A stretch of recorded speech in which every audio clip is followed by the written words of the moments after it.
At the tender age of 3, you fell into the dragon lock well, confronting the banner dragon without yielding an inch. At the tender age of 6, you inadvertently wandered into the enchanting realm of the forest. Confronting the overcast heavens, one withdraws entirely. You were meant to be the foolish guardian of the village, shielding it from calamities. I never anticipated that upon maturing, I would not only shed my naivety, but also emerge exceedingly astute. Regardless of the path you choose to tread, none have been able to depart from the quaint village before them. Until the day of my 16th birthday, a horse-drawn carriage suddenly burst into the village of 7 fallen immortals. Ode to pastoral life. In truth, there exist celestial beings in this world. Upon hearing these words, you appeared somewhat indifferent, your gaze as calm as still water, not revealing a trace of turbulence. Old Lu observed your serene demeanor, inquiring 7 times. In truth, you had long been aware. You nodded slowly, taking a sip of rice wine. If I am not mistaken, the Taoist priest at the eastern end of the village and the scholar Jiu should indeed be the legendary immortals spoken of in tales. You, my dear fellow, are indeed perceptive. Lu, I chuckled softly, his gaze fixed intently upon your visage. It seems that today's visitors are also celestial beings. It is said that these immortals possess extraordinary powers, capable of moving mountains and parting seas, wielding swords to vanquish demons. Truly, they inspire profound envy among us mere mortals. As he spoke, old Master Lu placed his hand gently upon your shoulder, giving a light pat. My dear Mugu, I, Lurenli, have spent my life in this humble manner. Yet you, my boy, are exceptionally different. Not only do you come from an extraordinary lineage, but you are also endowed with remarkable wisdom from an early age, destined to rise above the ordinary. If given the chance, you must venture beyond the fallen immortal forest, to witness the world, to behold the heavens. Yet, remember this, no matter what you encounter, you must strive to live with dignity. Lu Etiao, behold my esteemed elder. In the future, my pastoral ballads shall echo throughout the world. As our cups collide, a melodious chime resounds. The towering persimmon tree stands silently in the small courtyard, witnessing the pact between the silver-haired elder and the youth. In the evening, you carry 2 pounds of persimmons, meandering toward the dilapidated temple in the west of the village. Kneeling along the path, you proceed toward the crumbling shrine. Though the temple is in ruins, it remains your sanctuary. The temple stands desolate, the deities long since vanished. Only a few fractured beams remain, propping up the roof above. After setting down the persimmons, you approach the threshold, casting a glance around, and upon finding no one in sight, you secure the great doors with a lock. Continuing on, you ascend to the place that rightfully belongs to the deity of dryness. Sitting cross-legged, your palms facing the heavens, you descend into a state of profound mystique. In a brief moment, a delicate veil of white mist envelopes your entire being, swirling around you in harmony with your breath. As the ethereal essence of the white absolute swirls around you with increasing velocity, a sound resembling the cracking of bones emanates from within your being, as if some entity is merging with your very skeleton. The mad Taoist stood resolutely upon the rooftop. As the esteemed Taoist master of this locality, he could sense the ebb and flow of the celestial energies throughout the entire fallen immortal village. Turning his gaze towards the dilapidated temple in the west of the village, he spoke softly. In no more than 3 days, this young man shall truly undergo a transformation, leaping through the dragon's gate. Before his words had faded, the figure of Scholar Jiu suddenly appeared beside him. With hands clasped behind his back, Scholar Jiu's voice resonated with the evening breeze. It was initially believed that this young man was of little merit, yet it turned out that his frail physique belied an extraordinary talent, one that could indeed astonish the ages. The mad Taoist lowered his head in contemplation for a moment. Suddenly, a flash of inspiration struck him as he gazed at the exquisite Xiao. He pondered, what if we were to bestow upon this young man both the heavenly and the earthly texts? What might his future hold? Absolutely not. Xiao hurriedly declined. Let alone whether this young man is capable of comprehending the celestial and terrestrial texts. Without these sacred scriptures, how can we too restrain the true dragon in the abyss? When the dragon rises from the well, the world will be plunged into chaos. How could we possibly bear the immense consequences of such a calamity? Jiuxiu turned around. Sanlon Di fixed her gaze upon the mad Taoist. We shall retrieve him, preventing him from wandering the desolate mountains and wilds. The bond has nearly reached its limit. According to reason, when the essence of fate is exhausted, the connection should come to an end. If you were to bestow upon him the heavenly scriptures, you would inevitably entangle yourself in the web of fate. The weight of his karmic burdens is immense. Can you bear it? Is it not the essence of Taoism to seek auspiciousness and evade misfortune? The mad Taoist fell silent for a moment, his profound gaze fixed intently upon Fengshang, the dilapidated shrine to the west of the village. He lowered his head and smiled faintly, a hint of madness flickering in his divine demeanor. The Taoist master had never engaged in such matters. As for me, Li Ming, my pursuit of the Tao is solely for the sake of unrestrained freedom. In the next moment, he turned his gaze towards the exquisite duel before him and exclaimed, "The celestial tome lies within the hands of the Taoist master. Should he choose to bestow it, it shall be granted. Without the celestial tome, is it not akin to a loss of a fragment of the heavens? At worst, the Taoist master could expend his 8 centuries of cultivation to restore what was lost." Madness 7. You truly are Madness 7. The impoverished scholar clenches his teeth. He cannot fathom why the mad priest would take such actions. For the sake of a pastoral song, he sacrifices his own 8 centuries of cultivation. Is it truly worth it? The eccentric Taoist waved his gleaming, oil-slicked sleeves and smiled faintly. Indeed, I have succumbed to madness, he declared. 13 years ago, in the depths of the well, the true dragon of the street aided the pastoral song as the fish leaped over the dragon gate. Now, I, Li Meng too, can bestow upon him the celestial scripture, guiding him to escape this forsaken village of fallen immortals. The mad Taoist laughs maniacally. I shall observe whether the shepherd, endowed with the true dragon bone and celestial script, can transcend the limits of the mundane and attain that legendary realm.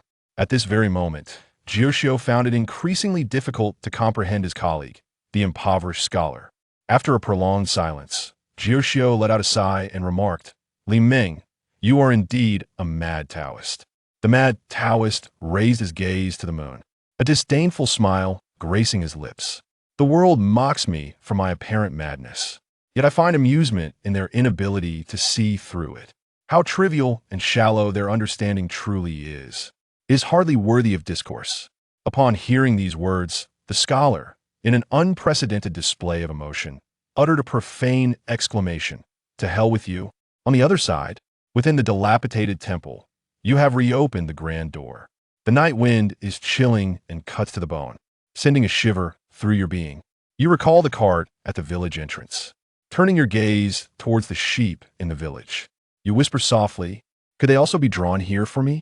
In that moment, your thoughts are a tumultuous sea. 13 years ago, at the tender age of 3, you had often awakened to the haunting echoes of deep growls in the night. One fateful evening, upon rousing from slumber, you astonishingly found yourself beside the ancient well in the village, a place shunned by all. Before you even approached the well's mouth, you were enveloped by a fragrant aroma reminiscent of cedar. An intangible allure compelled you to draw nearer. Overcome by curiosity, you could not resist the urge to peer down into its depths. As I gazed into the abyss, 2 golden lanterns abruptly illuminated the pitch-black depths of the ancient well. In the next moment, a sensation akin to a gentle kick on your back envelopes you. Suddenly, your vision blurs, and you find yourself losing balance, plummeting into an ancient well. When your gaze meets once more, a colossal pet head fixates upon you. Its linearly positioned golden dragon eyes radiate an aura of terrifying majesty. With just a single glance, you, who have awakened, are rendered momentarily stupefied. Breathless, you gaze upon the leaves of the binlong, while the true dragon gazes back at you. After a few breaths of mutual contemplation, the dragon speaks first, its voice hoarse, tinged with a hint of curiosity. Within the depths of your eyes, there seems to reside an inexplicable faith in me. You swallowed hard, with a pale expression. The dragon is a symbol of auspiciousness in my hometown. We proudly refer to ourselves as the descendants of the dragon. Upon hearing the voice of the true dragon, it was evidently taken aback for a moment. Its colossal dragon eyes narrowed slightly, shrouded in contemplation. The gaze seemed to weigh its thoughts meticulously. After a considerable pause, the true dragon suddenly extended its immense claw, grasping you firmly in its grip. The eloquent human, you presume me a fool to believe your words over the phone. Speaking of the true dragon, subtly prepared to ensnare you. He, trapped within this well, relies entirely on humanity. How could he ever trust humans so readily now? Completed. A terrifying force descends upon you, leaving your heart as heavy as ash.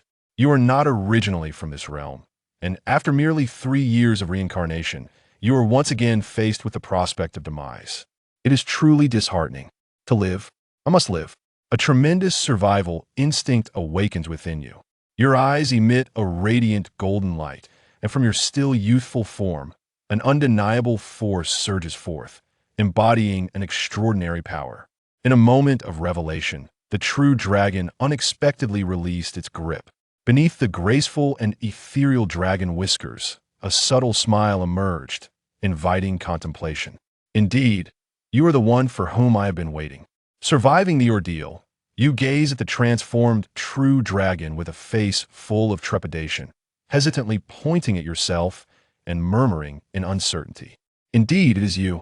The true dragon has ascended, and the ferocity that once gleamed in his eyes has dissipated. His tone is remarkably calm. Your snow lineage shares a common ancestry with the one who first sealed me away.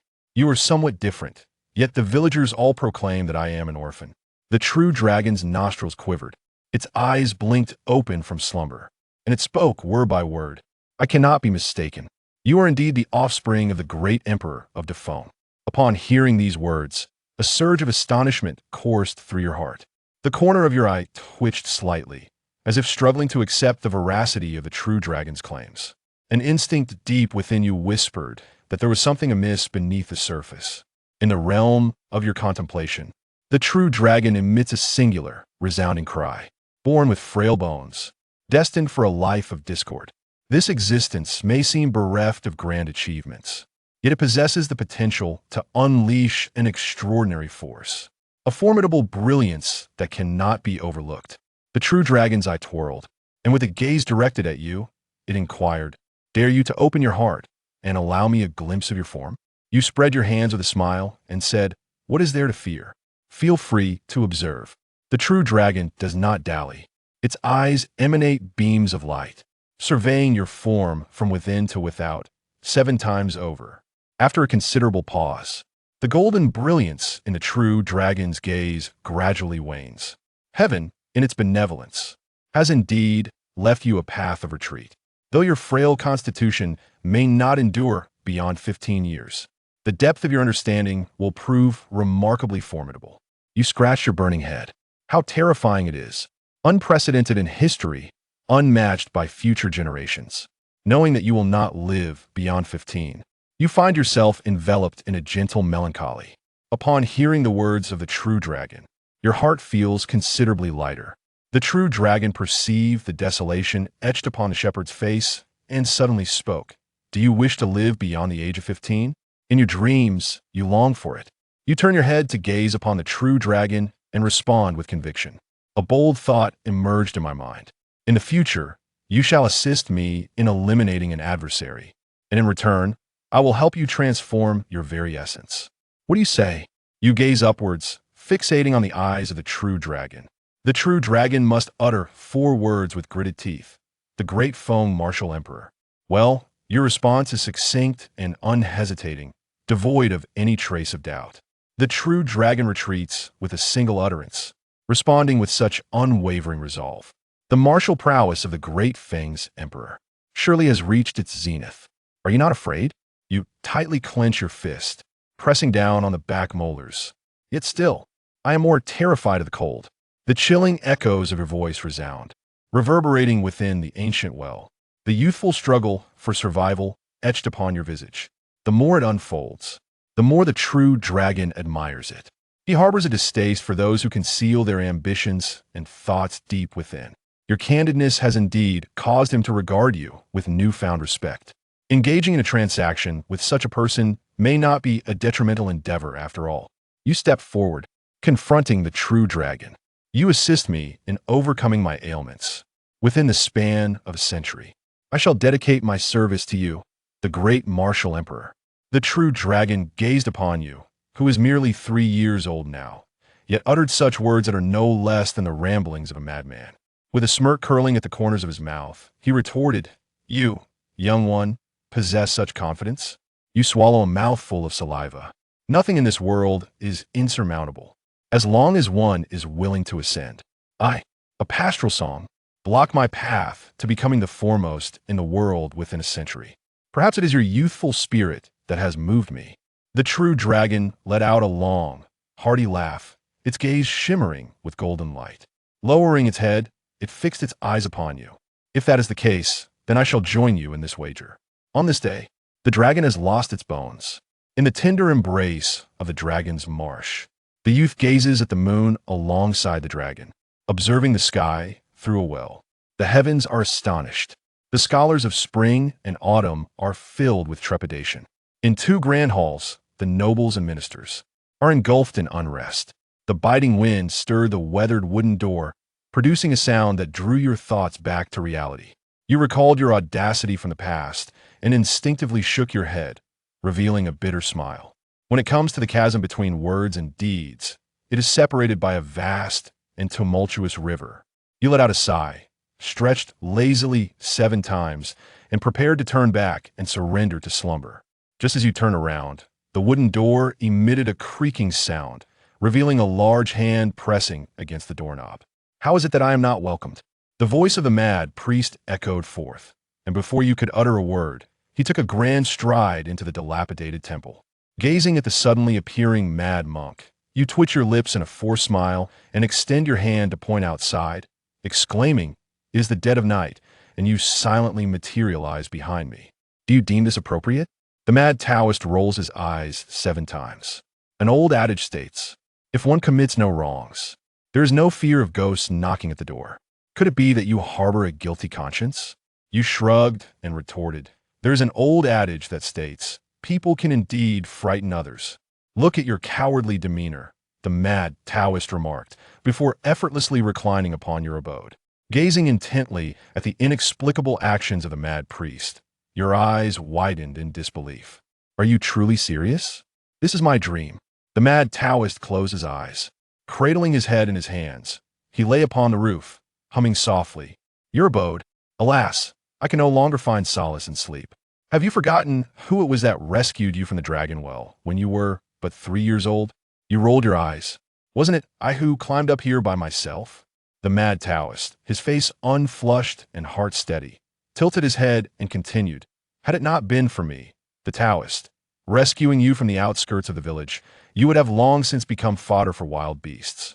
Now, here you are, sleeping and chattering incessantly." Upon hearing those words, you did not offer a rebuttal. We strolled to the edge of the building, and I spoke with utmost sincerity. In the dead of night, what would it imply for 2 grown men to find themselves on the same structure? Such rumors would not bode well. Admittedly, it may not affect you significantly, yet for me, it carries considerable weight. After all, I'm still a young lad in the bloom of youth. The mad Taoist's eyelids twitched 7 times. With a resounding exclamation, "Begone, begone! Cease your nonsense. The Taoist master has no interest in your physique. What brings you here? Surely, it cannot be as simple as merely come and take a nap." The mad Taoist, reclining on the building, kept one eye tightly shut while the other remained half open. He did not rush to respond to your inquiry. Instead, he remained utterly still, fixated upon you. You were somewhat unnerved by the piercing gaze of the mad monk and hastily inquire, "Is there a flower on my face?" The mad Taoist's lips curled upward. He spoke with profound significance. His face bore no flowers, yet within him lay the essence of bones. How could Xing, that peculiar fellow, be so generous as to bestow upon you the dragon's bones hidden beneath its reverse scales? Indeed, your fortune in water is not to be underestimated. You, my esteemed friend, are already well aware. It seems you anticipated this and inquired with a knowing tone. The mad Taoist rose from the building and proclaimed, "I am the great celestial being of this region. Do you believe there is anything that can elude my gaze? Upon hearing those words, a glimmer of insight flickered in your eyes, as if you had known all along. The mad Taoist did not respond directly, he merely revealed a faint smile. Beholding this smile, you instinctively grasped the answer within your heart. The unexpected visit of the mad hermit evokes a rather unsettling conjecture. Could it be that the mad hermit has come to claim the dragon bone nestled within me? The more you ponder, the greater your fear becomes. Although the true strength of the mad priest remains a mystery, you can be certain that his current prowess in dealing with you is as effortless as crushing an ant. The mad Taoist noticed the shift in your gaze and swiftly interjected, urging you not to envision the future in such a dire light. If I had intended to take action, you would have met your end 13 years ago. The mad Taoist stood with both hands clasped behind his back, rarely revealing a solemn demeanor. Clad in a flowing Taoist robe that seemed to flutter without a breeze, he exuded an air of dignified authority reminiscent of a celestial being at first glance. Upon hearing these words, the anxiety that had gripped your heart finally subsided. The mad Taoist turned around, strolling at a measured pace towards the faded yellow wall. Gazing at the once vibrant fresco above, after a brief moment of stupor, he spoke slowly. I observe that the dragon bones within you are on the verge of complete fusion. I have come specifically to present you with an item. What is this? As the mad Taoist spoke, he flung out from his large sleeves a tome bound in blue-green and yellow paper. You reached out and took the book into your hands. In that very moment, a profound sense of tranquility blossomed within your heart. Intrigued, you lowered your gaze and glanced at the book you held, only to suddenly realize that it bore no title. As you casually flipped through the pages, you were astonished to discover that this tome is utterly devoid of content, presenting nothing but an expanse of blankness. Master Dao, you exclaim, this book contains not a single character. Even if you were to gift it to me, I would remain utterly perplexed. With that, you extend the Dingpi Shutser to the eccentric Taoist, known as Seven Foam. The mad Taoist waved his sleeve and declined, saying, keep it well. You shall understand the power of this book upon your return. How remarkable is this book? The mad Taoist smiled mysteriously. I cannot say for certain. This book reveals different contents to different individuals. Throughout history, some have comprehended the art of dragon slaying and ascended to the ranks of feathered officials, while others have discerned a singular sword technique, thereby becoming the sword deity of the world. Then why do I see nothing at all? Who knows? The mad Taoist spread his hands wide, chuckling softly. Perhaps your appearance is rather peculiar. You suddenly felt a jolt as you saw the Taoist master preparing to depart. Hastily, you called out to him, perplexed by his generosity. Why would you bestow upon me such a precious item? The eccentric Taoist, with one foot already over the threshold, lifted his gaze towards the pitch-black dome above and uttered a profound statement. There are cultivators amidst the mountains, using the temple as bait to fish for the newly awakened, perceiving humanity as mere trifles, falsely claiming to be deities. I merely wish to stir a bit of trouble for them. I am indeed the trouble. You glanced down at the green-covered booklet in your hands. Somewhat incredulous, you inquired once more, is this all there is? The mad Taoist nodded with a smile, and then turned his head to glance at you. A mischievous grin spread across his face, revealing an air of carefree defiance. After troubling you for so many years, consider this as compensation, he remarked. With that, his figure vanished into the darkness, as if he had never been there at all. As you gazed at the green-covered booklet in your hands, a complex expression surfaced upon your face. Suddenly, a thought struck you, and you abruptly lifted your head, cursing in the direction where the mad Taoist had vanished. No wonder I cannot find my way out. It is all the work of that elusive Taoist. After venting your frustrations for quite some time, you find that the anger within you has dissipated significantly. Upon lowering your gaze, you are astonished to discover that the azure-covered book in your hands is adorned with a series of enchanting patterns. Your attention is instinctively drawn to these mesmerizing designs, which embody a form of art. Behind this artistry lies the true essence of a profound path. Unbeknownst to you, your mind becomes enraptured, unable to extricate itself. Ascending the platform within the dilapidated temple, you employ both hands and feet, assuming a peculiar and extraordinary posture. Above the village of fallen immortals, Threads of ethereal energy from the heavens and earth continuously flow into your being. 100 meters above the dilapidated temple, a madman treads the void with bare feet. The mountain stands majestically, piercing the clouds, while the heart remains in a labyrinth of complexity. The expression of the heavens seems to harbor a hint of existential doubt. He propped his chin on his hand, pondering deeply.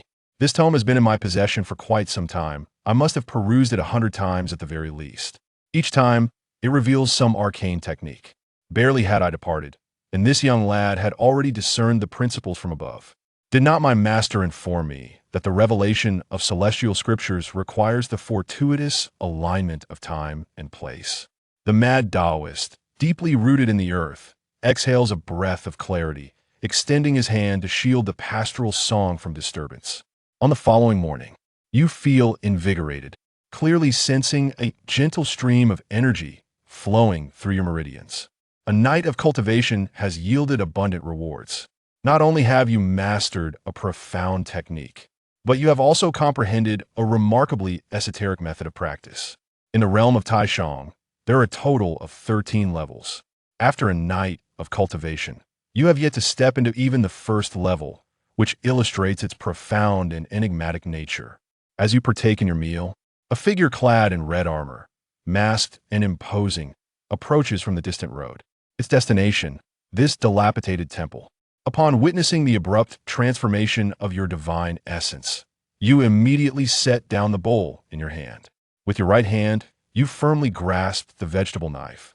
As the crimson-armored procession drew ever nearer, you proclaimed with a resounding voice, "This dilapidated temple is my abode. Do you intend to intrude upon my sanctuary?" The crimson-clad honor guard halted their steps upon hearing your voice.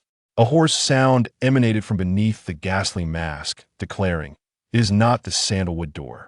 My master wishes to retrieve something from within. I kindly request that you allow passage." Taking things. I have resided here for over a decade.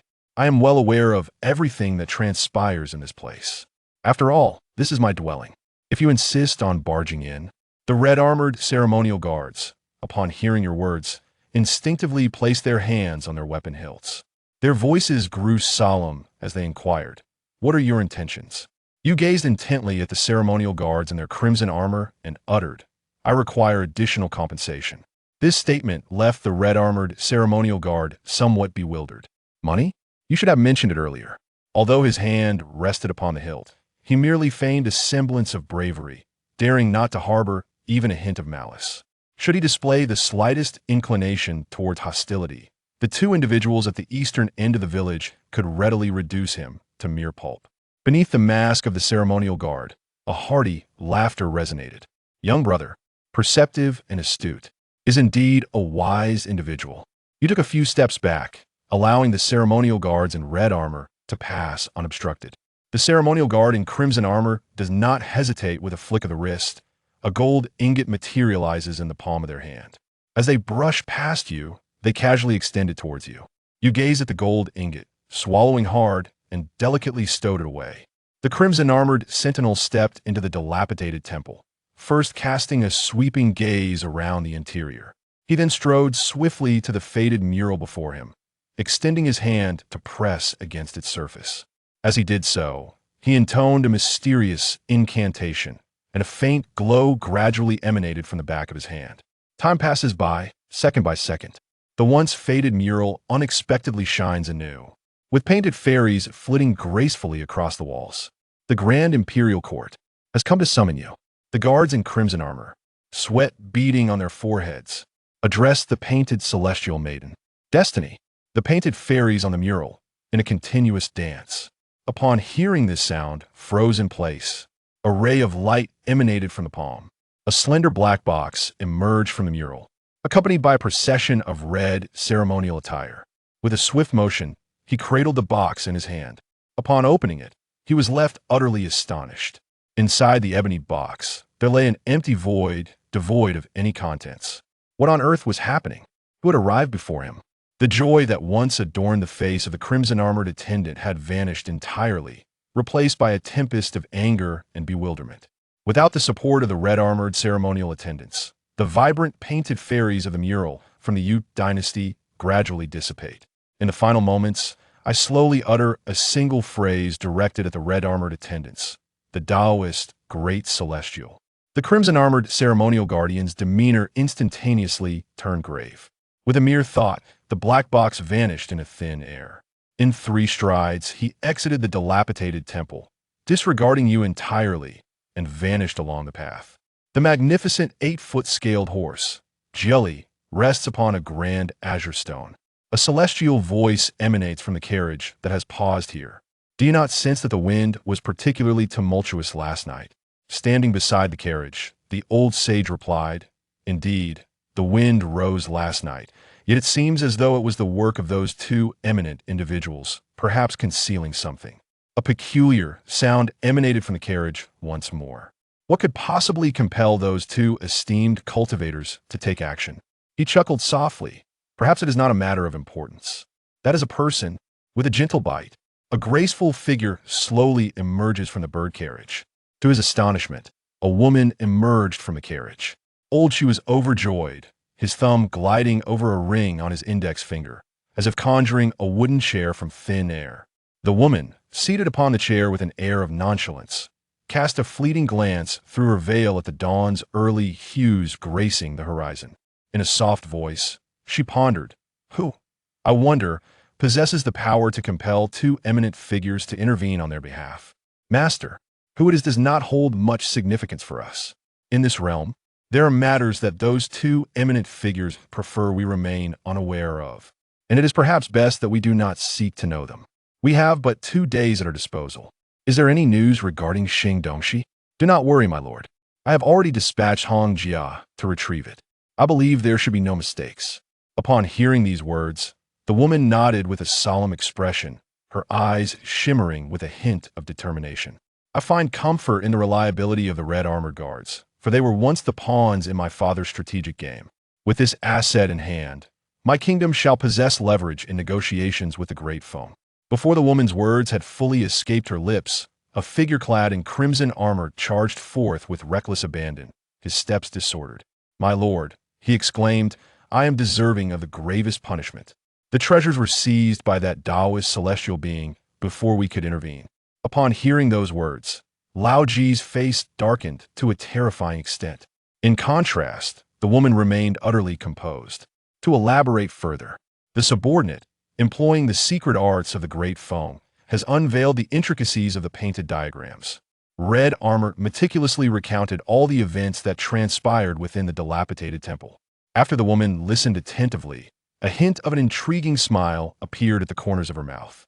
It seemed that the celestial being yearned to meet me. Since this is the case, let us take a stroll to the west of the village. As she spoke, the woman and the elder made their way towards the village's western edge. Just as they were about to depart, a thought suddenly struck her. Turning to the crimson-armored attendants behind her, she commanded, Summon the youth from the dilapidated temple.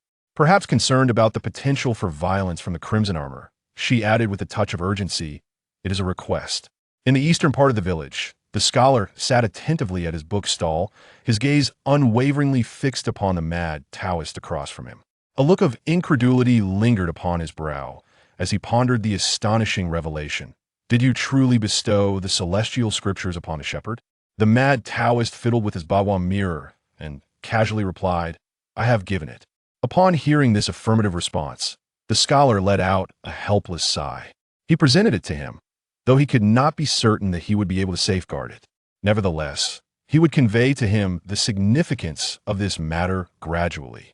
The mad Taoist gently tapped his forehead 7 times, then softly patted it once more, and uttered 3 words. Did not expect.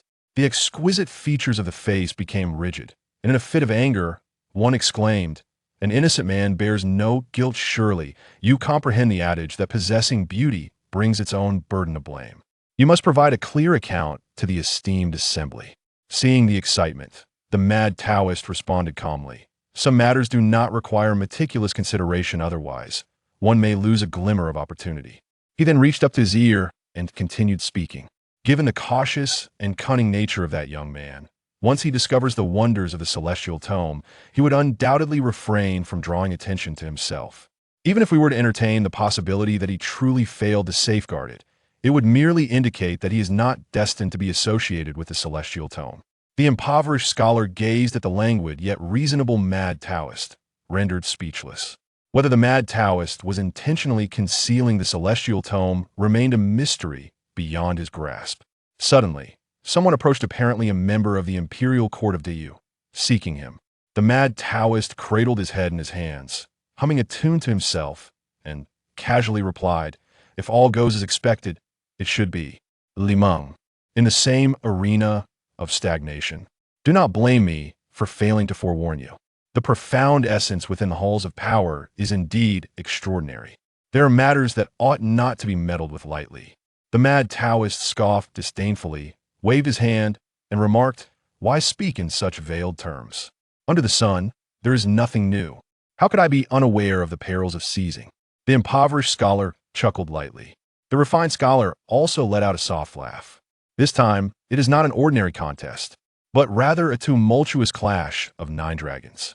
Even you, Li Meng, despite your celestial stature, should tread carefully, for one misstep may lead to your downfall. Take heed of your actions. With that said, the impoverished scholar chose not to elaborate further, and with a delicate pivot of his toes, vanished without a trace. After a few moments, a woman adorned with a purple veil and an elderly lady clad in simple attire gradually approached the small stall of the eccentric Taoist. The mad Taoist squinted his eyes, feigning ignorance as he inquired, "What brings you, a noble from the celestial realm, to my humble abode? Could it be that you seek my divination skills?" The woman smiled softly. "Indeed, it is true. I have come to seek your divinations. May I inquire, esteemed sir, is there a decree from the Emperor in my favor?" As the words were uttered, the elder behind the woman swallowed hard, his nerves taut to an extreme. He dared not even breathe, astonished by the audacity of his master. How could such matters be articulated so openly? With this thought in mind, the elder stepped forward, seeking to alleviate the palpable tension that enveloped the atmosphere. However, the woman extended her hand, signaling her to step back. The mad Taoist halted his actions, his entire being momentarily engulfed in bewilderment. The playful smile that adorned his face abruptly froze, replaced by an expression of utmost seriousness. "I dare assert that Her Highness the Princess possesses the courage to listen." The woman stands with poise. Her phoenix-like eyes emit 2 beams of brilliance. "What is it that I should fear? As long as you dare to speak, I shall dare to listen." As she speaks, a hint of amusement flickers in her gaze, fixedly observing the mad Taoist. Is this the aura of Princess Chang of Dayu? Indeed, the young women do not yield to their male counterparts. A rare glimmer of admiration surfaced in the eyes of the mad Taoist. Though he is wild, he is no fool. The astronomical bureau in the capital of Dayu is not to be underestimated. The mad Taoist forced a smile and remarked, "Your Highness, the princess, truly possesses remarkable spirit. However, what I have today is not sufficient. I kindly request that you return another day." The woman, upon encountering the mad Taoist, gracefully declined his advances with an excuse. A subtle smile, tinged with a hint of pride, graced her lips as she remarked, "Since the esteemed celestial being dares not speak, I kindly request that you return what is rightfully mine." The mad Taoist continues to feign ignorance. "What is this?" The woman furrowed her brow, expressing her discontent. The mad Taoist closed his eyes, a hint of a smile playing at the corners of his mouth. "The Princess of Dayu sought from me the decree of the esteemed Emperor Gaozu of Dafeng." "Your Highness, it seems you are jesting. I am not in debt to you, am I?" The woman clasped her hands behind her back, exuding an air of authority. "State your conditions, and I shall consider them." Confronting his counterpart, the mad Taoist no longer concealed his intentions. He spoke candidly, articulating his terms. "I am willing to offer assistance, but you must agree to my condition. Allow one person to accompany you." The young woman bowed her head in contemplation for a moment, before inquiring softly, "Is it the boy from that dilapidated temple?" The mad Taoist cast a fleeting glance at the woman and maintained a silence. Upon witnessing this, the woman had already gleaned the answer she sought from the mad Taoist's visage. A serene smile graced her lips as she elegantly waved her sleeve and proclaimed, "I, the Empress, consent to the elevation." For reasons unknown, at this very moment, the mad Taoist seemed to perceive a dragon behind the woman, a dragon poised to rise. Although the woman before him was but an ordinary female, her every gesture exuded the grace befitting an emperor. Given time, she would undoubtedly ascend to the status of an empress. The mad priest gathered his thoughts, and with a flick of his sleeve, a long black trumpet materialized in midair. The creature measures over 4 feet in length, its mouth as thin as a cicada's wing, yet remarkably resilient. As the cold light shifts, it appears as though the very essence of heaven and earth flows through it. The figure of the creature, resembling a qilin, devours the clouds with an imposing presence. At the handle, it is encircled by layer upon layer of celestial silkworm silk, adding a touch of softness to its grip. The woman's gaze was instantly captivated by the black dagger. After scrutinizing it 7 times from top to bottom, she couldn't help but exclaim, "This is indeed one of the 10 famed swords forged by the great ancestor of Dafeng to conquer the realm. It is truly remarkable." This drink, infused with the essence of dragon snow, possesses extraordinary potency. Due to its unique ingredients, it naturally enhances the sword's capabilities. Furthermore, this elixir is imbued with spirit, making it suitable only for those of exceptional merit to wield. Upon hearing these words, the woman suddenly became intrigued.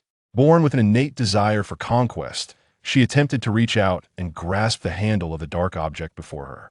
With a resounding crack, the moment her fingertips grazed the handle, a strange phenomenon erupted. From the center of the handle, 7 terrifying waves of energy surged forth, as if a furious qilin had awakened.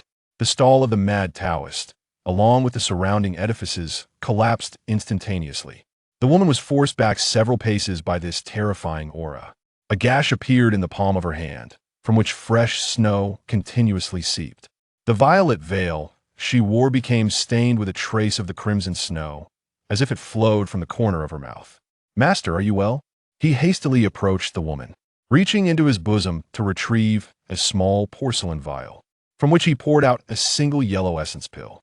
The woman, adorned in F attire, must endure the aftermath. The blossoms of the Chinabera tree remain pallid. Fortunately, the chaotic energy surrounding her has finally subsided, bringing forth a serene calm. Such a fierce spirit remains unyielding.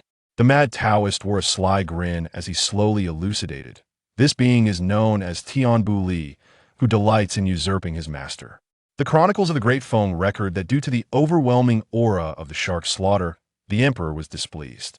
For over 60 years, it lay dormant in the armory, until the emperor, in his exasperation, summoned the martial general back.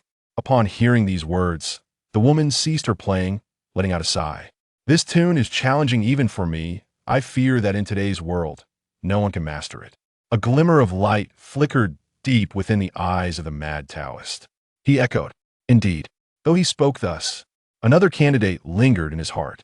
He eagerly anticipates whether you, the boy who emerged from the Dragon Lock well, will earn the recognition of the enigmatic He Dao Tianbu, the elusive He Ji Tianbu Li, and ultimately, the acknowledgement of Ji Tianbu. Before the dilapidated temple, you picked up a straight twig and ventured into a thicket of chaos. Suddenly, before your eyes appeared a diminutive figure of pure gold. The golden figure wielded a trumpet, striking horizontally and vertically, executing a series of exquisite neck-chopping techniques. You wield a branch as a means of intimidation, mimicking the stance of a diminutive villain. With each swing, your movements initially appear somewhat clumsy. However, as you practice repeatedly, your strikes become increasingly fluid and graceful. The figure of the despicable villain intertwines with your silhouette. A trace of something renowned and ethereal emerges within you. Though your limbs may ache with discomfort, an exhilarating thrill courses through your being, akin to the unveiling of a new realm. Drenched in sweat, you plop down amidst the cacophony, feeling the gentle breeze caress your skin. You gaze quietly at the distant mountains, acutely aware of the transformation within you. With the merging of a dragon's spine, your physical prowess is rapidly escalating, and each passing day, your strength burgeons. After a considerable respite, you prepare to rise and make your way to Grandpa Lu's abode, eager to indulge in another serving of garlic shoots and cured pork. Just as you are about to stand, a deep, gravelly voice resonates in your ear. My esteemed master requests your presence. Upon hearing that familiar voice, you tilt your head slightly and ask, "Why summon me? I am merely an ordinary villager." The ceremonial guard in crimson armor spoke in a low voice. "I do not know, but my master has commanded that I invite you to come. I can only comply." You bend down to retrieve the red ceremonial attire from the hidden pocket of your trousers, extracting a gold ingot with both hands. With a chuckle, you remarked, "Esteemed officer, I have not dared to spend a single cent. Here is your gold returned. We are now even. As for your master, I shall take my leave." Before the echoes of your words faded away, seizing the moment when the ceremonial entourage was yet to comprehend the situation, you cast the gold before him. Then, summoning every ounce of strength, you vanished from the spot like a great black rat. The red-armored ceremonial guard was momentarily taken aback, casting a glance at your retreating figure. He called out loudly, "Young brother, my master harbors no ill intentions towards you. He merely wishes to meet you." Such words, do you truly believe them so easily? You harbor a significant secret within you. It is entirely possible that the master of this crimson-armored retinue has already discerned some clues. To be prudent, you hasten swiftly towards the ancient well of sheep nestled within the village. On the other side, the red-armored attendants grew somewhat anxious. Prior to this, Shengzi had specifically instructed them to extend an invitation. They dared not act rashly. Instead, they cautiously followed you, raising their voices, repeatedly calling out, "Young brother, my master truly bears no ill will. Please do not flee." The shark man has grown accustomed to it. He is oblivious to the fact that a heavily armored giant is pursuing him from behind, instilling a profound sense of terror in the young boy. You dare not linger even for a moment. The dual retreat leaves behind only an afterimage. Such swiftness astounds even the seasoned warriors of the crimson armor, who are accustomed to traversing the river, are taken aback. Chapter 10. In front of the dragon-locking well, before the ruined temple, Lu Qubi picked up a straight branch and walked into a thicket, where a golden figure suddenly materialized before him. The golden figure wielded a blade, executing a series of intricate sword techniques with both horizontal and vertical strikes. Mimicking the golden figure's movements, Lu Qubi swung his branch as though it were a sword, initially clumsy in his stance. However, with each repetition, his motions became increasingly fluid. Gradually, the golden figure seemed to merge with Lu Qi's form, and a thread of energy, known as sword qi, began to manifest within him. Despite feeling fatigue in his waist and arms, he was filled with an exhilarating sense of discovery, as if he had unlocked a new realm. With a flick of his wrist, the branch swept through the air, effortlessly severing the weeds within 3 meters and sending insects scattering. Success! Lu Qubi reveled in the sensation of the sword qi coursing through him, bursting into laughter. The sensation of mastering newfound power was intoxicating. Drenched in sweat, Lu Qubi sat amidst the grass, enjoying the gentle breeze and gazing at the distant mountains. He could distinctly feel his physical prowess rapidly augmenting with the integration of the dragon bone, his strength growing day by day. After resting for a while, he decided to rise and head to Luai's house for another serving of garlic shoots and cured meat. Just as he stood up, a deep, rugged voice echoed in his ear. "Young sir, my master requests your presence." Recognizing the familiar voice, Lu Qubi turned to see the red-armored attendant had appeared behind him without his notice. Upon hearing this, Lu Qubi tilted his head in confusion. "Request me? I am but an ordinary villager. Why would your master wish to see me?" The red-armored attendant replied solemnly, "I do not know, but my master has commanded that you come. I can only comply." Lu Qubi bent down and retrieved the gold ingot from the hidden pocket of his trousers, offering it back with both hands, chuckling, "This military gentleman, I have not spent a single coin. Here is your gold. We are now even. As for your master, I shall not go." Before the attendant could react, Lu Qubi tossed the gold ingot at his feet and summoned all his strength, vanishing from the spot like a shadowy rat. The red-armored attendant was momentarily taken aback, glancing at the retreating figure of Lu Qubi before calling out, "Young brother, my master harbors no malice. He merely wishes to meet you." Such words were not easily trusted by Lu Qubi. He carried a significant secret, and there was no telling whether the red-armored attendant's master had already discerned something amiss. To be safe, Lu Qubi hurried toward the old well at the center of the village. Meanwhile, the red-armored attendant grew anxious. Before their departure, his master had specifically instructed him to extend an invitation, and he dared not resort to force. He could only cautiously trail behind Lu Qubi, shouting hoarsely, "Young brother, my master truly means no harm. Please do not run." Having grown accustomed to violence, he did not understand the nuances of politeness. It is hard to fathom the sheer terror that a burly man, armed with a blade, instills in a young boy. Lu Qubi did not dare to pause for a moment, his legs moving with such swiftness that they left behind mere shadows. His speed astonished even the seasoned soldiers of the Red Armored Guard, who were trained in the art of war. Could this boy possibly be akin to a rabbit, moving with such alacrity? In the blink of an eye, panting heavily, Lu Qubi reached the vicinity of the Dragon Lock well. The Red Armored Guard followed closely behind. It seemed to have forgotten the ominous warnings about the dangers surrounding the well. As the guard stepped within 20 meters of the well, a cacophony of metallic clinks echoed from its depths. The guard's hair stood on end at the ominous sound, and he thought to himself, "This is bad." Without a moment's hesitation, he turned to flee. However, it was too late.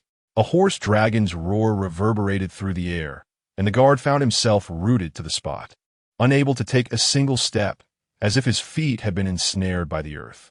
The sound of clanking chains was interspersed with a rhythmic breathing that grew increasingly louder, signaling that whatever resided at the bottom of the well was drawing nearer to the surface. The Red Armored Guard was drenched in sweat, the ground beneath him soaked by the rivulets of fear cascading down his brow, his visage concealed by a malevolent mask, now marred with terror. The clashing of iron chains and the ominous breaths resonated like a dirge. Despite being a battle-hardened soldier, he remained undeniably human. And humans are often gripped by fear of the unknown. In stark contrast, Lu Qubi leaned comfortably against the well's edge, peering down into its depths, casually remarking, "I must trouble you this time." A resonant voice emerged from the inky darkness below, inquiring, "Shall I eliminate him?" Lu Qubi hesitated. He was not a man prone to indecision, yet he understood the importance of careful consideration. To act rashly and slay the Red Armored Guard would irrevocably sever ties with the nobleman in the carriage. As he pondered the appropriate course of action, two figures suddenly appeared in his line of sight. Upon closer inspection, he recognized the old woman from the village entrance yesterday, accompanied by a veiled lady. Both women displayed a keen awareness of decorum, maintaining a respectful distance of 10 meters from the well. Observing the Red Armored Guard, who stood transfixed in shock, their expressions darkened. Upon noticing Lu Qubi leaning nonchalantly against the well, their eyes widened in disbelief. How could this boy, so near to the Dragon Lock well, remain unscathed? "Forgive my subordinate's ignorance. I implore you to quell your anger." The old woman hastily apologized to the well. Even the veiled lady bowed her head, pleading, "We hope you, esteemed one, will overlook this transgression and spare him." A sardonic voice emerged from the well. "You offer apologies, and you believe I must acquiesce? Such ignorance is truly remarkable." Alas! The red-armored ceremonial guard trembled, suddenly sensing an invisible and intangible force of terrifying magnitude rapidly approaching him. In the next instant, his complexion turned ashen, as if a colossal hand had firmly gripped his throat. "I am doomed." A colossal thought exploded in his mind. At the critical moment, the mad Taoist and the impoverished scholar arrived just in time. The mad Taoist swiftly pulled the red-armored ceremonial guard to safety, while the impoverished scholar hurled a yellow talisman toward the well's mouth. Whoosh!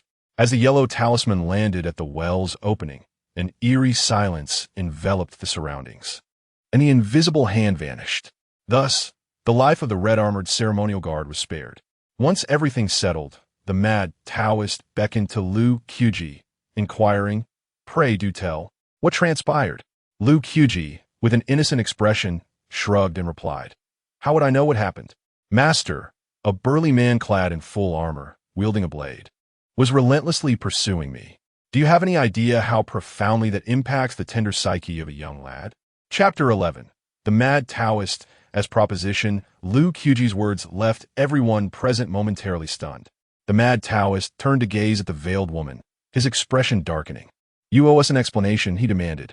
The woman cast a sidelong glance at the ineffectual red-armored attendant beside her and replied, "I merely wish to invite this young man for a cup of tea." Lu Qubi pointed an accusatory finger at the red-armored attendant, retorting, "You expect a man of his stature to extend such an invitation?" The woman, catching a glimpse of Lu Qubi through her veil and sensing the aura of vitality surrounding him, responded, "I realize now that my approach was ill-considered. I hope you will pardon my oversight, young sir." Just as Lu Qubi was about to voice further objections, the mad Taoist abruptly pulled him aside. Wrapping an arm around Lu Qubi's neck, he whispered, "Do you wish to leave this place?" Lu Qubi inquired, "Why? Are you truly willing to let me go?" The mad Taoist replied, "Beyond the village of Yunjian lurk not only wolves and tigers, but also mountain spirits and wild creatures. If I were not to intervene, you would have been devoured long ago." With a subtle gesture, the mad Taoist indicated the woman beside them and leaned closer to Lu Qubi's ear, confiding, "This lady is the eldest princess of the great Yu imperial court. I have paved the way for you. They will escort you out. Let us consider this matter settled." Upon hearing the mad Taoist's words, Lu Qubi refrained from arguing and nodded in agreement. Once he had assuaged Lu Qubi's concerns, the mad Taoist approached the woman again, smiling. "I presume you are now aware that this young man is the one I wish for you to escort out. Today's incident was merely a misunderstanding." The woman, not one to lack understanding, graciously stepped forward to Lu Qubi and said, "Tomorrow at the great locust tree by the village entrance. We shall depart at noon. With that, she departed, accompanied by the elderly matron and the red-armored attendant. Seeing that the matter was resolved, the impoverished scholar also turned to leave. Soon, only the mad Taoist and Lu Qubi remained by the dragon lock well. On the overgrown stone slab, the two exchanged glances, revealing a tangle of emotions. Before long, the mad Taoist made to leave, but just as he turned, Lu Qubi's voice rang out, "Master Taoist, why are you so benevolent towards me?" The mad Taoist paused in silence for a moment, exhaling a deep sigh before recounting a past event. 16 years ago, when the true dragon stirred, I collaborated with the impoverished scholar to establish the triad formation of heaven, earth, and humanity. I governed the heavens while the scholar commanded the earth, yet we lacked a vital thread of human essence. It was at that moment that I discovered you outside the village. Noticing your frail and sickly constitution, I took the liberty of extracting a strand of your human essence. By rights, you should have lived a life of folly, yet for reasons unknown, you exhibited remarkable precocity. I, Li, have always acted with integrity. What I owe you must eventually be repaid. Therefore, you need not utter any sentimental words. It is simply my duty." Lu Qubi's expression remained inscrutable, his emotions concealed. He quietly asked, "Was it because of this strand of human essence that I was drawn in by the true dragon and fell into the well at the age of 3? The mad priest nodded, unreserved in his acknowledgement. "It should be so." Lu Qubi's naturally drooping hands trembled slightly, his lips quivering. "You needn't have disclosed this matter to me." The mad priest turned with a smile. "Not tell you? Then I would cease to be myself. What is done is done. Should you harbor hatred towards me for it, I have no words to offer." To this, Lu Qubi replied with a calm smile, "I ought to thank you instead. Without you, I would not have attained such a grand opportunity." The mad priest merely shook his head, gesturing dismissively. "As long as you do not hate me, that suffices." With those words, the mad priest's figure vanished along the stone path. Beneath the cerulean sky, a bird soared amidst the expanse. Strangely, the bird struggled to ascend. Yet upon a sudden gust of wind, it took flight and soared into the heavens, surveying the landscapes of the mortal realm. After a considerable time, Lu Qubi prepared to depart, and before leaving, he addressed the old well. "I am leaving. I shall return to visit you again." A voice echoed from the well. "Take care. Upon your return, recount to me once more the tale of Dayu uprooting the weeping willow." Lu Qubi chuckled. "Very well." Meanwhile, a veiled woman, accompanied by an elderly matron and a retinue clad in crimson armor, returned to the carriage. With a resounding slap, The matron sent one of the armored attendants sprawling. Enraged, she exclaimed, "You nearly brought disaster upon our master.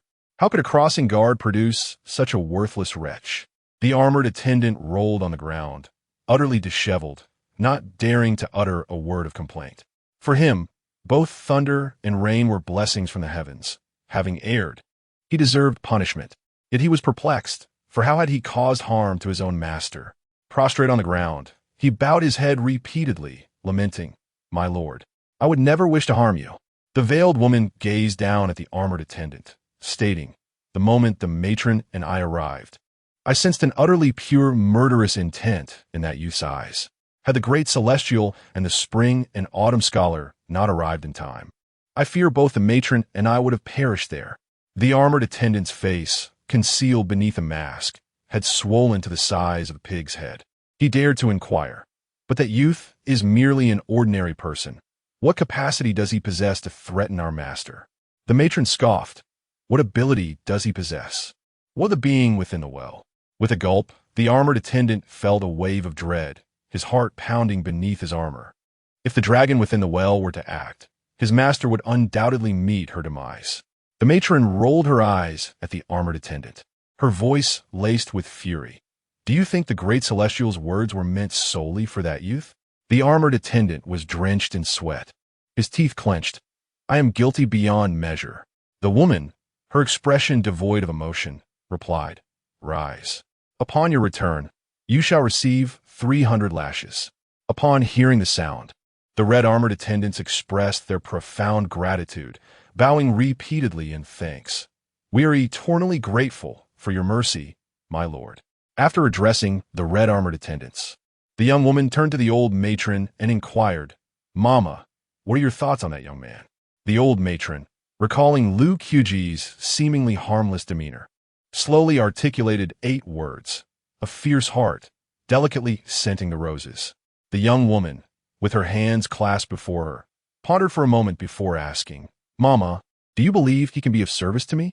The old matron shook her head and candidly replied, setting aside the youth's aptitude with his cunning and courage, "My lady, you are not yet capable of wielding him." "What a pity," the young woman sighed. With the imminent struggle for supremacy among the 9 princes in the capital, securing an additional card would enhance her chances significantly. She was acutely aware that none of her 8 brothers were to be underestimated. "Mama, tomorrow the return convoy will split into 3 routes, one by aerial vessels, another by horse-drawn carriages, and the last by boats circumventing the way." The old matron nodded in agreement, acknowledging that while the essentials were in hand, one could never be too cautious, as there may be others lurking in the shadows. Prudence for her mistress was always advisable. Chapter 12. Walking along the wall in the days to come. On the other side, Lu Qubi carried all his possessions from the dilapidated temple to Lu's home, laden with packages. Lu sat on the threshold, watching Lu Qubi come and go, feeling a tumult of emotions within. After taking a couple of puffs from his pipe, he confirmed once more, "Qubi, are you truly leaving?" Lu Qubi first placed his remaining provisions beside Lu's bed. Hearing Lu's voice, he stepped into the courtyard, raised his gaze to the sky, and replied, "Indeed. The world is vast, and I wish to explore it." Lu exhaled a cloud of smoke, his face etched with the marks of time, murmuring, "It's good to venture out. Perhaps the sky beyond is bluer." As he spoke, Lu gradually rose to his feet, a glimmer of light shining in his yellowed eyes as he gazed at Lu Qubi's still youthful face. Overcome with emotion, tears streamed down his cheeks. Noticing this, Lu Qubi hurriedly approached to console him, saying, "Lu, a man should not cry. Tears are for the weak. If the neighbor aunt sees you, she will surely spin tales at the village entrance." "It's all because of you, you impudent boy," Lu retorted, his greatest fear being the loss of face. Upon hearing Lu Qubi's words, he quickly wiped away his tears. Subsequently, he took Lu Qubi by the arm and pulled him to sit beside him on the threshold. Lu Qubi did not refuse and sat quietly next to Lu. Lu placed his hand on Lu Qubi's bent knee and chuckled. "You were once this small. In the blink of an eye, you've become a pillar of strength. Do you remember how you stumbled at my doorstep as a child, falling several times, yet never learning?" Reflecting on those childhood days, Lu Qubi replied, "So, you knew all along?"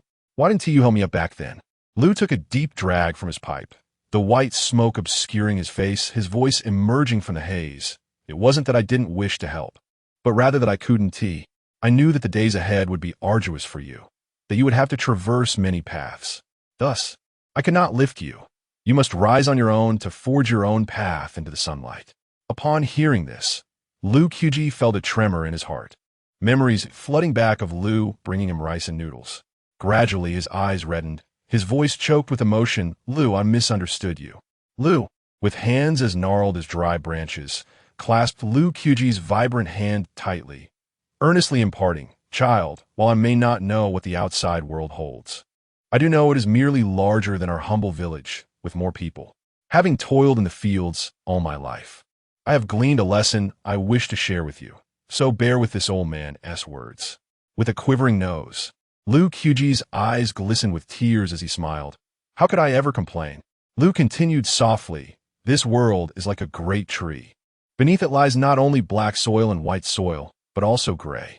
Lu's gaze shifted, and he murmured, Whether the earth is black or white, once the heavens unleash their rain, it shall ultimately transform into ash. Observing a tree is akin to witnessing an entire era. Indeed, there exists no true dichotomy of black and white in this world. The white turns black, and the black turns white, ultimately reducing to a delicate shade of gray. Lu Qubi listened intently, absorbing Lu's teachings word by word. Lu's words resonated within him, and Lu Qubi offered a grateful smile in return. The earnest counsel of such an elder warmed his heart, allowing him to experience the warmth of humanity. Lu, his face lined with wrinkles, managed a smile and said, It is well that you understand. If you do not, fret not. In time, you shall. He then gestured towards the belongings Lu Qubi had moved in, saying, I shall keep these for you. Should you find it difficult to survive out there, you're always welcome to return. As long as this old man draws breath, there will always be a warm meal for you. With that, Lu turned and walked back to his room, leaving only the silhouette of his stooped figure behind. Lu Qubi quietly moved all his possessions into the small courtyard, filled the water tank to the brim, and swept away the dust that had settled in the yard. After completing these tasks, he slowly stepped out the door. Just as one foot crossed the threshold, he could not help but glance back at Lu's room and called out, Grandfather, I've filled the water for you, and the ground is clean. Remember to eat the grains I left. They won't last long.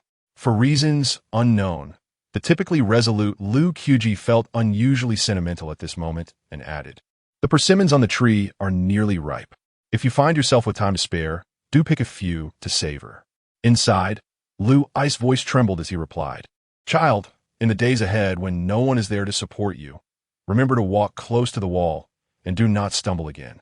When you have the chance, come back to visit. With that, tears streamed down Lu's face, yet he clamped his mouth shut, stifling any sounds of grief.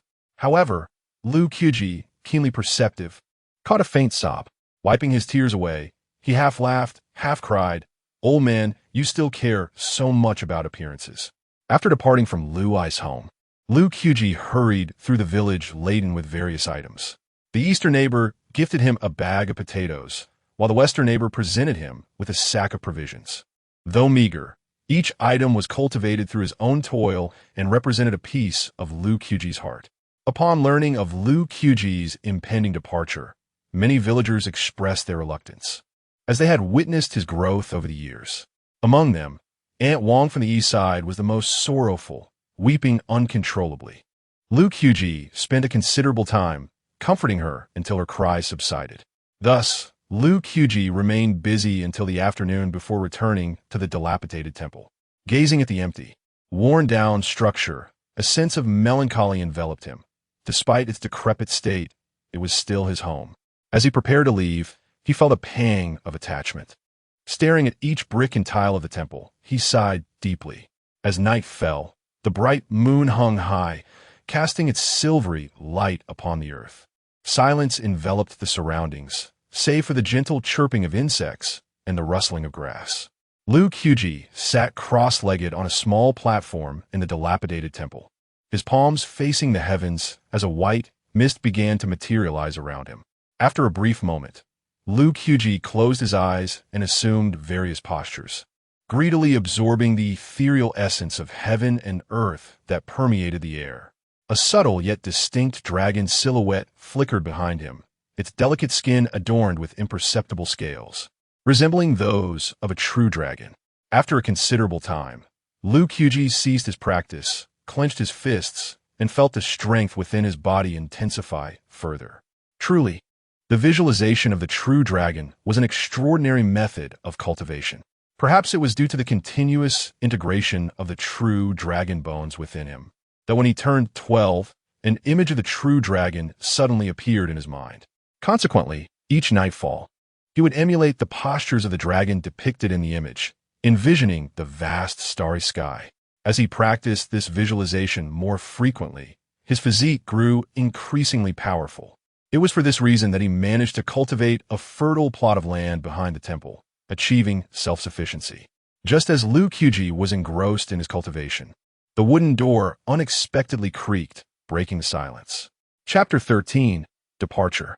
After taking a single breath, Lu Qubi ceased his cultivation, swiftly grasping the rusted machete at his side, and called out towards the door, "Who is it outside?"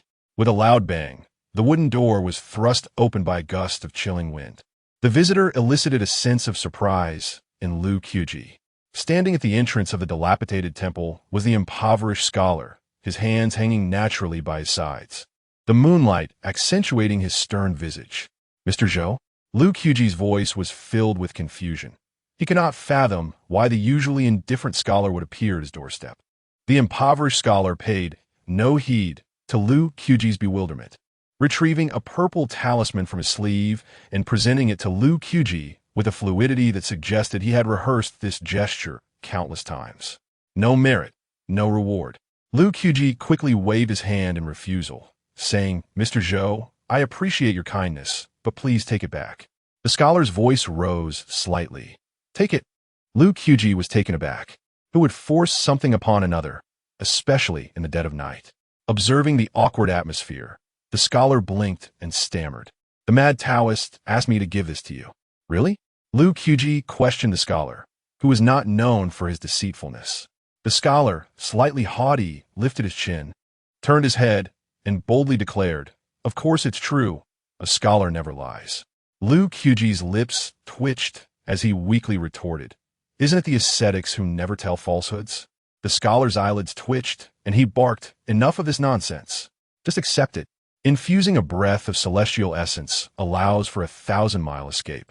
With the method of use now disclosed, Lu Qubi surmised that the talisman was indeed a gift from the scholar. As for why he attributed it to the mad Taoist, it was likely due to the scholar's reluctance to lose face. However, with no prior connection or favor exchange between them, why would the scholar bestow such a precious item upon him? After contemplating, Lu Qubi again declined. "Mr. Zhou, I truly cannot accept this." With a swift motion of his finger, the scholar sent the purple talisman swirling into Lu Qubi's embrace, and in an instant, he vanished from sight. Once he departed, a light, airy voice echoed in the air. "If you don't want it, just discard it."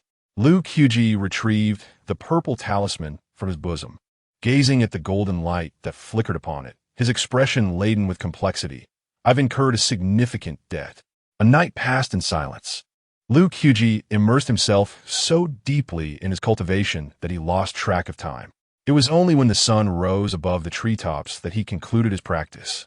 After shouldering a modest supply of provisions and securing a sharp dagger to his calf, Lu Qubi exited the dilapidated temple, casting one last glance back before closing the door and striding purposefully towards the large locust tree at the village's entrance. To avoid attracting the attention of other villagers, he deliberately chose a longer, secluded path. In merely a quarter of an hour, Lu Qubi arrived beneath the sprawling branches of the great locust tree. The carriage that had arrived earlier was already stationed here, with 4 guards in red armor standing at attention. Upon seeing Lu Qubi arrive punctually, the old woman stepped forward, gesturing towards the carriage with a smile. "Young brother, please board the carriage." Lu Qubi glanced skeptically at the diminutive carriage, questioning, "Surely this is not appropriate? Such a small carriage. Wouldn't my presence be an affront to your master?" The old woman chuckled in response. It would not be offensive. You shall understand once you board. With some hesitation, Lu Qubi stepped into the carriage. Upon opening the door and stepping inside, he was astonished by the sight before him. What appeared to be a mere 2 cubic meter carriage revealed itself as a lavishly decorated room, complete with a tea table, a bed, and benches. This was no ordinary carriage. It resembled a mobile abode. Today marked a revelation for Lu Qubi, showcasing the extraordinary nature of practitioners. By the exquisite tea table sat a woman adorned with a purple veil, gracefully manipulating a teapot. Through the veil, she caught a glimpse of Lu Qubi, who stood momentarily entranced, and remarked with a smile, "Young brother, there is no need for such astonishment. This is merely a clever contraption. Once you truly enter the realm of cultivation, such things will seem trivial." Her ethereal voice snapped Lu Qubi back to reality. She spoke truthfully. The pressing matter was that he had yet to genuinely step into the world of cultivation. Offering the woman a polite smile, he discreetly settled into a corner. At that moment, the woman turned her gaze towards the window and instructed, "Mama, it is time. We may depart." The old woman at the carriage door began to execute a series of intricate hand seals, urging the 8-foot scaled horse, "Hasten," with a thunderous gallop. The 8-foot horse transformed into a streak of lightning, pulling the carriage out of Yushin village, followed closely by 4 beams of red light. To the west of the village, the mad priest quietly observed the vanishing carriage, lost in thought. After a considerable pause, he looked down at the impoverished scholar below and inquired, "Did you meet with him last night?" The scholar waved his hand dismissively, retorting, "Who went to see him? Do you think I am as foolish as Li Meng, unaware of how to avoid calamity?" Meanwhile, old Lu hastily arrived at the village entrance, clutching 2 boiled tea eggs. Alas, he was too late. Beneath the big locust tree, there was no one in sight. Lowering his gaze to the tea eggs he had prepared overnight, he wore a dejected expression. How could they leave so swiftly? I didn't even bring the tea eggs. I wonder if that lad will go hungry on the road. Inside the rapidly moving carriage, Lu Qubi gazed out the window for the first time, observing the landscape beyond Yushin village. It appeared to be a primordial forest. However, he soon discerned something amiss. Within the woods, a series of blood-red eyes flickered, and bizarre creatures loomed in the shadows. Some possessed the heads of tigers. Others bore 3 heads, while some astonishingly wore human skin, and others were seemingly fused with trees, creating an utterly horrifying spectacle. Upon witnessing such a scene for the first time, Lu Qubi could not suppress a gulp. A wave of trepidation washing over him as he silently mused. The mad Taoist truly does not deceive me. The outside world is indeed fraught with peril. Observing Lu Qubi's anxious demeanor, the woman smirked lightly, her expression serene as she remarked, "They are merely the local mountain spirits and wild monsters, hardly worthy of note." Hardly worthy of note. Lu Qubi hastily interjected, "How formidable are the monsters that are considered noteworthy?" The woman pondered for a moment before replying, "In my eyes, no spirit or monster holds any significant merit." She lifted a cup of tea, gently swirling it as she continued, "In this world, it is our human race that reigns supreme. Take my great Yu as an example. The emperor wields the imperial seal, commanding the spirits of mountains and rivers, vanquishing demons and suppressing wild monsters, with 3,000 traditions dedicated to eliminating evil. How could mere spirits ever ascend to a position of significance?" Lu Qubi was captivated by her words, astonished at the extent of human power and the ability to bestow authority upon the spirits of nature. The woman cast a sidelong glance at the inexperienced Lu Qubi and scoffed, "You have yet to reach the first realm. Do not overthink matters." The first realm? Lu Qubi's throat constricted, a sound of confusion escaping him. The woman continued, "You do not even know the cultivation realms?" Lu Qubi nodded in acknowledgement. "It cannot be," she said. "Did the great celestial not enlighten you?" Lu Qubi managed a bitter smile. He did not. In response, the woman patiently elucidated. Ancient texts record that the realms of cultivation are divided from low to high into 10 distinct levels. Chapter 14. The upper and lower realms, the 10 realms, are further divided into the upper and lower realms, with the upper 5 realms being exceedingly rare, as most lineages have only preserved the teachings of the lower 5. In the interlude of conversation, the woman slightly lifted her veil, took a sip of tea, and cast a sidelong glance at Lu Qubi, noting his rapt concentration. With a calm demeanor, she remarked, "The first realm is called condensing qi, where one draws the primordial energy of heaven and earth into the body to refine the physique. The second realm is known as transforming essence, where the energy qi begins to form, and primordial energy liquefies into true essence." At this point, her words trailed off. With her ruby lips slightly parted, she gently stirred the tea in her cup, giving no indication of continuing her discourse. Lu Qubi, engrossed in her narrative, quickly inquired when she abruptly ceased, "Why have you stopped?" The woman smiled lightly. "Do not be overly ambitious. For you at this moment, understanding the first 2 realms suffices." With her statement, Lu Qubi wisely refrained from pressing further. Acutely aware of their disparate statuses, she was at liberty to withhold information, while he could not dare to inquire. After all, the truths would eventually unfold. There was no need for haste. Observing Lu Qubi's measured comportment, the woman found herself intrigued. Could such a person truly originate from a humble village? She discerned no trace of rusticity about him. Particularly striking were his deep, dark eyes, which seemed to regard all without a hint of inferiority. She extended her finger toward the cushion beside the tea table, inviting him. "Would you care to share a cup with me?" Lu Qubi crossed his arms, tilting his head against the window. "I dare not." The woman, taken aback by his refusal, struggled to comprehend his reaction. After all, she was the eldest princess of the Dayu imperial court. Wherever she ventured, she would be afforded a measure of respect. Yet here was Lu Qubi rejecting her outright without a second thought. Did he truly believe her royal demeanor to be without consequence? A trace of indignation crept into her voice. "Do you fear I might poison you?" Lu Qubi chuckled softly, shaking his head. "Not at all." "Then why?" The woman's chin lifted slightly, revealing a hint of anger beneath her veil. Lu Qubi smirked playfully, feigning ignorance. "I am simply not thirsty." "You are not thirsty? Did I invite you over merely for tea?" Now that they had departed from the village of Yuxian, she would not hesitate to assert her authority. The princess clenched her teeth, coldly asserting, "You must understand, this is my domain. And you should be aware that the great celestial beings have no sway over the affairs of the outside world." Not long after her ethereal words faded, Lu Qubi rose, lowering his head as he approached the cushion by the tea table. "I have answered your question. Should you not reciprocate with one of your own?" As he spoke, the woman pushed a cup of steaming tea toward him. Lu Qubi shrugged, offering a wry smile. "Do I have a choice?" The woman laughed lightly. "No, you do not. What is your relationship with the Taoist celestial being, Li Ming?" She gazed intently at Lu Qubi, posing the question that had long occupied her thoughts. Lu Qubi replied, "We hail from the same village." Upon uttering these words, the woman blinked and questioned. Lu Qubi replied, "The Taoist master once saved my life in my youth and frequently provided me with provisions." After speaking, he cradled his teacup and sipped fervently, plunging the atmosphere into a brief silence.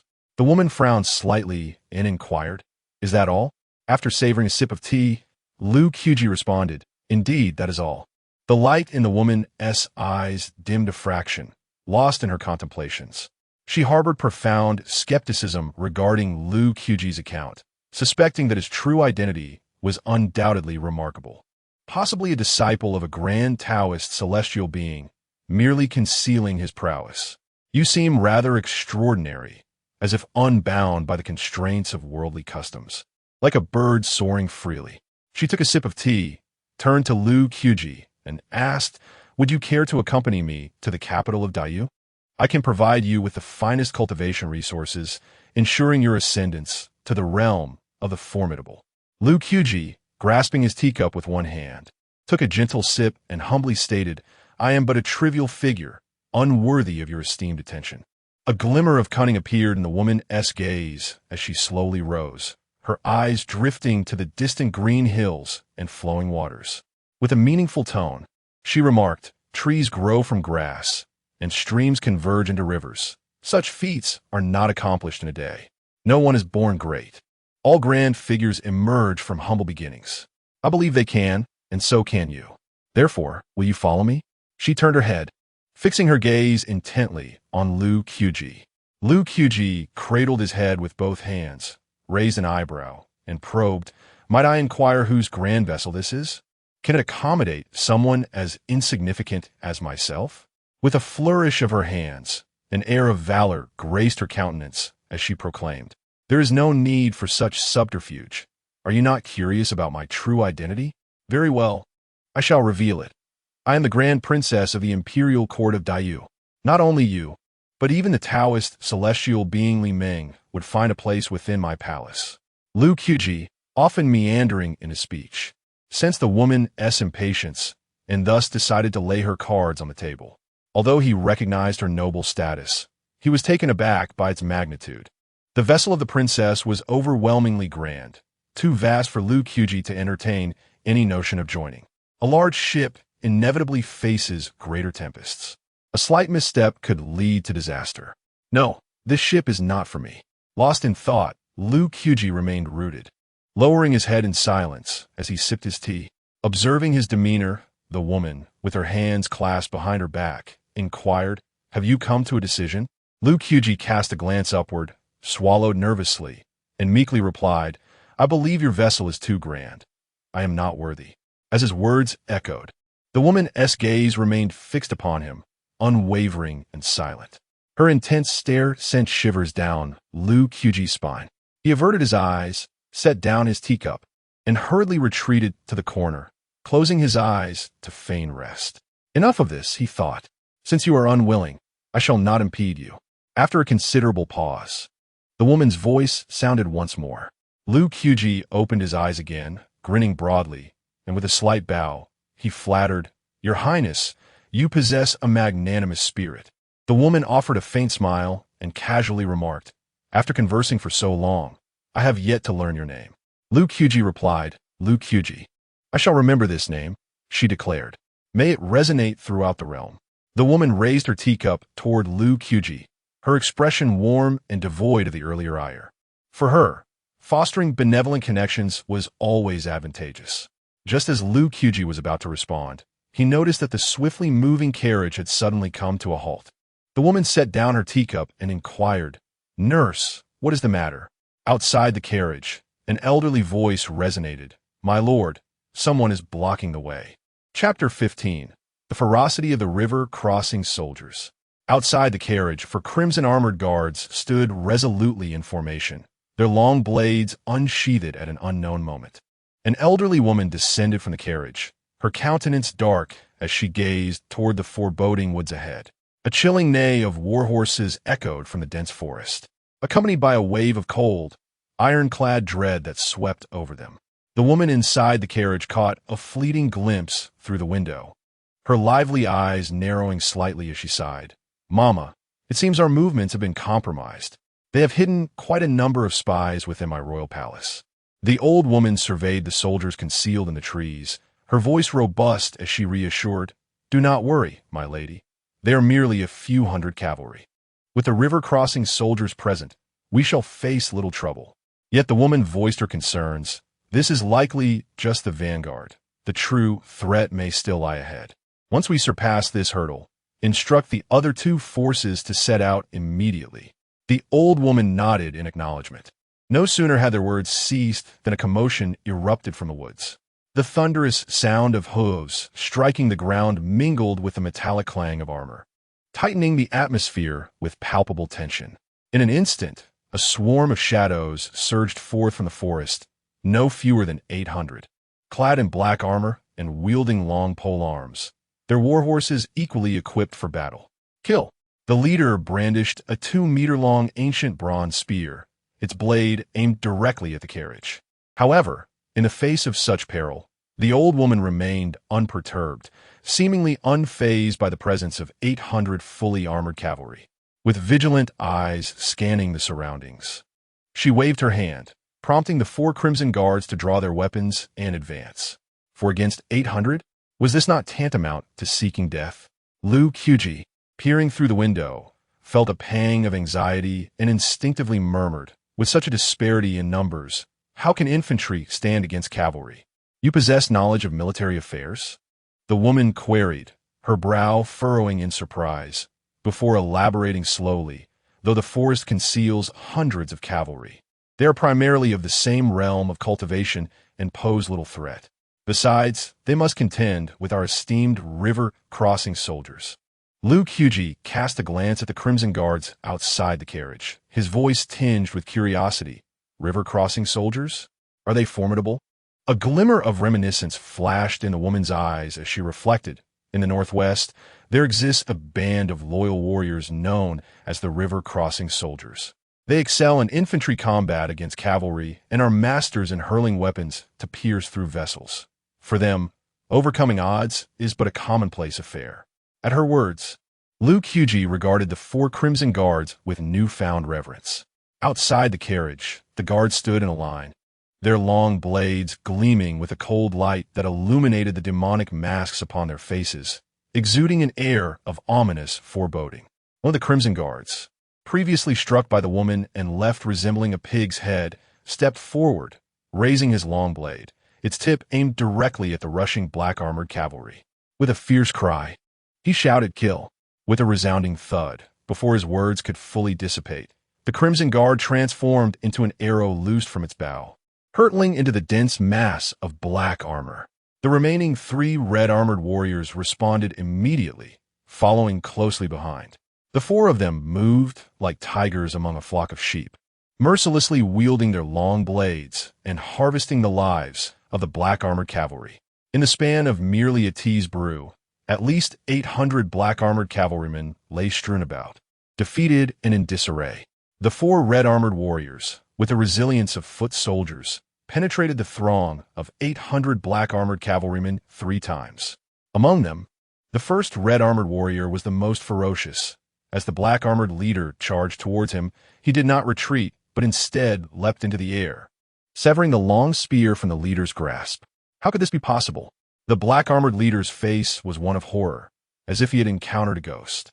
There is nothing impossible. You are merely a frog at the bottom of a well. Have you not heard of the renowned Dafeng of our crossing river troops? In a single breath, this red-armored warrior stepped forth, crushing the neck of the warhorse beneath the black-armored cavalry, and with a graceful maneuver, yanked the black-armored leader from his mount. Grasping the leader's throat with one hand, this red-armored sentinel, known as Dafeng, held his blade in the other, swiftly approaching the cart. "I have captured the enemy's commander. Please give your orders, my lord." Dafeng bowed respectfully towards the cart, awaiting the lady's response. Observing that the dust had settled outside, the lady prepared to exit the cart. Unexpectedly, Lu Qubi also intended to step out. He had listened intently to the earlier conversation between the lady and the old woman. This was merely the first wave of cavalry, and there may be even more perilous ambushes ahead. After much contemplation, Lu Qubi resolved to flee. The lady turned her gaze towards Lu Qubi, who was packing his belongings. "Are you leaving?" she inquired. Caught off guard by her insight, Lu Qubi managed an awkward smile. "I am grateful for the princess's assistance on the road. I see some signs of life not far ahead, so I shall not trouble the princess further." With that, Lu Qubi quickly pushed open the cart door and leapt down. Casting a glance at the scattered remains before him, Lu Qubi felt a wave of nausea, but fortunately, the internal technique of supreme humanity activated, restoring his composure. In that moment of distraction, the lady also descended from the cart. She surveyed the scene of carnage with an expression devoid of emotion. The next instant, she approached Dafeng, ready to speak, when the captive in Dafeng's grasp suddenly convulsed, foaming at the mouth, and promptly died. Dafeng hastily bent down to pry open the corpse's mouth, and upon discerning the contents, he exclaimed, "My lord, it is a soul-destroying pill." Hearing the name of the pill, the lady frowned, contemplating for a moment before sneering, "They are willing to resort to soul-destroying pills. My brothers are truly terrified of me uncovering their faults." Then, casting a sidelong glance at the dazed Lu Qubi, she pointed ahead, saying, "Proceed along the official road, and you will find a town. I have fulfilled my promise to the heavenly people. The mountains are high and the roads long. We shall meet again in the martial world." Lu Qubi, coming to his senses, nodded and, without looking back, walked in the direction indicated by the lady. At this moment, he nearly fathomed that he was ensnared in the vortex of a power struggle. Remaining by the woman's side would undoubtedly pose a greater peril. It would be far wiser to depart entirely. The old woman gazed at Lu Qubi's receding figure and uttered, "My lord." To let him go, just like that, seems rather regrettable. The woman, fixated on Lu Qubi's silhouette, murmured, "A forcibly twisted gourd is not sweet. I have no desire to engage in such a coercive endeavor." Meanwhile, Lu Qubi strode along the road, a standard long sword slung across his back, most likely appropriated from the corpses of the black-armored cavalry. The gentle breeze was balmy, and the sun shone brightly as Lu Qubi's steps quickened, heading straight toward the town ahead. Suddenly, a peculiar sound emanated from the bushes beside the road. Instinctively, Lu Qubi's hand gripped the hilt of his sword, his voice lowered. "Who goes there?" A towering figure abruptly emerged from the underbrush, clad in black armor and wielding a long spear. "None from the princess's residence shall escape." Chapter 16. The Plum Wife and the Crane-Childly Fu. If I declare I am not a member of the royal palace, would you believe me? Lu Qubi carefully uttered these words while gazing at the imposing black-armored soldier before him. A cruel smile crept across the soldier's face. "Not a chance. Regardless of who you are, today you shall certainly meet your demise." Realizing that reasoning was futile, Lu Qubi unsheathed the long blade from his back. "The river-crossing soldier is here," he bellowed, striking a fearsome pose. The black-armored soldier, taken aback by Lu Qubi's sudden shift in demeanor, hesitated to act. The reputation of the river-crossing soldier was indeed formidable. With a swift motion, Lu Qubi turned and fled, darting towards the direction of the carriage like a large black rat. "Damn it!" The black-armored soldier, witnessing Lu Qubi's retreat, realized he had been outsmarted, his face turning a shade of green with fury. Enraged, he removed a great bough from his back, deftly knocking a special feathered arrow that bore the semblance of a snarling wolf's head. The black-armored soldier stepped forward, drawing the bough into a crescent shape. Whoosh! The wolf-headed arrow was released with a flash, soaring directly towards the fleeing Lu Qubi. Simultaneously, the air was pierced by a piercing war cry. The signal sounded, "Kill, kill, kill!" In the dense woods, numerous masked assassins, upon hearing the call, unsheathed their blades. Beside the 8-foot scaled horse, just as the woman stepped onto the carriage, preparing to depart, she suddenly heard the shrill war cry. "This is bad. It is the wolf's war cry. The Blood Wolf Guard is here." Her face turned as cold as frost, and with a flick of her wrist, a blue-white sword materialized in an instant. 4 red-armored attendants quickly unsheathed their swords, shielding the woman protectively. An elderly matron leaped atop the carriage, channeling the energies of heaven and earth in her hands, ready to strike at a moment's notice. "Hut, hut, hut." After a few breaths, a cacophony of hurried footsteps echoed from ahead, prompting the woman to lift her gaze. She beheld a black figure racing forward on the official road, closely pursued by a throng of masked assassins. Without needing to guess, the shadow at the forefront was indeed Lu Qubi. Lu Qubi himself was bewildered. Not only were the pursuers multiplying behind him, but occasional hidden weapons were being launched as if everything had been meticulously orchestrated. Were it not for his athletic physique and sheer determination, he would have long been pinned to the ground by an arrow. Behind the woman in front of Lu Qubi, a sly smile graced her lips as she shouted, "Princess, they are here for you." The woman, observing the swiftly approaching Lu Qubi, gritted her teeth and muttered, "Is he trying to draw attention to me with such a loud declaration? This lad is truly cunning." Just as she suspected, upon Lu Qubi's proclamation, nearly all the assassins redirected their focus towards the woman. "Do not pursue that lad any longer. Let us first eliminate the woman," commanded a figure in black as he ascended to the treetops, directing the masked assassins. In the next moment, a swarm of assassins surged from all directions, intent on engulfing the entire carriage. Lu Qubi paid no heed to the chaos around him. After evading the assassins trailing him, he swiftly concealed himself behind a grand tree. He yearned for escape, yet the sheer number of assassins rendered his chances of survival upon recklessly emerging less than 1 in 10.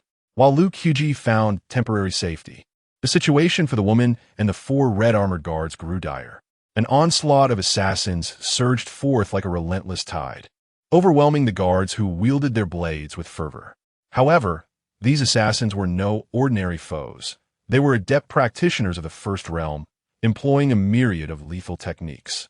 In an instant, a deluge of hidden weapons and poisons rained down upon the red armored guards, just as it seemed they could no longer withstand the assault. An elderly woman unleashed a powerful palm strike from afar. The force of her strike resonated like crashing waves, uprooting nearby flora and sending the black-clad assailants hurtling backward. With that singular motion, she turned the tide of battle. Was this the might of a grand cultivator? Lu Qubi, hidden behind the tree, stared in astonishment, unable to regain his composure for an extended period. Suddenly, several lifeless bodies of assassins collapsed before him. Fortune smiled upon him. In a flash of inspiration, Lu Qubi smeared his face with the blood of the fallen, arranged their bodies atop one another, and nestled himself beneath them, feigning death while quietly observing the unfolding conflict. With the arrows now unleashed, you need not remain hidden any longer. The second prince possesses audacity beyond measure. The elderly woman stood atop the carriage, her gaze icy as she surveyed the remaining assassins. The earlier display of her power left them hesitant to act recklessly. A piercing cry resonated from the heavens above, akin to the call of a crane. A magnificent red-crowned crane descended from the sky, bearing a middle-aged man with flowing hair and striking azure eyes, holding a jade flute.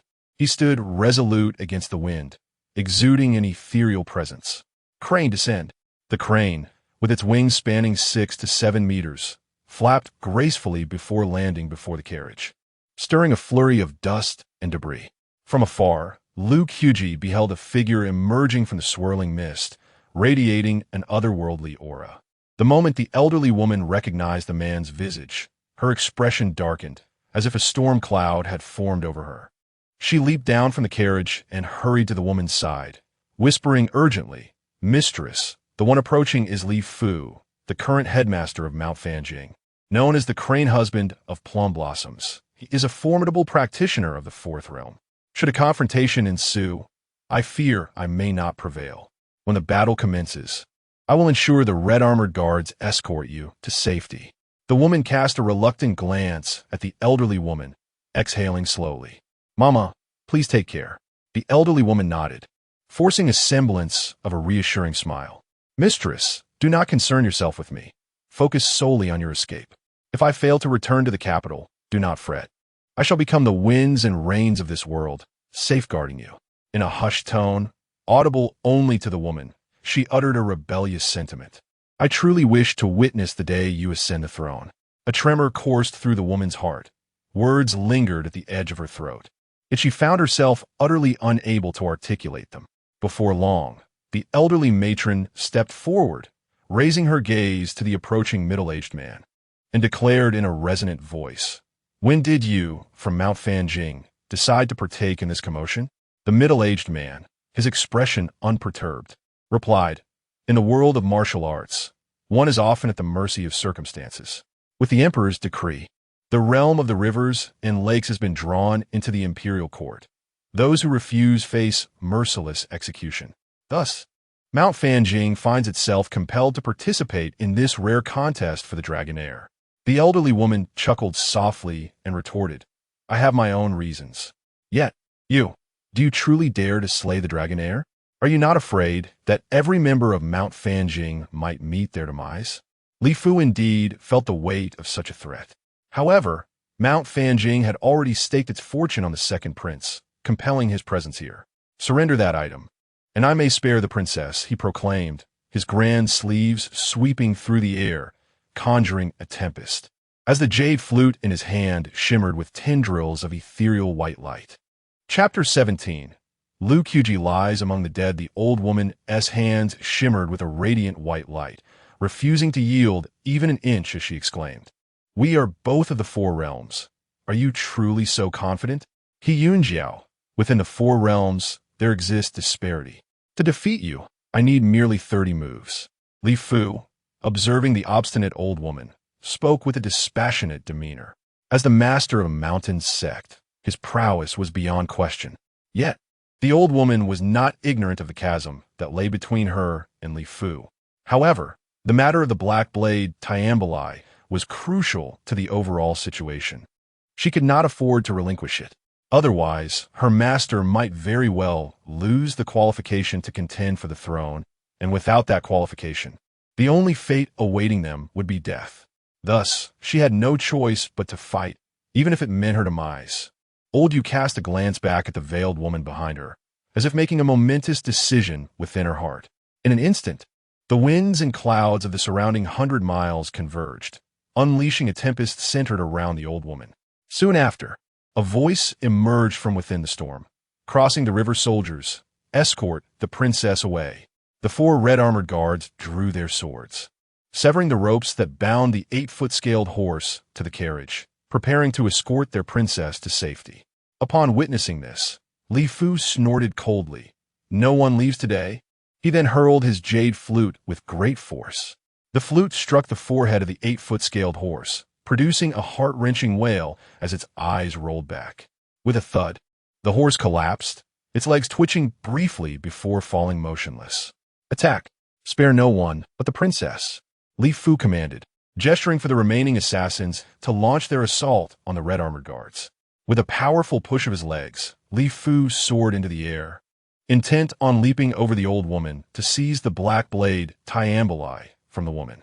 But the old woman would not grant him such an opportunity. "As long as I stand here, you shall not take a step forward," she bellowed, unleashing a mighty roar towards the heavens, her hands rapidly forming 36 grand hand seals. The 36 overlapping wave's hand? Truly, as the legendary sea fairy He Yunjiao of the Jianghu decades ago, her reputation was indeed well-deserved. Sensing the old woman's overwhelming palm energy, Li Fu furrowed his brows, reaching out to grasp the jade flute, which instantly returned to his hand. He took a step back, a scornful smile gracing his lips. "It is said you hail from the South Sea, practicing your skills amidst the waves. Your palm techniques broad and expansive, a heroine among women. Today, let me, Li Fu, ascertain whether the rumors are exaggerated." Placing his hands upon the jade flute, he slightly parted his lips. In the next moment, a mournful flute melody erupted, drowning out the cacophony of the tempest, the melody imbued with murderous intent. Sharper than any blade. Boom! Boom! The surrounding flora was cleaved by the sound blades, collapsing in disarray.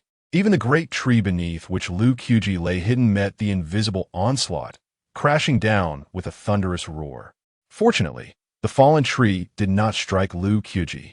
He remained motionless among the corpses, feigning death like a thoroughly lifeless black rat. Meanwhile, the 4 red-armored guards struggled against the relentless tide of assassins, with even the woman herself joining the fray. Before her, she relentlessly wielded the azure and white longsword, unleashing a series of piercing sword energies, her killing aura surpassing even that of the crimson armored guards. Just as the 5 companions were about to break free from the encirclement, Li Fu, entangled with the old hag, suddenly shouted to the crane behind him, "Crane, ascend!" With a resounding cry, the majestic crane took flight, flapping its wings as it lunged toward the woman. The woman inhaled deeply, channeling all her vital energy into the longsword, delivering a fierce slash at the crane's neck. With a sharp sound, a streak of azure white sword energy sliced through the air, striking the crane's slender neck, yet it merely produced a clang. Li Fu, catching sight of this, burst into laughter. "Princess, your efforts are in vain. This crane drinks from the mountain's spiritual spring and feeds on the essence of the earth. Its feathers are harder than steel, and its claws can shatter even the finest iron." As the woman's sword clashed against the crane's talons, sparks flew, but it inflicted no damage. Infuriated, she spat in frustration. Feeling the immense force from the sword, she was compelled to retreat. Just as the crane raised its long beak to peck her with deadly intent, Dafeng, the most skilled among the crimson-armored guards, dashed forward and collided with the crane. The tremendous impact sent the crane flying 3 meters away. Seizing the moment before it could recover, Dafeng hastened to the woman's side. bloodied and hoarse, he urged, "My lady, flee. We four shall cover your retreat." Without waiting for her response, he pointed toward the direction of Lu Qubi's lifeless body, saying, "That is the entrance to the forest. Within it lies a glimmer of hope." The woman glanced at Dafeng and then took off running. She did not wish for her guards to perish in vain. She had to survive. Only by living could she seize the chance to turn the tide. With these thoughts in mind, she transformed into a streak of light, racing madly toward Lu Qubi's fallen form. Meanwhile, Lu Qubi, lying motionless, could no longer maintain his composure. "What are you doing here?" In the next moment, the woman witnessed a scene that left her utterly speechless. From beneath a cluster of 7 or 8 corpses, a familiar figure emerged. Without even glancing her way, he took off running, his speed leaving her astounded. As she drew closer, she finally recognized the shadow as Lu Qubi. "Why haven't you escaped yet?" she called out while fleeing for her life. Gasping for breath, Lu Qubi replied in desperation, "I would love to run, but with flying darts, poisonous smoke, and now a gigantic crane, how could I possibly escape?" The woman felt a lump in her throat. Ultimately, these assailants sought her life, and Lu Qubi was merely caught in the crossfire. She wished to express her apologies, yet the dire circumstances offered no opportunity for such sentiments. Suddenly, from the thicket ahead emerged a group of 50 or 60 individuals, all clad in black and wielding long blades. Witnessing this alarming scene, Lu Qubi swiftly applied the brakes, executing a sharp 90-degree turn to flee in another direction, all the while cursing vehemently, "Your Highness, how many foes have you summoned upon us?" The woman also shifted her course, closely trailing behind Lu Qubi. Infuriated by his exclamations, she retorted, "How was I to know? All 8 of my brothers wish to see me perish." As the assassins drew ever closer, Lu Qubi gritted his teeth, steeling himself for a desperate stand. Just then, at the critical moment, a figure clad in red armor appeared, standing resolutely between them and the pursuers. This red-clad guardian was none other than Dafeng. "My lord, flee swiftly. I shall hold them off," Dafeng declared, brandishing his sword to block the advancing enemies, for the first time removing the terrifying mask that concealed his face, revealing a visage marred by scars. "I am the river-crossing soldier, Dafeng. None shall harm my lord any further." Chapter 18. Running until the skies clear. Alone, he faced 4 or 5 dozen masked assassins. Would Dafeng feel fear? In the past, the 3,000 soldiers of Dayu crossed the river to confront 30,000 cavalry of Dafeng, and not a single one was afraid. How could he, Dafeng, be intimidated by merely 40 or 50 assassins? If his head were to roll, what of it? With a powerful thrust of his heel, Dafeng drew an arc through the air, leaping into the midst of the masked killers. With a swift motion, Dafeng brought his long knife crashing down. The nearest assassin barely had time to react before his life was cut short, crimson blood gushing from his throat. Seeing this, the remaining assassins surged forward. In an instant, 5 or 6 dozen long knives descended from all directions. Even if Dafeng had 4 hands, it would be difficult to fend them off, forcing him to continuously parry with his long knife. A blade struck at the tendons in Dafeng's foot. Cursed be it! He let out a cry of pain, losing his balance, staggering backwards. Moments later, his legs could bear no more, and with a thud, he collapsed to the ground. These masked assassins were all skilled fighters, adept at killing, showing no mercy or respite to Dafeng. Whoosh whoosh! A flurry of hidden weapons rained down upon him like a tempest. Clang, clang, clang. Dafeng wielded his long knife, creating afterimages to deflect most of the projectiles. In the fleeting moments between his strikes, he caught a glimpse of the woman retreating ever further behind him, and with cracked lips, he whispered, "Master, run further away," lifting his gaze to the oppressive sky. The bloodshot veins in his eyes grew more menacing as he forced out a fervent declaration. "The skies shall not clear. Do not halt." With a mighty shout, Dafeng, despite his severed tendons, miraculously stood tall. His scarred red armor was enveloped in a thin mist of crimson, the blood haze rendering his scarred visage even more terrifying. With both hands gripping his long knife, he assumed a fierce stance once more, his voice hoarse yet resolute. Guiji, charge!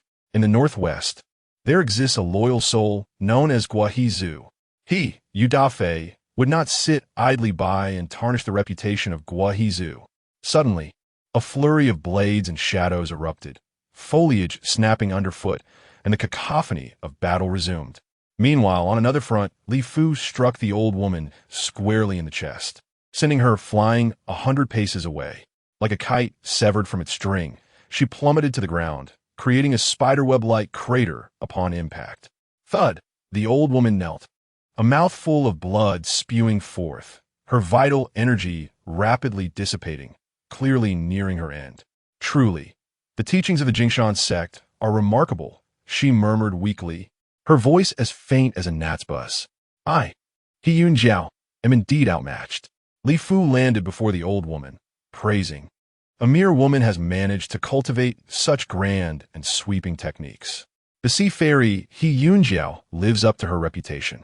With her internal organs reduced to pulp, she sustained herself solely on a flicker of spirit. The moment she realized her master had escaped, the last vestige of her strength was obliterated. Thud, thud. The old woman fell heavily backward, her final words a mere whisper. My lord, I am departing. The court, cold and unfeeling. Do not forget to add garments next year. Li Fu passed by the old woman's lifeless body without casting a glance upon her remains. After taking a few steps, an inexplicable thought crossed Li Fu's mind, prompting a deep sigh. In the martial world, entering the court leads to a grim fate. Moments later, the sounds of battle began to fade. High among the branches, a cuckoo observed the horrific scene below, letting out a mournful cry. 3 bodies clad in red armor lay sprawled across the ground in disarray. A colossal red-crowned crane mercilessly pecked at their flesh, with one head completely missing, leaving only a mass of indistinct gore. Approximately 100 meters in front of the crane stood Dafeng, seemingly lifeless, yet standing resolutely amidst 40 or 50 fallen corpses. With sheer strength, he had held off numerous masked assassins, retaliating with his long knife, a feat beyond mortal comprehension. After some time, Li Fu descended from the heavens. Clad in a flowing white robe that billowed without wind, his blood-stained flute in hand, the murderous intent in his eyes was yet to subside. He cast a glance at the unwavering Dafeng, and despite not being on the same side, admiration crossed Li Fu's face as he sighed. In the northwest, there lies a solitary loyalty known as the river-crossing soldier. Indeed, the river-crossing soldier is remarkably valiant. As he spoke, he directed a beam of white light toward Dafeng's corpse. The light enveloped Dafeng's forehead, ultimately encompassing his entire being. A gust of wind swept through, dispersing the metallic scent of blood in the air. Under the influence of the white light, Dafeng's body transformed into fine white powder, scattering with the breeze. In the end, it was merely a matter of serving one's master. Li Fu lowered his head, sighing, the murderous intent in his eyes diminished by a third. He then ascended once more onto the crane's back, squinting slightly as he gazed into the distance, certain of the presence he sensed. Princess, with me, Li Fu here today. You shall not escape. The struggle for the throne of the 9 dragons was no trifling matter. Today's tragic fate of the river-crossing soldier was a foretelling of his own destiny on Mount Fanjing. To preserve the millennial-old teachings of Mount Fanjing, he, as the headmaster, had no alternative. With a gentle wave of his hand, he addressed the red-crowned crane. Crane, head northeast for 80 miles. The crane, having gained sentience, flapped its wings in response and soared into the clouds.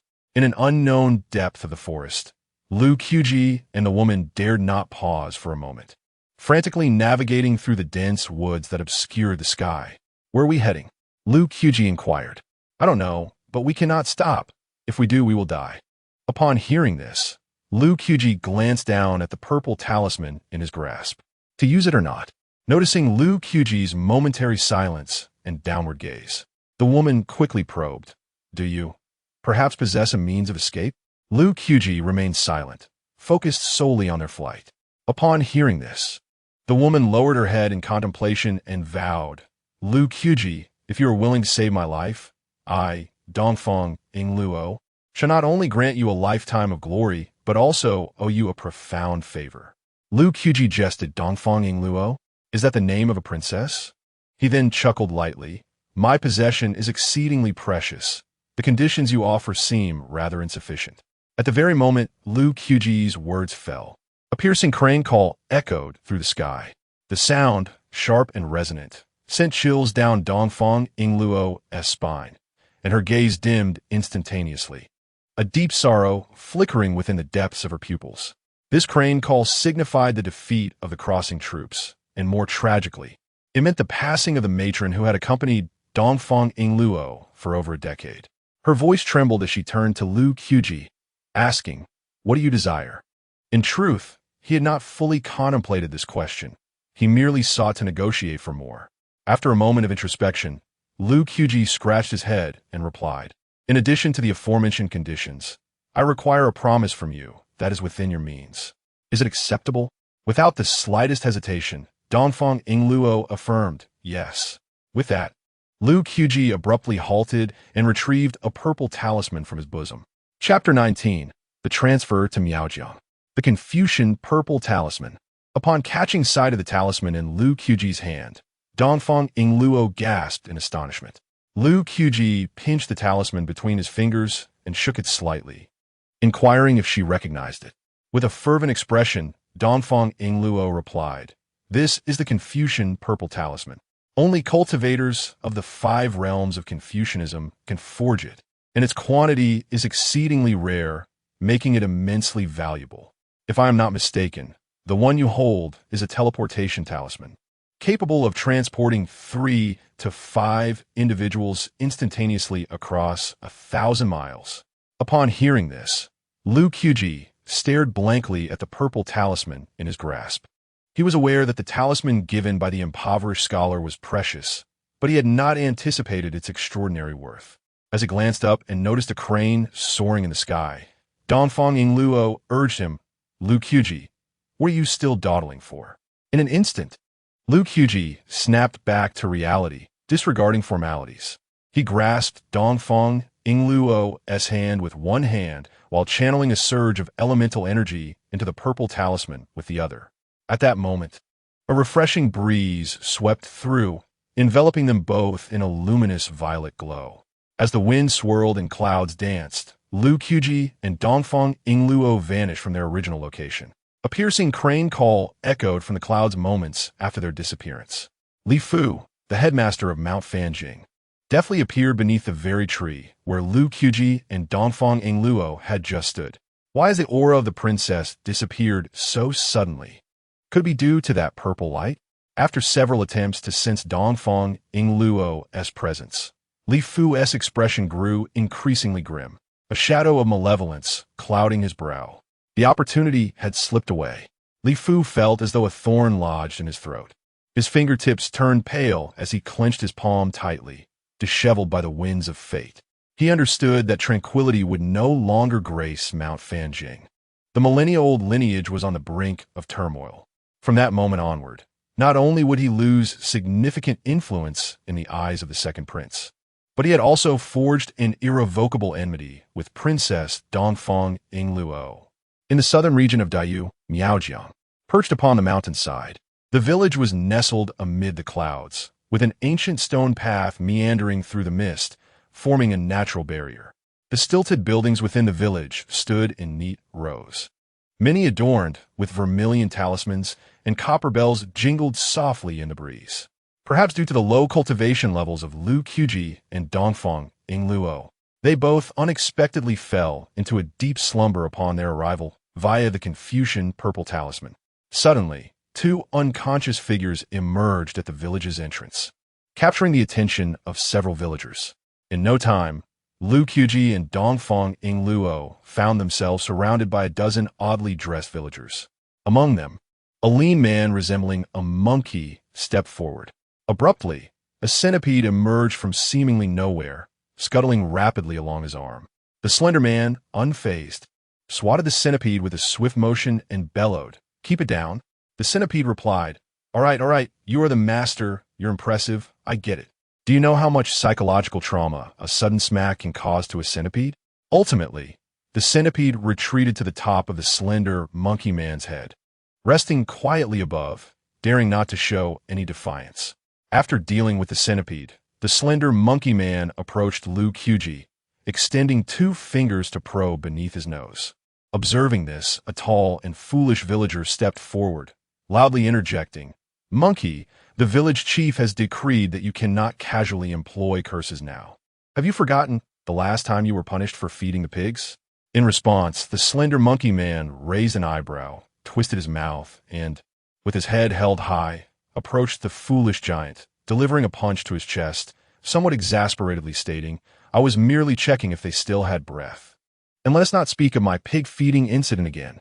"Oh dear," the foolish giant expressed a pitiful look, scratching his head, and softly retorted, "I didn't know what you were planning. Besides, the fact that you starved the pigs to lose 30 pounds is known only to me. I wouldn't spread it around." The other villagers, hearing this, turned to stare at the monkey. The monkey's face flushed crimson as he vociferously explained, "Don't listen to him. I can comprehend how to feed a pig." Subsequently, the monkey approached the foolish giant, patting his thigh. "Big fool, stop talking nonsense. If the village chief finds out, I'll be back to feeding pigs." As the two conversed, a deep voice suddenly resonated from the tallest tower in the village. "Monkey, big fool, bring those 2 up to the tower." Upon hearing this command, without a moment's hesitation, the monkey and the foolish giant each hoisted Dafeng, Luo, and Lu Qubi, hastening towards the tower. The other villagers, watching the monkey's retreating figure, whispered among themselves, "Did that monkey really starve the pigs by 30 pounds? Who knows? Perhaps the monkey has some peculiar penchant." Before long, the monkey and the foolish giant had carried Lu Qubi and Dafeng Luo to the tower. Kicking the door open, the monkey announced, "Village chief, I've brought them." With a loud crash, before the monkey could finish his statement, he was sent flying back, sliding through the air before landing in the pig pen. A large hand emerged from the tower, securely receiving Dafeng Luo and gently placing her on the bed within the tower. The owner of the hand, glancing disapprovingly at the pig pen, remarked, "You have no sense of decorum. I just repaired that door yesterday. If you can't even feed a pig properly, who has the real pig here? From now on, you will be the one feeding the pigs." The monkey, having fallen into the pig pen, gazed at the large white pig before him, utterly resigned. "Great, I'm back to feeding pigs." Inside the tower, the foolish giant, blankly pointing at Lu Qubi on his shoulder, looked at the hunched elder across from him and inquired, "Village chief, where should I place this person?" The elder casually gestured toward the floor, saying, "Just put him on the ground." As the foolish giant lowered Lu Qubi to the ground, he curiously asked, "Village chief, why do the women go on the bed while the men are placed on the floor?" The elder scratched his head and concocted a feeble excuse. "Nothing much. It's simply that the man possesses a robust constitution, while the woman appears somewhat frail." The simpleton nodded in a daze, revealing a set of large white teeth. The village chief truly knows more. The elder retrieved a large white bun from his robe and handed it to the simpleton, chuckling, "Now off you go, my dear fool." "All right." The simpleton, grinning broadly while clutching the bun, exited the loft. After dismissing the simpleton, the elder turned his gaze toward Dafeng Luo, who lay upon the bed, murmuring to himself, "The great Yu royal family? What brings them to Miaojiang? This is trouble." He then glanced at Lu Qubi, sprawled on the floor, speculating. Dressed simply, lacking the aura of a dragon, he must be the lady's attendant. Yet, how could an attendant be so weak?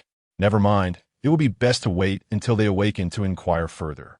With a sigh, the elder flicked his thumb against the long nail of his pinky, and suddenly, a bright light illuminated the entire loft. A quarter of an hour later, Dafeng Luo was the first to open her eyes. As she surveyed the peculiar decorations surrounding her, she furrowed her brow and wondered, "Where on earth have I arrived?" Chapter 20. The Five Realms Grand Master. The moment Dafeng Luo opened her eyes, she instinctively reached for her waist, only to find the jade pendant that had been hanging there was now missing.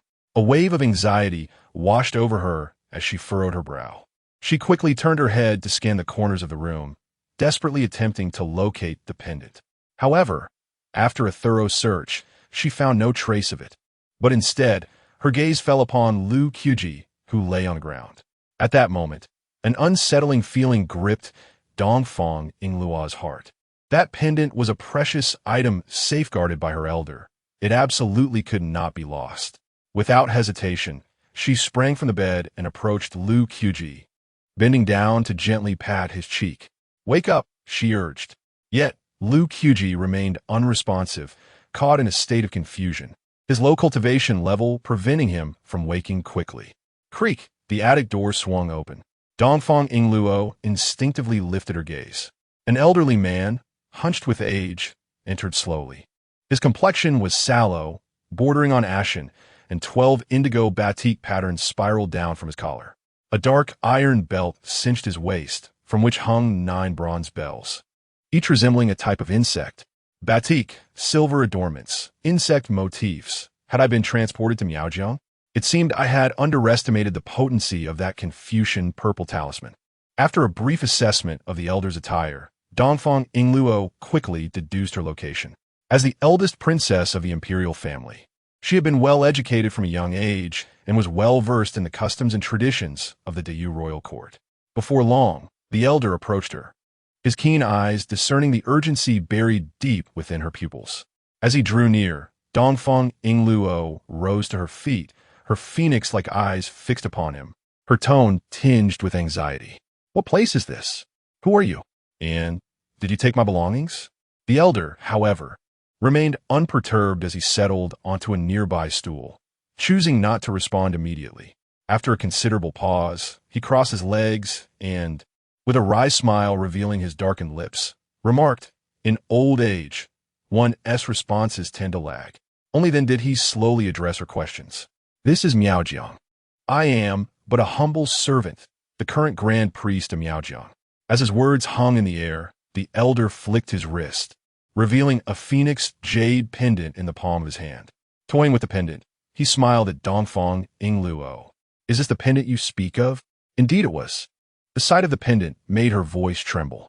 Immediately, she clasped her hands in a respectful gesture and bowed deeply to the elder, her tone filled with urgency. "I am immensely grateful for your assistance, esteemed elder. I shall repay your kindness in the future. However, this pendant is of utmost importance to me. Might you consider returning it?" The elderly man smiled faintly, a smile that was somewhat unsettling as the corners of his darkened lips subtly moved. "Although I am old, my discernment remains sharp. This jade pendant not only exudes the essence of dragons, but also embodies the philosophies of Confucianism and Taoism, undoubtedly sealing away something of great significance. While the object may belong to you, once it enters my Miao territory, it becomes mine." Upon hearing the old man's brazen and unreasonable words, Dafeng Yingluo felt an intense rage within. Yet her expression remained as calm as a placid lake as she replied, "Isn't your statement a bit too overbearing, sir?" The old man erupted into a hearty laughter, declaring, "Overbearing? And what of it? What do you do to me?" The atmosphere within the loft grew tense in an instant, the air descending into a brief silence. The terrifying aura emanating from the old man engulfed the entire space like a tidal wave, causing Dafeng Yingluo's hair to stand on end, rendering her unable to move and even making it difficult to breathe. A fifth-stage grand cultivator. Dafeng Yingluo gazed at the old man with a look of horror, cold sweat trickling down her forehead, dampening her dark hair and rendering her quite helpless. After 3 to 5 minutes, the old man withdrew his oppressive presence, lowered his legs, patted down his trousers, and slowly rose to his feet. "I can give you the item. In fact, I can even lend you a helping hand." Seeing a glimmer of hope, Dafeng Yingluo promptly replied, "What do you mean by that?" The old man glanced sideways at her, his expression unreadable. "I believe the princess is an astute individual. Why do we not speak plainly?" Indeed, the old man had been aware of her identity from the very beginning. Dafeng Yingluo speculated that the earlier terrifying pressure was likely a deliberate display of his power. She wiped the sweat from her brow and cautiously asked, "What is it that you desire, senior?" With a wave of his hand, he tossed the jade pendant back to Dafeng Yingluo, proclaiming, "Rest assured, princess, you shall not be at a loss. In the next moment, the old man's expression shifted, and with another wave of his hand, all doors and windows in the loft were sealed shut, plunging the space into silence. The old man's eyes gleamed with intensity as he stated, "My Miao territory wishes to collaborate with your highness on a grand endeavor." Dongfang Yingluo, with a complex expression, carefully accepted the jade pendant, her willow-like brows arching as she replied with a bitter smile, "Senior, are you not overestimating me? I have been pursued to this extent. How can we discuss grand plans?" The old man, seeing that Dongfang Yingluo was still holding back, could not help but chuckle, saying, "The princess jests. Though I reside in Miao territory, I possess a profound understanding of the great affairs of the world. As far as I know, your highness has deep roots in the capital, with the princess mansion backed not only by the northern god of Mount Tai, sanctioned by the great Yu, but also by the ancient lineage of Qingqing Mountain. If we combine forces with my Miao territory, then in the battle for the throne, the princess would hold a 60% advantage, with the remaining 40% to be shared among the other princes." Upon hearing this, Dongfang Yingluo was astounded. The distance from Miao territory to the capital was vast, and yet the old man articulated her background with such clarity. It was truly unfathomable. Miaojiang is renowned for its thousands of Gu masters and tens of thousands of able-bodied youth, representing a formidable force that cannot be underestimated.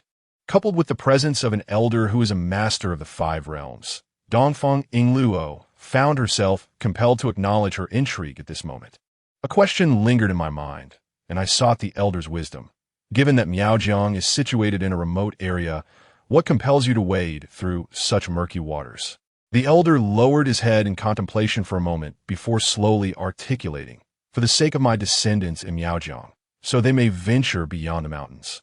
With a deep sigh, the elder continued, "The fishermen by the sea live their entire lives without ever knowing what lies beyond the horizon, while most children in the mountains remain confined within their limits, bound by mountains and seas. They ultimately fail to comprehend the vastness of the sky and the depth of the earth. I yearn for Miaojiang to have eminent scholars imparting knowledge, for well-paved roads that lead to prosperity, and for others to no longer regard Miaojiang as a mere barbaric land. Although Gu masters may escape the mountains, how many among the millions in Miaojiang can truly become Gu masters?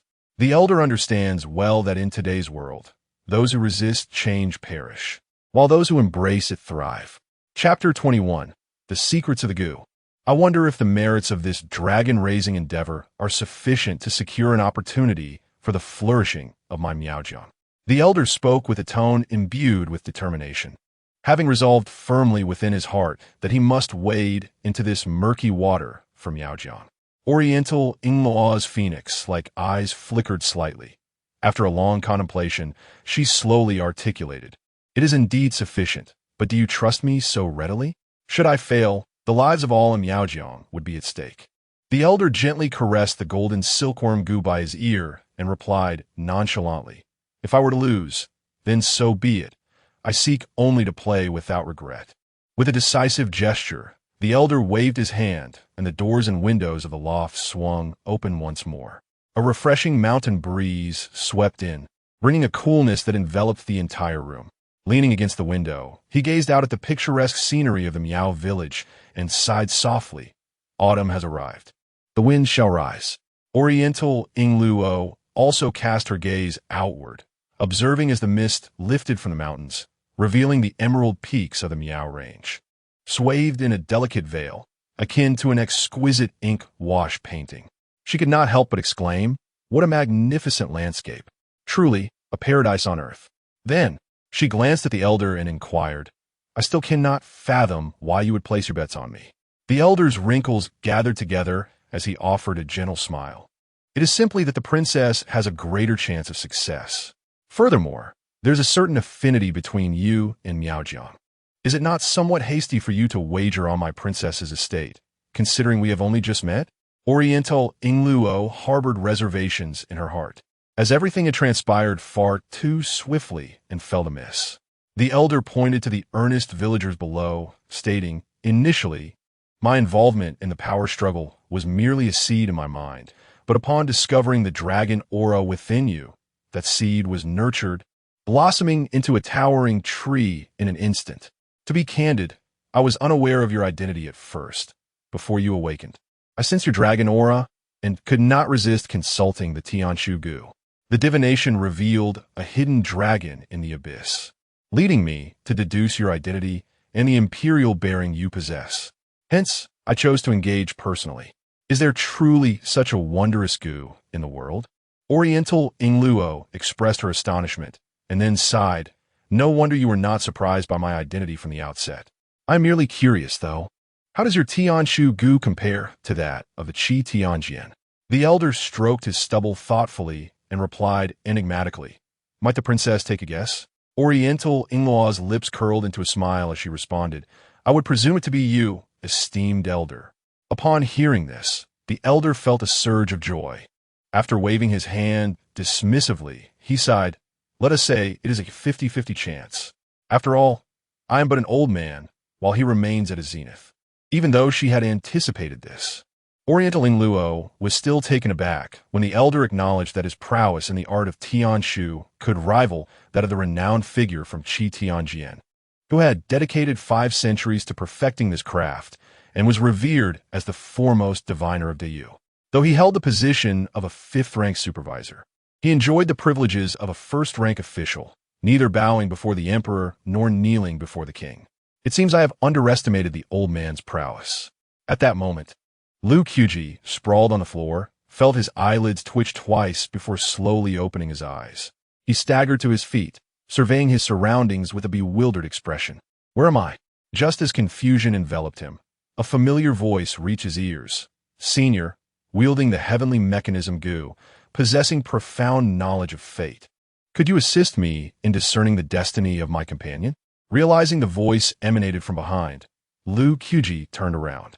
Before him, Dafeng Ingluo sat with an elderly man by the window, each with a cup of tea, mountain tea brewed with spring water. Coincidentally, both their gazes were fixed upon Lu Qubi. The old man scrutinized Lu Qubi from head to toe, exclaiming, Companion, I thought he was your royal guard, princess. Since you wish to witness my abilities, let me demonstrate.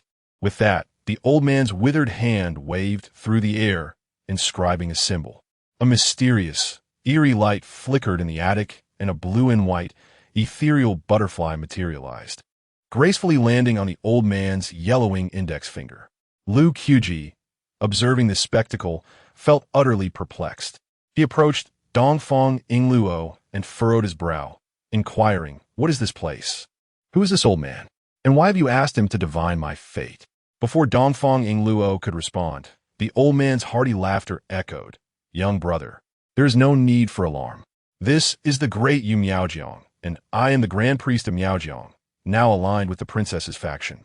The old man lifted his withered finger slightly, adding, The princess merely wishes to witness my skills through you. Rest assured, my heavenly mechanism Gu only observes fate, causing no harm. Standing behind Dafeng Ingluo, Lu Qubi began to regain clarity, expressing his confusion. Does Miaojiang truly possess such influence? Dafeng Ingluo tilted her head slightly, replying, You may find it hard to believe, but I have just forged an alliance with Miaojiang. Lu Qubi's expression turned incredulous. Such as Dafeng Ingluo's allure? Even in the midst of pursuit, she could ally with a formidable force? No sooner had Dafeng Ingluo finished speaking than the old man recited an enigmatic incantation. The blue and white butterfly on his finger stirred, its gossamer wings shimmering like rippling water, as if it had captured the entirety of a moonlit pool within its delicate wings. In that moment, both Dafeng Ingluo and Lu Qubi held their breaths, their eyes transfixed on the exquisite butterfly. The heavenly mechanism Gu was, astonishingly, a butterfly. Even Dafeng Ingluo, accustomed to rare treasures, couldn't help but gasp in awe. Backlit, the translucent wings of the blue and white butterfly appeared as if crumpled parchment, revealing a striking bagua diagram within. The old man's gaze sharpened, preparing to observe closely. However, in the next instant, an unexpected turn of events unfolded. The azure and white butterfly, with its delicate wings, unexpectedly lost one, emitting a mournful cry. Ah! The old man's eyes burned with an unbearable pain, and astonishingly, 2 streams of blood tears flowed from them. This scene unfolded with such suddenness that both Lu Qubi and Dongfang Yingluo were rendered motionless by shock. In his heart, Lu Qubi had already devised several escape plans, while Dongfang Yingluo, filled with curiosity, pondered what the elder had witnessed to evoke such sorrow from a master of the fifth realm. After a considerable time, the butterfly with the broken wing vanished from sight. The old man steadied himself with one hand on the chair, regaining his balance, yet his vision remained clouded, and his complexion turned ghostly pale. It was a grave oversight. The blood tears on the old man's face had solidified into 2 ghastly streaks, creating a chilling appearance. Then, with feeble strength, he extended his trembling hand and pointed unsteadily at Lu Qubi, his expression a tapestry of complexity as he uttered, "You. I cannot see through you. However, I perceive a dragon behind you." Chapter 22. The Unrest of Tiambuli. If I am not mistaken, young brother, you hail from that place, do you not? The elder's gaze toward Lu Qubi grew less contemptuous and more respectful. In the depths of his eyes, a hidden narrative seemed to linger, shrouded in mystery. From the elder's cryptic remarks, Lu Qubi discerned that the elder had indeed deduced his origins from the fallen immortal village. Thus he no longer concealed the truth, boldly affirming, "Indeed, I emerged from the fallen immortal village." The elder's lips moved slightly, as if he wished to articulate something. Yet the words faltered on his tongue and were swallowed back. Turning his head, he regarded Dongfang Yingluo with a knowing expression, remarking, "It takes great courage to visit such a place, Your Highness." Dongfang Yingluo looked at the elder and inquired with a smile, "Are you in any significant distress, elder?" Despite the elder's disheveled appearance, he stubbornly retorted, "Just a mere backlash, nothing serious." In truth, the elder was on the verge of tears.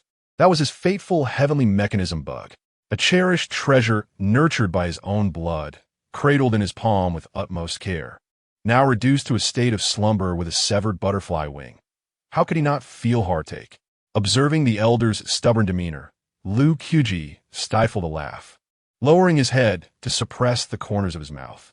However, Dongfang Yingluo burst into laughter. "You truly are resilient, elder." The elder rubbed his forehead, his lips twitching, an awkward expression crossing his face as he sighed in resignation. "Your Highness, please do not allow this old man to read fortunes again." His forlorn demeanor resembled that of a jilted lover, utterly devoid of the earlier imposing presence. A smile graced Lu Qi's lips as he quietly jested behind Dongfang Yingluo. This elder certainly has an unexpected side. The elder, possessing keen hearing, felt a flush of embarrassment upon hearing this. After turning away to wipe the blood from his face, he gestured to Lu Qubi and Dongfang Yingluo, saying, "Your Highness, young brother, please rest for now. In a few days, I will arrange for your return to the capital." After exchanging a glance with Dongfang Yingluo, Lu Qubi said nothing further and headed towards the wooden door of the pavilion. As they walked, the jade pendant at Dongfang Yingluo's waist stirred without wind, emanating a blinding black light. A strange and piercing blade aura erupted from within, shattering the seal on the pendant. In the blink of an eye, the black blade Tiambuli broke free from its confinement. With a sharp sound, the black blade unleashed a terrifying wave of murderous intent directed at Dongfang Yingluo. Alarmed, she exclaimed, "This is bad," but the events transpired too swiftly for her to react. At a critical moment, Lu Qubi, quick on his feet, pulled her aside. Whoosh! The black blade's aura grazed past Dongfang Yingluo, severing a strand of her hair, yet it did not halt. Instead, it veered and charged toward Lu Qubi. Huh! The blade aura can change direction? Lu Qubi stared in astonishment. Without a moment's hesitation, he called out to the elder. "Elder!" In the blink of an eye, the old man abruptly appeared before Lu Qubi and Dongfang Yingluo, his emaciated hand emanating a faint glow. The black blade, Tiambuli? This weapon is even more malevolent than the goo worms. The old man's expression turned grave as the ethereal light in his palm flickered, cautiously suppressing the lethal aura of Tiambuli. To his astonishment, the blade's tip pierced through the old man's protective glow, darting directly towards Lu Qubi with alarming speed. Be careful! Dongfang Yingluo, wielding a cerulean white flying sword, positioned herself before Lu Qubi. With a resounding clash, she resembled a mantis attempting to halt a chariot, spitting blood as she was violently hurled backward. Tiambuli surged forward like a rampaging black dragon, intent on annihilating Lu Qubi. In this perilous moment, Lu Qiji's dark pupils transformed into a pure, resplendent gold, devoid of any impurities. The 33 vertebrae of his spine crackled ominously, as the ancients proclaimed, "The spine is the great dragon of man." In that instant, Lu Qiji's spine truly morphed into a dragon, revealing an extraordinary true dragon coiling majestically along his backbone, its eyes gleaming with the same pristine golden hue. Confronting the edge of the black blade, Lu Qubi roared in a voice that resonated like dragon song. "Before the true dragon, I, Lu Qubi, shall never bow down. A mere unclaimed object dares to threaten my life." At that moment, Lu Qiji's roar echoed like the cry of a true dragon. Boom! Tiambuli emitted a sound akin to a Qilin-esque roar, attempting to pierce through Lu Qiji's chest with a single strike. Lu Qiji's vision sharpened, enabling him to discern even the trajectory of Tiambuli. When the blade was scarcely a meter from his chest, Lu Qubi grasped the hilt with both hands. At this juncture, the dragon-esque roar overpowered the Qilin-esque cry.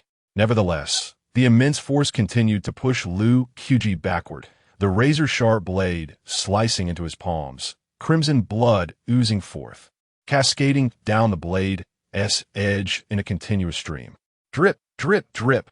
Blood flowed incessantly as Lu Qubi retreated, his expression nearly feral. Veins bulging like coiling dragons in his arms, striving to withstand the onslaught of Tiambuli with sheer brute strength. "I shall assist you," came the old man's voice. In the next moment, several wisps of ethereal light transformed into threads that ensnared the hilt of Tiambuli. The golden silkworm behind the old man emitted a radiant glow, wrapping the weapon entirely in strands of gold. With a swift motion, the old man yanked forcefully, sending Tiambuli arcing through the air before it crashed against the beam of the room. Lu Qubi, hands bleeding profusely, leaned against the wall, drenched in sweat, panting heavily as he fixed a penetrating gaze on the old man, as if questioning why he had not intervened sooner. The old man glanced at Tiambuli lodged in the beam before slowly manifesting before Lu Qubi. Noticing the hint of resentment in Lu Qiji's eyes, the old man explained gently, "My primordial goo has been damaged, greatly diminishing my power, which allowed this black blade, Tiambuli, to escape." While speaking, the old man retrieved a plump golden silkworm from behind his ear and placed it upon Lu Qiji's wound. In the blink of an eye, Lu Qiji's wound had miraculously healed. His gaze upon the golden silkworm was fervent, and with a chuckle, he remarked, "Esteemed elder, this creature is remarkable. Do consider gifting me one." The old man's lips twitched in disbelief, nearly fainting as he rolled his eyes dramatically, retorting, "What creature? This is a golden silkworm from my Miaojiang, which emerges only once every 300 years. Present you with one? Dream on." After tending to Lu Qubi, the elder approached Dongfang Yingluo, softly uttering, "I beg your pardon for the offense," as he placed a hand on her shoulder and began to mend her internal injuries. Before long, Dongfang Yingluo's chaotic energies gradually stabilized, her internal wounds restored to their former state. Just then, a sound echoed from the beam above. Chapter 23. The Forces at Play. The sudden sound sent a jolt through the three individuals in the loft, prompting them to turn in unison towards the beam. The celestial entity known as Tian Buli buzzed ominously, as if beckoning someone. Both Dongfang Yingluo and the elder immediately fixed their gazes upon Lu Qubi. Among the trio, Lu Qubi appeared to be the most likely candidate to establish dominion over Tian Buli. The previous spectacle had been crystal clear to the two. Lu Qubi had withstood the entity's onslaught with nothing but his bare hands. This lad has concealed his prowess remarkably well. Both Dongfang Yingluo and the elder mused inwardly. The elder glanced up at the buzzing Tian Buli, then cast a sidelong glance at the seemingly innocuous Lu Qubi, pondering aloud. Could it be that Tian Bu Li is about to acknowledge him as its master? Dongfang Yingluo interjected hastily. Impossible. How could Tian Bu Li possibly acknowledge a master? Even the legendary founders of the Great Feng dynasty could not compel such recognition. Why would it choose Lu Qubi? Lu Qubi, his eyes fixed on the beam where Tian Bu Li hovered, shrugged his shoulders with a self-deprecating chuckle. Indeed, I am but a minor figure. How could this blade ever recognize me as its master? As soon as the words left his lips, a swift whoosh resonated through the air. The entity Tian Bu Li transformed into a streak of light, soaring directly into Lu Qubi's grasp. Dongfang Yingluo, the elder, a winky face. The loft was suddenly enshrouded in an eerie silence. Observing the dazed expressions of the elder and Dongfang Yingluo, Lu Qubi weighed the black blade in his hand with an innocent expression. You both witnessed this. It was not I who sought it out, but rather it that sought me. He then extended Tian Bu Li towards Dongfang Yingluo without a hint of reluctance, stating boldly, "Let return to its rightful owner." Dongfang Yingluo gazed at the offered Tian Bu Li, her mind swirling with confusion as she stood frozen, unable to respond. In the Great Yu, at the Astronomical Bureau, crimson walls encircled a realm of their own, while the eaves, adorned with dragon-like designs, seemed poised to grasp the eternal sun. Inside the Grand Hall, exquisite astrolabes adorned a zetonwood table, and bronze dragon pillars supported the overhead beams, with swirling cloud-like scales intricately surrounding them. In the center of the courtyard stood a colossal sundial, its surface gleaming white as jade. As the sun traversed the sky, the shadow of the sundial quietly shifted, etching the passage of time upon the stone surface, harmoniously echoed by the star chart of the 28 lunar mansions suspended on the crimson wall. Beneath the eaves, a kindly old man with a white beard stood, gazing up at the vast sky, lost in contemplation of the protracted daylight. Ding, ding, ding. The celestial sphere within the room emitted a peculiar sound. Upon hearing it, the old man furrowed his brow, extending his hand to perform calculations while muttering. The comet of 13 years past has reappeared. Something is amiss. Why does the imperial star veer towards the comet? This is truly perplexing. In a moment of confusion, the old man took the liberty of casting an oracle for the current emperor, the divination indicating, "Time is running short." Hissed the old man with a white beard couldn't help but draw in a sharp breath, turning his gaze towards the court, slowly uttering, "A storm is brewing, and the winds are rising." He paced restlessly in the courtyard, murmuring to himself, "The struggle for the throne among the 9 dragons is imminent. Should I report the matter of the comet guarding the star? Or should I choose to preserve my own safety?" In the imperial palace of the Great Feng, within the depths of the inner sanctum, a robust figure sat upon the dragon throne. Before uttering a word, the overwhelming imperial presence he emanated cast a stifling atmosphere over the entire hall. Half of his face was illuminated, while the other half remained shrouded in shadow, leaving the expression of this sovereign, revered as the 9-5, inscrutable. Having presided over the Great Feng court for 3 decades, his prowess and authority were nothing short of terrifying. He not only strived for reform, but also meticulously prepared for war, exuding an undeniable momentum towards unifying the realm. Casting a glance over the corners of the hall, he spoke in a deep voice, "Inform the hidden envoy within the boundaries of the Great Yu that I demand that black blade. Ensure it is secured before the people of Great Yu can lay their hands upon it. I do not wish for them to possess any leverage, or else I shall annihilate the 3 clans." From the shadows, a middle-aged man clad in a red embroidered robe, pale of complexion and clean-shaven, stepped forward, kneeling on one knee as he proclaimed, "Yes, I shall personally venture into Great Yu to retrieve the heavenly blade for your majesty." As his voice faded, the figure in red transformed into a spectral silhouette, vanishing from the palace in the blink of an eye. This red-clad envoy was none other than Li Changyin, the current grand envoy of the embroidered robes, esteemed as the foremost aide of the Great Feng. He held an illustrious reputation in the martial world, having single-handedly vanquished 3 millennia-old sects and shattered the hands of 3 formidable practitioners of the 4th realm. He was known in the realm as the Nightless Marquis. Meanwhile, Within the confines of the fallen immortal village, a destitute scholar presented a black and white chessboard, inviting the mad Taoist to engage in a game. As they played, their conversation meandered casually.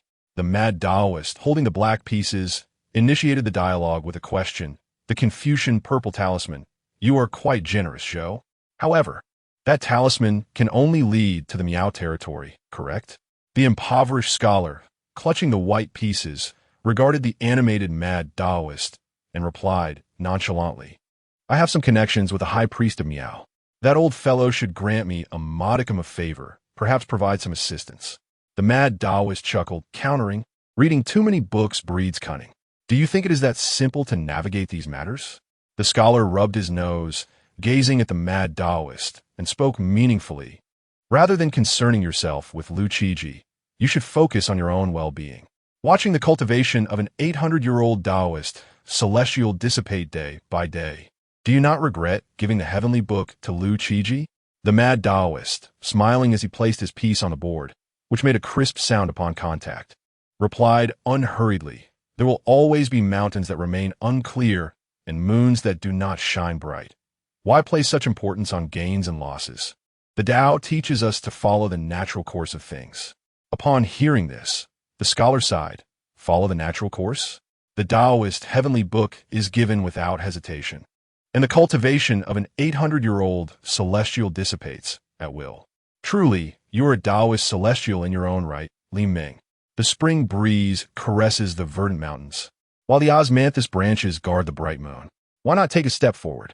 Taking a step forward, one might say, is no simple feat. The mad Taoist chuckled bitterly and remarked, how many heroes have succumbed to the six realms? I too desire to advance. Yet my heart is willing, but my strength is lacking. At present, my sole wish is to witness how Lu Qubi stirs the rivers and lakes into turmoil. The impoverished scholar shook his head and interjected, I fear this lad is destined for the halls of power.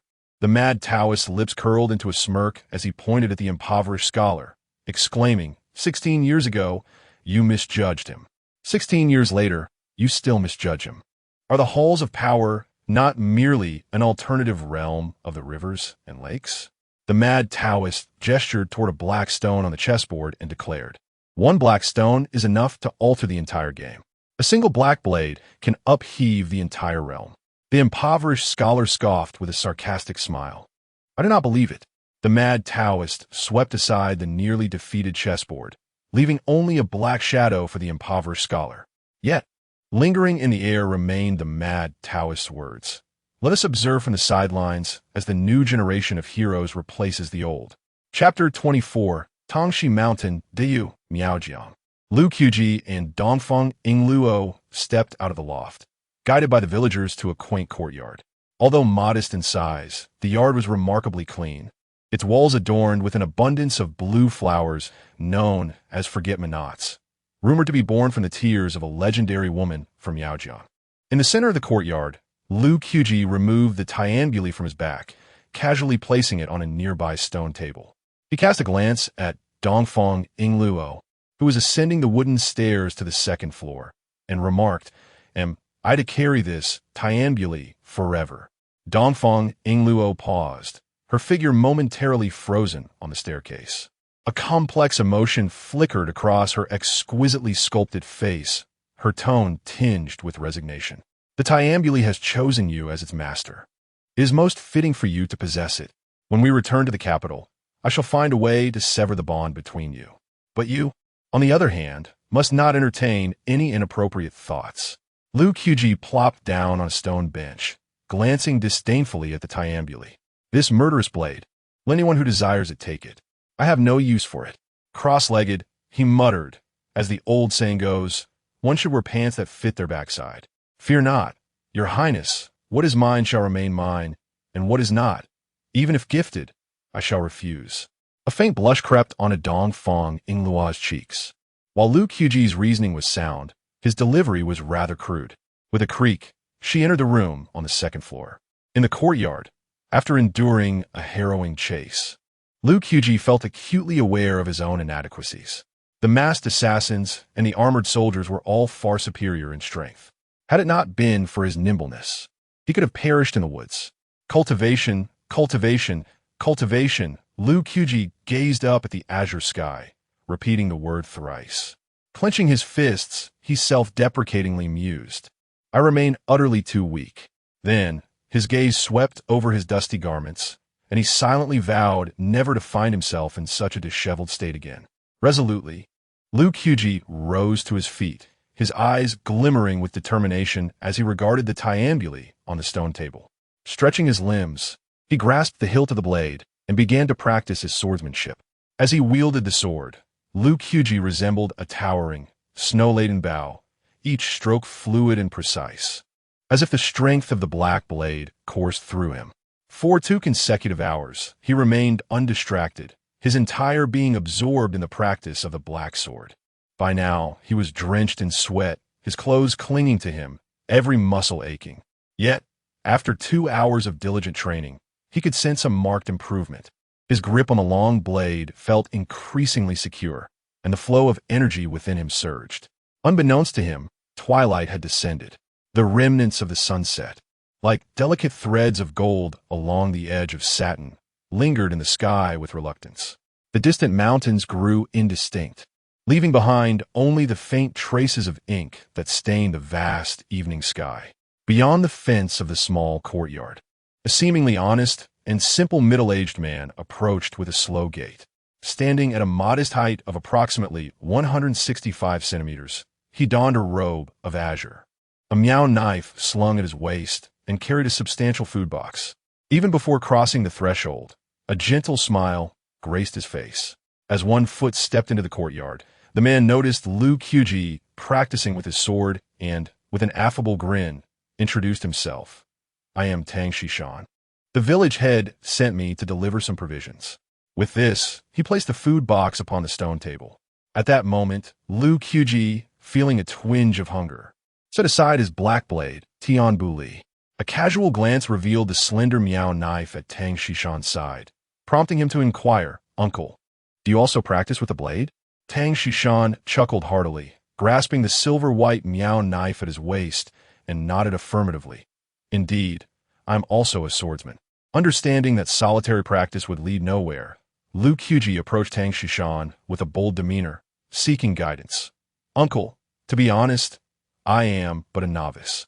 Could you offer me some pointers? Tang Shishan smiled. I'd be happy to provide guidance, but I first have a question. Please, go ahead, Lu Qubi replied eagerly. Tang Shishan asked, among all the myriad weapons in the world, why have you chosen to practice with a sword? Why not a blade? As a true swordsman, Tang Shishan held a profound respect for the sword. He wished to ascertain Lu Qubi's perspective on the weapon. If Lu Qubi's interest was merely a fleeting whim, he would respond with casual remarks. However, if Lu Qubi genuinely wished to pursue swordsmanship, he, as a seasoned practitioner, would gladly share some wisdom. After all, in today's world, sword cultivators dominated the scene, with 9 out of 10 practitioners wielding swords, while those who trained with blades were exceedingly rare. Lu Qubi pondered for a moment before responding with a smile. Inebriation alleviates myriad sorrows. Drawing the blade dispels distracting thoughts. Tang Shishan's lips curled upward in an amused smile. Could you elaborate further? Lu Qubi raised his index and middle fingers, lightly tracing the blade of Tian Bu Li, and proclaimed, In my youth, I often heard the impoverished scholar of our village proclaim that sword cultivators were the most elegant in the realm. I would ponder, is the sword truly the king of all weapons? Is the sword cultivator the foremost among all? Yet, I believe the blade is more domineering, more suited for taking lives. As for elegance, what have we as blade practitioners to do with such frivolity? Let them wield their myriad flying swords with grace. I shall cleave through with a single strike. With each word, the light in Tang Shishan's eyes grew brighter. Lu Qubi's sentiments struck a deep chord within him. In his youth, he too wielded a Miao knife, traversing the rivers and lakes, encountering countless sword cultivators and even clashing with many renowned sword immortals. He had triumphed and faced defeat, yet he had never submitted. Though he may have lost, it did not signify that the knife at his waist had faltered. Observing the swords of the world, one could discern that swords bore only 30% of the murderous intent. Among the sword cultivators, few possessed the courage of a blade practitioner. Lu Qubi was indeed a promising talent for blade. Unable to contain his excitement any longer, Tang Xishan eagerly took Lu Qubi to an open area to practice sword techniques. Lu Qubi would not squander this opportunity. Grasping the hilt of the blade with utmost seriousness, he executed each move with precision. Tang Xishan observed intently from the side, discerning that Lu Qubi's techniques were undoubtedly part of an exceptionally intricate swordplay. However, he perceived that Lu Qubi was somewhat too rigid. While the techniques may be fixed, the practitioner must remain fluid. It resembled a pool of water. Only when it flows can it be deemed alive. Excessive rigidity renders it stagnant and lifeless. With a deep exhale, Lu Qubi slowly sheathed his sword. He then turned to Tang Xishan, clasping his fists in a gesture of respect, and requested, "I humbly seek your guidance, esteemed elder." In response, Tang Xishan deftly flicked his wrist, drawing forth the blade from his waist in a flash of silver. Chapter 25. The Art of the Blade, Concealing the Weapon. The knife is as light as paper and gleams like water, with 2 lines of inscriptions embodying the spirit of autumn. The blade is named, a flake of snow. Observe closely the manner in which I grasp the knife and my breath. As the words fell, Tang Xishan firmly held the Miao knife, positioning one foot forward and the other back, gradually replicating the swordplay of Lu Qubi just moments prior. The Tang Xishan without the knife appeared as a simple, honest man, while the one wielding the knife radiated an aura of grandeur. Lu Qubi, upon closer inspection, noted the rhythm of Tang Xishan's breath, steady, profound, yet subtly restrained. With the knife in hand, who among us can debate the heights of skill with Tang Xishan? After uttering this, Tang Xishan deftly twisted his wrist, bringing the knife behind him, and then executed a swift draw and slash. The dazzling blade flashed, soaring skyward above the Miao village. With a thunderous roar, a vast rift tore through the thick clouds above, allowing the golden rays of the sun to pour through, resembling a resplendent golden passage connecting heaven and earth. Subsequently, Tang Xishan sheathed his blade, reverting to his humble demeanor, and turned to the astonished Lu Qubi, patiently inquiring, "Did you comprehend?" Lu Qubi candidly replied, "I discerned your breathing, yet the manner in which you held the knife still eludes me." At this, Tang Xishan smiled mysteriously. "It is as it should be. This is indeed a meticulous craft." He gazed deeply at Lu Qubi and declared, "With 1,000 draws of the knife, the meaning will reveal itself." Thud thud. Hearing the commotion, Dafeng Yingluo emerged from her room on the 2nd floor of the courtyard. Upon seeing her, Tang Xishan prepared to depart. Before leaving, he pointed to the highest mountain of the Miao village and said to Lu Qubi behind him, "I shall be atop that mountain. Should you not find it troublesome, feel free to seek me out for further practice." Lu Qubi let out a hearty laugh. "That would be splendid." With this, Tang Xishan smiled, his figure flickering before vanishing into thin air. After Tang Xishan's departure, Dafeng Yingluo descended the stairs. Her lively phoenix eyes gazed in the direction of Tang Xishan's disappearance. Perplexed, why did he leave as soon as I appeared? How would I know? Lu Qubi shook his head, teasingly remarking, "Perhaps it is because you're somewhat unappealing." "I unappealing?" Dafeng Yingluo stood frozen, blinking in disbelief, as she caught sight of the mischievous smile on Lu Qubi's lips, a hint of indignation rising on her face. "You." Lu Qubi possessed quite the audacity to jest even with me. Lu Qubi opened a food box, eyeing the delectable treats and licking his lips. Rolling his eyes at Dafeng Yingluo, "Your Highness, since this is not your royal palace, and there are no onlookers nearby, do refrain from your royal airs." Dafeng Yingluo was about to retort when her stomach suddenly grumbled. Inhaling the enticing aromas in the air, she could not resist swallowing hard. "Very well, I shall not hold this against you." Dafeng Yingluo hastened to the stone table, lifted a bowl of fragrant meat noodles, and began to slurp them delicately. Slurp, slurp. Unlike the graceful Dafeng Yingluo, Lu Qubi devoured his noodles with an unabashed enthusiasm, leaving her utterly astonished by his voracious pace. Observing the rapid disappearance of the meal before her, Dafeng Yingluo clenched her teeth and exclaimed, "Leave some for me." After swallowing a generous mouthful, Lu Qubi retorted, I recall you are a practitioner, princess. Do practitioners consume such fare? With a slight frown of indignation, Dafeng Ingluo replied, Do you presume these dishes are mere ordinary meals? They are spiritual sustenance, immensely beneficial to a practitioner's cultivation. No wonder they are so delectable.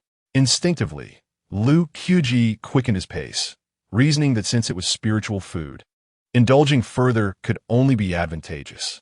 As he wolfed down his meal, Dafeng Ingluo felt a wave of frustration wash over her, her lips twitching as she thought, Perhaps I should have remained silent. Before long, a muffled sound emanated from Lu Qi's body. Suddenly, he found his senses heightened, as if his strength had surged considerably. Dafeng Ingluo paused her chopsticks, disbelief etched across her face. You've reached the mid-stage of the first realm so swiftly? Lu Qubi scratched his head. Mid-stage of the first realm? With the reduction of impurities within, my senses sharpened, and my strength amplified. Does that signify the mid-stage? What distinguishes the late stage of the first realm? The essence of heaven and earth flows through the 12 primary meridians, and the circulation of the grand cycle denotes the late stage of the first realm. She elucidated, her thoughts shifting as she summoned a book titled Illustration of Human Meridians, offering it to Lu Qubi. In your leisure moments, peruse this. Intrigued by the seemingly magical appearance of the book, Lu Qubi wondered aloud, from where did this materialize? Could it be the fabled storage ring? Dafeng Ingluo raised her wrist, showcasing a bracelet, and explained, This is a storage device, utilized by practitioners to safeguard treasures. The larger ones can contain the size of a small mountain, while the smaller ones fit within the palm of one's hand. Such artifacts are diverse and peculiar, not limited to your so-called ring. Lu Qi's understanding expanded significantly, and he listened intently. After consuming a few more bites, Dafeng Ingluo complimented him. In just 3 to 4 days, you have ascended from an ordinary mortal to the mid-stage of the first realm. You truly are a prodigious talent. Your aptitude rivals that of the elite among the mountains. Lu Qubi questioned, Princess, do you not exaggerate? Not in the slightest, she insisted. There's an old adage in the cultivation world, 20 years for the first realm, 60 years for the second. Typically, it requires at least 2 decades for a person to reach the first realm. In light of this, do you not realize your extraordinary gifts? Extraordinary gifts?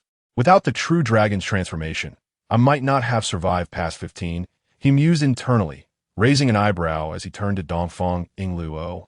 Pray tell, what realm do you currently inhabit, princess? Third realm, she replied. Third realm? Does that not imply you are at least 60 or 70 years of age? Dafeng Ingluo's expression darkened. Unable to contain herself any longer, she delivered a swift slap to Lu Qubi.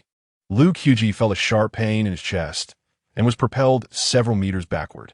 Although I may not possess your terrifying prowess, I am still the foremost prodigy of Dayu. At merely 20 years of age, Lu Qubi rubbed his chest, gazing intently at Dafeng Ingluo, and lamented, a 20-year-old cultivator of the third realm. No wonder so many wish to end your life. Dafeng Ingluo scoffed softly. I began my cultivation at the tender age of 3, with the vast resources of the Dayu imperial court supporting me. Thus, I attained the third realm. I cannot compare to a prodigy like you. After a round of mutual flattery, the rapport between Lu Qubi and Dafeng Ingluo deepened considerably. Dafeng Ingluo enlightened Lu Qubi about the intricacies of the cultivation world, while Lu Qubi regaled her with tales from his adapted novels, and they conversed with great enthusiasm. He spoke vividly of Sun Wukong wielding the Rui Jingu Bang as he battled Godzilla. At that moment, just as Lu Qubi animatedly narrated his adapted story, a shadow suddenly appeared on the fence of the small courtyard. Chapter 26. The Monkey and the Foolish Giant's Visit. Perched upon the wooden fence was a figure whose delicate hands and feet, at a distance, bore an uncanny resemblance to that of a monkey rather than a human. Lu Qubi instinctively tightened his grip on his sword and called out, Who goes there? At that moment, Dafeng Ingluo summoned her will, and a slender blue-white sword materialized in her grasp. Observing this, the unwelcome guest on the fence hastily declared, Noble lords, please do not draw your blades. I am merely the village chief's chosen escort, tasked with safely guiding the esteemed lady back to the capital." Upon hearing this, Dongfang Yingluo sheathed her sword and stepped forward, inquiring, "If you are indeed one of us, why do you arrive at such a late hour? And why not enter through the main gate?" Before the figure on the fence could respond, a large, foolish giant appeared at the entrance. Pointing at the figure on the fence, he replied with a dazed expression, "Noble lord, we took a bit longer feeding the pigs, hence our tardiness. The monkey did not enter through the gate because he is covered in pig dung and feared offending your noble noses." The monkey's face flushed with embarrassment, feeling as if he had lost all dignity.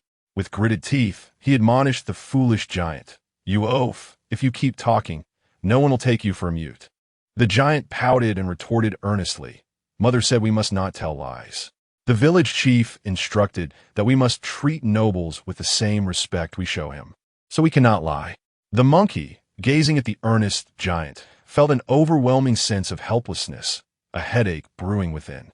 In the courtyard, Lu Qubi and Dongfang Yingluo shared a simultaneous chuckle at the absurd exchange. At that moment, the monkey wished for a place to hide.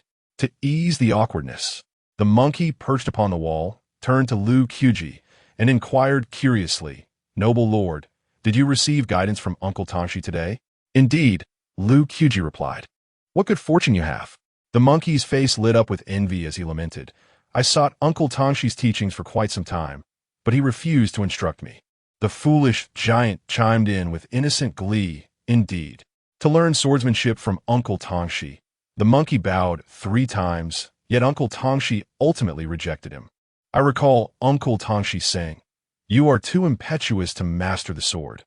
If I accept you, my reputation shall be tarnished for the remainder of my days.'" Later, the monkey felt cheated and begged Uncle Tangshi for 3 bows in return, only to be met with a thorough beating, rendering him bedridden for 3 days. The giant's honest voice rang out, while the monkey's expression darkened. He forced a smile towards Lu Qubi and Dongfang Yingluo and said, "Noble lords, we shall return tomorrow. I must attend to some personal matters." With that, the monkey leaped off the fence, dragging the foolish giant along as they vanished into the shadows. What a pair of delightful characters! Lu Qubi could not help but laugh at their retreating figures. Meanwhile, Dongfang Yingluo pondered quietly for a moment. Subsequently, her captivating eyes fixated intently on Lu Qubi, inquiring, "Is it Tang Shishan who taught you the swordsmanship this afternoon? How is it that you have heard of him?" Lu Qubi met Dongfang Yingluo's gaze as she began to avert her eyes, slowly responding, "Initially, the 3 sword immortals from the Great Feng Sword Tomb proclaimed in our great Yu's martial world that no one of their realm could defeat them. Yet astonishingly, by the 2nd day following their declaration, the heads of these 3 sword immortals were found suspended from the treetops, their swords shattered. The rumors in the martial world suggest that the one who vanquished the 3 sword immortals was a knife sage clad in a water-washed blue garment, hailing from the Miao region, named Tang Shishan. Such a remarkable feat inspired an elder of the martial world to compose a poem in his honor. The blade as light as paper glimmers like water. 2 lines inscribed with autumn's magnificence. One cannot deny the flare. Upon hearing such clandestine tales of the martial world, Lu Qubi inhaled sharply, exclaiming in astonishment, "I never imagined that the seemingly simple and honest senior could possess such prowess." He glanced toward the mountaintop behind him, clenched his fists, and resolved to follow Tang Shishan in his sword training. However, the conversation took a somber turn as Dongfang Yingluo suddenly sighed. Yet, the good times were fleeting. It is said that this Miao swordsman was pursued for 3 days and nights by a 5th realm sword immortal from the Sword Tomb, who severed his martial essence, ultimately vanishing from the martial world. I once thought he had perished, yet here he is in Miao. Before Dongfang Yingluo could finish, Lu Qubi furrowed his brows and interjected, "Why did no 5th realm expert from Great Yu come to his aid against the Sword Tomb?" Dongfang Yingluo shook her head, lamenting, "This tale has been lost to time. I cannot ascertain the specifics. There are rumors that the 5th realm masters from the mountains looked down upon Tang Shishan due to his Miao origins, while others suggest he was arrogant and offended several ancient sections." Lu Qubi listened intently, rooted in place, his expression a tapestry of complexity. Observing a blade is akin to discerning a person. From that Miao knife, he could perceive that Tang Shishan was a humble and devoted individual. As for the accusations of arrogance, they seemed utterly unfounded. If indeed, the entire great Yu martial world turned a blind eye to Tang Shishan solely because of his Miao heritage, it would be a profound disappointment for Lu Qubi. Why ponder so much? Next time you meet him, you can simply ask him directly. Dongfang Yingluo's voice shattered the silence, bringing Lu Qubi back to reality. He turned once more to gaze upon the towering mountaintop behind him. Indeed, why dwell on these thoughts? Tomorrow, he could seek the answers from the senior himself. A gentle breeze wafted through the small courtyard. Dongfang Yingluo, standing close to Lu Qubi, pinched her nose, her expression one of distaste. You reek of sweat. Can you not change your clothes? Lu Qubi sheepishly scratched his head, having no change of attire. Dongfang Yingluo rolled her eyes and retrieved a set of white garments from her storage. Lu Qubi gazed at the pristine garment, hesitating to take it, fearful that his touch might tarnish its immaculate surface, and even more apprehensive of incurring another slap should he inadvertently offend. Dongfang Yingluo, noticing his reluctance, swiftly clarified, "Do you find it unappealing? This is a casual outfit I prepared and has yet to be worn." Lu Qubi waved his hand dismissively. "I harbor no disdain. I have never donned such a spotless attire in my life, and I dread the thought of soiling it. I am even more fearful of receiving another blow from you." With a delicate huff, Dongfang Yingluo set the clothing aside, uttering, "Wear it if you wish or do not," before turning on her heel and retreating to her chamber on the second floor. As the evening breeze carried a hint of chill, Lu Qubi cast one last glance at the white robe resting upon the stone table, ultimately deciding to change into it. Night fell, and the sky became a tapestry of fireflies, their flickering lights darting past the eaves of the bamboo loft, creating ripples of ink upon the damp banana leaves below. In a room on the first floor of the small courtyard, Lu Qubi retrieved the weathered book of yellowed pages from his embrace, immersing himself in the depths of his cultivation. Chapter 27. Practicing the Blade. The following day at dawn, the light was gently breaking, casting a pale glow in the east, tinged with a hint of gold, reminiscent of a bashful maiden, partially veiled, on the verge of speech yet hesitant to continue. The night's breeze had long since ceased, leaving only a few gentle whispers of wind that caressed the window frames, carrying a breath of coolness.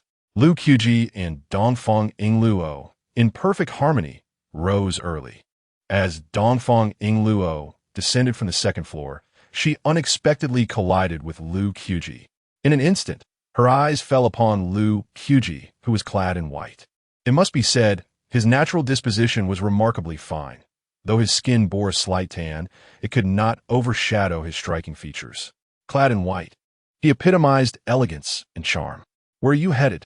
Observing Lu Qubi's handsome demeanor, Dongfang Yingluo's tone unconsciously softened.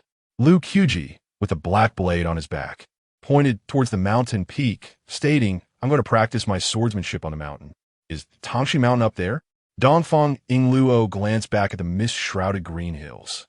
Lu Qubi nodded and reassured her, "Do not worry, I will bring it back safely." With that, he stepped out of the courtyard, making his way towards the verdant hills. As she watched Lu Qubi's figure recede into the distance, Dongfang Yingluo found herself murmuring unexpectedly, "He truly possesses a certain grace."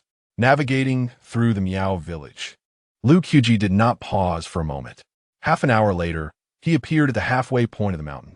Having ascended without losing breath, he felt invigorated, with the essence of heaven and earth flowing through his meridians, even unlocking the 3 yin channels of the 12 meridians.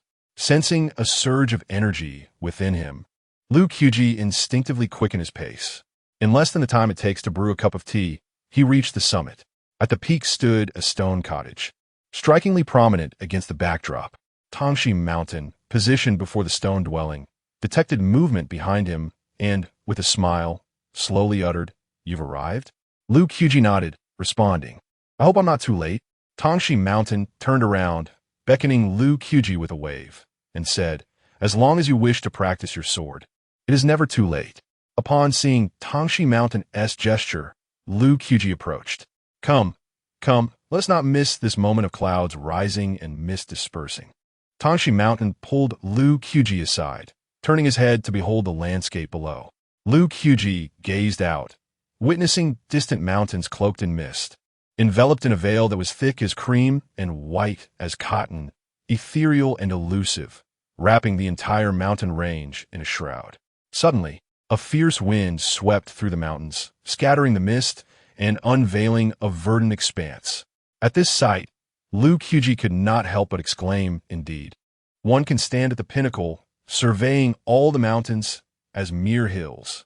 Hearing this line of poetry, a glimmer of brilliance flickered in Tangshi Mountain's eyes, hinting at thoughts unknown.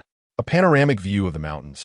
After muttering a couple of times, Tang Shishan gestured towards the magnificent scenery below and smiled at Lu Qubi. The mountains possess their own beauty, and life is but a collection of dust. You, my boy, must not become stagnant. Lu Qubi scratched his head and replied with a grin, I won tea. Whether it be cultivation or mastering the sword, I shall undoubtedly surpass the mountains. Observing the spirited youth, Tang Shishan felt a sense of nostalgia, as if he were witnessing his younger self. The ambition of youth, more enchanting than the essence of heaven and earth, instilled in him the belief that anything was achievable.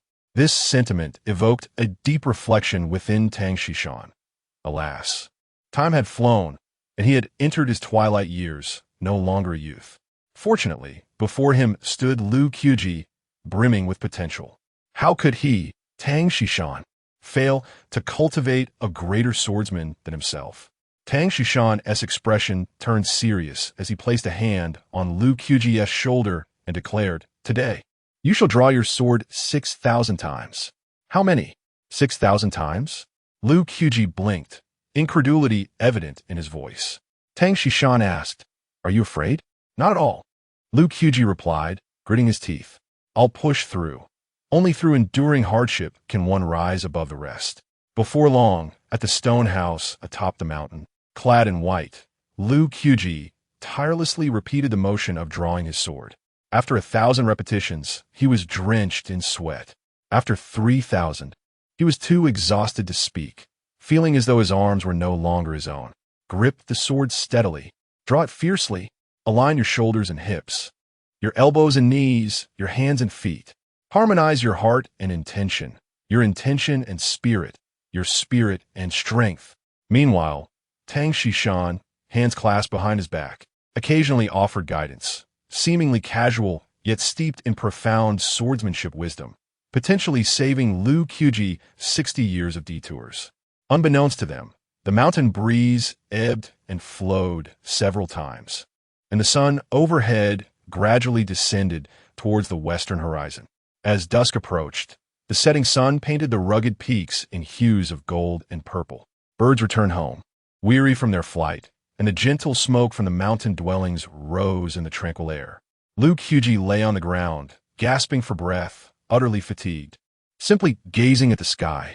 After much hesitation, his curiosity got the better of him, and he turned to Tang Shishan and asked, Senior, there are rumors that you were once pursued by the great swordsman of the fifth realm from the sword tomb, and had your sword bones severed? Leaning against a nearby rock, Tang Shishan replied calmly, Indeed. My sword bones were shattered beneath the might of Murong Chongkong, the great swordsman of the sword tomb, and I have been stagnant at the fourth realm ever since. As he spoke, a trace of melancholy appeared on Tang Shishan's honest face. Not a single master from the Jianghu of Dayu has intervened. Lu Qubi's voice broke the silence once more. Tang Shishan turned away, his silhouette embodying solitude, and sighed. The Jianghu is not as noble as you imagine, boy. Who would come to the aid of a barbarian from the Miao tribe? Lu Qubi, still lying on the ground, raised his head high and sighed. It is not merely you they would save, Senior, but the entirety of the Dayu, Jianghu. Tang Shishan paused, momentarily taken aback, as a familiar figure emerged in his mind. He turned to Lu Qubi and remarked, Not a single one of those self-proclaimed noble sects has intervened. The one who came to my aid is a humble scholar who has emerged from the temple. Upon hearing the term humble scholar, An image of the figure from Yushin village unconsciously surfaced in Lu Qiji's mind. He inquired, "The humble scholar you speak of Wu Ti happened to be surnamed Zhou. Would he?" Tang Shishan affirmed. "Indeed, it is the Confucian scholar of the spring and autumn period, the one famously known as Mr. Zhou, who would not board a ship at the emperor's call." "Ah, he truly is a humble scholar," Lu Qubi exclaimed, sitting upright, lowering his gaze. He was engulfed in profound contemplation. A conjecture began to take shape in his mind. Perhaps his presence here was not a mere coincidence. As night fell, Lu Qubi descended the mountain and returned to his small courtyard. Upon entering, he was greeted by an ethereal voice. "I have left food for you on the stone table." Noticing that the second-floor room still emanated light, Lu Qubi expressed his gratitude with a simple, "Thank you." After partaking of the meal, Lu Qubi retreated to his own chamber. Sitting cross-legged upon his bed, he directed his thoughts heavenward, and once more, the silhouette of a dragon materialized behind him. Chapter 28. Fearless of Death. The horse of Gu is not a horse. On the other side, the elder, as the grand priest of Miaojiang, appeared at the mountain summit. He gazed at Tang Shishan, who sat cross-legged before the stone dwelling, and spoke, "Do you truly intend to pass on your swordsmanship to that lad?" "Indeed," Tang Shishan replied, gently caressing the Miao knife before him. "His talent surpasses my own and should not be squandered." The elder, with a hunched back, chuckled disdainfully, muttering, "Is it to be taught so freely, without even a formal master-disciple title? You, Tang Shishan, are remarkably generous." Raising his thick eyebrows, Tang Shishan smiled amiably. "A mere title of master and disciple is inconsequential to me. I teach him simply because the boy has a genuine passion for the blade." Hearing this, the elder rolled his eyes and retorted, "There are countless in Miaojiang who truly adore the sword. Why not teach them personally?" Tang Shishan sighed. "It is not that I do not wish to impart my knowledge, but they are simply not cut out for it. I, Tang Shishan, am a renowned sword immortal. Do you wish for me to tarnish my reputation? Such nonsense about reputation." The elder pointed at Tang Shishan and snorted, "Who was it that scurried back in disgrace? With shattered bones and no hope of reaching the fifth realm, your reputation has long been shattered by the sword tomb."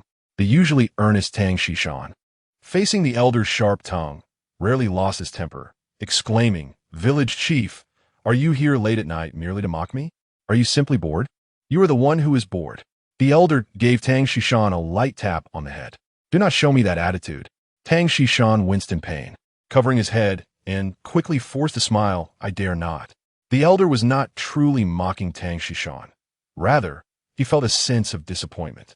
Once, Tang Shishan was born with a natural affinity for the blade, wielding a Miao knife among the talented youths of Miaojiang, who were filled with sorcerers. The elder had high hopes for him. Yet, unexpectedly, Tang Shishan shattered his own potential, forever halted at the fourth realm, causing the elder, now aged, much concern. How could he not be frustrated?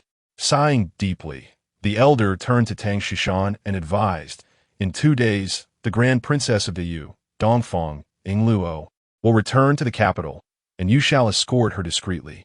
After a moment's hesitation, Tang Shishan asked, "Village chief, must we truly intervene in the struggle for the throne?" The elder turned towards the sky, gazing at the moon obscured by clouds, and replied slowly, "My time is limited.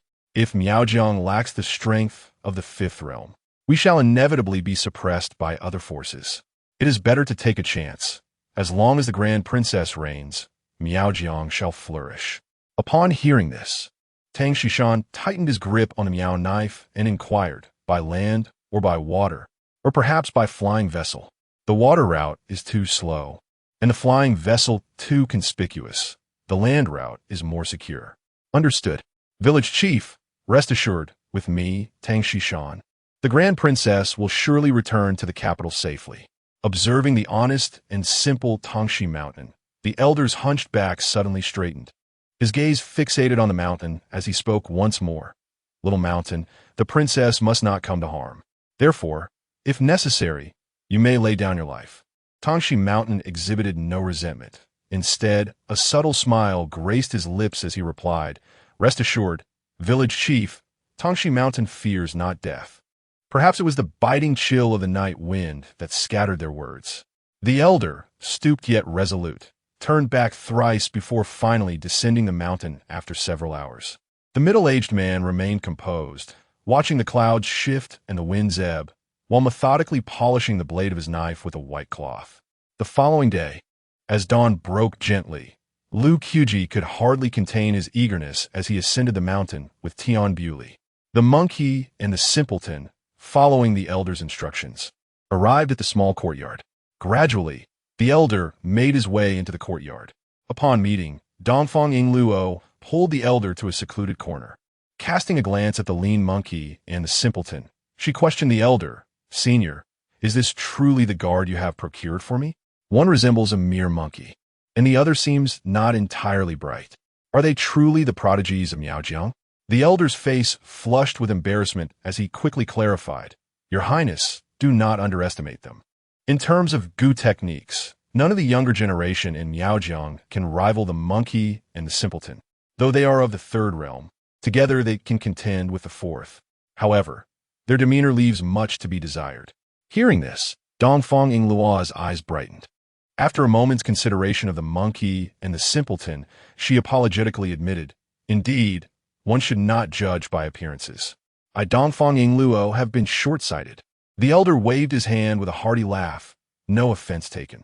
To be candid, had it been me, I too would have doubted the reliability of these two fellows. After exchanging a few more pleasantries, the elder's lips curled into a grin as he addressed Dafeng Yingluo. "I have consulted the heavenly machine Gu and calculated that your father does not have much time left. A significant upheaval is imminent in the court. Therefore, I shall escort you back to the capital tomorrow." Dafeng Yingluo's pupils constricted, her body trembling. Father does not have much time left? This revelation struck her like a bolt from the blue. In her mind, although her father had entered his twilight years, he was not yet at death's door. Suddenly, a thought struck her, and she gasped, a sharp glint of determination igniting in her eyes. Clenching her teeth, she resolved inwardly, "It appears those treacherous wolves can hardly wait." With that thought, a layer of frost seemed to settle on her countenance, exuding an aura that discouraged any approach. She inquired, "Might I ask, esteemed elder, shall we travel above the ground or below? With my Miaojiang Gu horses, we can traverse the ancient horse road and reach the capital in no more than 3 days." Upon finishing her words, the elder beckoned to the monkey beside him. "Instruct and go," bringing the Gu horses from outside.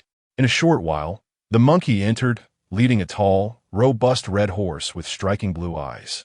The elder pointed at the extraordinary horse and introduced, "This is no ordinary steed.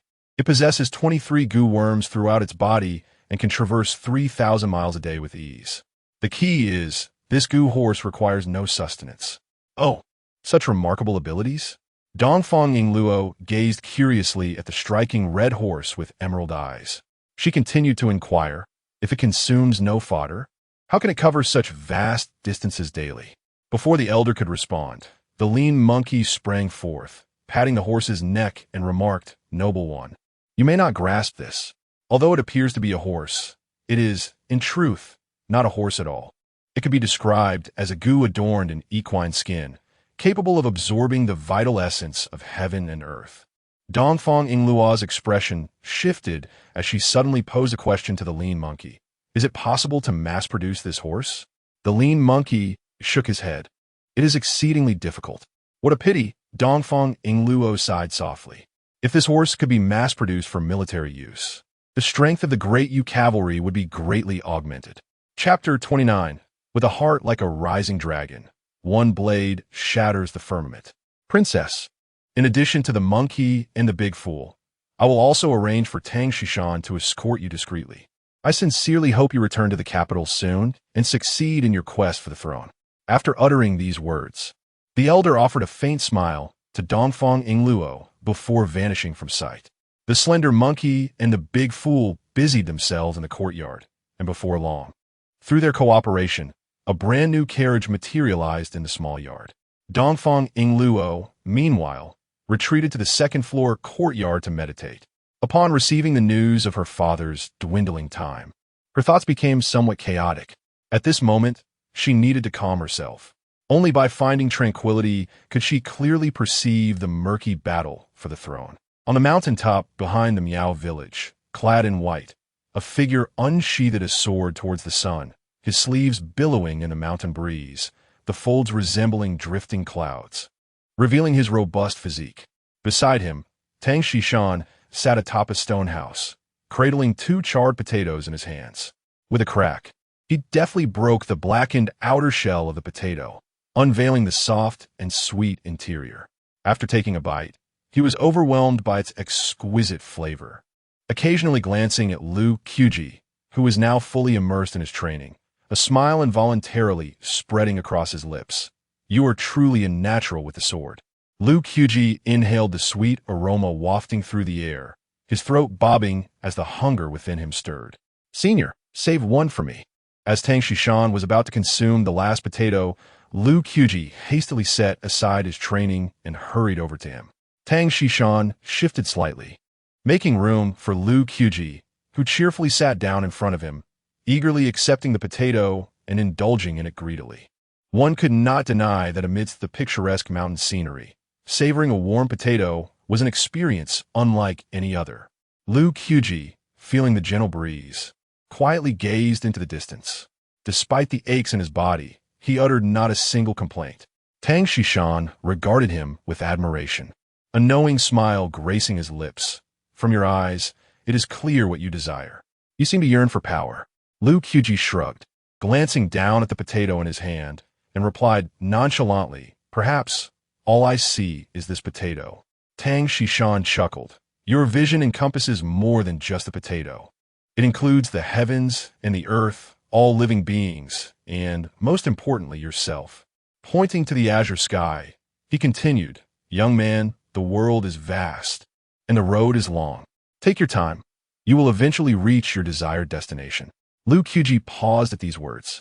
The restless heart, driven by the pursuit of power, suddenly found peace, and his state of mind became remarkably clearer.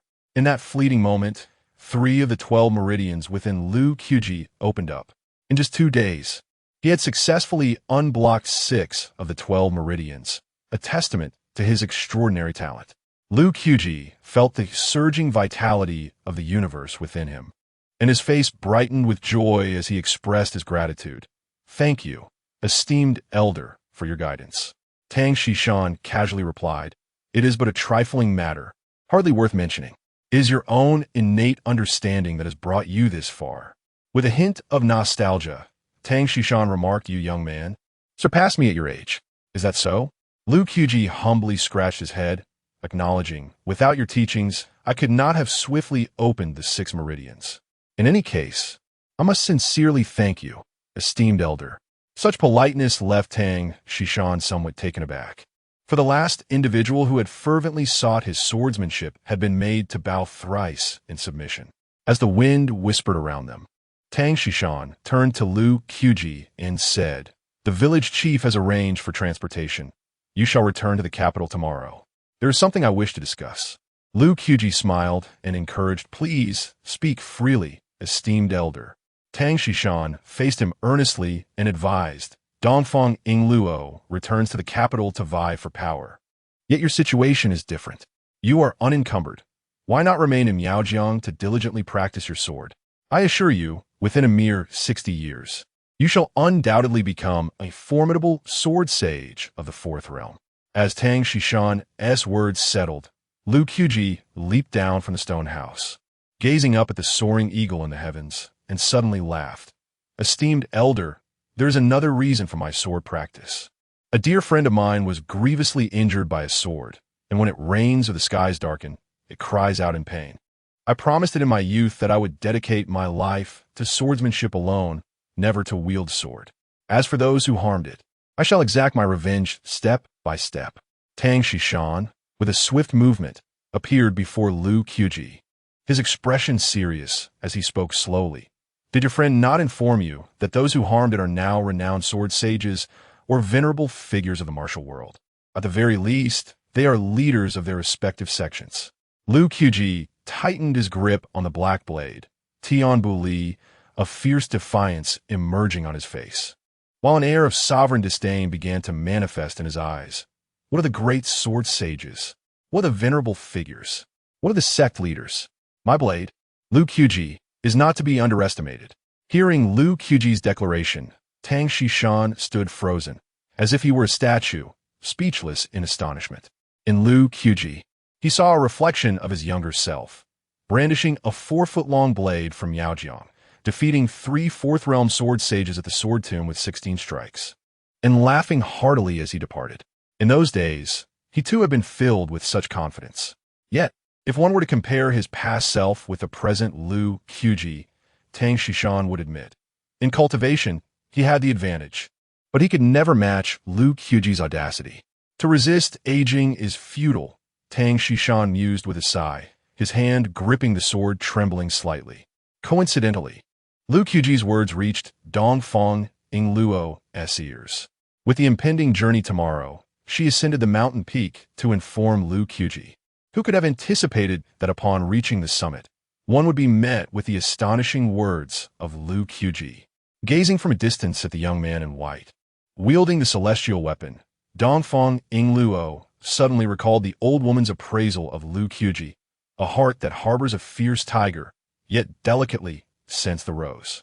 A heart that harbors a fierce tiger? This is more than mere ferocity. The very essence of his demeanor suggests a spirit akin to a soaring dragon, poised to cleave the heavens asunder. It appears that this individual had intentions of journeying to the capital from the very beginning. Indeed, he was acutely aware of his desires from the outset. How astutely intricate is this young man's mind? Dafeng Yingluo furrowed her brow, and a troubling thought surfaced. Are there foes of Lu Qubi within the grand capital of Dayu? A youth hailing from the fallen Immortal Village, with enemies in the imperial city? Who would they possibly be? Just as Dafeng Yingluo grappled with these perplexities, the figure of Tang Xishan suddenly appeared before her. Tang Xishan remarked, "Princess, it is rather impolite to eavesdrop on others' conversations." Following Tang Xishan's voice, Lu Qubi also became aware of Dafeng Yingluo's presence behind him. Chapter 30. Am I setting out now? Dafeng Yingluo took a deep breath and addressed Tang Xishan beside her, saying, "I have merely come to inform Lu Qubi that he will be departing tomorrow. It is merely by chance that I overheard his grandiose declarations." Her voice was somewhat hurried, tinged with tremors, perhaps reflecting her own discomfort with the matter. Tang Xishan chuckled lightly in response. "Why the haste, Your Highness? Hearing it is of no consequence." At that moment, Lu Qubi approached Dafeng Yingluo, the previously imperious glint in his eyes having faded, replaced by a warm smile. "Are you perhaps worried about Tian Bulai?" he inquired. "If so, then consider it yours." With that, Lu Qubi offered up the black blade he held. Dafeng Yingluo gazed at the proffered weapon, but gracefully declined, stating, "Tian Bulai is far more at ease in your possession than in mine. I would appreciate it if you could keep it safe until we reach the capital." She hesitated before adding, "I am rather curious. Do you have enemies in the capital of Dayu?" Lu Qiji's eyes flickered with an almost imperceptible gleam as he replied with a slight smile, "Your Highness thinks too much. I, Lu Qubi, am solitary. Where would enemies come from?"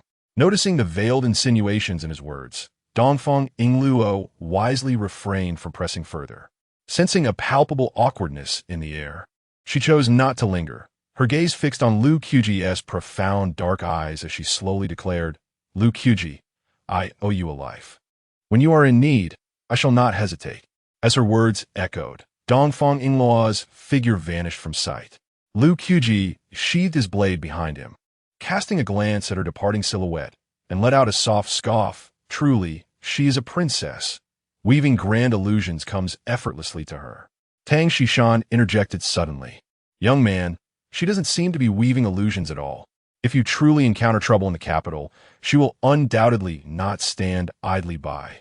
Lu Qubi shrugged, chuckling. "Then wouldn't that make me a member of the princess's faction?"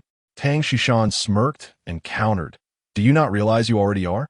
Lu Qubi paused, reflecting on Tang Xishan's words, and concluded that indeed, he appeared to be aligned with the princess. "Enough pondering. Since you depart tomorrow, allow me to impart 2 techniques of swordsmanship to you." With that, Tang Xishan drew his blade, rolling up his sleeves, and strode purposefully to a clearing atop the mountain. Upon hearing this, Lu Qubi dared not be negligent, focusing intently on Tang Shishan, awaiting the lesson. Tang Shishan spoke little, his footfall steady as he gripped the hilt of his dagger.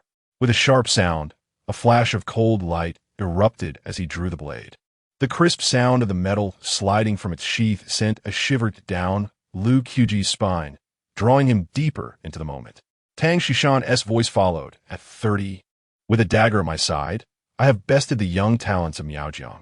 With a modicum of achievement in my aura atop these mountains, I have comprehended a strike, which I call the Laugh of the Green Mountains. When Tang Shishan unleashed his blade with a powerful strike, the force was as immense as that of a cleaving blow against Mount Hua, and the blade's aura surged forth like an unending cascade of mountains, enveloping the air for miles around in a moment of stillness. The swift gusts generated by the blade stirred up a whirlwind of dust and debris, causing Lu Qubi to squint against the onslaught. He looked directly ahead and beheld Tang Shishan, who stood resolutely amidst the howling winds.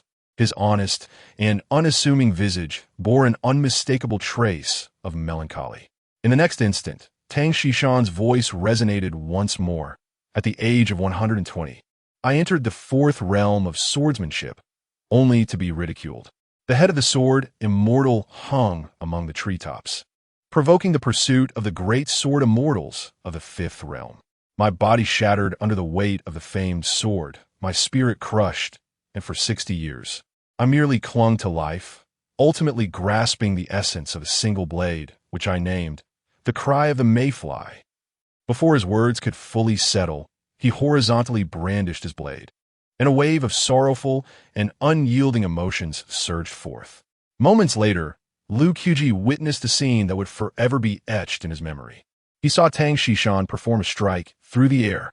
High above, thousands of mayflies appeared, their wings fluttering, each one an embodiment of Tang Shishan's blade aura, yearning to dance with the clouds and challenge the heavens. Yet, in the next breath, as Tang Shishan redirected his blade's momentum, a tempest swept through, causing all the mayflies to fall. The remnants of the blade's energy filled Lu Qubi with a bittersweet sense of loss, prompting him to softly murmur, tragic and lamentable. After a long pause, the wind ceased. Tang Shishan sheathed his blade and turned to the dazed Lu Qubi, inquiring, "Young one, what do you make of my first strike, the Laugh of the Green Mountain?" Lu Qubi bowed his head in contemplation for a moment before raising his thumb in approval. "I have seen many beauties in the Green Mountains. Surely, the Green Mountains would find me equally enchanting." A satisfied smile graced Tang Shishan's face, and he turned to ask again, "And what of my second strike, the Cry of the Mayfly?" Lu Qubi let out a sigh of lament. Speaking with deep reflection, "I observe the mayfly, as the universe observes me. The ancients have said, how can the grass and mayfly know the cycles of the moon? Yet, in their brief existence from dawn to dusk, they too can possess moments of brilliance, although your strike, the Cry of the Mayfly, is steeped in sorrow. The profound intent behind it is not merely despair, but a transcendence from death to life. Am I correct in my interpretation?" Tang Shishan laughed heartily, exclaiming, "You truly grasp the essence with but a single insight." He then approached Lu Qubi, proclaiming, "I see the intent of the Green Mountains as boundless. The green is wondrous, and the yellow is serene.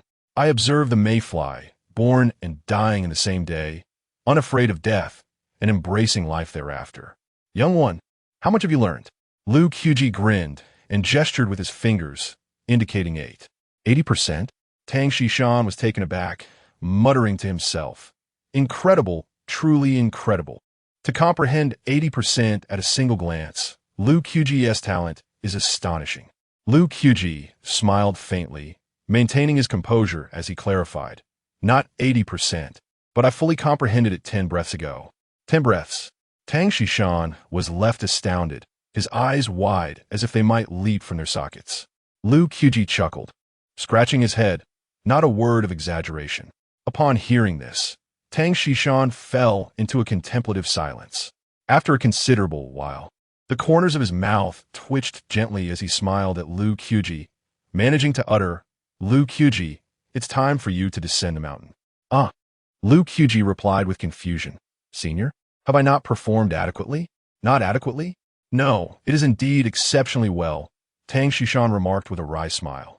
I have imparted to you the fundamental techniques of my swordsmanship, and even the two most exquisite forms of my art.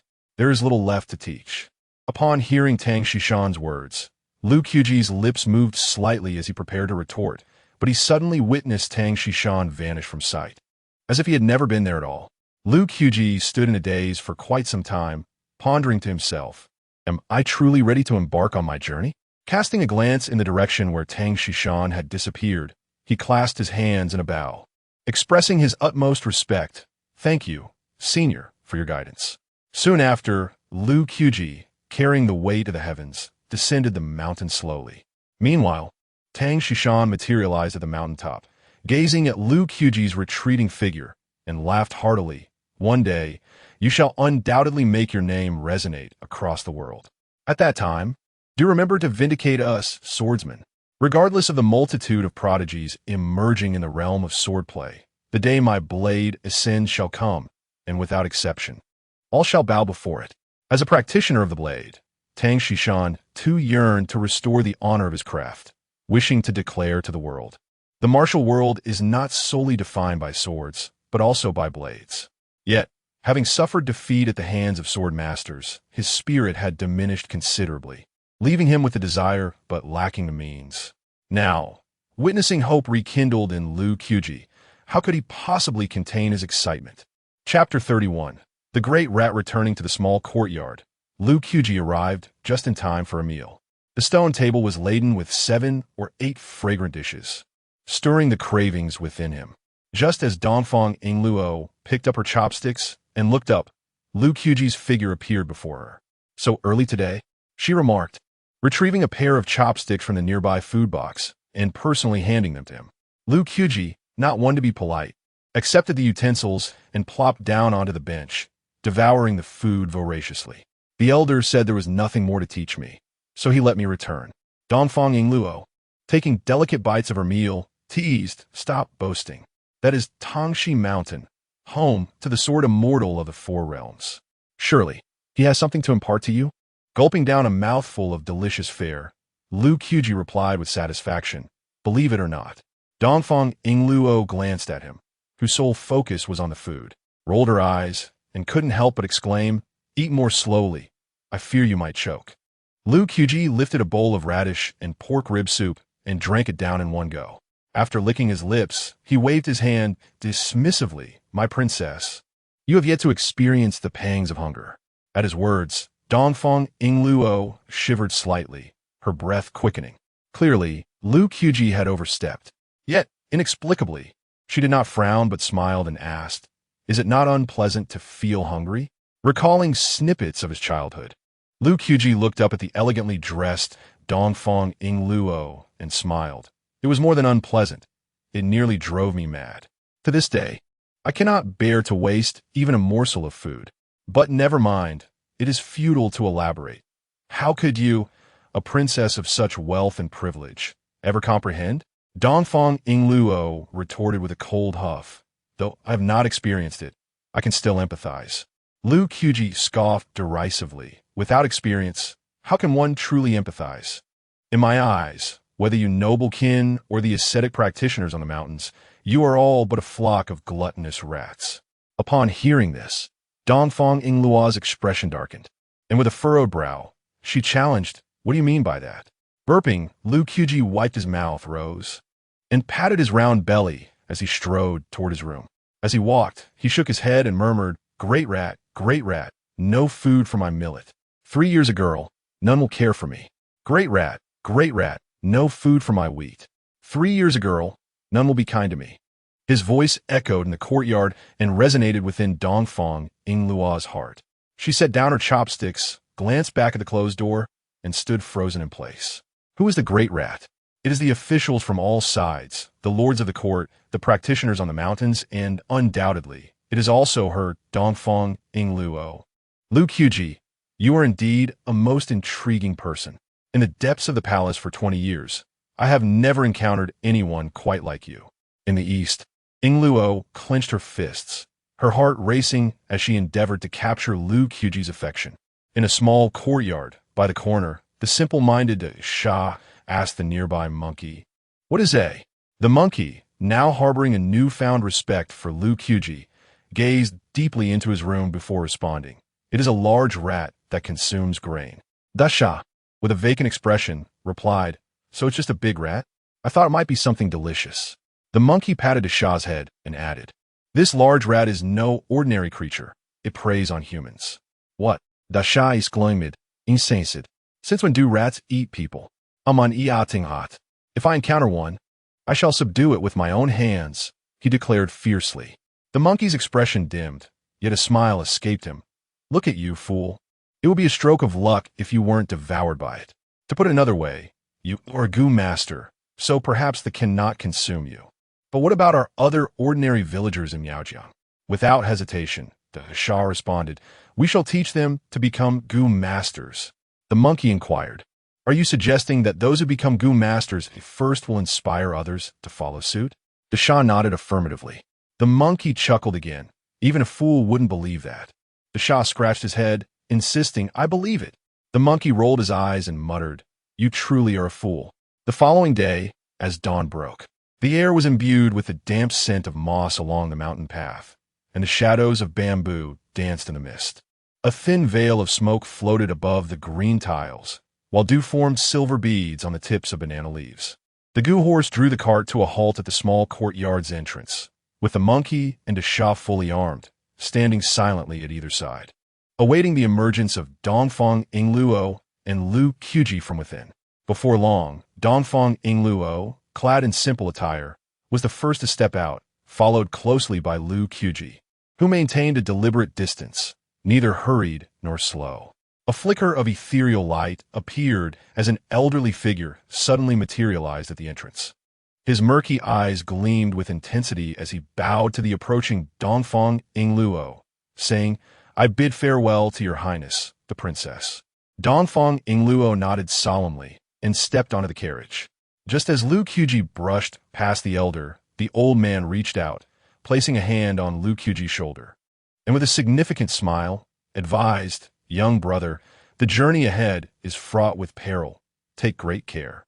Remember, the world is treacherous. If necessary, retreat." Out of courtesy, Lu Qubi smiled and replied, "Thank you." He quickly extricated himself from the elder's grasp and took his seat in the carriage. After waving goodbye to the elder, the monkey and a Sha climbed aboard, urging the goo horse to depart from the Miao village. The sound of hooves gradually faded, and in less than the time it takes to brew a cup of tea, they vanished from the village. At the entrance of the small courtyard, the elder stood in a daze. Suddenly, a figure appeared before him. "What remarkable talent that young man possesses," the elder mused. "I cannot articulate it, but I sense a lingering aura of affliction within him." "And what else?" the newcomer inquired, puzzled. The elder's gaze sharpened, and with a heavy tone, he uttered two words, "Dragon's might." The remarkable steed, renowned for traversing 3,000 miles in a single day, galloped forth from the Miao territory and embarked upon the ancient T-Horse Road under the guidance of the monkey and the simpleton. The T-Horse Road, a thoroughfare that weaves through the domains of Dayu and leads directly to the capital, was originally established by tea merchants for the transportation of tea bricks. Over time, it flourished into a prosperous trade route, bustling with caravans despite its rugged terrain. As dusk descended, casting a veil of darkness, the caravan's carts passed by a worn stone pavilion. Beside it stood a dilapidated stone tablet, on which the words T-Horse Thoroughfare were faintly discernible. The monkey, driving the cart, cast a glance at the tablet and announced to those within, "Noble ones, we are about to enter the territory of Yuzhou." Just as the monkey's words echoed in the air, Lu Qubi emerged from the cart and settled himself beside the monkey with a thud. Chapter 32. Casual conversations with the monkey. What brings you here? The monkey glanced curiously at Lu Qubi, who sat beside him. Lu Qubi cradled his head in his hands, gazing into the distance at the snow-capped mountains that faintly emerged, then at the wildflowers blossoming between the stones. He replied softly, it was stifling inside. "So I came out to enjoy the scenery of the T-Horse Road. I thought we could chat and alleviate our boredom. Wouldn't you agree? The corners of the monkey's mouth lifted, revealing a few gleaming white teeth. That sounds splendid. Beside them, the simple-minded Dashin exhibited remarkable awareness as he unexpectedly produced a packet of fried peanuts wrapped in yellow paper, along with 3 large chicken legs. On the jostling cart, the 3 of them relished the chicken legs and peanuts, indulging in delightful conversation that brought them closer together. Both the monkey and Dashin exuded a refreshing innocence, and Lu Qubi found great pleasure in associating with such straightforward souls. The tales of the great sage Sun Wukong and the second Prince Erlang captivated both the monkey and Dashin, who listened intently, savoring every word. Even Dongfang Ingluo in the cart perked up her ears, engrossed in Lu Qubi's captivating narratives. As the mountain mist began to rise, the tea-horse road appeared increasingly desolate in the twilight. The monkey, glancing at the setting sun in the distance, suddenly turned to Lu Qubi and asked, "Lu Gu, do you think Dashin and I will ever return to Miaojiang?" Lu Qubi, at a loss for words, patted the monkey on the shoulder, offering comfort. "You will, without a doubt." Dashin chuckled and interjected, "When I return, I want the village chief to prepare a special feast for me, complete with spiritual vegetables and rice. And at least 8 dishes. Lu Qubi teased, 8 dishes? That's hardly enough. It should be at least 18. Dashin eagerly enumerated dishes: braised pork knuckles, crispy meat, pumpkin flowers.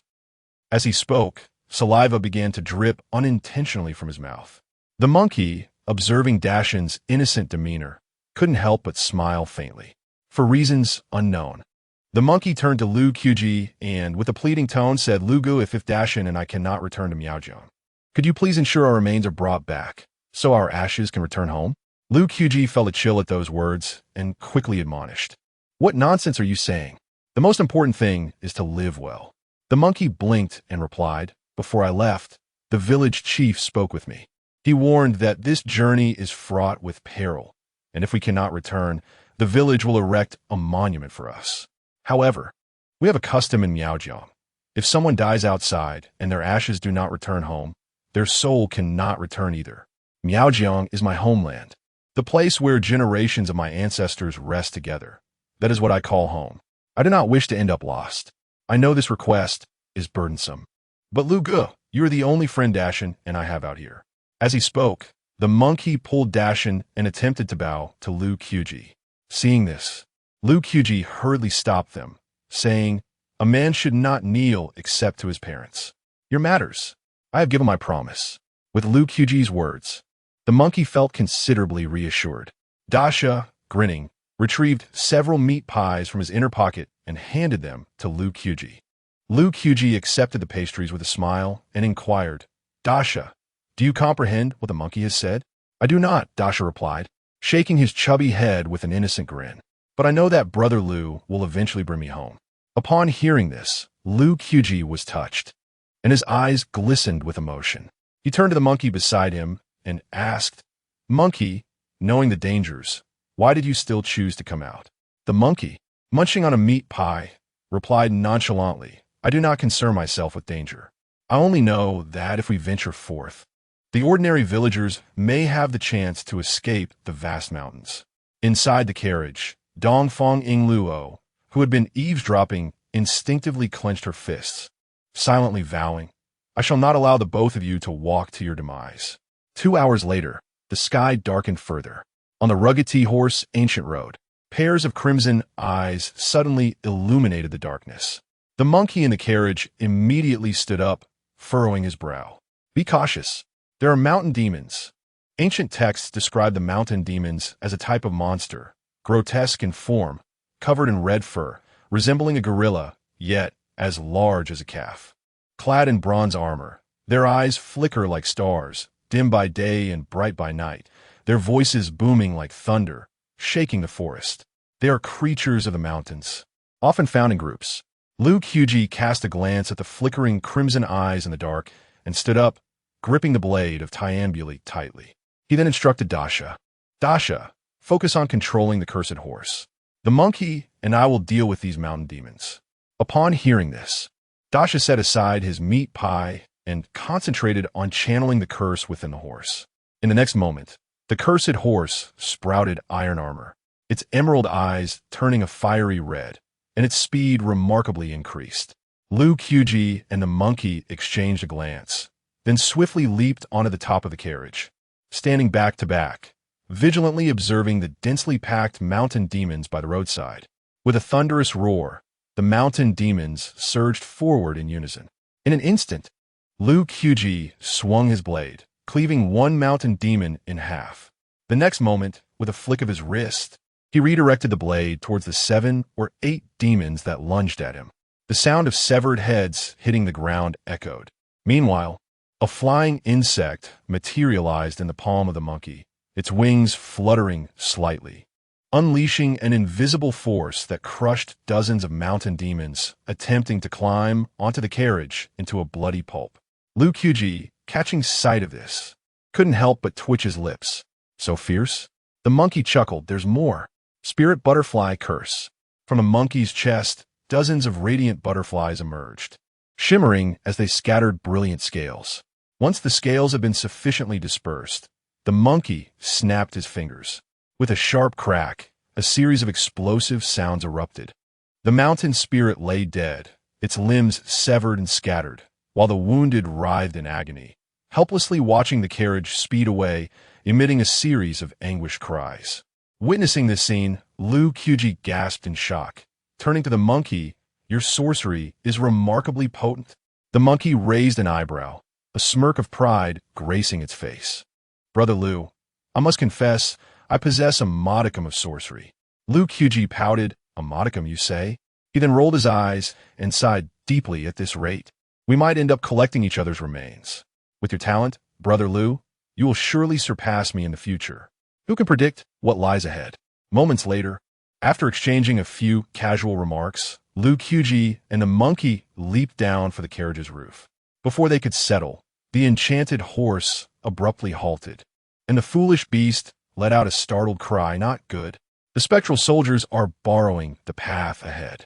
Chapter 33. The Spectre's Borrowing Passage. Is it true that specters can borrow a path in this world? Lu Qi's face was a mask of confusion, his grip on the black blade unwavering, as if only by clutching the weapon could his heart find solace. Beside him, the monkey was equally cautious. This was his first encounter with specters borrowing passage. He hastily retrieved his life-sustaining insect, a crimson centipede, and focused intently ahead, prepared for action at a moment's notice. The ancient path, shrouded in darkness, resonated with the clang of iron armor, drawing nearer as if a legion of soldiers were trampling over the desolate remains of the past. A battalion of soldiers, each wielding a halberd, marched in perfect unison. Their faces were pallid, blood oozing from the corners of their mouths, and the stench of decayed leaves and rusted iron seeped from the seams of their armor, which glimmered with an unnerving, ethereal light. The blades of their halberds bore traces of fresh crimson blood. From the shadows, several crows emerged, dislodging a few locust leaves as they landed among the ominous white bones lining the path. A tattered banner lay half-buried in the earth, the character for you barely discernible in its damaged state. Suddenly, the leading commander whirled around, his hollow eye sockets fixating on Lu Qubi and his companions, the silhouette of their carriage reflecting in his gaze. Raising his halberd, he bellowed, "Who dares to linger here?" This thunderous cry startled all the soldiers and caught the attention of the mountain gibbons trailing behind. The gibbons, who had previously abandoned their pursuit, turned in unison towards Lu Qi's group upon hearing the shout.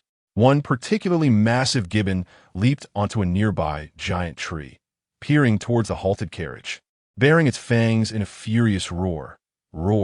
Upon hearing this fearsome cry, the gibbons in the forest lifted their heads and, propelled by instinct, dashed toward the carriage with wild abandon. The cacophony of their roars grew ever closer. With specters ahead and gibbons behind, Lu Qubi and his companions found themselves ensnared in a dire predicament. With a creak, the door of the carriage swung open, revealing Dafeng Ingluo. Clutching a cerulean white long sword in one hand and a gilded jade token in the other, she stood poised atop the carriage, exuding an air of regality. After surveying the spectral soldier's armor, which bore a striking resemblance to that of the present-day Yuzhou, she surmised that these specters might have once been soldiers of Yuzhou. Emboldened by this thought, Dafeng Yingluo raised the gilded jade token, channeling the dragon's aura within, and proclaimed, "I am the Grand Princess of Dayu. How dare you obstruct me?"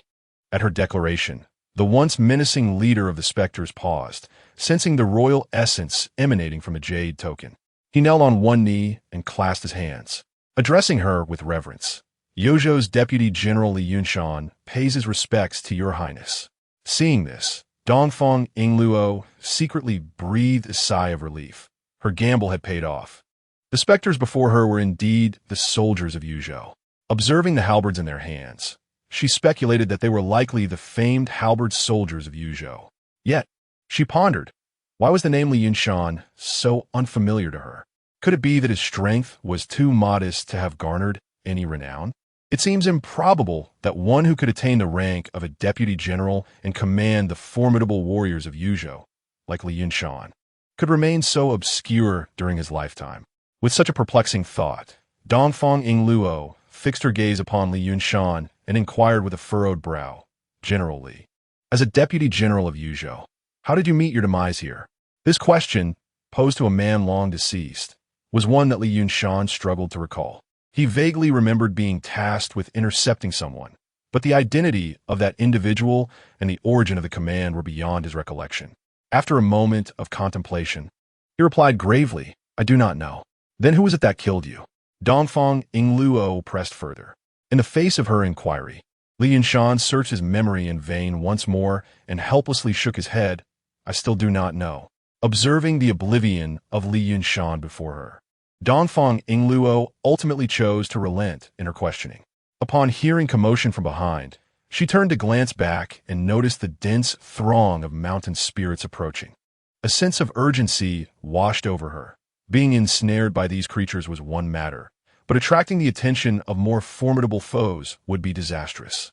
With this thought in mind, Dafeng Yingluo dispensed with pleasantries and issued a direct command to Li Yunshan, "General Li, instruct your soldiers to clear a path. I must return to the capital. Upon my return, I shall uncover the truth for you." "Understood." Li Yunshan, loyal to the great Yu in life, showed no hesitation in response to Dafeng Yingluo's directive. He promptly commanded the soldiers behind him, "Clear a path.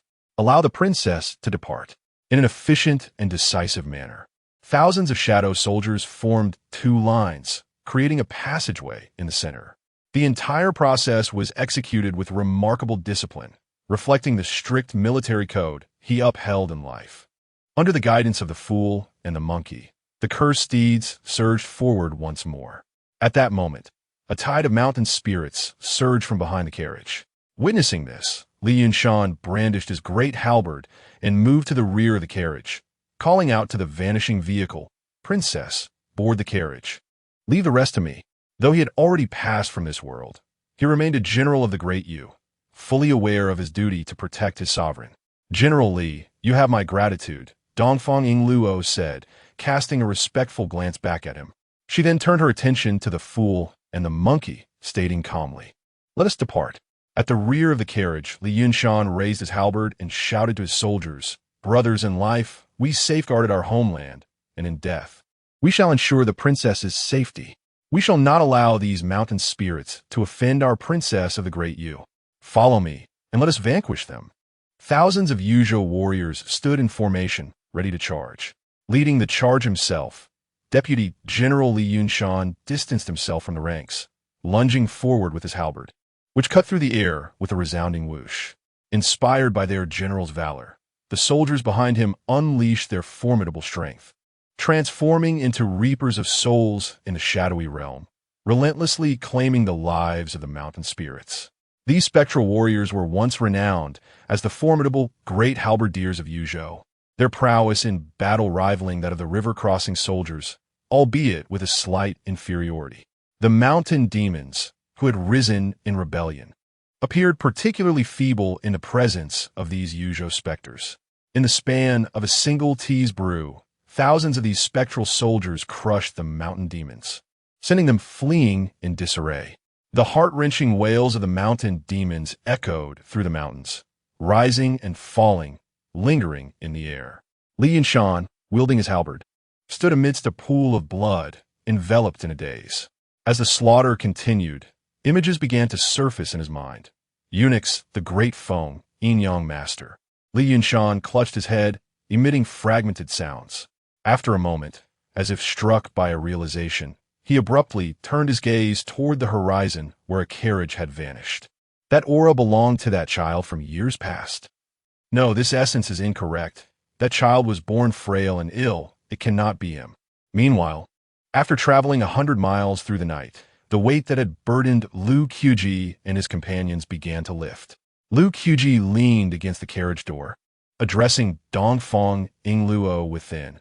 I never anticipated that a deceased general could exhibit such unwavering loyalty. Occasionally, Dongfang Yingluo's ethereal voice drifted from the carriage. In truth, I too did not foresee this outcome. I approached this with a mere experimental spirit, yet the results have been remarkably effective. Fortunately, the Yuzhou Deputy General, Li Yinshan, is a man of loyalty to his sovereign. Lu Qubi clicked his tongue. To think that a person who has been dead for countless years possesses such formidable combat prowess. How mighty must he have been in life? Dongfang Yingluo replied. He was indeed a great halberdier of Yuzhou.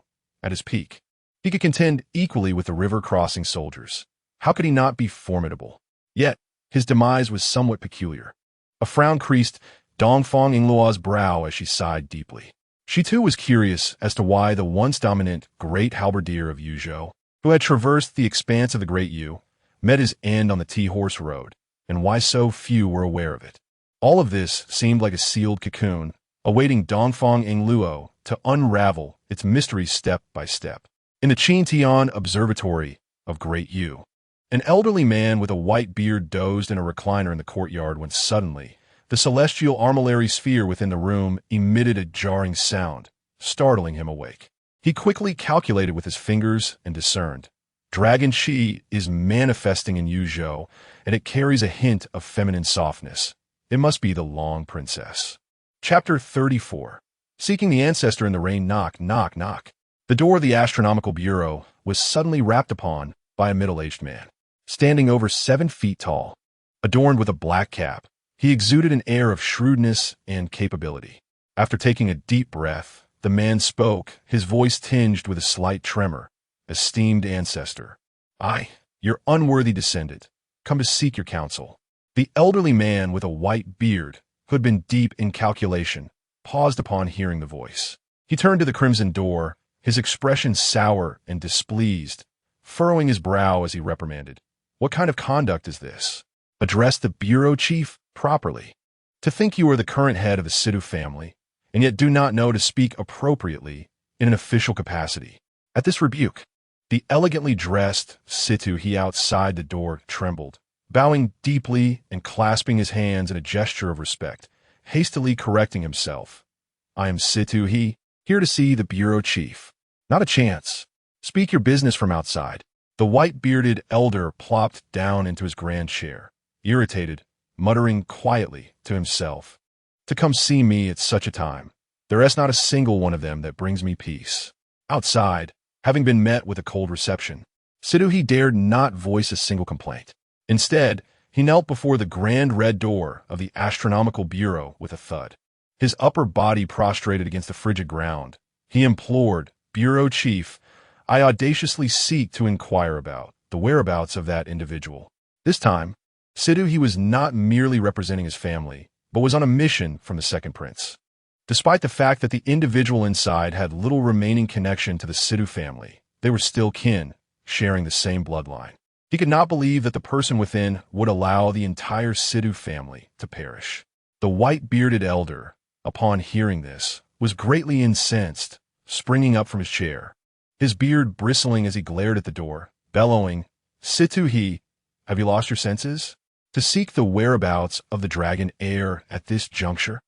The contest for the throne is fraught with peril. You, with your ill intentions and dirty schemes, do you wish to drag me down with you? Listening to this tirade, Sidhu remained remarkably composed, gritting his teeth as he managed to utter through clenched jaws, with the Emperor's decree. The rivers and lakes have entered the court. Which family in the realm is not affected? My participation in the contest for the throne is not merely my decision, but that of the elders in our clan. I implore you, ancestor, for the sake of our shared bloodline, please extend your hand to assist us. The elder's chest heaved with indignation, and he lowered his voice, coldly querying, "So, you come today to coerce me with a bond of blood?" Siddhi remained prostrate, not daring to respond. What do you mean you dare not?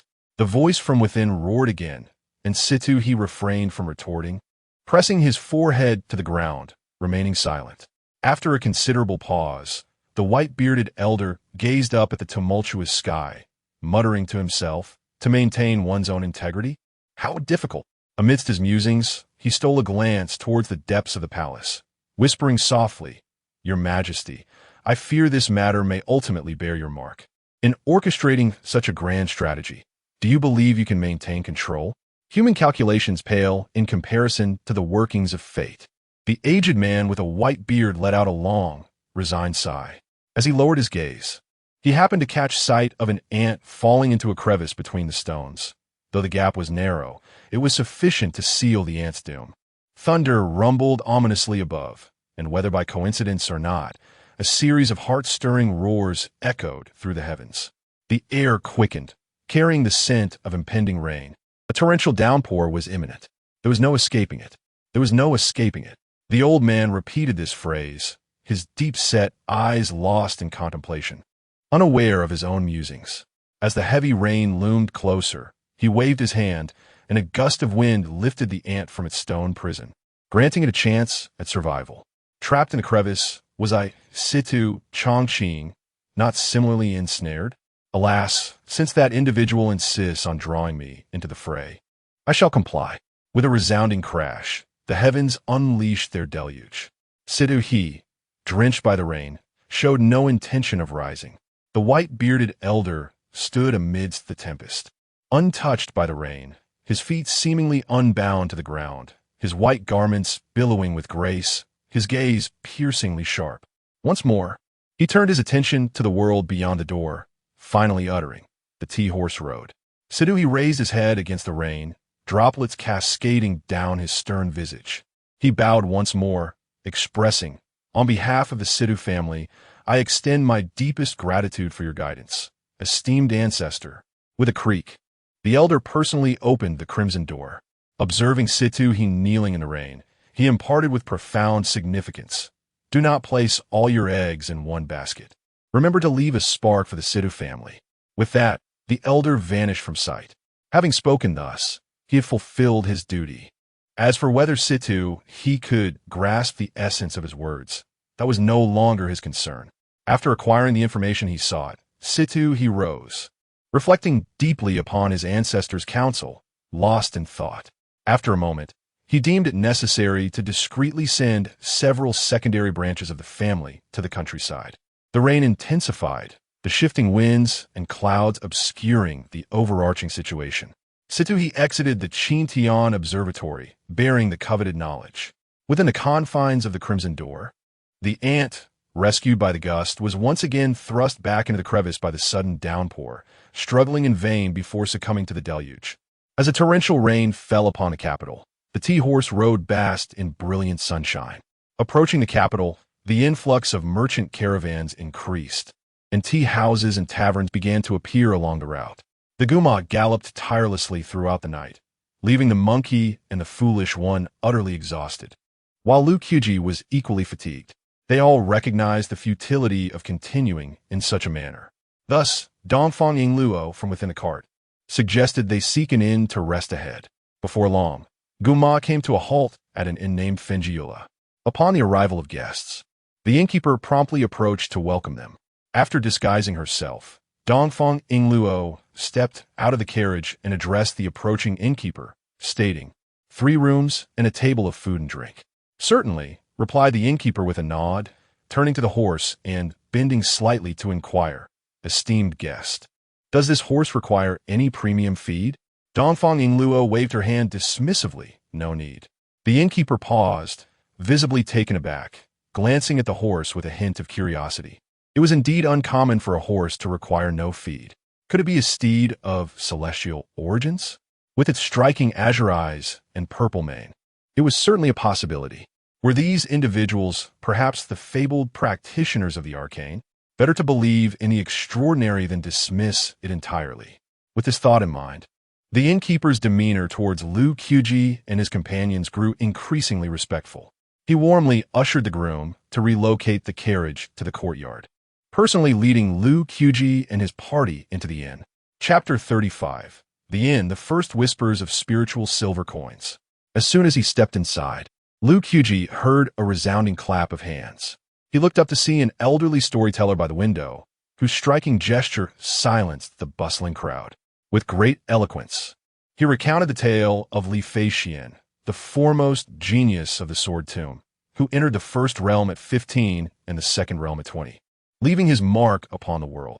The storyteller's rhythmic voice vividly painted the myriad tales of the martial world, captivating the merchants present, who could not help but applaud in admiration. Even Lu Qubi found himself entranced.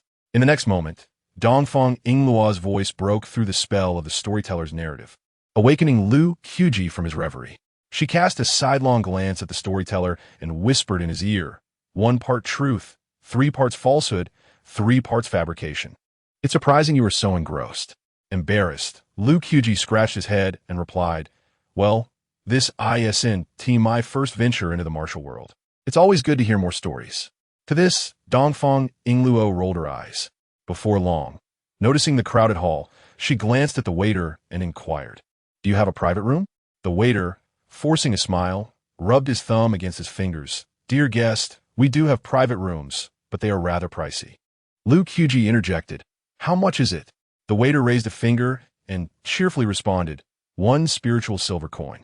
Big Fool and Monkey exchanged glances, their mouths twitching in disbelief. How much? 1 spiritual silver coin? Why don't you just go rob a bank? No, wait. Robbing wouldn't be as profitable as your brothel. The waiter maintained his smile, chuckling, please don't jest. Our establishment conducts legitimate business. Upon hearing the term spiritual silver coin, Lu Qubi's expression turned perplexed. He had heard of gold and silver, but what was this spiritual silver coin? Very well, arrange for me a private room for dining. Dafeng Yingluo pinched a copper coin between her fingers and presented it to the waiter. After thoroughly inspecting the silver coin, adorned with intricate purple smoke engravings, the waiter, now beaming, led Lu Qubi and the others to the private room on the second floor. Dafeng Yingluo's generous display immediately attracted attention. Many merely stole a glance, wary of harboring any ill intentions.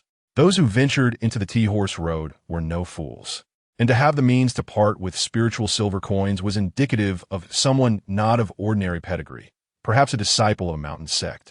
Once in the private room, and after sending the waiter away, Dafeng Yingluo produced a yellow talisman. With a mere thought, the talisman ignited spontaneously, enveloping the room in an impenetrable silence. It's so dark, Monkey complained as he sat on a stool. Big Fool gritted his teeth, clenching his fists in indignation. 1 spiritual silver coin. How many meat pies could I buy with that? Casting a glance at the two of them, Lu Qubi expressed his surprise. Is a spiritual silver coin really that valuable? Seated gracefully upon a chair, Dafeng Yingluo sipped her tea and turned her gaze towards the perplexed Lu Qubi, gently elucidating.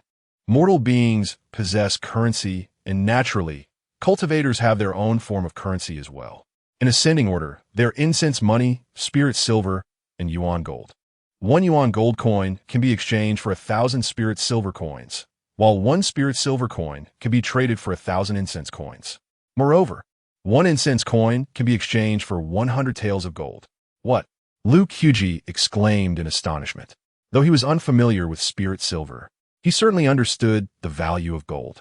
The implication that 1 incense coin equated to 100 taels of gold suggested that a single spirit silver coin could be exchanged for 100,000 taels of gold. Hiss!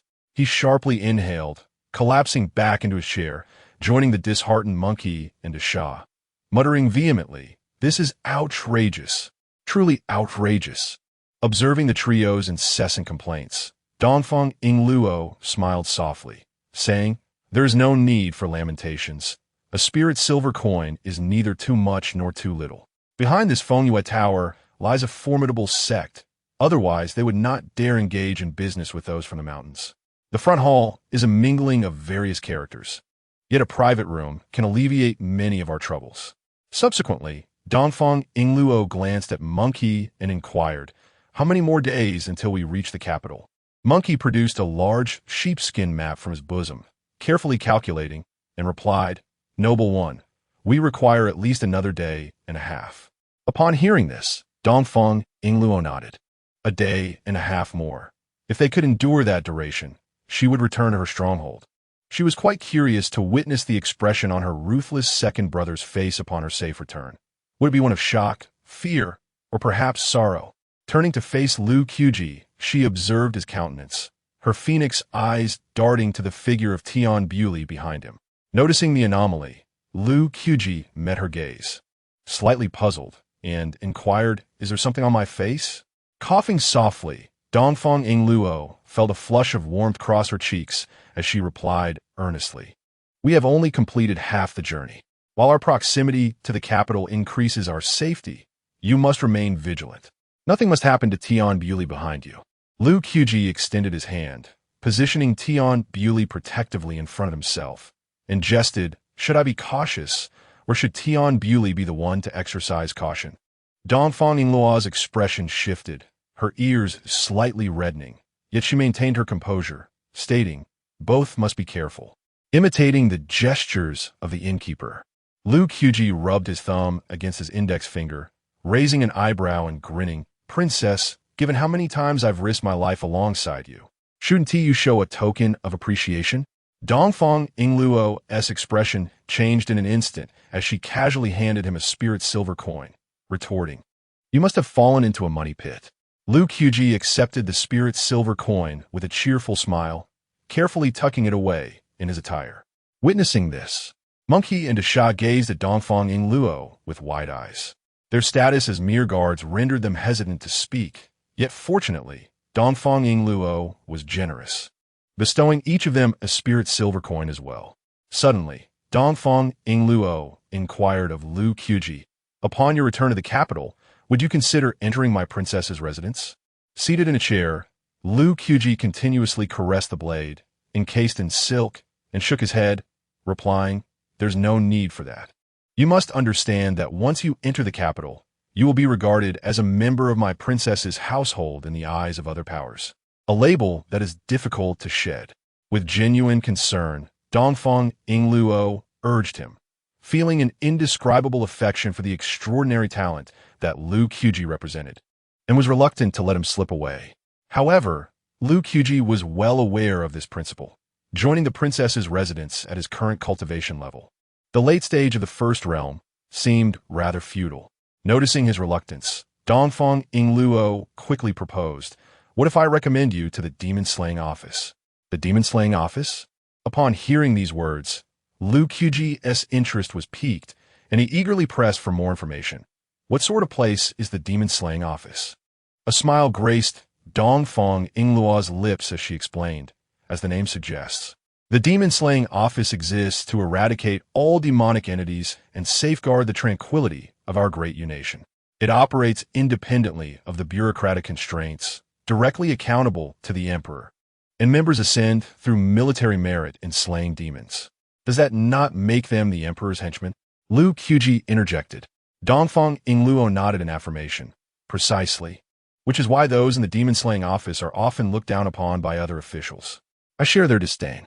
Lu Qubi shrugged and candidly expressed, "I have no desire to become a pawn of the Emperor." Seeing his refusal, Dafeng Yingluo furrowed her brow and asked, "Then where do you intend to go?" With a slight smile upon his lips, Lu Qubi replied nonchalantly, "Nowhere in particular. I shall find a place to reside in the capital, enjoy some meals, and perhaps indulge in a bit of fishing. Is that not agreeable?" Clearly unconvinced by his reasoning, Dafeng Yingluo pressed further. "Are you suggesting you wish to go to the capital? Merely to eat and fish?" Chapter 36. Tea in the front hall. Indeed, a playful smirk appeared on Lu Qubi's face as he jested. "I wonder if the vast pond of the capital holds the fish I wish to catch." Dafeng Yingluo, cradling her steaming cup of tea, inquired, "Whom do you wish to catch? And what, pray tell, is your bait?" Lu Qiji's lips curled into a faint smile. Lu Qubi, require no bait to fish, nor am I fixated on catching merely one. Those who are willing shall be ensnared. At his words, Dafeng Luo felt a jolt of surprise. Her delicate hands trembled slightly as she pondered for a long moment. Meeting Lu Qiji's gaze, she spoke earnestly at times. "I truly cannot discern you. The moment you learned of my identity in Yushin village, there was not a hint of panic in your eyes. To you the Grand Princess of Dayu, seemed no different from any other person." As she spoke, Dafeng Luo leaned closer to Lu Qubi, their faces merely a fist distance apart, allowing him to catch the subtle fragrance that enveloped her. "Lu Qubi, a shallow stream cannot harbor a dragon. I am certain you are not from Yushin village. Who then are you?" Lu Qiji's gaze faltered, diverting toward a nearby porcelain vase as he hastily changed the subject. "This vase is quite exquisite." Observing his evasion, Dafeng Luo's frustration surged, and she muttered under her breath, "Had you not said anything, I would not have been curious." With keen hearing, Lu Qubi promptly interjected, "In that case, I shall remain silent. I appreciate your understanding, Your Highness." He forced a harmless smile and added, A tempest of anger brewed in Dafeng Luo's phoenix eyes as she pointed a finger at Lu Qubi, rendered speechless, her teeth almost grinding.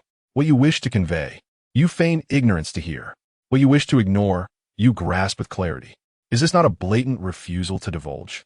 Witnessing this scene, the Shah and Hosey hastily retreated behind the screen, fearing the fallout. Before long, the room fell into an uneasy silence. Curious, the Shah peeked out, glancing at Lu Qubi and then at the stormy visage of Dafeng Luo. He nudged Hosey. "The noble lady's expression resembles a stale bun." "Hosey kikli slapid the Shah. Silence. How could you presume to discuss the noble lady?" Just as their words escaped, Dafeng Luo's grim visage abruptly loomed before them. Hey!" Both Hosey and Shah gasped in shock at the sight of her sullen face. Hosey stammered, his legs fidgeting, "Noble lady, do not hold a fool accountable." Dafeng Luo rolled her eyes at him, snorting disdainfully. She then placed her hands on her hips and turned to Shah, forcing a chilling smile to Shah. "Does my face resemble a stale bun?" For a woman, two of the most cherished concerns are love and beauty. Even Dafeng Luo is no exception. Good to the simpleton swallowed a few large gulps of saliva. Though somewhat foolish, he was not an imbecile. The simpleton quickly lowered his head and corrected himself, saying, "Noble one, you have misunderstood. I was referring to the moon of last night. Last night, the moon was obscured by dark clouds and fierce winds, rendering it invisible." Dafeng Luo's gaze sharpened, her expression akin to that of a predator ready to pounce. The simpleton's legs trembled as he cast a pleading glance at Lu Qubi, who had also indulged in the simpleton's snacks and could not stand idly by. After clearing his throat a couple of times, he stepped forward, intending to diffuse the situation, but was interrupted by Dafeng Luo's voice. "I wish to be left in peace. You three may dine below." Her face was as cold as frost, and with a wave of her delicate hand, a fierce gust of wind surged forth, flinging open the door to the private room. As expected, Lu Qubi, the monkey, and the simpleton were sent tumbling out into the hallway. Bang! The door to the private room slammed shut with a resounding thud. Lu Qubi dusted himself off, rose from the ground, and glanced at the simpleton and the monkey, letting out a faint sigh. "Come, let us go eat." The simpleton and the monkey, sharing a look of trepidation toward the private room, followed Lu Qubi down to the first floor. The waiter, noticing the trio descending, hastened to greet them. "What brings you three here?" Lu Qubi, quickly concocting a reason, replied nonchalantly, "The atmosphere up there was lacking. We three intend to dine in the main hall. Waiter, please arrange a table with fine food and wine for us." Upon hearing this, the waiter did not probe further, but instead nodded with a smile, "Certainly." As he turned to head to the kitchen, Lu Qubi pointed back toward the private room and added, "Charge the cost of our meal to the esteemed guest in the private room above." Upon hearing this, Dafeng Luo's expression darkened further, gritting her teeth as she muttered, "Did I not just give each of them a piece of spirit silver?" For the first time in her life, She felt she had suffered such humiliation at the hands of man. At that moment, she truly wished to slap Lu Qubi. Shortly after, the three of them settled into a secluded corner of the main hall, sipping large bowls of cool tea while enjoying the captivating tales spun by the storyteller, savoring the essence of the rivers and lakes. Not long after they were seated, Lu Qiji's keen eyes noticed several gazes from across the room that occasionally flicked in their direction. What could be the reason for their attention? Could it be for Tian Bewley? Lu Qubi narrowed his eyes, discreetly placing Tian Bewley beneath the table, and whispered to the monkey beside him, "Be cautious. Several pairs of eyes are fixed upon us." Upon hearing this, the monkey summoned forth a few small flying insects from beneath his feet. These were his invention, a type of flying insect charm, capable of detecting the presence of nearby cultivators. Buzzing. After a few breaths, the flying insects returned to the monkey's feet. Dipping a finger in the tea, the monkey inscribed a few words on the table. 3 at the first realm. Their intentions are all too obvious. They must be fledglings just emerging from their mountains. Should we take action? Lu Qubi shook his head, instinctively sipping a bit of tea, and inscribed 4 characters on the table: observe and await change. Beside him, the simple-minded Shah, curious at the exchanged glances between the monkey and Lu Qubi, inquired aloud, "Monkey, Brother Lu, what are you writing on the table?" After a shared glance, both Lu Qubi and the monkey simultaneously uttered, "Not good." The Shah's words undoubtedly startled the snakes in the grass. The 3 young men at the opposite table instantly rose, slamming their hands onto the surface, brandishing their long knives at Lu Qubi, shouting, "You little rascal, you dare to steal our treasured blade from Mount Luoyan? Hand it over." As the atmosphere turned hostile, the patrons in the hall were taken aback, hastily scattering like birds and beasts. Only the elderly storyteller remained steadfast, quietly observing the unfolding scene. It was apparent to all that these young men from Mount Luoyun intended to resort to violence. Yet, those who traverse the rivers and lakes know well the perils of meddling in others' affairs. Moreover, they had no desire to provoke Mount Luoyun, a renowned sect with a storied legacy spanning a millennium. Chapter 37. The 3 from Falling Cloud Mountain. Observing the 3 men approaching with palpable menace, Lu Qubi remained unperturbed as he rose to his feet. He raised the Tian Bewley in his hand, the corners of his mouth curling into a cold, disdainful smile, and queried, "You assert that this blade belongs to your Falling Cloud Mountain?" Stepping forward from the trio intent on violence was a man with shifty eyes and a furtive demeanor. In response to Lu Qiji's inquiry, he exhibited no sign of guilt. Instead, he proclaimed with righteous indignation, "Indeed, this black blade is the prized weapon of our Falling Cloud Mountain. It was stolen by you, scoundrel." At this declaration, Lu Qubi chuckled. Beside him, the monkey and the fool also laughed. None of the 3 anticipated that their maiden venture into the world of martial arts would embroil them in such sordid affairs. What was ostensibly an act of murder and theft was being articulated with such self-righteous fervor. Such is the way of the martial world. Lu Qiji's laughter grew even more pronounced. "What are you laughing at?" The man with shifty eyes, witnessing Lu Qubi and his companions laughing in the face of impending danger, raised his long blade and unleashed a frenzied roar. Lu Qiji's grin gradually faded, replaced by a chilling glare, as he leveled his black blade forward and taunted, "I laugh at your ignorance. I find greater amusement in the fact that you have provoked the wrong people."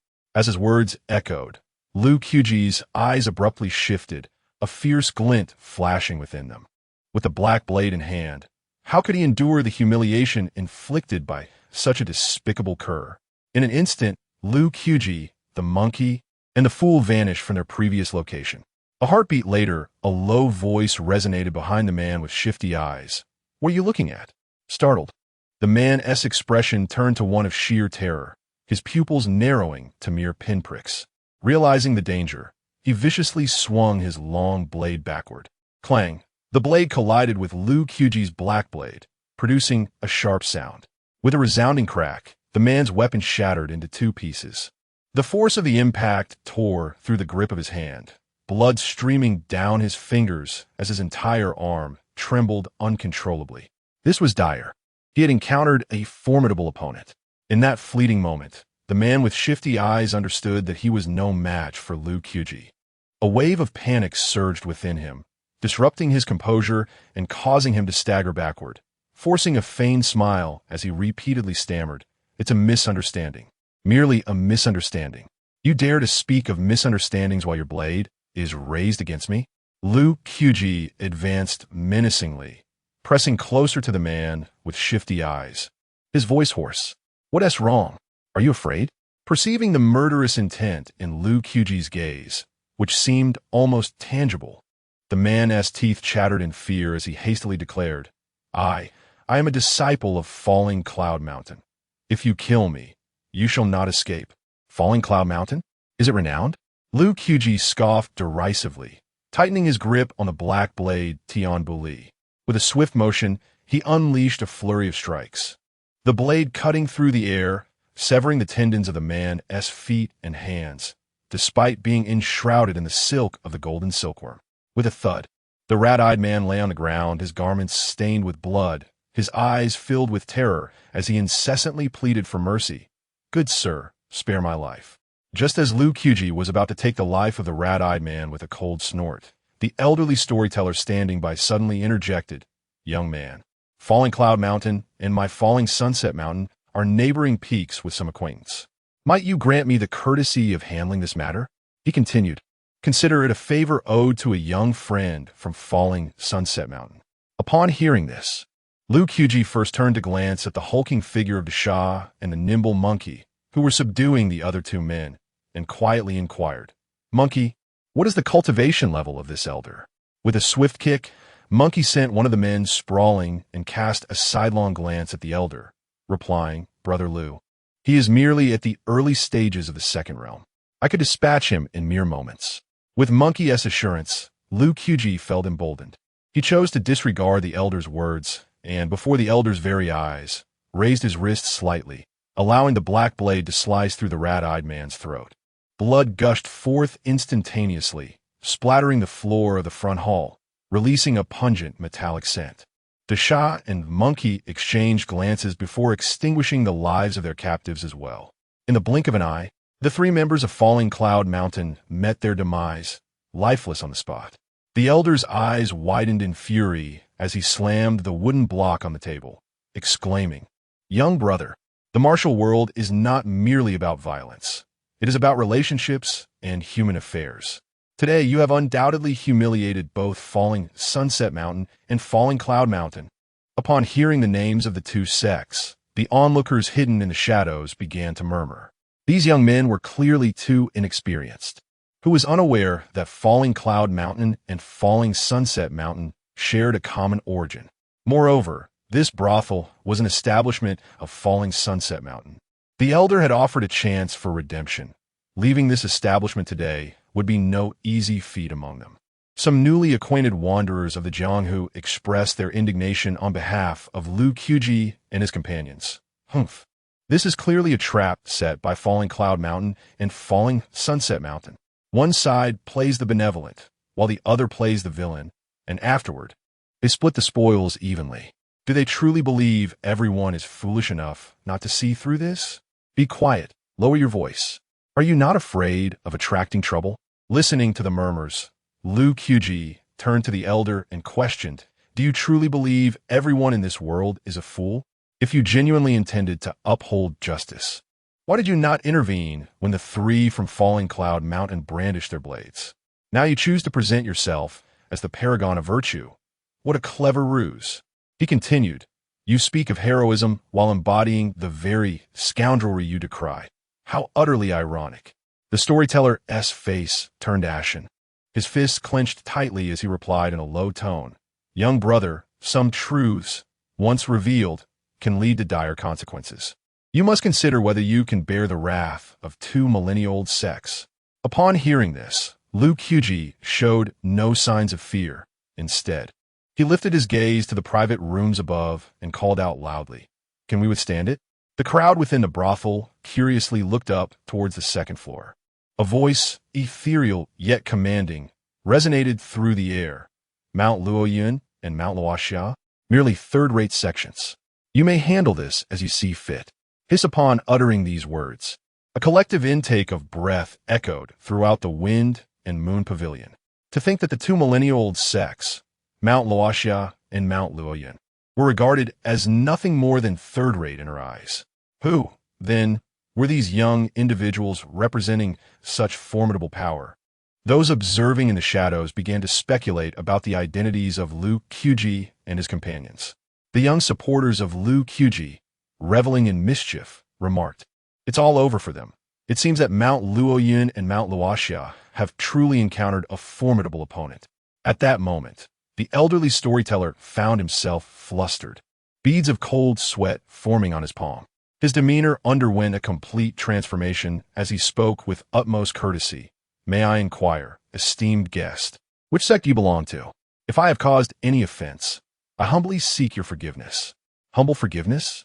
It would suffice to be more cautious in the next life. Lu Qubi snorted coldly, gesturing to the monkey behind him, and with a swift motion, silenced him, declaring that such vermin were unworthy of discussing matters of the martial world. Chapter 38. Ready to depart again?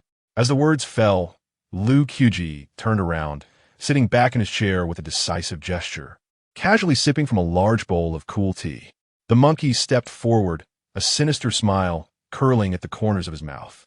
How audacious for a mere practitioner of the second realm to speak so boldly, flaunting his experience without regard for his own limitations. With a resounding crash, the old storyteller slammed his palm down, shattering the table before him, and directed a fierce strike towards the monkey. The air whistled with the force of his blow. "Exudinha shirinyoha." The monkey snorted disdainfully, raising his right hand to snap his fingers, producing a sharp crack. In an instant, a swelling appeared on the storyteller's cheek, moving ominously beneath his skin, creating an eerie spectacle. A heart-wrenching scream escaped the storyteller's lips, his iron grip faltering as he collapsed to the ground. A large bump forming at the back of his head. "Miang Jiang, brain-eating goo. When did you poison me?" The storyteller's voice was barely a whisper. His face drained of color, disbelief etched upon it. "Did you think that my brother Lu and I engaged in this lengthy discourse for justice?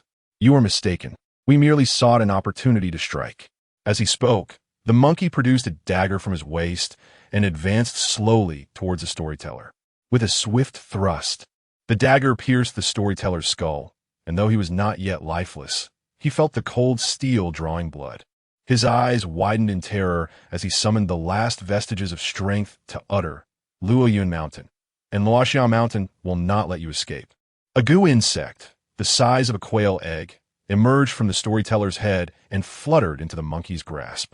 The monkey bent down, prying open the storyteller's mouth, then used the dagger to sever his tongue with a few swift motions, disdainfully discarding it to the ground. Spitting contemptuously, he remarked, reeking of vermin, "And yet you claim to be a hero?"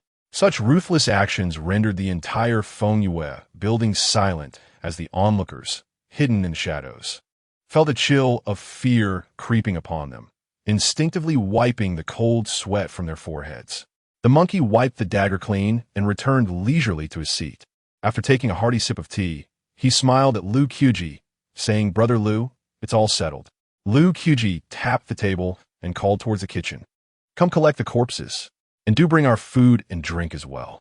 To kill the people of Fengyue building and then summon them to collect the bodies was a bold declaration. Many patrons couldn't help but give Lu Qubi a thumbs up, whispering in admiration, "Such confidence surely indicates a powerful background." Observing his composed demeanor after taking a life, they speculated about the formidable influence he must possess. Who would dare to poison the kitchen under such circumstances? Listening to their flattery, Lu Qubi felt somewhat speechless. He was merely a bit hungry, after all. Besides, one must eat well to have the strength to escape. As Lu Qubi's voice resonated, several burly men emerged from the kitchen, dragging the bodies of the storyteller and the trio from Luoyuan Mountain into the back. They then cleansed the front hall with water, executing the entire process with a fluid grace. Observing this, Lu Qubi chuckled, remarking, "Such familiarity with the task at hand suggests you have engaged in this undertaking quite frequently." The monkey, reaching into the embrace of the simpleton, retrieved a handful of melon seeds, cracking them open as he raised an eyebrow and sighed, Yet this time, they have ensnared one of their own. As the two conversed, the previously timid waiter cautiously approached, trembling as he presented a feast of dishes: crystal pork knuckles, braised carp, and tofu with scallions, among others, filling the table with a delightful array. After serving the meal, the waiter bowed his head and retreated in silence. Lu Qubi glanced at the waiter's departing figure, suddenly inquiring, "Tell me, young man, there is no poison in this food, is there?" The waiter shivered, struggling to suppress his fear as he turned to Lu Qubi, offering a nervous smile. "Dear guest, we would never dare." "You may leave," Lu Qubi replied, nonchalantly waving his hand. He then turned to the monkey beside him, stating, "Better safe than sorry. Let us first ascertain whether there is any poison present." The monkey pointed at the simpleton and assured, "Rest easy, Brother Lu. The simpleton has already examined these dishes and found them free of poison." Lu Qubi eyed the simpleton, who was busily gnawing on a pork knuckle, in disbelief. Is it possible that the simpleton possesses such a skill? With a grin, the monkey responded, "Brother Lu, do not underestimate the simpleton's straightforwardness. He is an adept at handling poison. In a real brawl, I would find myself outmatched by him. You and the simpleton, one skilled in charms and the other in poisons, complement each other splendidly. No wonder the village chief chose to send you both." The monkey proudly thumped his chest, proclaiming, "Brother Lu, I'm not boasting. Among the 18 villages of Miaojiang, no one is as proficient in charms as I, and no one surpasses the simpleton in the art of poison." Lu Qubi felt a wave of reassurance wash over him. After all, the greater the prowess of the monkey and the simpleton, the safer he would be. Soon, the three of them indulged in their meal, wholly unconcerned with appearances, voraciously devouring the dishes before them. The simpleton, in particular, displayed an alarming appetite, consuming 8 bowls of rice and still feeling only partially sated. In less than half an hour, the table, once laden with a plethora of dishes, was stripped bare, not a single grain of rice left behind. After satisfying their hunger, just as the three were preparing to retire to their quarters, Dafeng Luo descended from the elegant chambers on the second floor. Upon seeing them, she inquired, "Have you eaten your fill?" The trio nodded in cheerful affirmation. "Then let us depart." Before they could fully comprehend her words, Dafeng Luo strode purposefully out of the Fengyue Tower. Exchanging glances, Lu Qubi and the others hastily followed in her wake. As they caught up to her pace, the monkey, puzzled, asked, "Noble one, are we not to rest? Are we leaving now?" Dafeng Luo shot a glance at Lu Qubi, who immediately grasped the implication. He stepped forward to elucidate. "Monkey, given the commotion we have caused, the Fengyue Tower is teeming with onlookers. It will not be long before our whereabouts are revealed. Remaining here would be tantamount to courting disaster." Upon hearing this, the monkey suddenly realized and hurriedly pulled the big fool to the back courtyard of the Fengyue Pavilion to tend to the horses. Dafeng Luo cast a glance at Lu Qubi and suddenly inquired, "What is it like to wield a knife and take a life?" Lu Qubi responded with a faint smile, "It's tolerable. Thanks to the princess's favor, it was not as disheveled as the last time in the woods." Seizing the moment while the monkey and the big fool were away, Dafeng Luo fixed her gaze upon Lu Qubi and asked once more, "What is your true purpose in going to the capital?" Lu Qubi replied, "Does the princess truly wish to know?" Dafeng Luo nodded affirmatively. Lu Qubi's lips curled into a mysterious smile. "To dine and fish." "Are you jesting with me?" Dafeng Luo retorted with irritation. Lu Qubi extended a hand in reassurance. "Do not be anxious. My words are not yet complete." Upon hearing this, Dafeng Luo's expression softened considerably. Eagerly awaiting what would follow, Lu Qubi continued to partake in the meals of the 100 families and to fish for the sustenance of the common people. Chapter 39. Elder Yu, life is not so dismal. Dining on the bounty of 100 families? Fishing for the lives of the masses? What does it mean? Dafeng Luo turned to Lu Qubi, her ruby lips parting to pose the question. Lu Qubi, with a slight upward curve of his lips, exhaled a breath of stale air and responded slowly, "I have heard that in the great Yu, there exists an elder who has served 4 reigns, named Yu Tsangsheng, renowned for governing the world with half a tome of humanity. I, Lu, am but an unworthy individual, yet I wish to contend with him." Upon hearing the words Elder of Four Reigns, a flicker of brilliance ignited in Dongfang Yingluo's clear and luminous eyes. As the eldest princess of the Great Yu, she was acutely aware of the significance of Yu Zongxing. Even her own father was one of his pupils. Yet, now Lu Qubi expressed a desire to challenge this esteemed figure. Lu Qubi was merely an ordinary man, devoid of power or influence. What could he possibly use to compete with Yu Zongxing? Could it be that she had misheard? After a moment of contemplation, Dongfang Yingluo spoke again. "Are you serious? You truly wish to contest with Elder Yu?" Lu Qubi stepped forward, his expression devoid of mirth, his dark eyes fixed upon Dongfang Yingluo as he declared, "Do you perceive me as jesting?" Dongfang Yingluo exclaimed, "You must be mad. Do you even comprehend who Elder Yu is? He is the pillar of the Great Yu court, a towering figure with a vast network of disciples and officials spread throughout the realm. Even my father cannot contend with him. To challenge him is akin to a mayfly shaking a tree." Her voice carried a hint of urgency as she endeavored to dissuade Lu Qubi from his impractical aspirations. Lu Qubi cast a glance at the oppressive sky above, a surge of melancholy rising within him as fleeting images danced in his mind. With a deep exhale, he sighed. The ancients have said, "A mayfly shaking a tree is a foolish endeavor." Yet, how poignant it is, this image of the mayfly. He then offered Dongfang Yingluo a gentle smile. Nodding slightly, "Though the road may be long, one shall arrive if one persists. Though the path may be arduous, success can be achieved through endeavor. Perhaps today I am not worthy, but how can you be certain that tomorrow I shall not be?" Dongfang Yingluo stood rooted in place, words lingering on her lips, yet unspoken, her gaze fixed upon Lu Qubi. After a prolonged silence, she blinked her expressive eyes and, pausing for a moment, said thoughtfully, "There's an old saying on the mountain, a genius not yet matured is not truly a genius. Your chances of success are less than 1 in 10.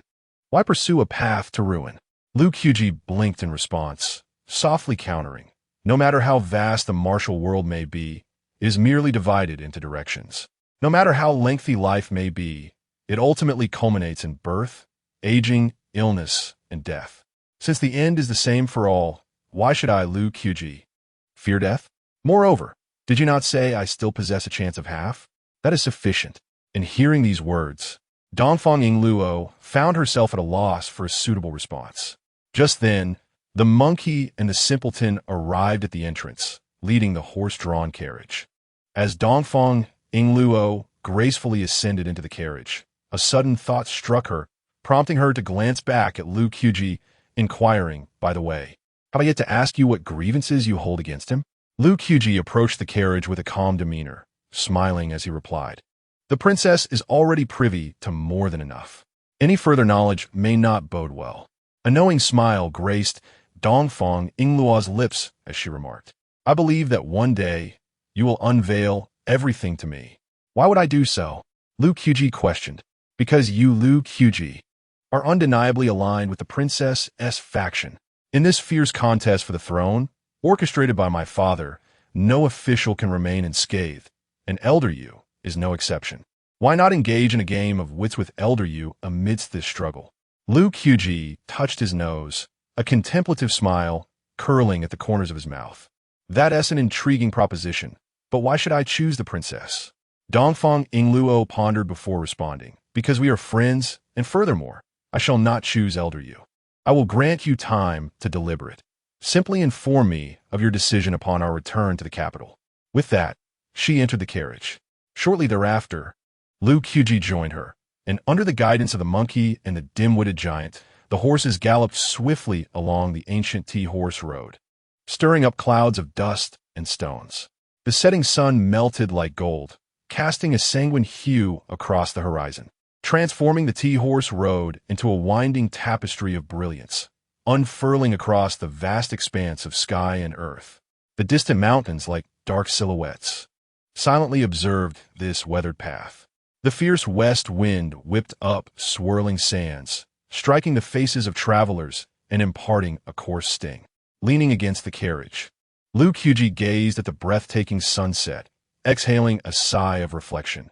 Mountains reflect the slanting sun, where the sky meets the water. The fragrant grass is indifferent. Beyond the setting sun, what a splendid sunset it is. Nearby, the monkey, sitting beside Lu Qubi, quietly inquired, "Brother Lu, when we just departed, I seem to overhear you mention an enemy in the capital. Should I assist in dealing with him?" With a grin, Lu Qubi responded, "Do you know who that individual is to speak so boldly?" The monkey shrugged. "I don't care who he is. Anyone who dares provoke you, Brother Lu, must contend with me." Lu Qubi clasped his hands behind his head, continuing to watch the crimson sun on the horizon, stating, "That man is the most powerful scholar in Dayu." Upon hearing this, the monkey shifted uneasily, drawing back slightly. "What, are you afraid?"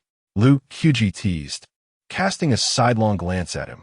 Scratching his head, the monkey declared, "Brother Lu, we Miao people are known for our loyalty. How could I be afraid? Just call out when you need me, and I will surely follow you." At that moment, the dim-witted giant raised his hand, adding, "Count me in as well." Hearing this, Lu Qubi felt a warmth in his heart, his voice trembling slightly. "You two should stick closely to the princess. The people of Miao rely on you both to lead them out of the mountains." Upon hearing Lu Qubi's words, the monkey glanced back at Dafeng Luo in the carriage and quietly remarked to Lu Qubi, "One matter at a time. Following the princess could indeed assist you, Brother Lu.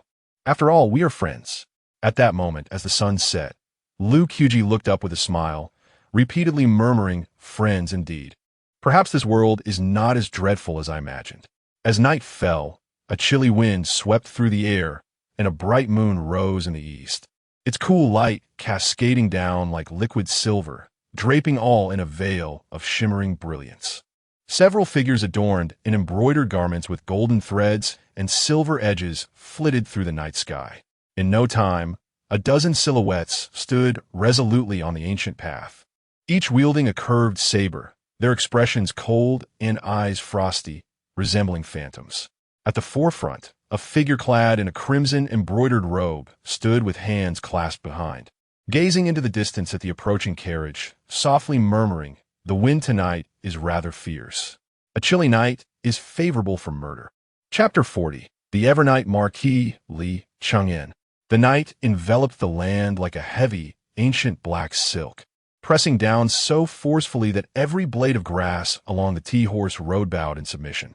In this pitch-black darkness, the sudden sound of hooves striking the earth broke the silence. Observing the silhouettes ahead on the ancient path, Dashin hastily employed his secret technique to bring the cursed horse to a halt. After exchanging a glance with Lu Qubi, the monkey leaped down from the carriage. With a creak, Dafeng Luo also emerged from the carriage, sword in hand. Lu Qubi cast a quick glance at the 10 or so shadowy figures ahead, instinctively tightening his grip on his black blade. "Princess, who are these people?" Dafeng Luo's expression turned grave as she waved her azure-white sword, its blade illuminating half her face. "I am uncertain, but I can assure you that our visitors are not benevolent." Before her words could settle, the dark figures before them sprang into action.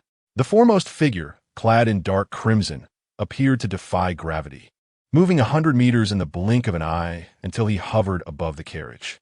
Lu Qubi looked up to see a tall, broad-shouldered figure draped in loose red garments, his face obscured by shadows, rendering his expression unreadable. Yet his eyes glinted in the dark like two piercing cold beams, striking fear into the hearts of onlookers. Who was this man? The monkey, filled with trepidation, summoned his life-bound centipede Gu. However, the figure in red remained silent, merely casting a fleeting glance at the monkey. With a slight narrowing of his eyes, an invisible pressure emanated from him, akin to a mountain crushing down, leaving Lu Qubi and his companions gasping for breath. In that moment, the air seemed to solidify, becoming so suffocatingly heavy that it was almost unbearable. After a few breaths, the figure in red descended as if walking on solid ground, his feet gently touching the earth. Once on the ground, he placed his hands behind his back, tilting his chin slightly, gazing at the moon while completely disregarding Lu Qubi and his companions. He then raised his hand, and the 10 or so embroidered-clad warriors surrounding the carriage swiftly closed in. The monkey, feeling the weight of the oppressive presence emanating from the figure in red. Tensed up and nearly roared, "Who are you?" Perhaps finding the monkey's voice grating, the figure in red frowned and slapped him with a casual flick of his wrist. With a resounding crack, the monkey was sent hurtling backward like a kite with its string cut, flying several dozen meters away. At this moment, the figure in red spoke leisurely, Dafeng, the Evernight Marquis, Li Chengyan. These mere 8 words crashed down like thunder, causing Dongfang Ingluo, beside the carriage, to lose her composure. The Evernight Marquis, the foremost henchman of Dafeng, the supreme commander of the embroidered-clad warriors. "Why are you here?" Dongfang Ingluo gazed at the figure in red, her voice trembling, her hand gripping the sword quivering as her heart raced with unease. Upon hearing her, the Evernight Marquis Li Chengyan turned his head slightly, coldly scoffing. "The princess is truly skilled at feigning ignorance. What purpose could I possibly have here? To kill you? You are not worth my effort. Hand over the Tianbu Li, or do not blame me for my mercilessness." Confronted by Li Chengyan, Dongfang Ingluo felt an overwhelming pressure, as if an immense mountain loomed above her. Gritting her teeth, she declared, "Knightless lord, do you not fear retribution for so audaciously stepping into the territory of Dayu and intruding upon our Jianghu?" Li Chengyan, with his flowing sleeves stirring the air, responded confidently, "If I am able to come, I can certainly depart." Casting his gaze over the courts and Jianghu of Dayu, he noted, "There are but a handful capable of retaining me, and, alas, they are not present today." As he spoke, Li Chengyan suddenly turned to face Lu Qubi. Upon meeting Li Chengyan's hawk-like gaze, Lu Qubi felt a jolt of fear, his scalp prickling and the hairs on his back standing on end. Li Chengyan, noticing Lu Qubi's reaction, was momentarily taken aback. The visage before him bore an uncanny resemblance to someone he knew. Impossible. Her only child is the crown prince. It must merely be a coincidence. Reassuring himself, Li Chengyan's expression darkened once more.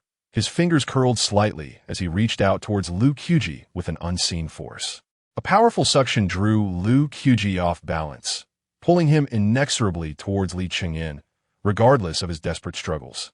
Just as he seemed destined to be consumed by this force, a calloused hand suddenly grasped his shoulder, yanking him back. Recognizing the newcomer, Lu Qubi felt a surge of relief. It was Tang Xishan, the one who had been covertly protecting him. Tang Xishan turned to Lu Qubi with a reassuring smile, then unsheathed his Miao dagger with a swift motion, resting it upon his shoulder as he strode forward. Li Chengyan, eyeing the unexpected arrival of Tang Xishan, smirked sinisterly, a blade light as paper, swift as water. 2 lines of inscriptions glimmering like autumn's splendor. I wondered who it might be. It is you, Tang Xishan. After a century, it seems your prowess has not progressed much, having traversed the Jianghu of Dafeng in his youth. Tang Xishan was well acquainted with the infamous Knightless Lord of Dafeng, though they had never clashed in combat. Gripping the hilt of his dagger, Tang Xishan twisted his neck and grinned wildly.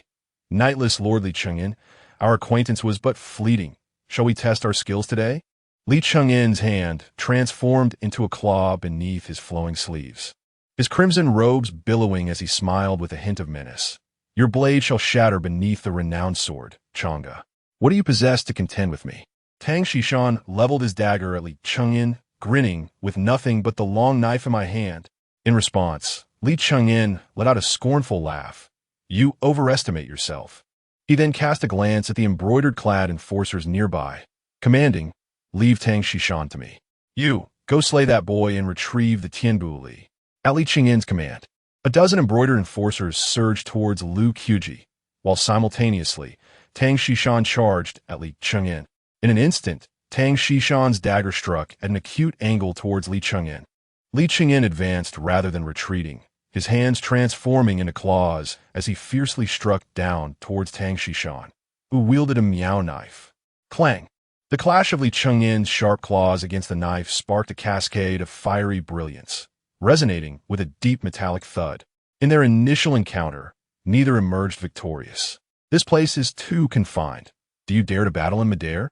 Tang Xishan inquired solemnly. Li Chengyan scoffed with disdain. "What is there to fear?" In the next instant, both leaped into the air, engaging in a ferocious duel.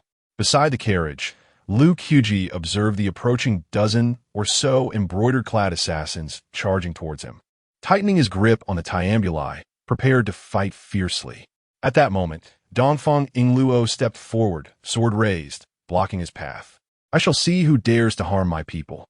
Chapter 41. The Encirclement. Princess Dongfang Yingluo of Dayu, I implore you not to remain obstinately ignorant. You are but a cultivator of the third realm. Do you truly believe you can alter the course of fate? All the embroidered-clad envoys present today are at the third realm. This young man is undoubtedly destined for death. As the words fell, a flurry of dazzling blades flashed through the air.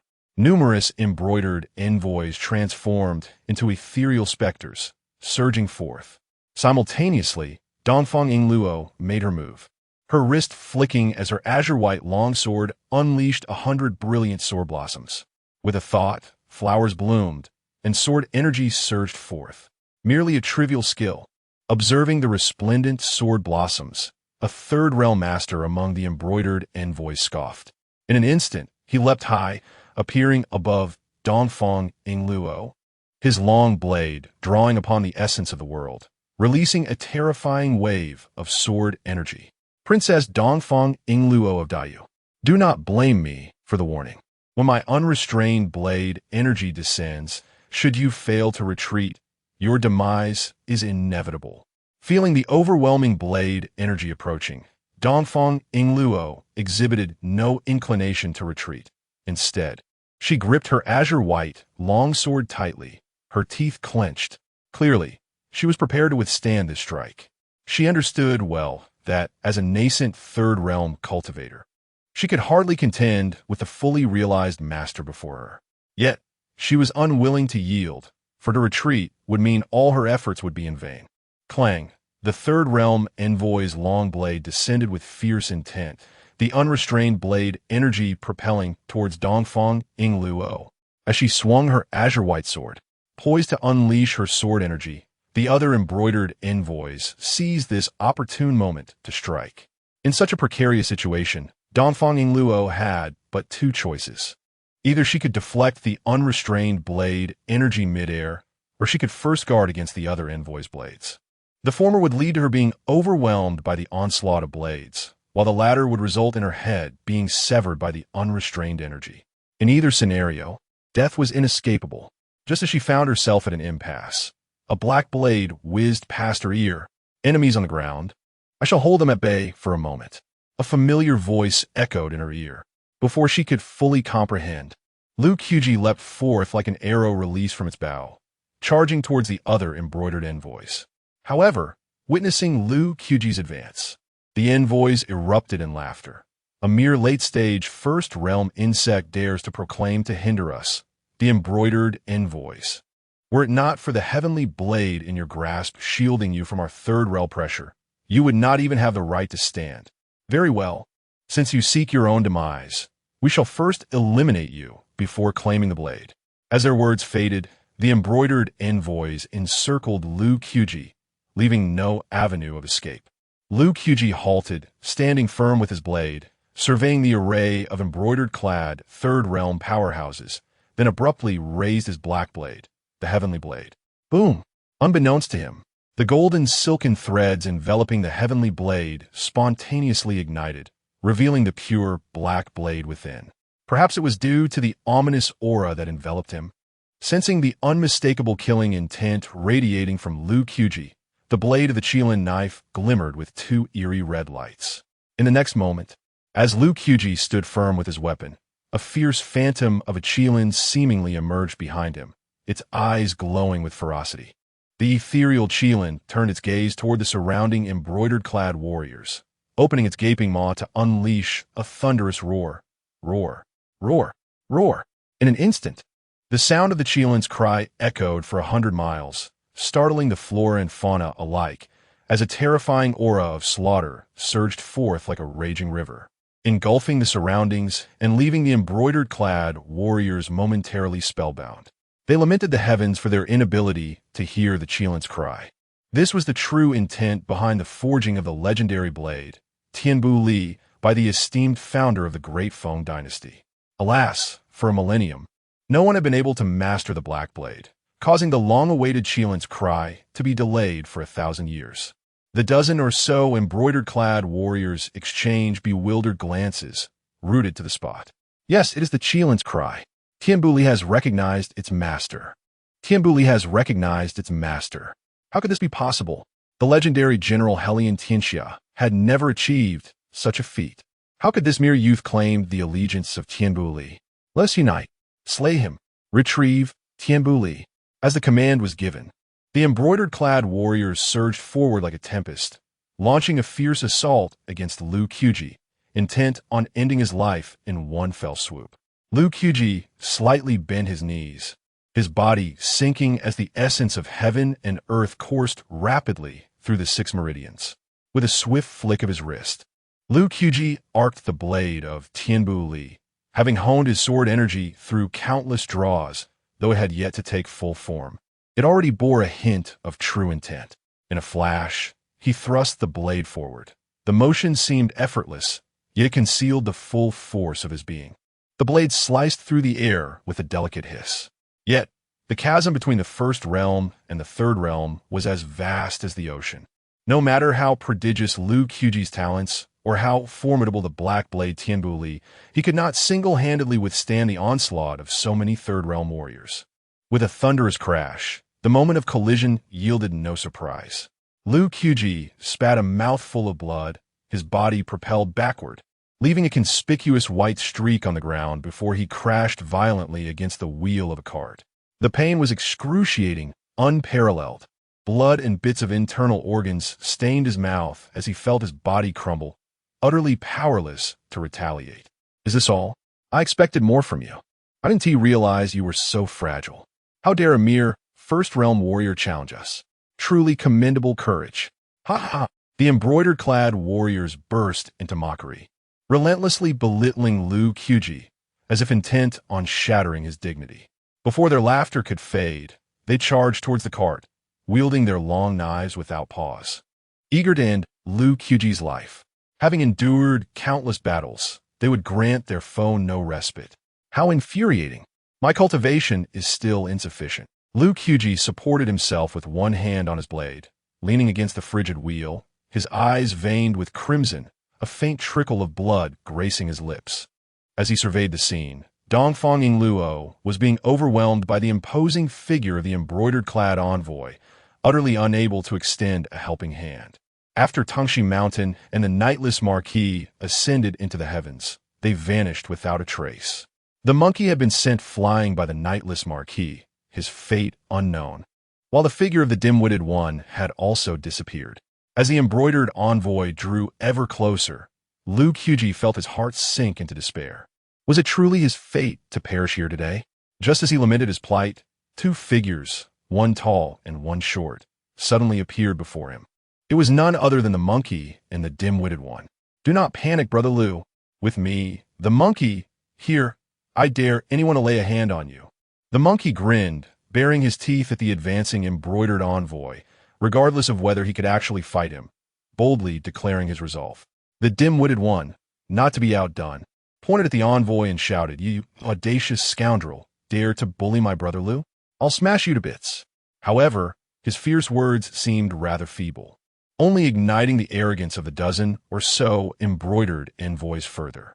Where did this fool come from? Wielding a blade without any sense, should you not return home? One was as lean as a monkey, the other as dim-witted as a pig. Perhaps they should simply be renamed Lean Monkey and Fat Pig. With a swift motion, the monkey tore off his shirt, revealing a slender frame covered in a myriad of sinister creatures, centipedes, toads, and venomous snakes, each more toxic than the last. This time, he was truly enraged.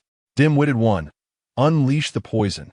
At the monkey's command, the dim-witted one bit into his own fingertip, a drop of emerald blood cascading to the ground. Smoke of desolation, arise. Immediately, the dim-witted one formed several hand seals. In the next moment, a pungent smoke billowed forth from his blood, enveloping an area of 100 meters within mere breaths. Chapter 42. Turning the tide in an effort to avoid inhaling the toxic smoke. The dozen or so embroidered-clad warriors swiftly sealed their mouths, and noses with their vital energy, subsequently unleashing a series of powerful gusts of wind with their palms. The combined force of these formidable warriors sent leaves tumbling and stirred up stones and sand, demonstrating their immense power. Strangely, no matter how fierce or grand the palm winds were, the acrid smoke refused to disperse. Instead, it thickened, obscuring their vision within mere moments. We can't see. Even our combined efforts cannot dispel this smoke. It is indeed formidable. No, it is downright troublesome. Form a circle and remain vigilant. Be cautious. This is the Miaojiang Gu technique. Do not fall under its spell. Before long, the warriors had formed a protective circle, their backs pressed together, each gripping their curved blades tightly as they meticulously scanned their surroundings. Hiss! Buzz! The sounds of various venomous creatures echoed ominously from within the poisonous mist, one after another, sending chills down the spines of these seasoned fighters. Thud! Amidst the fog, figures, both tall and short, flickered swiftly, converging upon the embroidered-clad warriors. Noticing this, one of the warriors called out, "They are coming. Stay alert." Before his warning could fully register, a mocking voice emerged from the smoke. Is caution of any use? In this deadly smoke, there is no life. You are merely fish on the chopping block, ripe for slaughter. Swish, swish. The venomous creatures launched their assault on the warriors. A red-crowned viper surged from the ground, sinking its fangs into one warrior's foot before swiftly retreating back into the earth. Not good. The wounded warrior gasped in pain, instinctively bending down to inspect his injury, only to be engulfed in darkness, his eyes turning milky white as his lips darkened visibly. With a thud, he collapsed to the ground, lifeless. Simultaneously, a small flying insect landed on another warrior's garment. The warrior, sensing something amiss, instinctively reached out to crush the insect. To his shock, the insect's tail emitted a spark of fire. With a resounding boom, the warrior was obliterated into a gruesome mass, leaving no trace of a whole body behind. In an instant, the bizarre assortment of venomous creatures wrought havoc upon the embroidered warriors. Exploding insects, burrowing vipers, mind-controlling ants, and unkillable geckos wreaked unprecedented havoc, decimating their ranks in mere moments, leaving only a scant few surviving. The earlier bravado of the warrior was replaced by sheer terror of death. Russell! At that moment, a towering figure suddenly appeared behind him. "Were you the one who mocked me earlier?" Hearing this voice, the warrior trembled as he turned around, his eyes meeting the seemingly simple face of the hulking figure known as Big Fool. At that moment, Big Fool's smile bore a sinister quality. While initially appearing honest and unassuming, the more one gazed, the more unsettling it became. "In 3 moves, I shall take your head." A somewhat chubby face revealed a trace of a cruel smile. Upon hearing this, the embroidered-clad assassin exhibited no hesitation as he lunged forward with his blade aimed at the foolish figure. The latter stood rooted to the spot, displaying no intention of evading the attack. An opportunity. The assassin, witnessing the inaction of his target, chuckled inwardly, feeling as though he had discovered a chance to turn the tide. He exclaimed, channeling all his strength into a vicious strike aimed at the foolish one's head. Clang! The long, curved blade collided with the foolish one's crown, producing an unexpectedly metallic sound. How could this be possible? The assassin, feeling the recoil reverberate through his arm, widened his eyes in disbelief. The foolish one reached out and grasped the assassin's blade, squinting his eyes and offering a seemingly harmless smile. "My apologies, but my life-saving talisman is the diamond talisman." As he spoke, the foolish one swiftly placed his other hand upon the assassin's head. The assassin, feeling an immense force descending upon him, trembled uncontrollably, his lips turning pale as his pupils quivered. The foolish one grinned broadly, stating, "Bear with it. The next part may sting a bit." A heart-wrenching scream echoed through the heavens. The foolish one, drenched in blood, held aloft a large, severed head and cheerfully announced, "All done." Before him, the desolate ground was littered with the bodies of several embroidered-clad figures, infested with menacing talismanic insects. On one of the corpses, a blood-red centipede savored the brain matter with delight. "You are the greediest of all," remarked the monkey, bending down to capture the centipede and placing it atop his head. He then turned to the foolish one, concern etched on his face, and asked, "Are you all right?" The foolish one casually tossed the head aside, watching it roll across the ground before breaking into a silly grin. "I'm fine." Shortly thereafter, the foolish one and the monkey divided their tasks. The former dispersed toxic smoke to assist Dafeng Luo, while the latter collected the talismanic insects and hurried towards Lu Qubi by the carriage. After helping Lu Qubi to his feet, the monkey placed a plump white insect on his wrist. Lu Qubi looked down at the insect, puzzled. "What is this?" The monkey explained, "Brother Lu, your internal organs are damaged. The silkworm talisman can aid in your recovery." In that moment, Lu Qubi noticed the reddish handprint on the monkey's chest and swiftly inquired, "Monkey, are you seriously injured?" The monkey smiled reassuringly. "Brother Lu, rest assured, my body has long been transformed into a talisman. A slap from the Night Lord cannot kill me." To transform oneself into a talisman? How ruthless! Lu Qubi's eyes widened in astonishment. The monkey sighed. "Brother Lu, in this world, to stand firm, one must be ruthless. Ruthless towards enemies, and even more so towards oneself." Upon hearing this, Lu Qubi nodded slightly in agreement. To attain extraordinary abilities, one must be willing to sacrifice what ordinary individuals would not.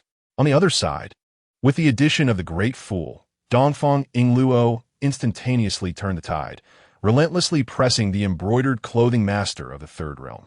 Each stroke of her azure-white, long sword became increasingly fierce. After several exchanges, the Third Realm embroidered clothing master began to show signs of defeat.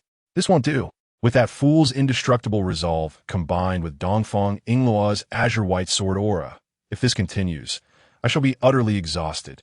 Upon this realization, the Third Realm embroidered clothing master abruptly thrust out a palm and, with a powerful kick, turned to flee. "Now you wish to escape? It is too late." Dafeng Luo raised her long sword high, her phoenix-like eyes blazing with fury, channeling her entire vital energy to converge upon the blade. With a cry of surprising branch and sparrow, Dafeng Luo's long sword cleaved downwards, transforming the sword aura into a tricolored sword sparrow that soared through the air, piercing straight through the Third Realm embroidered clothing master. With a sickening thud, the Third Realm embroidered clothing master was bisected by Dafeng Luo's strike, his body cleaving into two halves. Chapter 43. The Path of Protection ends here. Seeing that the peril had temporarily eased, Dafeng Luo let out a sigh of relief. She glanced skyward and inquired of Lu Qubi and the monkey beside her. "Are you both unharmed?" Lu Qubi shook his head. "I'm fine, just a few scrapes." "Then, let us hasten our journey." Although the other embroidered-clad envoys had perished, the outcome between the Night Lord Li Chengyin and Tang Xishan remained undetermined, and the group dared not linger. Dafeng Luo understood all too well that the true threat lay not with the embroidered envoys, but with the formidable Night Lord Li Chengyin. They might hold their own against the embroidered envoys, but against the renowned Night Lord, they would stand no chance of resistance. He was the infamous scourge who had single-handedly obliterated 2 millennia-old sects, the notorious nightmare, Serpent Li Chengyin of the Great Fang's martial world. With the sky darkening and the stars dimming, the horses galloped once more along the ancient T-horse road. The crescent moon hung low, casting a few strands of silvery light. In the forest, 2 figures stood as if carved from stone, their garments fluttering in a phantom breeze, a palpable aura of menace suffusing the air, rendering it suffocating. Even the bamboo forest seemed to sense this murderous intent, its leaves rustling softly, almost lamenting, beneath the wide sleeves of Li Chengyin. The fingertips of both hands were already stained with the blood of Tang Xishan. With a sinister grin, he remarked, "Tang Xishan, I did not expect that after all these years, your cultivation has not improved, yet your swordsmanship has grown sharper." Tang Xishan's clothing was in tatters, his back marred by several vicious claw marks, blood soaking through. Yet at that moment, he dared not show an ounce of weakness. He was certain that if he revealed even a hint of frailty, Li Chengyin would seize the opportunity to devour him whole. Truly, the guardian serpent of the Great Feng dynasty, the nightmare Serpent Li Chengyin, was deserving of his fearsome reputation. Casting a glance at the silent T-horse road 10 miles away, Tang Shishan boldly declared. However, your plans for today are destined to fail. It is utterly silent. Your embroidered envoys are surely all dead. Upon hearing this, Li Qingyin also glanced towards the T-horse road, his pupils trembling slightly as fury welled within him. What a useless bunch. Although he was already aware of his side's defeat, he maintained a composed facade as he looked at Tang Shishan and stated, Tang Shishan, capturing you would be quite an achievement. Clang, the glimmering blade of the Miao knife emerged, radiating a blinding cold light. Tang Shishan stood firm with his knife drawn, his aura surging to its zenith. Feigning calmness as he retorted, Li Qingyin, are you not a tad overconfident? Even the great sword immortal of the sword mound could not take me captive. Do you truly believe I, Tang Shishan, venture into the martial world without any trump cards? Do not forget, I hail from Miao territory, and I have dabbled in sorcery. Li Qingyin hesitated. It was not that he lacked the means to kill Tang Shishan today, nor did he find himself swayed by Tang Shishan's words. Rather, he deemed it not worth the trouble. To slay Tang Shishan would undoubtedly create considerable commotion. If it attracted the attention of those ancient monsters from the great Yu martial world, he feared he might never return to the Great Foam. The life of a mere Tang Shishan could not possibly outweigh that of the Night Lord. After a moment of contemplation, Li Qingyin ultimately resolved to depart. Before his departure, he gazed at the formidable Tongxi Mountain across from him, letting out a cold snort. Tongxi Mountain, today you are fortunate. When we meet again, I shall surely bring about your demise. With his words lingering in the air, Li Qingyin lightly tapped his toes, transforming into a shadowy figure that vanished into the bamboo grove. After a considerable time, Tongxi Mountain, having confirmed that Li Qingyin's presence had dissipated, finally relaxed. He exhaled a deep breath, releasing the tension that had built up within him. The once robust aura he exuded plummeted to nothingness, and his previously flushed complexion turned as pale as a ghost. The fearsome figure of the snake-like Li Qingyin was indeed terrifying. His prowess rivaled that of the legendary sword immortal from the sword tomb of Ur. Had it not been for the white-headed goo, I would have surely met my end within 100 moves. Subsequently, Tongxi Mountain glanced towards the direction of the departing carriage and hastily grasped his blade, setting off in pursuit. Hours later, as midnight drew to a close, the eastern horizon glimmered with a faint light, as if veiled in gossamer, exuding a cool and ethereal ambience. Gradually, a crimson sun ascended from the horizon, illuminating the sky. On the ancient T-horse road, where dew was sparse, the carriage sped forth, unwilling to pause for even a moment. Suddenly, a figure leaped onto the carriage. The monkey, quick to react, lifted his foot to kick the intruder off. Monkey, recognize who I am. Tongxi Mountain's feeble voice rang out. Upon hearing this, the monkey hastily withdrew his foot, sheepishly scratching his head. Oh, it's you, Uncle Tongxi. My apologies. However, the monkey's expression shifted dramatically upon noticing Tongxi Mountain drenched in blood. Uncle Tongxi, what happened to you? Coughing violently, Tongxi Mountain leaned against the carriage, blood seeping from the corner of his mouth as he weakly replied, I am old. I could not best Li Qin, and in desperation, I resorted to the white-headed goo, exhausting my body's vitality. We are both at the fourth realm. How could you possibly be overpowered by him? Lu Qubi interjected. Tongxi Mountain, feeling a sense of inadequacy, forced a bitter smile. Li Qingyin is a prodigious talent, rivaling even the strongest of the fifth realm. Had he not been a eunuch, he would have undoubtedly ascended to that level long ago. If my physical prowess were still intact, I might stand a chance, but now, in my twilight years, my vitality wanes, my blade's spirit withering like leaves in autumn. I am no match for him. The white-headed goo. Then you... The monkey stared at Tongxi Mountain's haggard face, momentarily speechless, his voice choked with emotion, hesitant to continue. Big Silly, tears welling in his eyes, exclaimed, Uncle Tongxi, you must be jesting. How could someone as formidable as you possibly be defeated? You are the mightiest swordsman in our Miaojiang. Tongxi Mountain reached out to wipe Big Silly's tears, saying, Big Silly, there are always greater beings beyond our own. No one is invincible in this world. Lu Qubi, unfamiliar with the term white-headed goo, noticed the blood oozing from Tongxi Mountain's wounds. Thus, he silently tore a strip from his sleeve, preparing to tend to Tangshi Mountain's injuries. But Tangshi Mountain gently declined his assistance, stating, "No, it is unnecessary. With the white-headed Gu employed, there is no hope left." Upon hearing those words, Lu Qubi's head lowered, a heaviness settling in his heart, his hands trembling involuntarily as he murmured softly, "How could there be no hope left?" Creak! The carriage door swung open. Dongfang Yingluo extended an orange-hued elixir, saying, "This is the Huangting pill I possess, which can at least extend your life by a day." Tang Shishan gazed at the offered pill, shook his head, and declined, "I appreciate your kindness, your highness, but for one who is about to die, there is no need to squander such a precious elixir." Subsequently, Tang Shishan propped himself up on the wooden board and slowly sat up, legs crossed on the carriage, and with a hint of regret turned to Dongfang Yingluo and said, "I apologize, your highness, but I fear I can only escort you thus far." Chapter 44. His words, rarely pained. "I hope the princess does not forget our agreement from Miaojiang." Inside the carriage, Dongfang Yingluo felt a lump in her throat upon hearing these words, her teeth chattering as she managed to utter a single word, "Good." The wooden planks of the carriage were soaked with Tang Shishan's blood.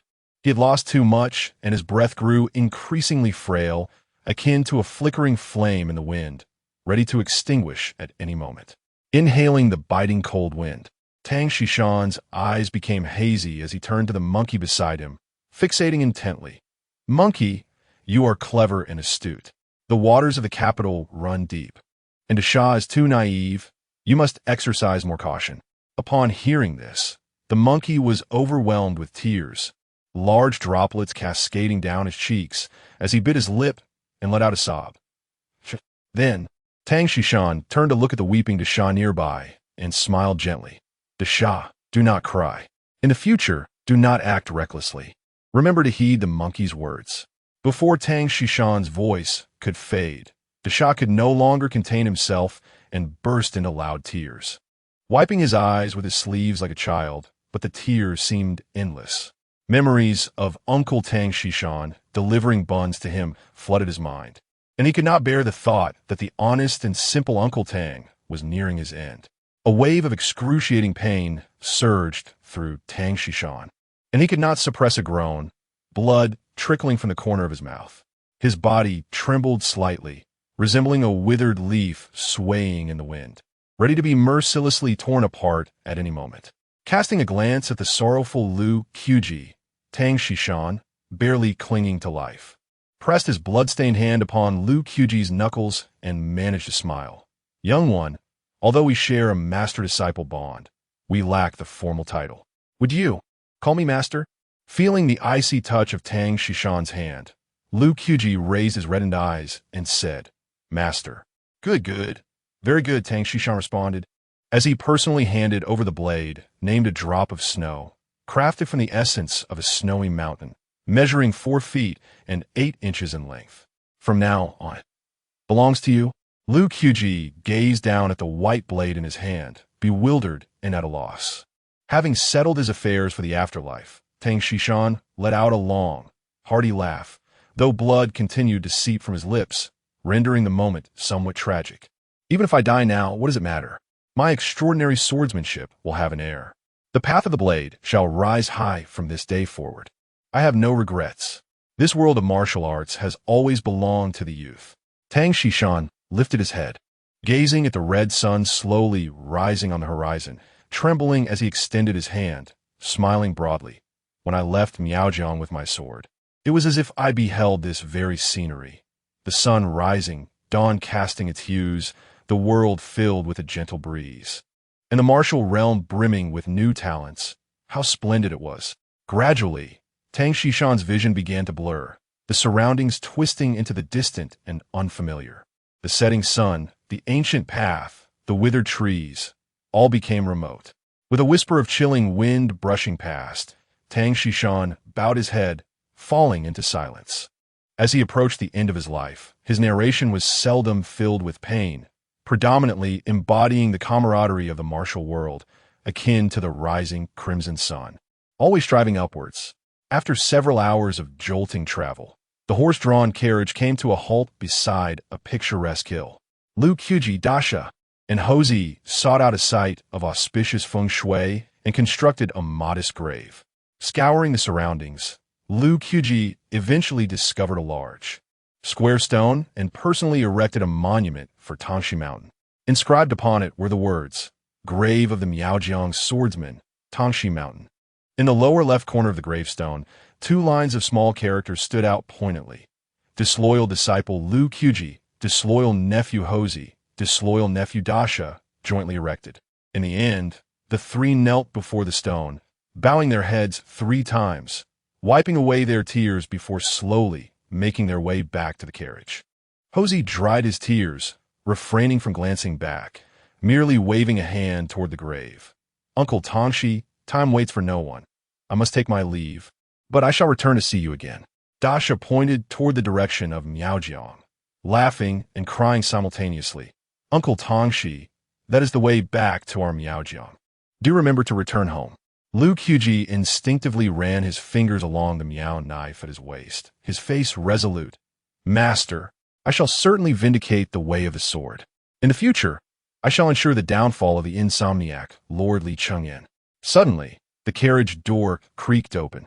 Under the gaze of Lu Qubi and his companions, Dafeng Luo descended from the carriage and strolled towards the grave of Tangxi Mountain. Being human, who can remain devoid of emotion? Especially one such as Dafeng Luo.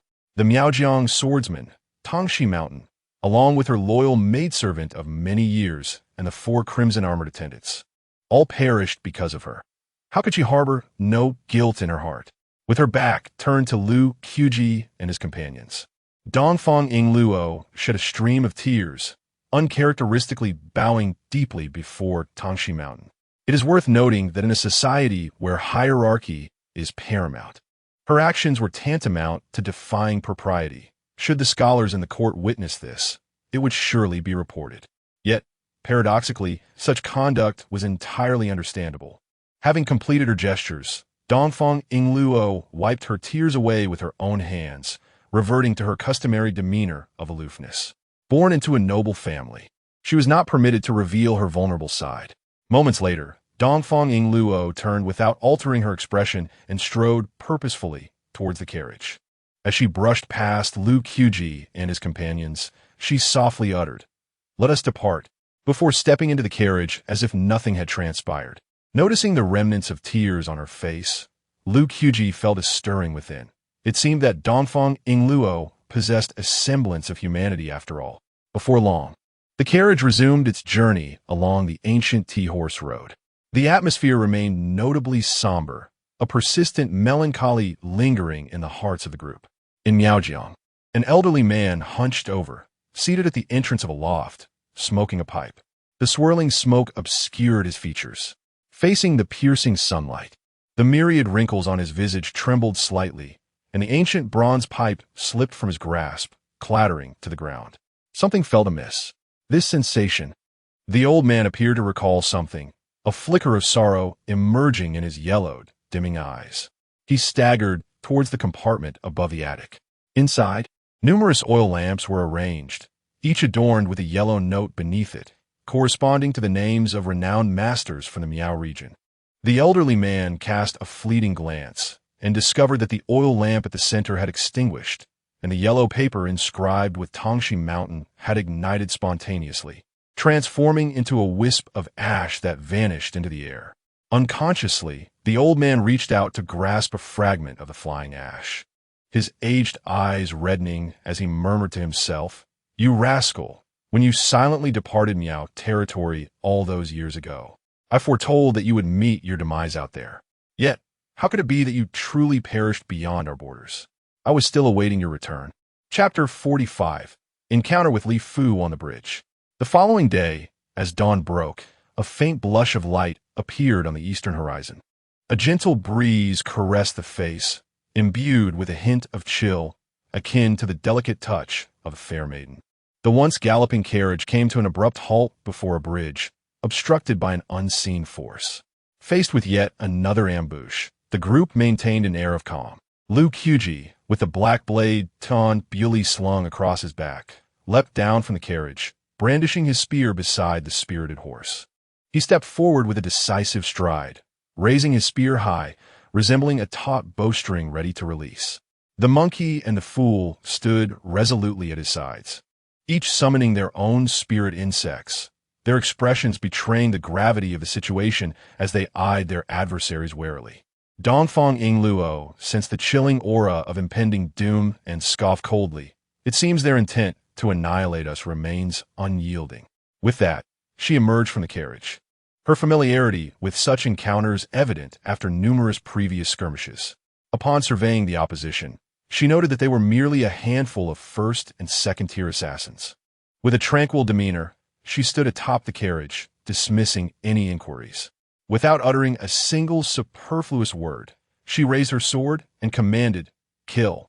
At her signal, Dongfang Yingluo surged forward, leaping towards the 4 or 5 dozen assassins stationed on the bridge. In swift succession, Lu Qubi, the monkey, and the fool followed suit, rapidly engaging in the fray. In an instant, the bridge was engulfed in a dance of blades and flickering steel. The cacophony of battle intertwined with the thunderous roar of the rushing river below, startling the nearby crows into flight. Blood flowed from the crevices of the stones, cascading down to merge into a trickling stream that joined the surging river below. Half an hour later, the bridge bore dozens of marks from blades and swords, strewn with lifeless bodies still warm from the recent conflict. Dismembered limbs and scattered weapons lay across the ground, while 4 figures stood resolutely against the wind. Recognizing the tide of battle had turned in their favor, Dongfang Yingluo sheathed her azure blade and gestured for the monkey and the fool to bring up the rear of the carriage. As the two moved away, she noticed a change in Lu Qubi's breathing and inquired with curiosity, "Have you advanced in your cultivation?" With a crisp sound, Lu Qubi sheathed his sword and replied with a smile, "A slight improvement, though it is merely fortuitous." Fortuitous? Dongfang Yingluo blinked, probing further. How many more paths to connect the 12 primary meridians? Lu Qubi answered candidly. Only 3 more remain to complete the great circulation. Upon hearing this, Dongfang Yingluo, disregarding decorum, clicked her tongue in astonishment. "Your talent is truly remarkable." Lu Qubi gazed intently at her. "Am I comparable to someone of your caliber at 20 in the 3rd realm?" "Absolutely," Dongfang Yingluo replied with unwavering certainty. She had witnessed Lu Qubi's steady ascent along the path of cultivation. She understood better than anyone the extraordinary potential he possessed. If only he had access to the same resources she had, she dared not imagine the heights Lu Qubi could achieve by now. In response, Lu Qubi merely shrugged and smiled humbly, stating, "I believe I still have a long way to go. My cultivation has progressed too slowly." Dongfang Yingluo glanced at the assassins lying on the ground and then looked back at Lu Qubi, remarking, "The 1st realm is no longer a challenge for you. With that, you still consider your progress slow?" Out of goodwill, she advised Lu Qubi, 20 years for the 1st realm, 60 years for the 2nd. "Your pace of cultivation is already among the best in the world. There is a measure to cultivation. Haste makes waste." Understanding the wisdom behind her words, Lu Qubi smiled faintly. "Thank you for the reminder, princess." Thud thud. The monkey and the big fool approached, pulling the cart along the path. Without hesitation, Lu Qubi and Dongfang Yingluo strode towards the cart, ready to continue their journey. Just as Lu Qubi placed one foot onto the cart, a piercing cry of a crane echoed through the air. Upon hearing that familiar call, both Lu Qubi and Dongfang Yingluo felt a jolt. Dongfang Yingluo swiftly drew her sword, her expression grave. "It seems we cannot leave today." Lu Qubi quickly unsheathed his dagger, gritting his teeth after running so far. "How can Li Fu still find us?" It appears that the influence of Mount Fanjing is far-reaching. A glimmer of insight sparked in Dongfang Yingluo's eyes. "It's not just the mountain's reach, it's my brother's prowess." Upon hearing the exchange between Lu Qubi and Dongfang Yingluo, the monkey and the big fool quickly realized the newcomers were foes. They exchanged a glance and immediately summoned their innate poisons. With a piercing cry, a snow-white silhouette streaked across the sky, accompanied by a gust of wind that roared with the sound of thunder. An ethereal white crane transformed into a flash of white lightning, plummeting downward. In an instant, a fierce wind swept across the bridge. The white crane obstructed the cart's path, and a familiar figure leaped down from its back. It was none other than the mastermind behind Lu Qubi and Dongfang Yingluo's flight to Miaojiang, the current leader of Mount Fanjing, Li Fu. Holding a jade flute, Li Fu fixed his gaze on Dongfang Yingluo and proclaimed, "Princess, it feels like an eternity since we last met." Dongfang Yingluo snorted coldly and tightened her grip on her azure sword, retorting, "Li, you truly are obsessed with me, to have chased me all the way here." Li Fu chuckled, "If the princess does not perish, Li cannot find peace." Dongfang Yingluo, clad in a flowing, water-washed dress that fluttered without wind, shouted, "Do you dare to kill me here? Are you not afraid of the annihilation of Mount Fanjing?" Observing Dongfang Yingluo's imposing demeanor, Li Fu laughed. "Why must the princess feign calmness to buy time? The pawns have perished. The protector has fallen. Today, you are undoubtedly doomed." This time, Li Fu would grant Dongfang Yingluo no opportunity. With a single thought, Li Fu stepped into the void, appearing directly above Dongfang Yingluo, and suddenly hurled the jade flute. Whoosh! The flute whistled through the air, hurtling towards Dongfang Yingluo. Li Fu acted with astonishing swiftness, leaving the three monkeys and the simpleton beside the carriage utterly unresponsive, let alone the late-stage Lu Qubi, who was only at the first. The chasm between the fourth and the third resembled an insurmountable abyss. In such a fleeting moment, Dongfang Yingluo had no confidence in intercepting Li Fu's long shao. Infuriated, Dongfang Yingluo gripped her long sword tightly, steeling herself to endure Li Fu's impending strike. Just as the situation reached a critical juncture, a flying sword, propelled by an overwhelming force, sent the jade shao hurtling away. Suddenly, a slender azure figure materialized in midair. Though his frame was lean, it exuded a sense of stature rather than frailty. With a gentle push of his toes against the void, he effortlessly traversed dozens of zhang, as if the very fabric of the air served as his stepping stones. The newcomer bore a gaunt visage, with wisps of stubble gracing his chin, his features painted with grace, and his eyes, resembling stars, held a deep, dark allure imbued with a faint aura of incense. The gentle breeze stirred his flowing garments, accentuating his ethereal presence. With a mere wave of his hand, the azure flying sword appeared promptly beneath his feet. With one hand resting behind him, he spoke, "Li Qingzhou of Qingqing Mountain arrives a moment late. I hope the princess will forgive me." Chapter 46. Cultivating Virtue and Character with the Emergence of Li Qingzhou. It seemed as if all crises were effortlessly resolved. The great sword immortal arrived just in time. Dongfang Yingluo glanced back at Li Qingzhou, suspended in midair, and the heavy stone in her heart finally fell. At this moment, her taut nerves relaxed, and a faint smile graced her lips as she pointed her sword at Li Fu, laughing unabashedly. "Li Fu, today you shall not be able to kill me." Dongfang Yingluo's confidence stemmed entirely from Li Qingzhou's presence. Li Qingzhou, a half-step fifth realm powerhouse, was the youngest grandmaster in the history of Qingqing Mountain, a figure of unparalleled prowess throughout the realm. Though he had yet to reach the fifth realm, his swordsmanship was extraordinarily formidable. He once crossed a 1,000-mile river alone with a single sword, vanquishing a fifth realm mountain demon with 3 strikes and defeating numerous sword cultivators from the Great Foam with 16 strikes. At the age of 100, the Emperor of Dayu personally conferred upon him the title of Great Sword Immortal, making him the only sword cultivator in the realm to hold such a title without having entered the fifth realm. Li Fu furrowed his brow at the sudden appearance of Li Qingzhou, his right hand gripping the jade flute tightly, his fingertips turning pale as he contemplated retreat.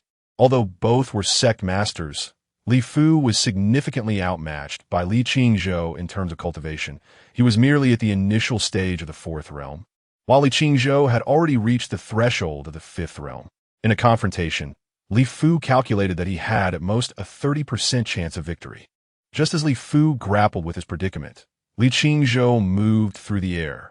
He lightly landed behind Dongfang Yingluo, the green flying sword at his feet soaring into his grasp. Casting a glance at Li Fu, he inquired, "Princess, shall we kill or spare him?" Li Qingzhou's tone was exceedingly calm, as if the life and death of Li Fu rested solely upon his whim. "Kill." Dongfang Yingluo's lips curled upward, a glimmer of ruthlessness flashing in her eyes as she gestured with her hand in a throat-cutting motion. Understanding her intent, Li Qingzhou nodded slightly and stepped forward. Addressing Lu Qubi and the monkey, the Sha, "I kindly ask the three of you to escort the princess at least 10 miles away, to prevent any collateral damage from the aftermath." 10 miles away? Collateral damage? Li Qingzhou's nonchalant remark offered Lu Qubi a glimpse of the great sword immortal's lethal prowess. Is this the demeanor of the great sword immortal? Not long after, Lu Qubi sighed inwardly as he retreated with Dongfang Yingluo to a large tree 10 miles away. Gazing distantly at the impending battle, on the lengthy bridge, the two sect masters stood at opposite ends. Li Qingzhou's wide sleeves billowed with the breeze, and he raised an eyebrow, asking first, "Your ability to locate the princess must be attributed to the efforts of the Qintian Bureau, correct?"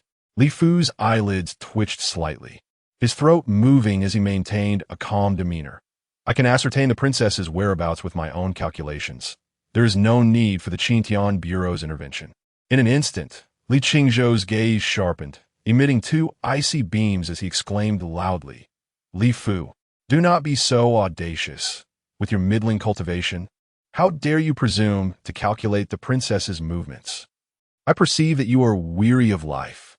Upon hearing Li Qingzhou's audacious words, Li Fu's hair bristled, and a seething anger ignited within him. He exclaimed, "Li Qingzhou, we are both masters of the same mountain, and I, Li Fu, share the same generation as your master. Your disrespectful speech. Have you not been taught to honor your elders and cherish the young on Qingqing Mountain?" In response, Li Qingzhou chuckled, his azure sword humming in his grasp. "You dare to invoke lineage to intimidate me? Do you truly not comprehend who I, Li Qingzhou, am? Were it not for my recent years spent studying the Taoist scriptures since assuming the role of master, tempering my temperament, you would not be standing here conversing with me. Had I not considered you a fellow master, I would have already cleaved you in two with a single strike." "Arrogance!" Li Fu roared, pointing at Li Qingzhou. "I have never encountered such a brazen master as you." The crane behind him sensed Li Fu's fury and let out a long cry. "Ka!" Li Qingzhou waved his hand, chuckling, "And now you have." Li Fu's face flushed, his teeth clenched, and the ethereal demeanor he once possessed vanished entirely. As the saying goes, when words do not resonate, silence prevails. Li Fu grew weary of wasting breath on Li Qingzhou. His gaze scrutinized Li Qingzhou, contemplating how he might preserve his life while maintaining his dignity as the master of Fanjing Mountain. However, Li Qingzhou, at that moment, had little patience left. Gripping his flying sword tightly, he appeared above Li Fu's head in a single step and struck down. Li Fu, taken aback, hastily raised his jade flute to block. Clang! The azure sword cleaved a significant gash into the flute, producing a jarring metallic sound. Thud! The 100-meter-long bridge trembled violently, as if it had sunk slightly.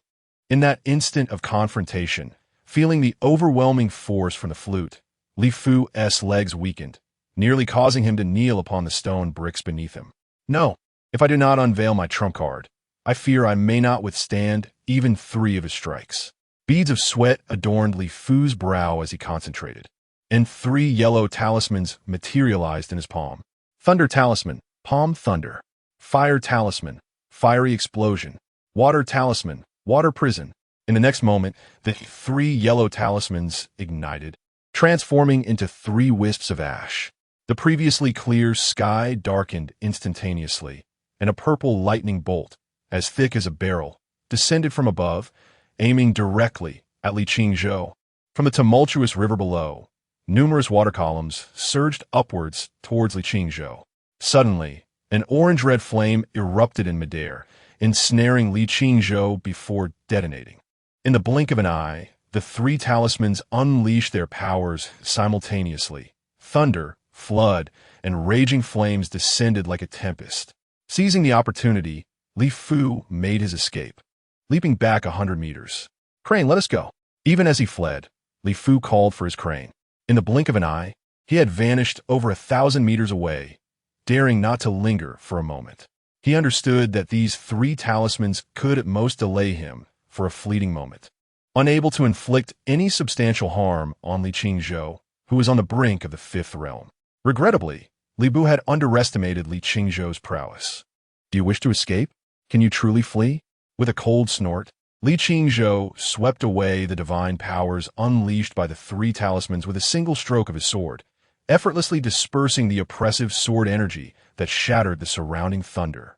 Subsequently, he soared into the heavens with the swiftness of lightning. A single hand forming a sword gesture as the flying sword behind him emitted a piercing cry that pierced the clouds. One sword transformed into 3,000. Slash!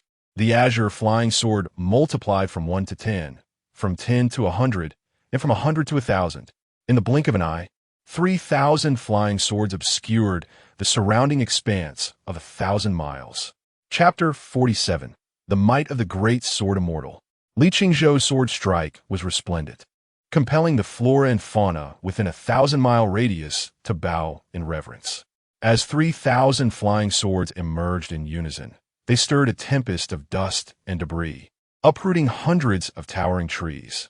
The mighty river beneath the bridge, which had surged with relentless vigor, momentarily ceased its flow to evade the brilliance of his blade. The ancient bridge, standing for an unknown epoch, collapsed with a thunderous roar. 10 miles distant, Lu Qubi gazed upon the spectacle, his heart swelling with emotion. Unable to suppress a heartfelt sigh, with a single sword, he cleaves the bridge. With another, he halts the river. Truly, this is the essence of an immortal. The great sword immortal of the 5th realm was indeed a force to be reckoned with. Beside him, the monkey and the simpleton were left bewildered. Having ventured out of Miao Jiang for the first time, they had never witnessed such unrestrained grandeur and overwhelming power. They exchanged wide-eyed glances, each astonished by the other's astonishment, both exclaiming in unison, "The sword wielder is undeniably magnificent." Not even Dafeng Ingluo, the princess of Yu, could suppress her awe, although she prided herself on having seen many grand displays. Witnessing a 5th realm sword immortal unleash his full prowess was a first for her. Nevertheless, her demeanor was markedly calmer than Lu Qubi's. Her ruby lips parted as she quietly remarked, "As expected, without reaching the 5th realm, one remains but an insect." She then turned to the dazed Lu Qubi and smiled. "What do you think? Is the sword cultivator not captivating?" Lu Qubi, brushing his hand against the Miao knife at his waist, retorted defiantly, "Perhaps we knife wielders are not without our merits." Dongfang Ingluo extended her delicate hand, gesturing toward the distant Li Qingzhou, and spoke softly, "There are at least a handful of great sword immortals like Li Qingzhou in this world. Yet, a 5th realm knife cultivator is practically unheard of. The sword cultivators have truly ascended to unparalleled heights." With a playful smile, she inquired, "Shall you abandon your knife to practice the sword?" Lu Qubi shook his head resolutely, countering, "I, Lu Qubi, have chosen the path of the knife, and I shall not waver." Seeing his unwavering determination, Dongfang Ingluo felt no surprise. With a wistful smile, she sighed, "What a pity. Had you chosen the sword, your future accomplishments might rival that of the great sword immortal of Qingqing Mountain." "Your praise is too much, Princess," Lu Qubi humbly replied, fully aware of his own limitations and not swayed by her flattering words. Meanwhile, amidst the ravaged woods, Li Fu appeared pale as a sheet, bloodied and half-kneeling upon the ground. His ever-present jade flute was shattered in 2, lying in the dirt. Beside him, the once ethereal red-crowned crane was now grievously injured, its wings severed and its long beak broken, with gory wounds seeping blood across its body. Summoning its remaining strength, it raised its head to nuzzle against Li Fu's chest. Emitting a soft, mournful cry, Li Fu extended his hand to gently stroke the crane's head, offering quiet solace. "Fear not, dear crane. It is our loss. We shall not regret our choices." At that moment, Li Qingzhou approached Li Fu, sword in hand. Observing Li Fu in such a state, he could not help but feel a twinge of compassion. "End your life, if you must. Take your red-crowned crane with you," he said, as Li Qingzhou retrieved a dagger from his waist and handed it to Li Fu. Accepting the dagger, Li Fu raised his eyes to meet Li Qingzhou's gaze and smiled. To perish by your hand, Li Qingzhou, is not a disgrace to my name. However, the cord is as deep as the sea. Today's fate of mine is surely a reflection of your future. Li Qingzhou scoffed and urged him, do not concern yourself with my future. Instead, you should hasten your departure. Li Fu gently closed the crane's eyes, took a deep breath, and, with a resolute heart, ended its life. When it was his turn, Li Fu appeared remarkably calm. He had anticipated this day since he descended the mountain, though he had not expected it to arrive so swiftly. With a swift motion, the dagger sliced through his neck, and Li Fu collapsed into a pool of blood. After retrieving the dagger, Li Qingzhou waved his sleeve, summoning a fierce wind. The gust lifted a cloud of debris, burying Li Fu along with the red-crowned crane. Completing this task, Li Qingzhou glanced at the small mound of earth before silently sheathing his flying sword and turning to soar beside Dafeng Yingluo. Princess, I have fulfilled my duty, he remarked, bowing as he approached her. Dafeng Yingluo quickly replied, Uncle Li, there is no need for such formality. We are alone here. Li Qingzhou smiled gently. Princess, courtesy must not be disregarded. Dafeng Yingluo chuckled helplessly, observing the weary Li Qingzhou, and inquired about her lingering curiosity. By the way, Uncle Li, how did you find me? Li Qingzhou recounted, not long ago, a messenger from Yuezheng Shun came to the mountain, reporting that the princess had encountered an ambush on the hoarse road. Upon receiving the news, I immediately took to my sword and descended, tracing the hoarse road. He then turned his attention to Lu Qubi and the others beside Dafeng Yingluo. Pointing at the monkey and the simpleton, he asked, are these two from the Miao region? How could the princess be connected to the Miao people? This is a long story. Let us discuss it as we travel, Dafeng Yingluo replied, gesturing towards the collapsed stone bridge and the nearby carriage. She turned to Li Qingzhou, smiling. Since the bridge is broken, might I trouble you to move the carriage? Li Qingzhou followed Dafeng Yingluo's hand to the Gua horse. Green-eyed with purple mane, a Gua horse from the Miao region? Just a glance was enough for Li Qingzhou to recognize its origins. Dafeng Yingluo sighed, Uncle Li, you truly are well informed. Li Qingzhou raised an eyebrow and chuckled. I cannot claim to be well informed. I merely had the fortune to see such creatures while being punished by my master for losing a fight. As he spoke, he extended his hand and effortlessly moved the Gua horse across the river. This spectacle astonished Lu Qubi, the monkey, and the simpleton. At that moment, Li Qingzhou's gaze finally fell upon Lu Qubi. Upon catching sight of the ebony blade sheathed behind Lu Qubi, his gaze sparkled with heightened brilliance, and a laugh escaped his lips, unrestrained. The princess truly lives up to expectations, having ventured to that very place and brought forth the Tiambuli. Dafeng Yingluo stepped forward, interrupting with a voice of concern. Uncle Li, while she has indeed brought it out, there remains a complication. What complication? Li Qingzhou inquired, his expression one of perplexity. Dafeng Yingluo pointed at Lu Qubi and stated, the Black Blade, Tiambuli, has acknowledged him as its master. At this revelation, Li Qingzhou froze, rendered momentarily speechless. Turning to glance at Lu Qubi, he noted the latter's status as merely a first-tier cultivator. He then looked back at Dafeng Yingluo, questioning, Your Highness, surely you jest? Shaking her head, she replied softly, Uncle Li, I assure you I am not jesting. Lu Qubi unsheathed the Tiambuli from his back, and with a flick of his wrist, the blade emitted a resounding cry reminiscent of a qilin. The qilin's cry? At the sound, Li Qingzhou stiffened, disbelief etched across his features. Chapter 48. The Five Realms of the Jiazi. Upon hearing the resounding cry of the qilin, Li Qingzhou no longer doubted that Tiambuli had acknowledged Lu Qubi as his master. However, he found himself somewhat perplexed. How could a youth who appeared to be merely 17 or 18 years of age command such recognition from Tiambuli? TSK. Li Qingzhou pursed his lips and took several small, measured steps around Lu Qubi, his gaze scrutinizing the young man from head to toe. Yet after an extended examination, he could discern no remarkable qualities within Lu Qubi. In his heart, Li Qingzhou speculated that Lu Quji's extraordinary lineage might be the reason behind Tian Buli's recognition. Consequently, he ventured a somewhat audacious request. Might I have the privilege of examining your bone structure?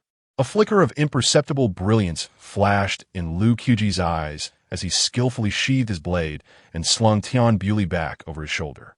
He raised his head, blinking his dark, expressive eyes, and fixed his gaze intently on Li Qingzhou. Elder, is it truly just an examination of the bones? Of course, Li Qingzhou stammered, his lips twitching as he momentarily faltered, quickly recovering to wave his hand dismissively. Rest assured, I, Li Qingzhou, am certainly not that kind of person. Absolutely not. Noticing Lu Quji's slight retreat, Li Qingzhou raised his voice to reassure him. It was rather disheartening for Li Qingzhou, the youngest grandmaster in the history of the illustrious Qingsheng Mountain, to be suspected of harboring such inclinations by a mere youth. He instinctively stroked his sparse beard, contemplating, could it be that my facial hair is insufficient? Perhaps I should grow a fuller beard upon my return? Amused by the exchange, Dafeng Yingluo could not suppress a laugh. She had not anticipated that the typically cunning and serious Lu Quji would display such a playful side. It was indeed a delightful contrast. Nearby, the simple-minded Dasha and the monkey were utterly bewildered, exchanging confused glances without comprehending the implications of Li Qingzhou's words, ultimately remaining silent as they observed the unfolding scene. With a rustle of leaves stirred by the gentle breeze, Li Qingzhou extended his hand toward Lu Quji. He first grasped Lu Quji's wrist, then paused for several breaths at the base of his spine. Lu Quji stood still, offering no resistance, his hands hanging naturally at his sides as Li Qingzhou examined him thoroughly. After the passage of a tea's brewing time, Li Qingzhou finally withdrew his hand, remaining silent as he stood before Lu Quji, his clear eyes fixated on the young man, his expression a complex tapestry of contemplation, his brow occasionally furrowed and then relaxed. Lost in thought, noticing Li Qingzhou's sudden silence, Dafeng Yingluo stepped closer and inquired eagerly, Uncle Li, what is Lu Quji's true aptitude? Lu Quji too looked at Li Qingzhou, patiently awaiting his response. Cough, cough. Li Qingzhou cleared his throat twice, refraining from providing a direct answer. Instead, he forced a smile at Lu Quji and extended a startling invitation that left even Dafeng Yingluo astounded. Young friend, would you consider taking me as your master and accompany me to Qingsheng to practice swordsmanship? I, Li Qingzhou, guarantee that you will attain the 5 realms of the Jiazi. The 5 realms of the Jiazi. Hissed Dafeng Yingluo's mouth gaped wide, as if she could fit an egg inside, her countenance a canvas of astonishment. While she was aware of Lu Quji's extraordinary talent, the phrase the 5 realms of the Jiazi was simply too astonishing, rendering even the Grand Princess of Dayu utterly flabbergasted. Could Lu Quji's prowess truly reach such heights? In response to Li Qingzhou's invitation, Lu Quji bowed his head in contemplation before politely declining. Thank you, esteemed senior, for your regard. However, I currently have no intention of taking on a mentor. What a pity. Listening to Lu Quji's response, a profound melancholy etched itself across Li Qingzhou's face, as though he had lost an unparalleled treasure. He then turned to Dafeng Yingluo, smilingly inquiring, Princess, where did you find such a prodigy? Oh, a prodigy? In what way is he extraordinary? Dafeng Yingluo cast a glance at Lu Quji, her tone laced with curiosity. Li Qingzhou chose not to elaborate, merely offering a mysterious smile. The peculiarity lies within Lu Xiaoyu himself. We need not delve too deeply into it. After all, everyone possesses their own secrets, do they not? With these words, Li Qingzhou indicated that he had, to some extent, discerned the enigma surrounding Lu Quji. Yet, he opted to keep the secret, his words conveying no intent to harm Lu Quji, rather to assure him of his safety. Upon hearing this, Lu Quji clasped his hands in gratitude, saying, Thank you, esteemed senior, for your understanding. Seeing that further inquiries yielded no results, Dafeng Yingluo abandoned her line of questioning and pulled Li Qingzhou aside, quietly asking about how to. In response, Li Qingzhou shook his head, expressing his lament, the black blade. Tiambuli is no ordinary treasure. Once it recognizes its master, it will follow them for a lifetime, unless the master meets their demise. Yet, to lose an unparalleled genius for the sake of a mere blade would be akin to throwing away a watermelon to pick up a sesame seed, utterly unwise. The true strength lies not in the treasure itself, but in the wielder. I trust that, as a practitioner, the princess understands this principle. Unklali. There is no need for further discussion. I would not sacrifice Lu Qubi for Tiambuli. Dafeng Ingluo nodded slightly, a flicker of unusual emotion surfacing in her eyes. She seemed poised to speak, but ultimately chose silence. After a brief respite, the group resumed their journey. The carriage rattled along the bumpy, ancient tea-horse road, the yoke creaking and crushing the remnants of the setting sun. The ancient path stretched infinitely, with Lu Qubi, the monkey, the fool, and Li Qingzhou seated side by side in the carriage. Perhaps due to Li Qingzhou's presence, the monkey and the fool appeared considerably more reserved, resembling two bewildered groundhogs at first glance. Lu Qubi, displaying considerably more audacity than the other two, proactively struck up a conversation with Li Qingzhou. "Senior Li, I have a question. Might it be appropriate to ask?" "Certainly.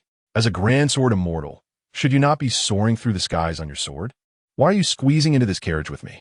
Li Qingzhou pondered for a moment before breaking into hearty laughter. "Ah, the winds up above can be quite fierce. As one ages, excessive exposure to the wind can lead to rheumatism. Typically, I only wield my sword in crowded places." "Why, you ask?" Lu Qubi took the opportunity to interject. Li Qingzhou raised an eyebrow and chuckled. "Of course, it's because I'm handsome." A chuckle escaped Lu Qi's lips. He was taken aback by the wit of Li Qingzhou, the esteemed leader of Qingqing Mountain. The notion of a flamboyant master who shunned swordplay for fear of rheumatism, opting instead to ride in a carriage, was indeed amusing. Li Qingzhou also laughed, giving Lu Qubi a playful pat on the shoulder before inquiring once more, "Young man, do you truly not wish to practice swordsmanship with me?" Lu Qubi simply shook his head again. Observing this, Li Qingzhou produced a gourd of wine from seemingly nowhere.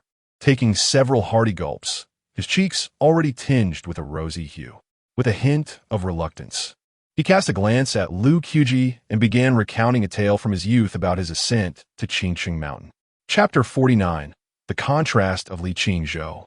I vaguely recall a day when the rain was about to pour. It is said that Qingqing Mountain is a mystical place where immortals can interpret fortunes. Thus, I ventured to Qingqing Mountain to seek a love oracle, hoping to ascertain whether I could acquire 8 wives in the future. As I descended, an elderly man suddenly grasped my hand, warning me of impending calamity and advising against my descent. Being naturally obstinate, I disregarded his words, shaking off his grip and striding down the mountain. Upon reaching the foot of the mountain, I encountered an elderly man seated by a brook, requesting my assistance in retrieving his straw sandal from the water center. Observing the ominous clouds and recognizing the man's advanced age, I felt an overwhelming compassion and waded into the water to retrieve it for him. To my astonishment, upon receiving the sandal, the old man tossed it back into the brook, shamelessly asking me to fetch it once more. Lu Qubi, intrigued by the tale, remarked that it sounded familiar and inquired, "Did you comply?" Li Qingzhou rolled his eyes dramatically, retorting, "Fetch it?" I delivered quite a thrashing to that old man, knocking out several of his teeth in the process. Indeed, the old man splattered me with blood, fulfilling the ominous prophecy of calamity. Lu Qubi burst into laughter, exclaiming, "You are truly a man of character." Li Qingzhou added with a hint of melancholy, "Later, I discovered that the old man was the master of Qingqing Mountain." Lu Qubi scoffed and asked, after joining Qingqing Mountain, "Did he not reprimand you?" "Oh, he certainly did. That old man made my life quite difficult." Li Qingzhou reminisced, his expression turning somber. "I confess, I have been afraid of heights since childhood. I had hoped to be a terrestrial sword immortal. However, upon learning of my fear, the old man suspended me over a cliff for 3 days and nights, effectively curing my acrophobia. 3 days and nights. Enough said, for speaking of it brings only tears." As Li Qingzhou's humorous narrative concluded, the atmosphere in the carriage lightened considerably. The simpleton and the monkey gradually began to engage in conversation. The monkey, with a sly grin, asked Li Qingzhou elderly, "I am curious. Did you manage to marry those 8 wives?" With a resigned expression, Li Qingzhou replied, "8 wives? After my cultivation, I haven't even secured one." The simpleton chimed in, "Elderly, after you knocked out the old man's teeth, did he speak with a lisp?" Indeed, he could hardly eat. They both erupted in laughter. Inside the carriage, the 4 engaged in casual banter. Li Qingzhou exhibited no pretentiousness befitting a great sword immortal. Instead, he animatedly shared tales from the mountain, of immortals spending nights with wild boars and a mountain master visiting a village of widows. As he grew more enthusiastic, he even gestured with his hands, a sight that would lead anyone to disbelieve he was the master of the mountain. "Li, your demeanor now is worlds apart from when you first appeared," Lu Qubi chuckled at him. Li Qingzhou looked up with a smile, one hand shaking the wine gourd while the other stroked his sparse beard. He replied, "Truth and falsehood intertwine. What is seen reflects the true self. The essence of cultivation lies in the heart.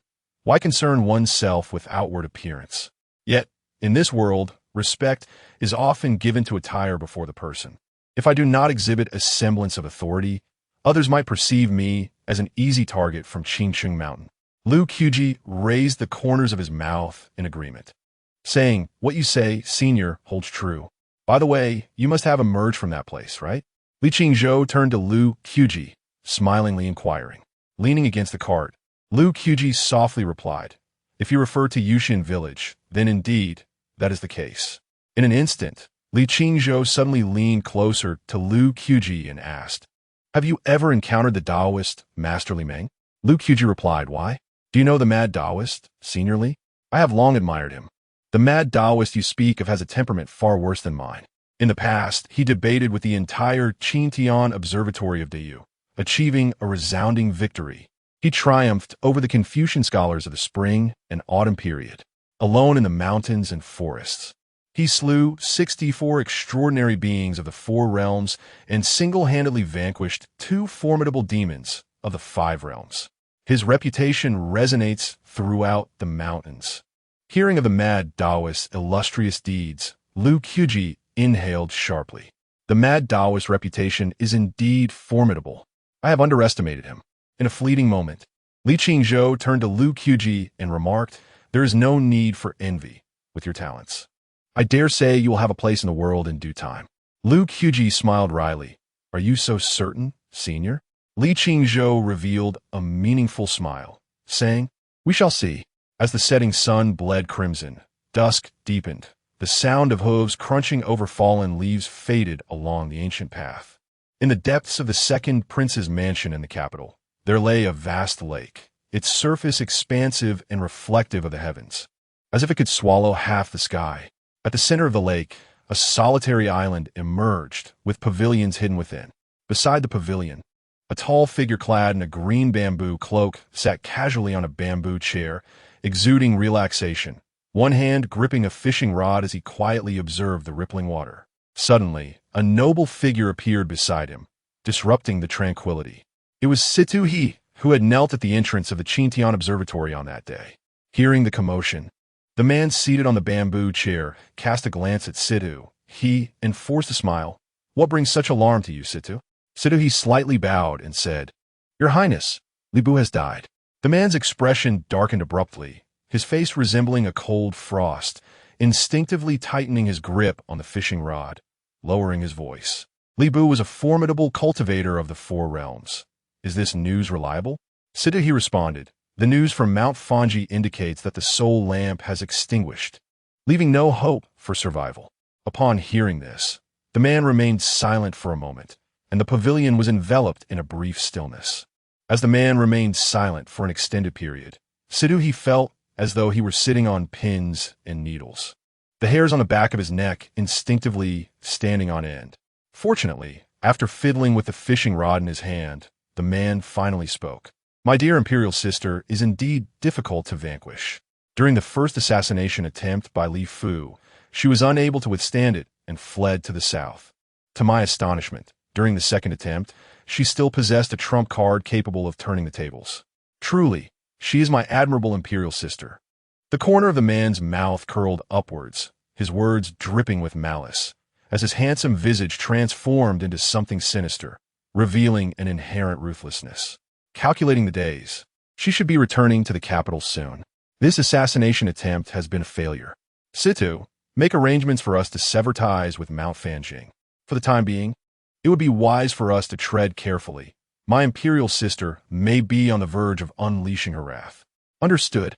Situ, he replied, with a deep bow, before vanishing from the pavilion. The man adjusted his cloak and gazed intently at the lake's surface, which was about to be stirred into a frenzy. With a swift motion, he cast another handful of bait into the waters. In this world, all are but bait, while I, Dongfang Shaw, alone hold the fishing rod. Imperial sister, let us see who will ultimately prevail. Chapter 50. Entering the capital half a day later. The caravan finally emerged from the T-Horse Road onto the expansive official road leading to the capital of Dayu. In the distance, one could behold the majestic city standing at the end of the road, its walls coiling like a great dragon, seemingly endless. The entire structure was built of dark stone, its surface polished to a sheen that sparkled under the sun, enduring the ravages of time and bearing witness to the millennia of Dayu's legacy and glory. As the capital came into view, Li Qingzhou, who had been seated atop his horse, suddenly leaped into the air, vanishing into the heavens. He left behind a light-hearted remark. Princess, the capital is teeming with prying eyes. I shall proceed ahead to the residence. Very well, replied Dongfang Ingluo from within the carriage. Her voice calm. With only 10 miles left to the capital, she was confident that no fool would dare to strike at her here. Given Li Qingzhou's formidable reputation, a conspicuous entrance would only draw attention. Thus, it was wise to take the lead. With that, Dongfang Ingluo lifted the curtain of the carriage and cast a sidelong glance at the grand city ahead, instinctively clenching her palms. The capital, I have returned, she murmured.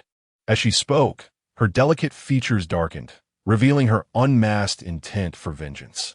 The struggle for the throne had never offered a path of retreat, and she harbored no qualms about stepping over the corpses of her brothers to seize that coveted position. Inside the carriage, Lu Qubi and his companions gazed in awe at the approaching city, expressing their astonishment. The simpleton scratched his head and exclaimed, "Goodness! How much manpower and resources must have been expended to construct such a magnificent city. In comparison, our Miao village seems like a slum." The monkey beside him was equally astounded, his hands trembling as he gasped deeply, nudging Lu Qubi with his elbow and whispering, "Lu Gu, do the inhabitants here include those man-eating giant rats you mentioned?" Lu Qubi, hands clasped behind his head, glanced back at Dongfang Ingluo in the carriage and raised an eyebrow at the monkey, clearing his throat as he replied, "When we reach the capital, mind your words. Those rats are esteemed gentlemen of society, the CR de la CR. Instantly, the monkey understood his blunder and quickly corrected himself. Right, they are all esteemed gentlemen. Their conversation did not escape Dongfang Ingluo's ears, yet she refrained from interjecting, acknowledging that there were indeed too many rats in the current court. After about a cup of tea's worth of time, the caravan finally arrived at the city gate, just as the guards were about to inquire. Lu Qubi swiftly produced the token provided by Dongfang Ingluo. Upon sighting the token, the guards immediately parted to grant passage, kneeling on one knee in unison, proclaiming, "We welcome the princess back to the capital." Witnessing this, passers-by quickly understood the significance and promptly knelt as well. Lu Qubi surveyed the scene, noting that not a single person stood, all were in a posture of reverence, and he could not help but marvel at the allure of power. With a rhythmic sound of hooves, the group successfully entered the city. The entire process was devoid of any resistance, a seamless passage. Meanwhile, at the residence of the second prince at the Misty Pavilion, the second prince, Dongfang Shaw, received news of the arrival of Princess Dongfang Ingluo into the city. He set down his fishing rod, rose slowly, and adjusted the elegant crane cloak draped over his shoulders. With a faint smile directed at Situ, he said, "Situ, let's go and visit my royal sister. Her journey has been fraught with challenges, and, as her younger brother, how could I not see her upon her return?" Situ stepped forward, whispering, Your Highness, did you not say you would tread lightly? With the princess just entering the city, would our visit not be too ostentatious? Dongfang Shua turned to him, his charming phoenix eyes narrowing slightly, a smile that did not reach his eyes gracing his lips. Situ, my concern for the princess is genuine. Under Father's gaze, would she dare to act against me? Not only I, but my brothers shall also pay her a visit. The return of our royal sister has kept them awake as well. Indeed, shortly after Dongfang Shah exited the residence, the third prince Dongfang Ao, the fifth prince Dongfang Qing, and the sixth prince Dongfang Yun emerged from their own abodes, all unwittingly heading towards the princess's residence. Though Princess Dongfang Yingluo had not yet reached her palace, the four princes, led by Dongfang Shua, stood at the gates of the princess's residence. My sister has been remarkably discreet in her travels. It is quite a skill that you, second brother, were able to discern her whereabouts, remarked the third prince, Dongfang Ao, who had long held a contentious relationship with Dongfang Shua. Beside him, the fifth prince, Dongfang Qing, cloaked in purple, quickly added, I have heard that our sister faced numerous assassination attempts during her journey. Your contributions were not insignificant, second brother. Observing the veiled sarcasm from Dongfang Ao and Dongfang Qing, Dongfang Shua merely smiled lightly. Third brother, fifth brother, do not cast aspersions upon me. I am unaware of our sister's movements. Surely, the master of Mount Fanjing, Li Fu, is known to you, second brother? At this moment, the usually reticent sixth prince, Dongfang Yun, suddenly spoke. Dongfang Shua turned to him, eyes sharp and resolute, answering firmly. I do not know. Seeing Dongfang Shua's outright denial, Dongfang Yun appeared unfazed, simply stating, what a pity for Mount Fanjing, a millennia-old sect, to have backed the wrong individual. Regardless of what the three princes said, Dongfang Shua maintained an air of serenity, his expression calm and devoid of anger, perpetually wearing an innocuous smile. Before long, a creaking sound was heard as a carriage came to a halt in front of the Grand Princess's residence. Even before she alighted, Dongfang Yingluo noticed the presence of Dongfang Shua and the other princes. Truly, my dear brothers are concerned for my well-being, she said through gritted teeth. Without a change in her demeanor, she descended from the carriage, followed closely by Lu Qubi and his two companions, who stood silently behind her. Casting a glance at the four opulent figures before her, Lu Qubi had already surmised their identities. As he pondered this, a man with enchanting phoenix eyes approached them, clad in a flowing crane cloak, none other than Dongfang Shua. With tearful eyes, Dongfang Shua bowed deeply to Dongfang Yingluo, saying, Sister, your arduous journey has truly caused me great concern. To an onlooker, one might easily mistake their relationship for an exceptionally profound bond.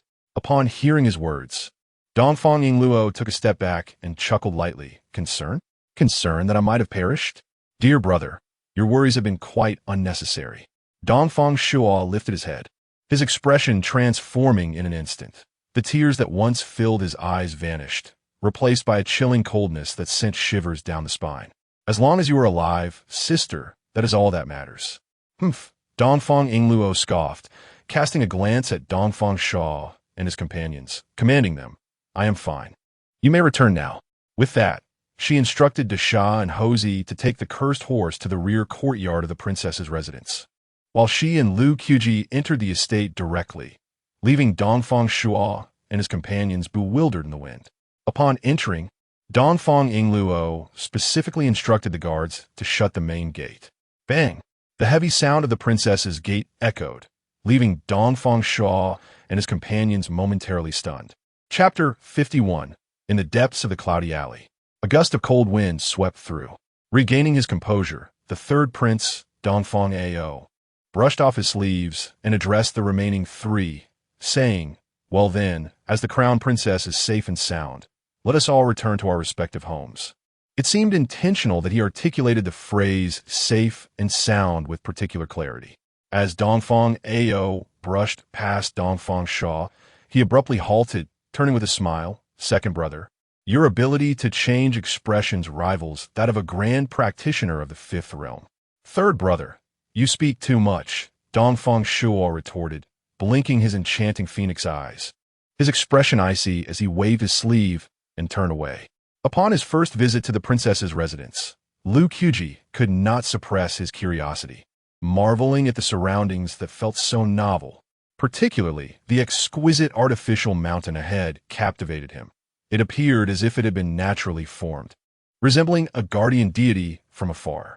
Most intriguingly, intricate and esoteric runes were inscribed upon the mountain, subtly pulsating with the essence of the cosmos.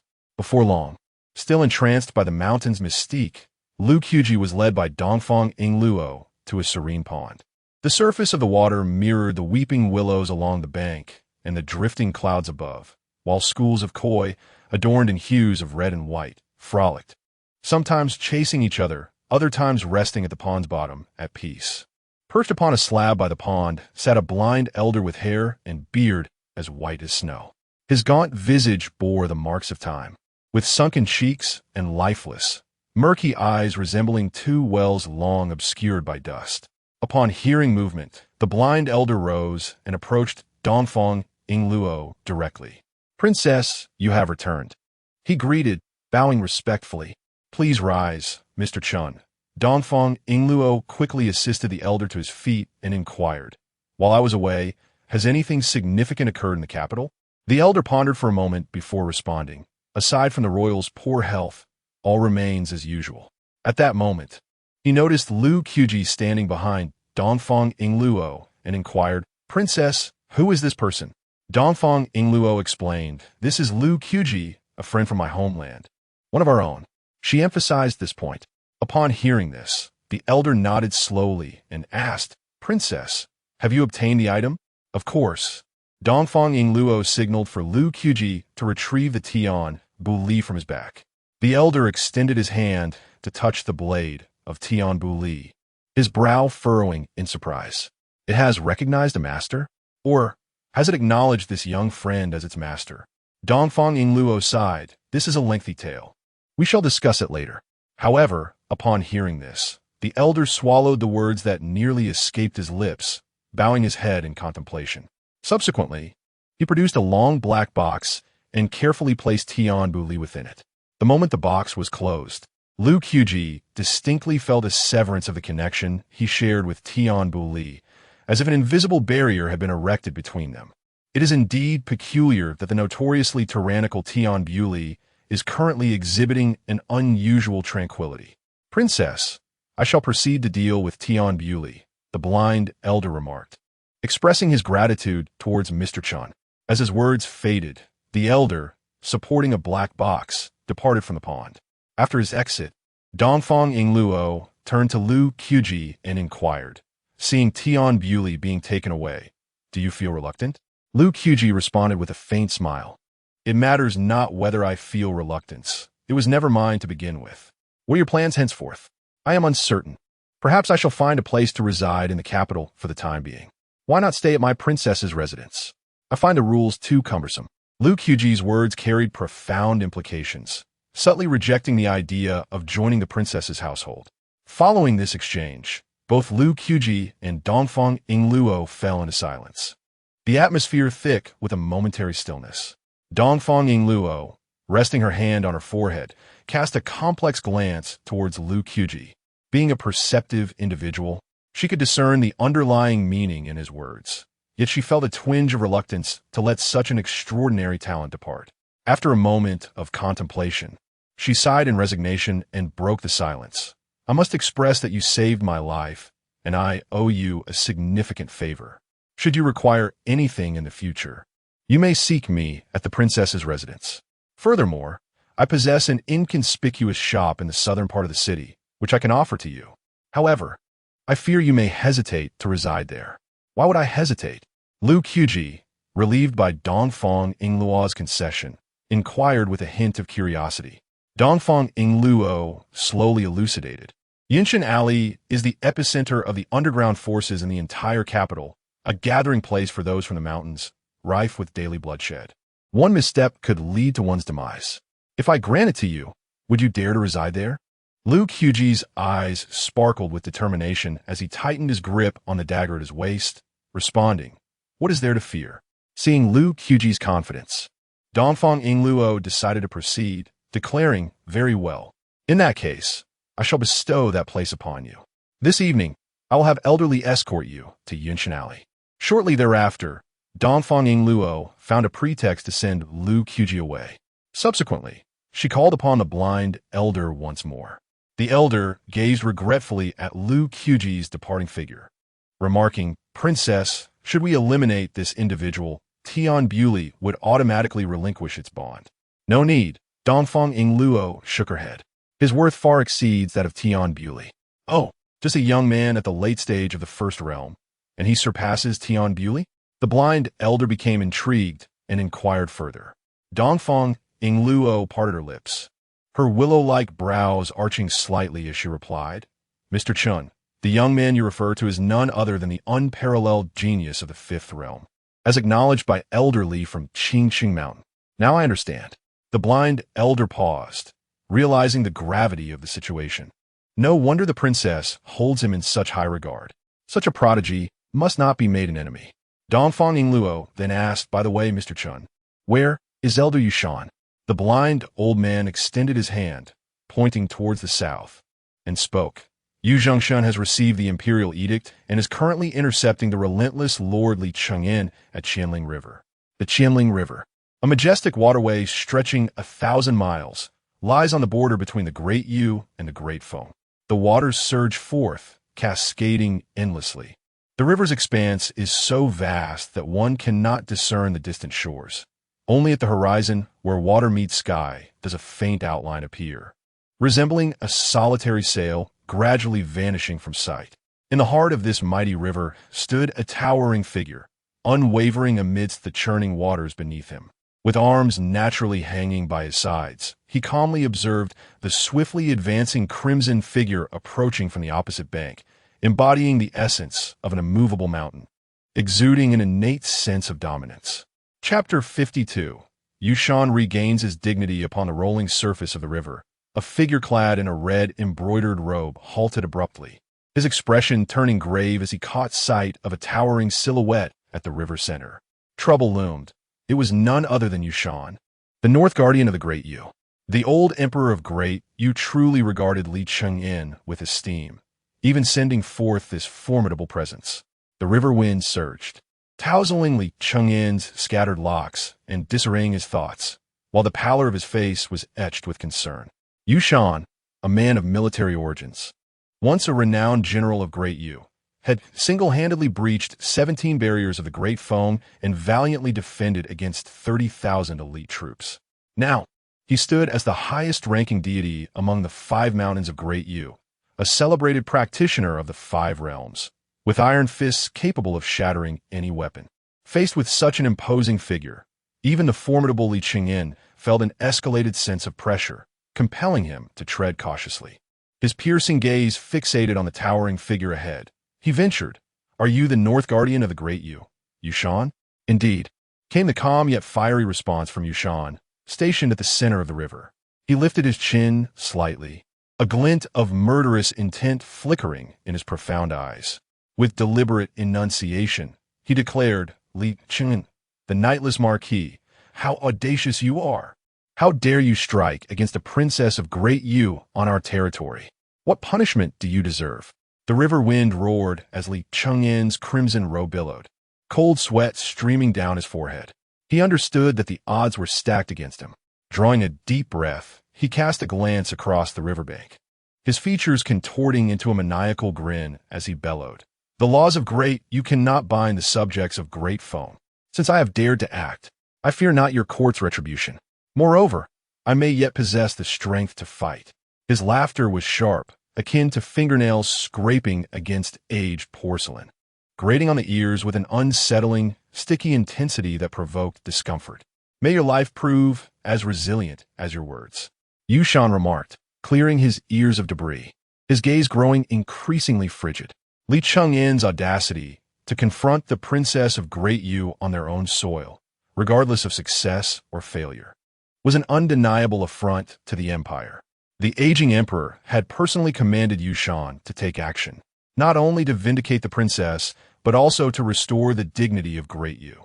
Should Yushan allow Li Chengyan to return unscathed?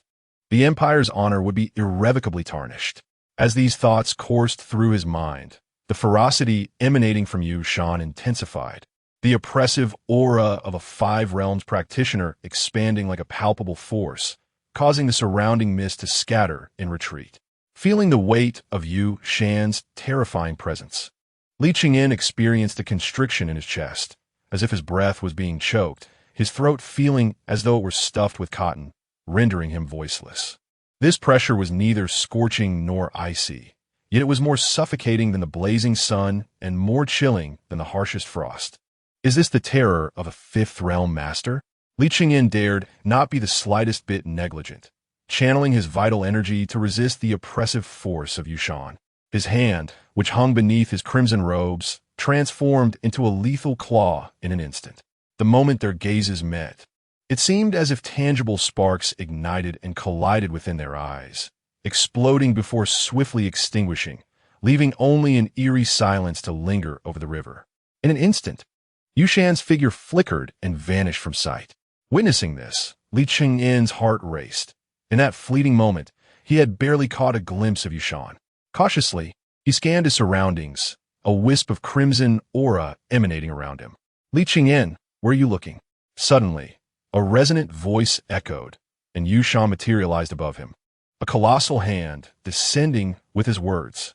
Almost simultaneously, Li Qingyin reacted, raising both hands high to confront Yu Shan's terrifying strike, a massive crimson serpent manifesting behind him. Hiss!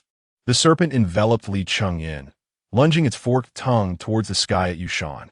However, this act only provoked Yu Shan's wrath. How dare the serpent dare to strike at me?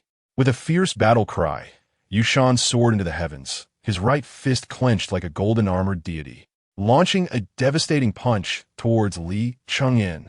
Boom! In an instant, the Qianling River surged, waves rising like mountains, splashing over 1,000 feet, inundating the shores for miles and submerging numerous fields. Upon witnessing this scene, the boatmen, fishermen, and merchants along the banks fled in a frenzy, shouting, "Run, run! The Dragon King is furious. There's a dragon in the river, devouring people." In the heart of the tumultuous waves, Li Qingyin lay broken, his consciousness fading, his body tracing a white line through the water. One punch, merely one punch, and Li Qingyin was left unconscious, nearly facing death. This overwhelming force was unlike anything he had encountered in his years traversing the Jianghu of Dafeng. Clearly, he had overestimated himself and underestimated Yu Shan. There are many fifth realm masters in this world, yet only one named Yu Shan. Gurgling, the sound of rushing water echoed in Li Qingyin's ears, darkness enveloping his vision as he teetered on the brink of unconsciousness. On the river's surface, Yu Shan stood amidst the mist, his imposing figure partially obscured, exuding an aura of terrifying strength simply by his presence.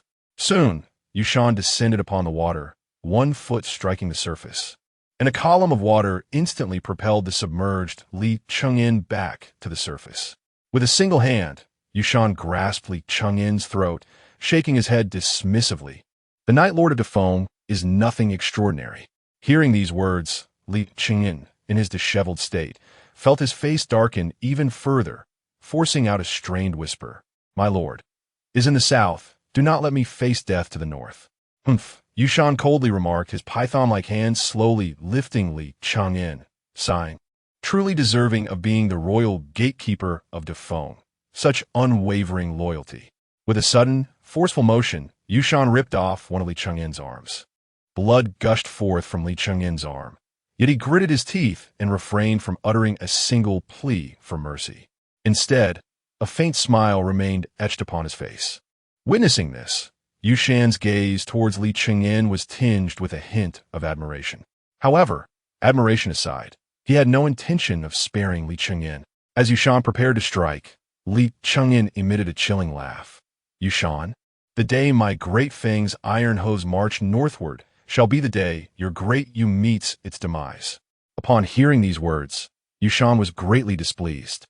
With a swift motion, he yanked off one of Li Qingyin's hands. "Unfortunately, you will not live to see that day." With a crack, Yu Shan twisted off Li Qingyin's head. The killer is invariably hunted as well. In your next life, remember this well. With a deep sigh, Yushan lifted the bloodied head and vanished into the mist of the river. Thus, the infamous knight, Lord Li Qingyin of Great Feng, met his end. His remains devoured by the fish and shrimp of the Qianling River. Chapter 53. Farewell on a rainy night. Is there a ghost? Kyoto. Tonight, the rain falls gently. The raindrops silently descend upon the bluestone path, creating barely perceptible dampness. Considering that leaving without a word might be deemed impolite, Lu Qubi, carrying A and a little snow, quietly stands at the back door of the princess's residence. After a short while, the Shah and Hoarse appear at the back door as well. Aware that Lu Qubi is departing, their faces inevitably reflect a sense of melancholy. Through the trials of battle they have endured together, they have come to regard Lu Qubi as a brother in their hearts. As brothers, they naturally respect Lu Qiji's choices, observing the contrasting heights of the two before him. Lu Qubi earnestly advises, the princess's residence is unlike any other place. You must act with caution and think twice before you act.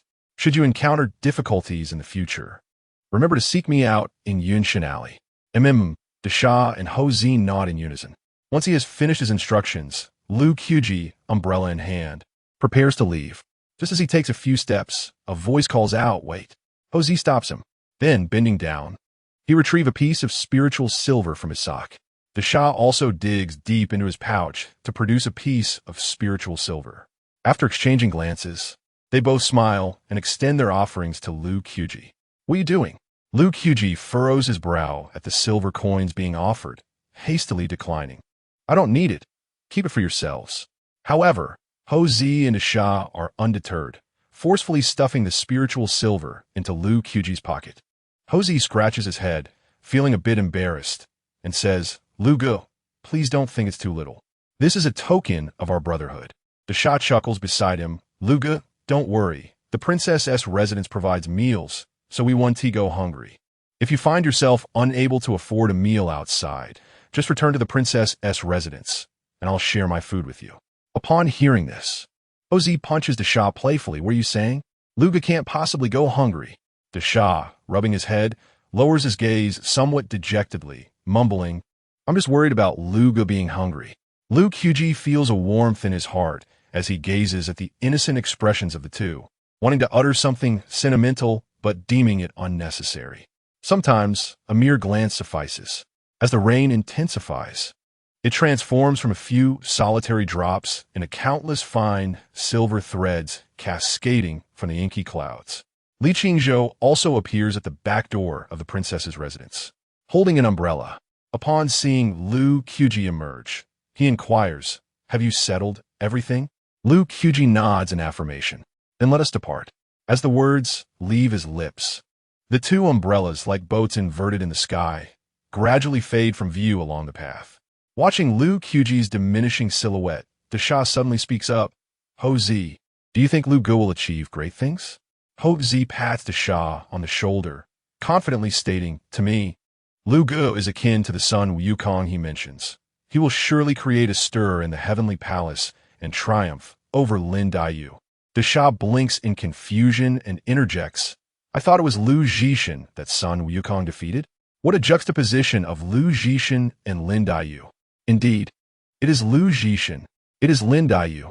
Within the confines of the princess's palace, atop a lofty tower, Dafeng Yingluo gazed down at the distant vanishing figures of two umbrellas, murmuring softly, "I wonder if this action brings you harm or aid." Beside her, the blind elder held a piece in each hand, engaging in a solitary game of chess against himself, perhaps due to his blindness.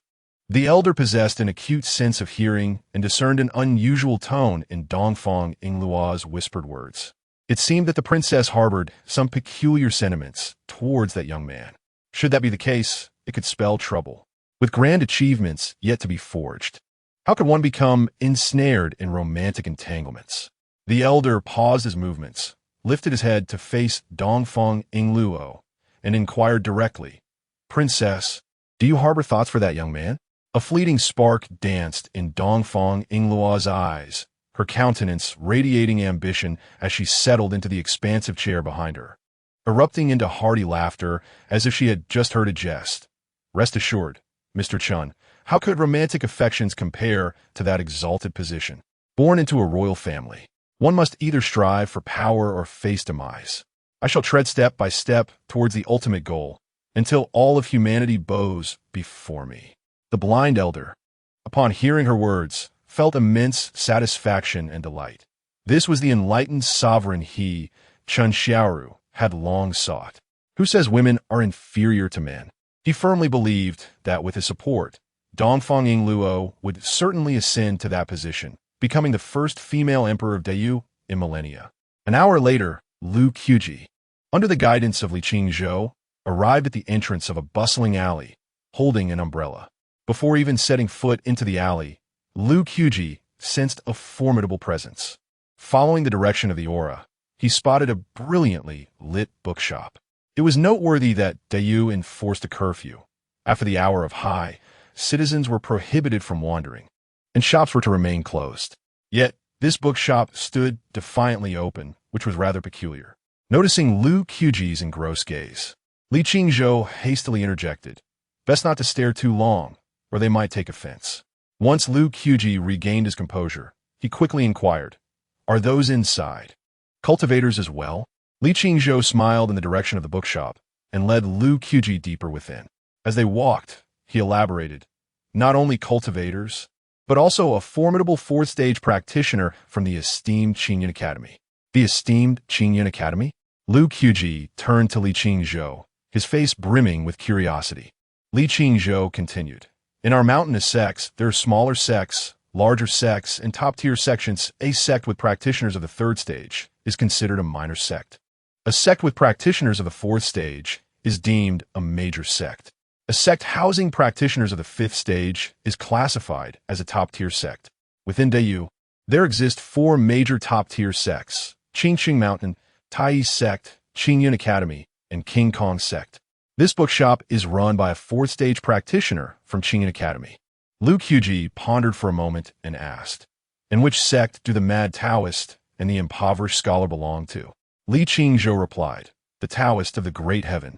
Li Meng comes from Taoist sect, while the Confucian scholar, Zhou Chang'an, hails from Qingyan Academy." Unbeknownst to them, Lu Qubi and Li Qingzhou arrived at the shop opposite the bookstore. Thereafter, Li Qingzhou handed Lu Qubi a document and a key, gesturing towards the establishment, and declared, "Here you are. This shop shall henceforth belong to you." Upon receiving the key and the document, Li Qingzhou took his leave, holding an umbrella. Just before departing, he imparted a caution, "As night falls, remember to lock the door. Be wary of encountering unclean entities."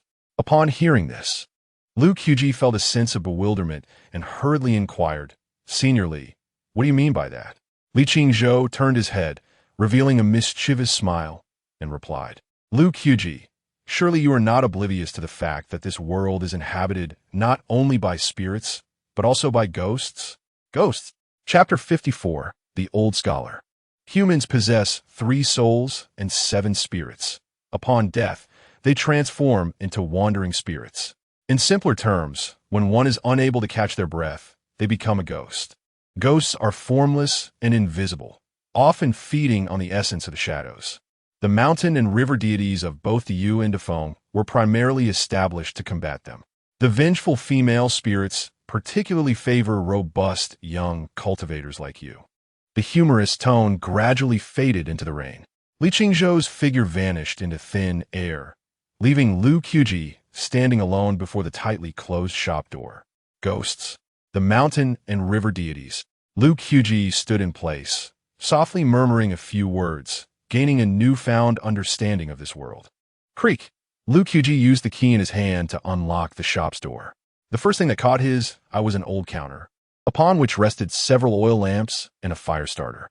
Behind the counter, a rickety old table leaned precariously.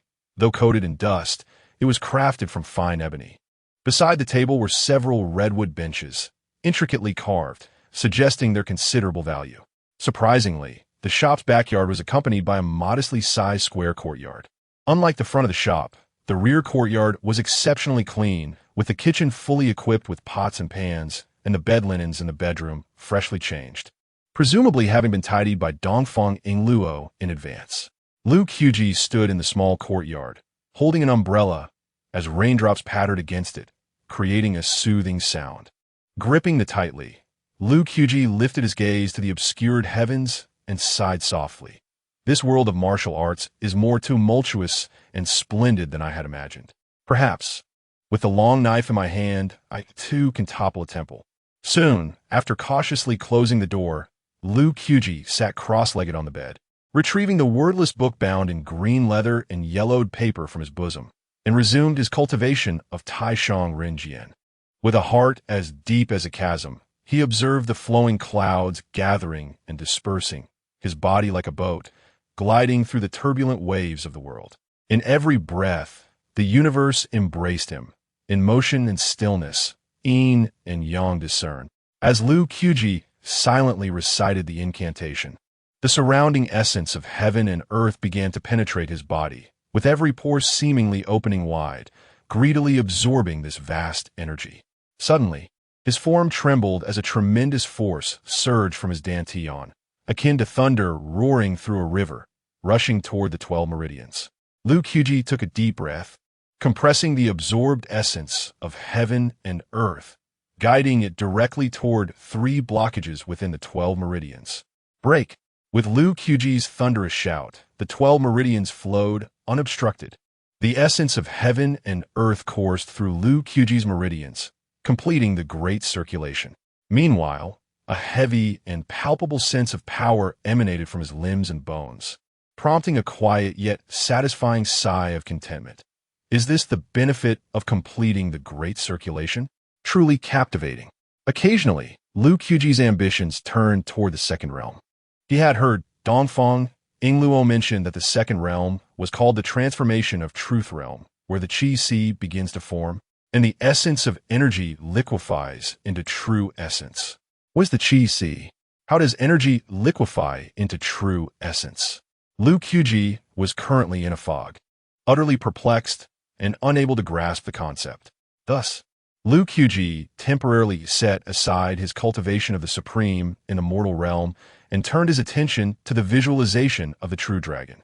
With his 5 hearts directed towards the heavens, he swiftly entered a state of profound mystery, from which delicate scales, barely perceptible to the naked eye, began to emerge upon his skin. As night deepened, the rain fell in a gentle patter. Li Qingzhou, holding an umbrella, walked through the rain. Approaching him was an elderly scholar, his hair and beard completely white. He was none other than the esteemed 4th-tier cultivator from the bookstall opposite Lu Qubi. The old scholar bore no umbrella, yet not a single drop of rain dared to touch his sleeves.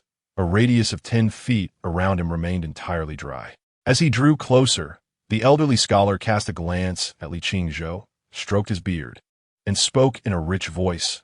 What brings the great sword immortal of Qingcheng Mountain to the depths of Yinshan Alley? Have you perhaps lost your way? Upon recognizing the old scholar's face, Li Qingzhou, sheltered beneath his umbrella, dared not act with impudence. He forced a congenial smile and promptly replied, I am merely here on an errand to escort someone. Having thought he was cautious enough, he was still surprised to have drawn the elder's attention. The old scholar turned his gaze towards the direction of Lu Qubi's small courtyard and inquired, The great sword immortal of Qingcheng Mountain is escorting a 1st-tier cultivator into Yinshan Alley? Is he a royal relative or a disciple of the emperor? Neither. Li Qingzhou shook his head. Before the old scholar, he dared not lie and could only speak the truth. He is merely a friend of Princess Dafeng. Upon hearing this, the old scholar fell silent, his clear eyes glinting with intelligence as he stroked his beard, seemingly lost in thought. After a moment of contemplation, he chose not to press further, instead sizing up Li Qingzhou several times. He then asked, Young man, you are but a step away from the 5th tier, are you not? Li Qingzhou looked up at the sky and sighed. Breaking a bandit in the mountains is easy, yet overcoming the bandit within the heart is difficult. That final step feels like an insurmountable chasm. The old scholar rolled his eyes at this and remarked, I wonder how that old rascal Xinyu managed to train you. At your age, being hindered on the path by a woman. How absurd. No, no, no. Please don't expose my weaknesses, esteemed elder. Li Qingzhou, drenched in sweat, hastily interjected, feeling the weight of the elder's candidness. The old scholar refrained from continuing, revealing a hint of impatience as he waved his hand dismissively at Li Qingzhou. Begone, I have no desire to see you. Relieved, Li Qingzhou hurriedly made his way towards the exit of Yinshan Alley, not wishing to linger for even a moment. The old scholar watched Li Qingzhou's retreating figure and mused to himself. Such a simple thing as love, comprised of merely 11 strokes, yet it ensnares a resolute sword immortal, so easily seen through when insincere, yet so difficult to traverse the final path when sincere, the most entangled, the hardest to resolve, indeed the most troublesome. Li Qingzhou, if you cannot overcome your inner turmoil, you shall never ascend to the 5th realm.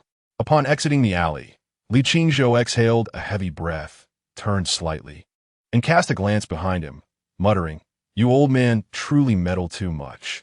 Before his words had fully escaped his lips, the voice of the old Confucian scholar echoed in his ears. "Li Qingzhou, you rascal, are you not destined to lead? Why do you still carry yourself like you did in the past, speaking ill of others behind their backs without a care? Do you honestly believe I am as easy to handle as that old fellow Xinyu? What? Shall I put your abilities to the test?" Li Qingzhou felt a pang of guilt, hastily fleeing the scene. Observing his retreat, the old scholar snorted dismissively. "So much for the grand sword immortal. You run faster than a rabbit." With that, the scholar resumed his leisurely stroll, hands clasped behind his back, occasionally reflecting on the article he had just perused, wearing a contented expression. Yet, just a few steps further, the sounds of a fierce struggle erupted from around the corner ahead. Chapter 55. Rescuing the Helpless. Knocking on doors, what does it matter if it is the Taoist sect? How dare you meddle in the affairs of my Mingyue Pavilion? Do you think my Mingyue Pavilion could stand tall in Kyoto for so many years without support? At the corner, 3 towering figures clad in black encircled a young man in white. The boy was marred by numerous wounds, blood staining his garments and rendering him a pitiful sight. In the rain, the young man gripped his long sword tightly, allowing the rain to drench his attire, his gaze fiercely fixed upon the 3 assassins before him. With a voice filled with indignation, the white-clad youth declared, "Humph, I care not who stands behind your Mingyue Pavilion, but your acts of tyranny and the public humiliation of virtuous women are nothing short of wickedness." One of the black-clad men stepped forward, his demeanor dripping with disdain. "And what am I wickedness? The prefect of Kyoto has no say here. Who are you to dictate?" The white-clad youth stood resolute, his voice unwavering as he proclaimed, "As cultivators, we uphold the law of heaven and earth, and we must act righteously. When we witness injustice, we shall draw our blades to assist." Upon hearing this, the previously speaking black-clad man erupted into laughter, joined by his companions, as if he had just heard the most absurd jest. "Witnessing injustice and drawing your sword to assist? Do you fancy this is a shadow puppet play? I shall repeat myself. This is Kyoto, not your Taoist sect. Here, power reigns supreme. Without power or influence, meddling in affairs will only lead to one fate, death." As his words fell, the 3 black-clad men launched themselves at the white-clad youth, intent on ending his life. The boy's remaining true essence surged within him. With a powerful push, he evaded the strikes of the first 2 assassins like a swallow skimming the water. And with blinding speed, he aimed to strike at the last black-clad man. Clang! The assassin raised his blade to block, the clash sending vibrations through his hands. In an instant, the black-clad man shook his wrist, and from his sleeve shot forth 2 hidden arrows. Danger! Projectiles! The white-clad youth's pupils constricted. He swiftly lowered his body, rolling towards the ground like a nimble cat. However, the other 2 black-clad men seemed to have anticipated this, exchanging knowing glances before revealing 2 talismans in hand. Crimson Flame Talisman. Ice Spike Talisman.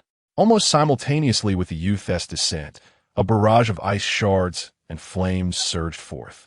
In that critical moment, the white-clad youth seemed to unleash a hidden potential, thrusting forth his sword with remarkable speed. A fierce sword aura erupted from his silvery blade, cleaving through the ice and fire, carving a narrow path to survival. Suddenly, a long knife pierced through the white-clad youth's chest, blood gushing forth in an instant. The black-clad man who had released the arrows stood behind him, yanking the blade from the boy's back with force. Ah! The white-clad youth gasped in pain, his footing faltering, and he staggered backward, collapsing to the ground. Truly, a disciple of a top-tier sect possesses myriad skills. Alas, you have ultimately met your defeat.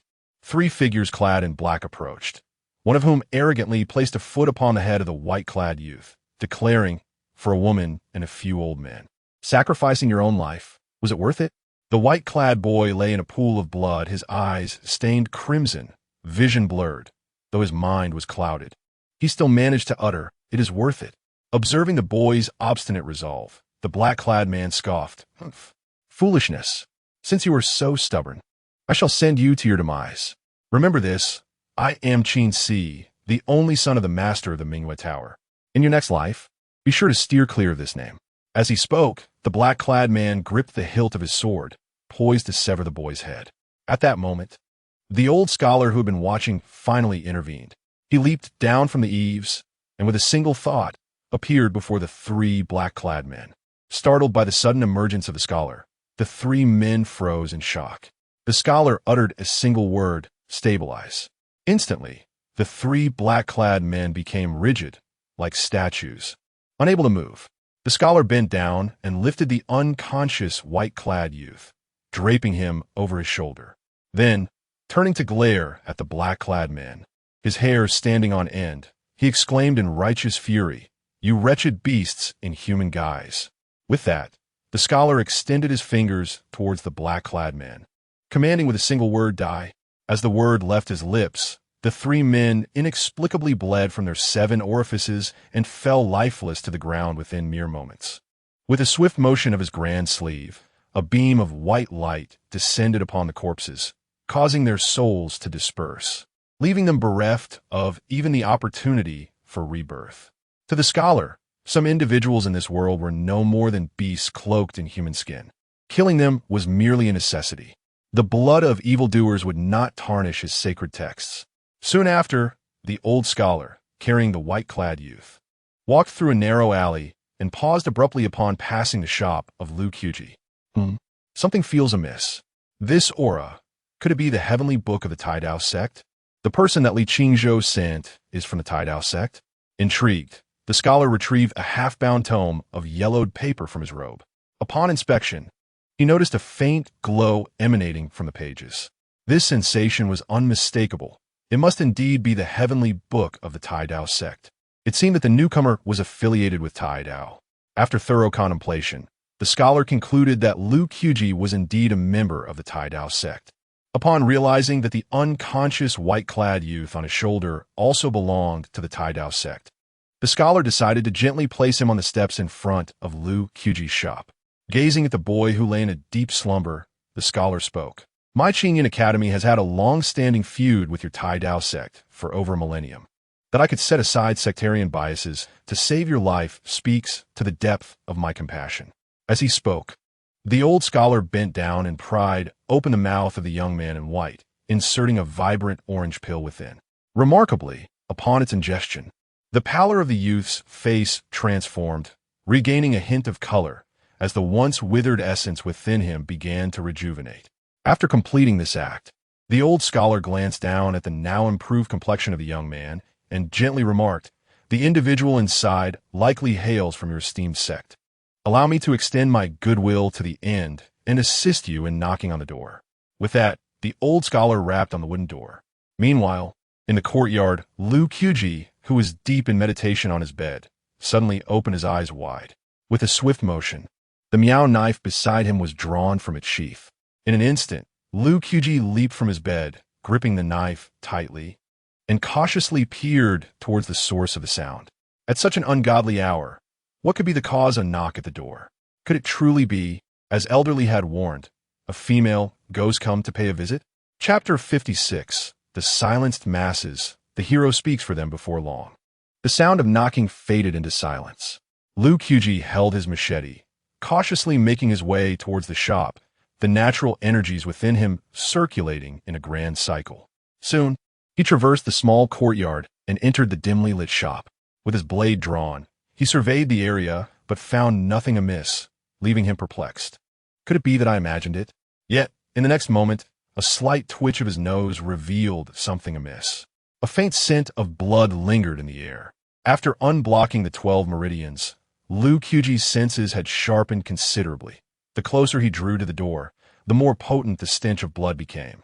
After a moment's contemplation, he cautiously approached the entrance, one hand slowly pushing the door open while the other gripped the machete tightly, his expression tense and ready for action. With a creak, the shop's door swung open. Upon raising his gaze, Lu Qubi was met not with the expected specter nor any supernatural creature, but rather a blood-soaked youth in white, sprawled on the steps, his right hand clenching a long sword. At this sight, Lu Qubi recalled Dafeng Ingluo's words. The Yunshan Alley was a convergence point for the underground forces of the capital, rife with daily bloodshed. Being new to this place, he had no desire to meddle in affairs that were not his own. However, witnessing a life ebbing away before his eyes stirred his conscience. As he hesitated, uncertain whether to intervene, the unconscious youth murmured softly from the steps. If one must kill, then do so. I, Su Zian, as a disciple of the Taoist sect, am bound to eradicate evil and uphold righteousness, unafraid of life and death. The Taoist sect? Was that not the faction of the mad Taoist? After a moment's reflection, Lu Qubi resolved to lend his aid. He scanned the surroundings, confirming that the alley was devoid of onlookers, then swiftly dragged the bloodied youth to the backyard, washing away the blood on the steps with clean water before sealing the shop's door once more. The chilling night wind howled past, dispersing the scent of blood from the steps, as if nothing had transpired. Across the way, an old scholar sat in a chair, perusing a book by the dim light. Sensing the metallic tang of blood in the air, he lifted his head, glancing through the window towards Lu Qubi's shop, and with a smile, remarked, "At least there is a semblance of conscience." In the backyard of Lu Qubi's shop, the white-clad youth lay on the cold floor of the bedroom. Lu Qubi, at his side, tore away the fabric around the wound and fashioned bandages from the hem of his own clothing, diligently tending to the injuries. After several hours of effort, Lu Qubi exhaled deeply, collapsing onto the floor. Gazing at the barely alive youth opposite him, he spoke slowly. "I possess no healing elixirs. All I could do has been done. Your survival now rests solely in your hands." Before long, Lu Qubi moved the youth to his own bed, then leaned against the side of the bed, gently closing his eyes, daring only to doze lightly, fearful of falling into deep slumber. The following morning, as dawn broke, the sky was tinged with pale light, and Yunshan Alley gradually buzzed with life. Most shops had opened their doors, and the streets became increasingly crowded with pedestrians. Unlike ordinary citizens, these passers-by carried long swords or hung daggers at their waists, wielding various weapons. Their attire was equally eclectic, suggesting they hailed from all corners of the vast land of Dayu. The blinding sunlight streamed through the window panes, illuminating Lu Qubi's face as he slowly opened his eyes. Before he could rise, a long sword was suddenly pressed against his back. "Who are you? Where's this place?" Lu Qubi inquired, turning to face the now conscious youth in white. "Is this how you treat your savior?" he retorted. Upon hearing this, the youth in white breathed a sigh of relief. Lowering his sword and apologizing, "I truly apologize. I was overly agitated." Lu Qubi, unperturbed, seated himself on a nearby stool and asked, "What is your name?" The youth's pale lips moved slightly as he replied, "I am Su Zian, a disciple of the Taoist sect." "Then how did you come to be so gravely injured in the depths of Yunshan Alley?" With that, Lu Qubi offered Su Zian a cup of water. "Thank you." Su Zian accepted the cup and took a sip, only to pause, a look of confusion crossing his face. "Was it not you who saved me?" Lu Qubi shook his head, clarifying, "No, by the time I found you, you had already collapsed on the steps of my establishment." "Then who rescued me?" Su Zian lowered his gaze, lost in thought. After a moment of silence, he turned back to Lu Qubi and said slowly, "Regardless, you have saved my life. I, Su Zian, owe you a debt of gratitude." Holding the cup of tea, Lu Qubi pressed further, "What caused your grievous injuries?" With a sigh, Su Zian clenched his teeth and recounted, Yesterday, I witnessed 3 ruffians accosting a virtuous woman in the street. Unable to stand by, I drew my blade to assist her. Unbeknownst to me, these 3 were connected to powerful figures, and they unleashed a horde of assassins upon me. Though I managed to take down several, ultimately, I was overwhelmed. As Su Zian spoke, Lu Qubi internally scoffed at the cliched-in nature of the tale. Su Zian's voice trailed off, prompting Lu Qubi to clear his throat and ponder aloud. Why would you engage when outnumbered, with no advantage? Leaning against the pillow, a resolute expression emerged on Su Zian's pale face as he replied, because I cannot turn a blind eye. My conscience would not allow it. Perhaps recognizing Su Zian's noble character, Lu Qubi felt compelled to elaborate. Acting on conscience is indeed admirable, yet in this world, it is not conscience that governs, but rather self-interest. Su Zian offered a faint smile, responding, "The world is vast, and I cannot control it. However, if I see something wrong, I must act."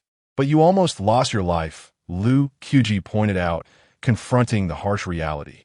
Su Zian looked up with a smile. "Yet here I am, still alive." As they spoke, Lu Qubi observed Su Zian's eyes, which were not only filled with light, but also with sincerity. In that moment, he perceived a hint of the heroic spirit within Su Zian. Reflecting on this, Lu Qubi smiled and remarked, "I did not expect you to be a knight-errant." "Knight-errant?" Su Zian tilted his head, a look of confusion crossing his face as he softly inquired. "This notion is rather novel. Might you enlighten me on what constitutes a knight-errant? I have a vague sense that this term resonates with the path I wish to pursue." Lu Qubi rose to his feet and opened the door, bathing in the sunlight. With a slight turn of his face, he pointed towards the heavens and spoke to Su Zian, who remained on the bed. "The masses are voiceless. The knight-errant gives them a voice." Upon hearing this, Su Zian's expression grew fervent, and his gaze towards Lu Qubi became increasingly intense. In that moment, it seemed as though he had discovered his own path. Chapter 57. The scheme of Su Zian. In a moment of overwhelming excitement, Su Zian inadvertently tugged at his wound, and a sharp, piercing pain surged through him.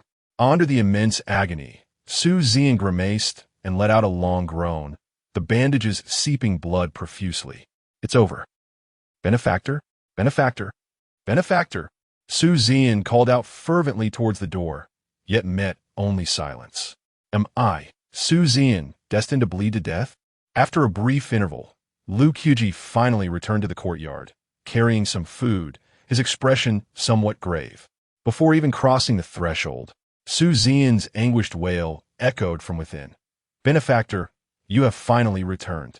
Upon entering the room, Lu Qubi turned his gaze towards Su Zian on the bed, noticing his pallid complexion, and inquired, "What has happened?" Su Zian offered a bitter smile. "Benefactor, had you not returned, I would have surely succumbed to anemia." "Anemia? I believe you're more likely to perish from your incessant chatter." Lu Qubi jested before approaching Su Zian to reapply his bandages. Su Zian remarked, "I have a small porcelain vial tied to my belt containing some healing pills." "Who keeps healing pills tied to their belt?" Lu Qubi retorted with a roll of his eyes, then proceeded to search Su Zian's waist. To his surprise, he discovered a small, pale yellow porcelain vial. Upon opening the lid, he poured out 3 pills, each the size of soybean. Lu Qubi regarded Su Zian and asked, "How many should you take?" Su Zian chuckled. "1 will suffice. The remaining 2 are a gift for you, my friend." With a flick of his fingers, Lu Qubi sent 1 pill soaring into Su Zian's mouth. Gulp as the pill descended into his stomach. Su Zian felt his nearly depleted vital essence rejuvenate, while the wounds on his body began to scab at a visibly rapid pace, bolstered by the dual medicinal powers within. Lu Qubi stood there dumbfounded, gazing at the pale yellow vial in his hand, exclaiming, "This pill possesses such miraculous effects." After swallowing the pill, Su Zian's complexion noticeably brightened. Observing Lu Qubi's astonishment, he too felt a twinge of confusion. While the great dragon elephant pill for my sect is renowned for its healing properties, this seems beyond reason. It appears there is another, even more potent effect at play, likely from the pills administered by my savior. Great dragon elephant pill? That name certainly carries a certain gravitas. Lu Qubi smirked, smoothly tucking the pale yellow vial into his own pocket, reasoning that one should seize opportunities when they arise. In the next moment, Su Zian glanced at the food on the table, licking his lips, and with an air of subtle intention, remarked, "So, it seems my benefactor has gone out to procure food." Lu Qubi settled onto a stool, casually picking up a fried dough stick to munch on, and said to Su Zian, "By the way, I forgot to mention, all these items were purchased with your money." Huh? Su Zian's mouth fell slightly agape, his expression one of bewilderment. Since descending the mountain, he had spent money without ever earning any. The 500 coins he had upon arriving in Kyoto dwindled to just 4 or 5. Now those last few had vanished as well. Lu Qubi, with an unflinching demeanor, calmly explained, "As a newcomer, I find myself financially constrained and feared you might go hungry. Therefore, I temporarily used your funds to purchase these breakfast items for you." As he spoke, Lu Qubi tightly clenched the remaining 4 coins in his palm and extended them toward Su Zian, observing Lu Qubi's rigid arm and pale fingers. Su Zian's lips twitched. "It is merely a trifling sum. I shall accept it as a gesture of gratitude. Then I shall not be modest," he added. Lu Qubi swiftly accepted the coins, so quickly that even Su Zian failed to notice where he had placed them, as if he feared Su Zian might change his mind. Before long, Su Zian felt considerably better and attempted to rise slowly from the bed, unsteadily sitting on the stool beside Lu Qubi. He picked up a youtiao and began to eat it with soy milk. Seeing this, Lu Qubi could not help but sigh. "Just last night, you were on the brink of death, and now you can eat and drink. It truly is remarkable." Su Zian licked the soy milk from the corner of his mouth, replying, "Your praise is unwarranted. It is all thanks to the medicinal pills. No need to call me benefactor. I am Lu Qubi." "Very well. I shall address you as Brother Lu then. That is agreeable." After some idle conversation, Lu Qubi raised an eyebrow, his expression turning serious as he inquired, "Who were those pursuing you last night? I noticed people on the streets this morning questioning households one by one." Su Zian's smile faded as he squeezed out a response. "The only son of the owner of Mingyue Tower, Qin Si." Lu Qubi furrowed his brow. Being new to the area, he was unaware of the influence of Mingyue Tower. Thus, he pressed further, "What kind of power is Mingyue Tower?" Su Zian replied, "The foremost underground power in Kyoto. It is said in the martial world that 4 masters of the realm are stationed within." Upon hearing this, Lu Qubi fell silent, his brow knitted in contemplation. Noticing this, Su Zian hurriedly reassured him, "Brother Lu, do not worry. I will leave shortly and will not involve you." Lu Qubi cast a glance at Su Zian and interjected, "Venturing out now would only expose you. Moreover, you are gravely injured, leaving would lead to your demise." The mention of death did not frighten Su Zian. Instead, he managed a sincere smile, saying, "If I must die, so be it. As long as I do not implicate you, Brother Lu." Lu Qubi studied Su Zian's face, a profound smile gracing his lips as he said, "If you are unafraid of death, how could I, Lu Qubi, be frightened? Your life is resilient. Mine will be even more so." Hearing this, Su Zian was taken aback, his mind blank as he sat speechless on the stool. Subsequently, Lu Qubi slowly stood and walked to the window. "Su Zian, do you not feel that this world is rather bleak?" Upon regaining his senses, Su Zian blinked and felt his throat tighten. "Brother Lu, you can't possibly be planning a rebellion, can you? Please, don't act recklessly." Lu Qubi did not respond immediately. Instead, he turned to Su Zian and offered a faint smile. "Rebellion? I have no desire for death. I merely wish to bring a glimmer of hope to this world. Just a little will suffice." Su Zian scratched his head, feeling an incessant sense of being ensnared in a trap. "After all this talk, Brother Lu, what exactly do you intend to do?" Lu Qubi approached Su Zian and extended his hand.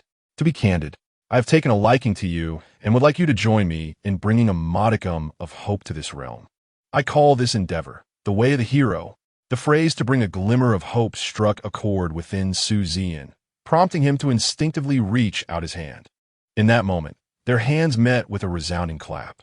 Thus was born the legendary fellowship known as the Way of the Hero, destined to command respect across 2 realms. Chapter 58, Entering the Second Realm. Under Lu Qubi's elaborate schemes, Su Zian has unwittingly boarded the pirate ship. Upon hearing the phrase, the common people are voiceless. The chivalrous speak for them. Su Zian's admiration for Lu Qubi's sword, subtly regarding him as a kindred spirit. Su Zian found the term chivalrous to be truly commendable. In this world, while martial artists disrupt order with their prowess and scholars disturb the law with their words, Su Zian and Lu Qubi as chivalrous souls, though few in number, fear not the drenching rain ahead. Inspired by this thought, Su Zian's blood surged with fervor, and he turned to Lu Qubi beside him, inquiring, "Brother Lu, what shall we do next?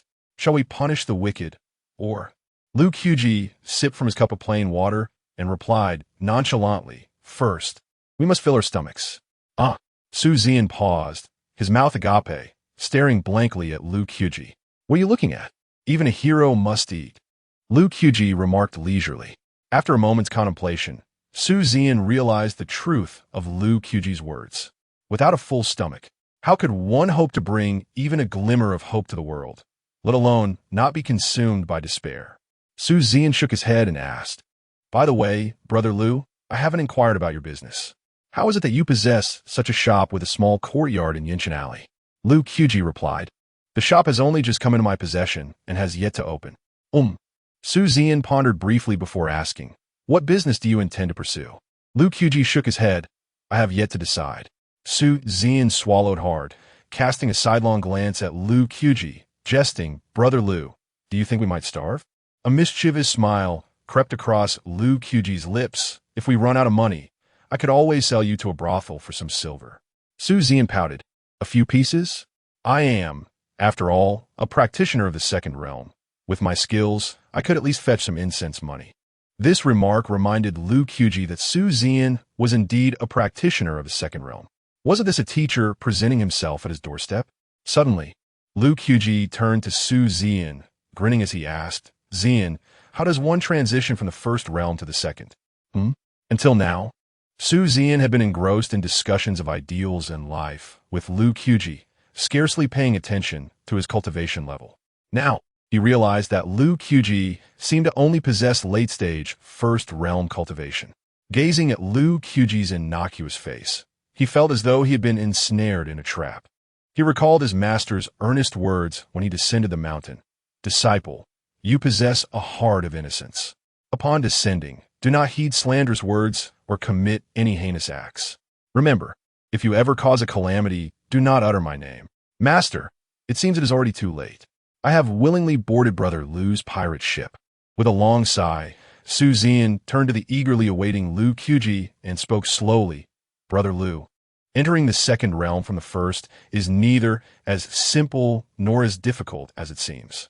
It merely requires compressing the primordial energy of heaven and earth within one body into the Dantian to form a sea of energy. At that moment, the primordial energy will liquefy into true essence, thus marking the entry into the second realm." Lu Qubi furrowed his brow in confusion. Is it truly that simple? Then why is there a concept of the Jiazi, second realm? Su Zian explained, "The challenge lies in the compression of the heavenly and earthly energies. Most individuals, lacking in aptitude, find their 12 meridians to be too narrow, and thus the primordial energy within them is insufficient to form a sea of energy in the Dantian. Consequently, they can only accumulate the primordial energy bit by bit, which is why the concept of the Jiazi, second realm, exists." As he spoke, Su Zian glanced at Lu Qubi and chuckled. "I can see that your body is brimming with primordial energy. Would you care to attempt a breakthrough? With me, a second realm cultivator, providing protection, you would have at least a 70% chance of success." Upon hearing this, Lu Qubi felt a surge of excitement. He grinned and asked Su Zian, "But you are still injured. Can you manage this?" Su Zian patted his chest confidently. "Fear not, Brother Lu, it's merely a minor injury." Minor injury? Lu Qubi thought, recalling how close Su Zian had come to death. It seemed the only thing unyielding about him was his tongue. Soon after, Lu Qubi sat cross-legged upon the bed, embracing the primordial essence, placing his hands upon his knees. Under Su Zian's guidance, he began to compress the heavenly and earthly energies within him, absorbing as much as he could. Su Zian, seated on a nearby stool, encouraged him, watching with growing excitement as the primordial energy swirled around Lu Qubi. It was not that Su Zian had never witnessed such phenomena before, but rather the sheer volume of energy Lu Qubi was absorbing was truly astonishing. After 2 full hours, Lu Qubi finally commenced compressing the primordial energy within him. A quarter of an hour later, it felt as though a vortex had formed in his dantian, rapidly spinning and refining the compressed energy into a more concentrated and heated form. The sea of energy was forming. Then, Lu Qubi felt his meridians being tautly drawn like the string of a bow, a painful yet exhilarating sensation intertwining within him. With a thought, Lu Qubi willed the primordial energy to liquefy. The once wild energy within him ceased its chaotic flow, akin to molten lava suddenly cooled. It began to solidify and settle, ultimately condensing into glistening droplets of true essence, floating beside his sea of energy. Another hour passed, and Lu Qubi exhaled a breath of turbid air, gradually opening his eyes. Congratulations, Brother Lu, on entering the early phase of the second realm. Su Zian, who had been holding his breath in anticipation, hurriedly leaned closer. How many droplets of true essence have you condensed? Lu Qubi focused his thoughts and looked at the 9 droplets of true essence in his dantian, replying, 9 droplets. Su Zian was taken aback by this revelation, slowly turning away, bowing his head in silence, as if he had suffered a great blow. Seeing this, Lu Qubi was puzzled and asked, what is wrong? Is 9 droplets too few? Su Zian trembled slightly, turning back around, and hastily replied, Brother Lu, your words make me feel an urge to strike you. 9 is the number of extremes, and it is said that the founder of the Taoist sect, Dayu, only refined 9 drops of true essence. Do you comprehend the significance of this? It signifies that you stand at the same pinnacle of innate talent as those renowned great cultivators etched in history. Lu Qubi lowered his gaze to the 10th drop of true essence within his dantian, a faint smile gracing his lips. A genius who has not yet matured is not truly a genius. The path I must tread remains long. With that, Lu Qubi turned his attention to the Miao sword, Yidi resting nearby. With a subtle thought, the entirely snow-white sword glided silently into his grasp. Subsequently, Lu Qubi transformed into a fleeting shadow, appearing at the center of the courtyard. The sword remained still while he moved first. Suddenly, Lu Qubi's stature surged upward by half a foot. His right foot forcefully propelled against the ground, leveraging his momentum to twist and pivot, releasing Yidi into the air. Tracing an elegant arc, the sword had not yet returned, but he had already transformed. With his left hand guiding the air, his right hand formed a blade with his fingers, slicing through a veil of fine dust. He distinctly sensed a liquid essence pearl within his chi tremble slightly, as an incomparably pure essence coursed through his arm and flowed to his fingertips, culminating in this seemingly simple sword strike. Such is the might of the second realm. With a flick of his wrist, Yidi sheathed itself once more. Just then, the door of the shop chimed. Is anyone there? Chapter 59, The Temptation. Upon hearing a disturbance, Lu Qubi concealed his blade and gestured for Su Zian to remain silent. He then sheathed his long knife and approached the door, opening it with caution. At that moment, 2 imposing figures clad in tight-fitting attire glared menacingly at him. One of them, sporting a stubbled face, scrutinized Lu Qubi and proclaimed loudly, Are you the new proprietor of this establishment? Indeed, Lu Qubi replied with a nod, forcing a smile. May I inquire what brings you gentlemen here? The other man, marked by a scar across his face, glanced at the knife at Lu Qubi's waist and then at the dilapidated shop before taking a cautious step forward. Proprietor, did you happen to encounter any strangers in Yunshan Alley last night? Lu Qubi shook his head decisively, responding plainly no. Satisfied with Lu Qubi's succinct answer, the scarred man merely muttered, My apologies for the intrusion, before pulling the stubbled man away as they vanished into the street. Lu Qubi lingered at the doorway, watching their departure. After a moment of contemplation, he closed the door. Not far off, in the bookshop, an elderly scholar exhaled over his warm tea, murmuring. Their departure was but a ruse for probing. Just as those three vanished, a new merchant has appeared in Yinshan Alley. The game is afoot. I shall observe how adept the one possessing the heavenly scriptures truly is. Meanwhile, Lu Qubi returned to the courtyard, increasingly unsettled. He recalled the news of the demise of the young master of Mingyue Tower he had heard that morning while out for breakfast. This led him to suspect that the two men were likely affiliated with Mingyue Tower, sent to investigate Su Zian, whom they evidently deemed the perpetrator behind the young master's death, though they had not discerned Su Zian's whereabouts. The timing of his own presence in Yinshan Alley was undeniably suspicious. With 2 lifetimes of experience, Lu Qubi understood human nature well. It was certain they would return. Contemplating these developments, he entered the room and fixed his gaze on Su Zian. Just now, 2 men came by. They are likely from Mingyue Tower, and they have yet to find you. However, I suspect they will pay us another visit tonight. Su Zian blinked in response, questioning, did they not fail to find me? Why would they return? Lu Qubi explained, because it was also my first appearance in Yinshan Alley last night. I too am under suspicion. Ah, Brother Lu. So your claim of being a newcomer is indeed genuine. I thought you were merely after my incense money. Lu Qubi's expression darkened, and he rubbed his forehead, taking a seat on a nearby stool, exhaling a deep sigh. Prepare yourself. Tonight may not unfold peacefully. In Mingyue Tower, a brooding middle-aged man stood before a lifeless body, towering over 7 feet with an eagle-like nose. His eyes, an unsettling shade of crimson, exuded a sinister charm. He was Qin Yin, a cultivator of the Third Realm, the master of Mingyue Tower, and one of the most influential figures in the underground of the capital. However, he now finds himself engulfed in profound sorrow, for his only son has passed away. Qin Yin slowly closed his eyes, a glimmer of moisture forming at the corners, and murmured softly, "Your mother's premature demise has left me feeling an insurmountable debt towards you, even to the point of indulgence. A person who becomes too reckless is prone to misfortune. Now you have departed, leaving your father to mourn the loss of a black-haired son. How am I to live out the remainder of my days? How can I ever make amends to your deceased mother?" At that moment of grief, a woman clad in black entered, her steps unsteady, her bosom ample. Upon her arrival, Qin Yin's lamentation ceased abruptly. He turned his gaze slightly, his voice cold as he inquired, "Hu Ji, have you uncovered the truth?" The woman named Hu Ji bowed her head and replied respectfully, "Master, one of the subordinates reported that on the day of the young master's death, a new merchant family appeared in Yinshan Alley.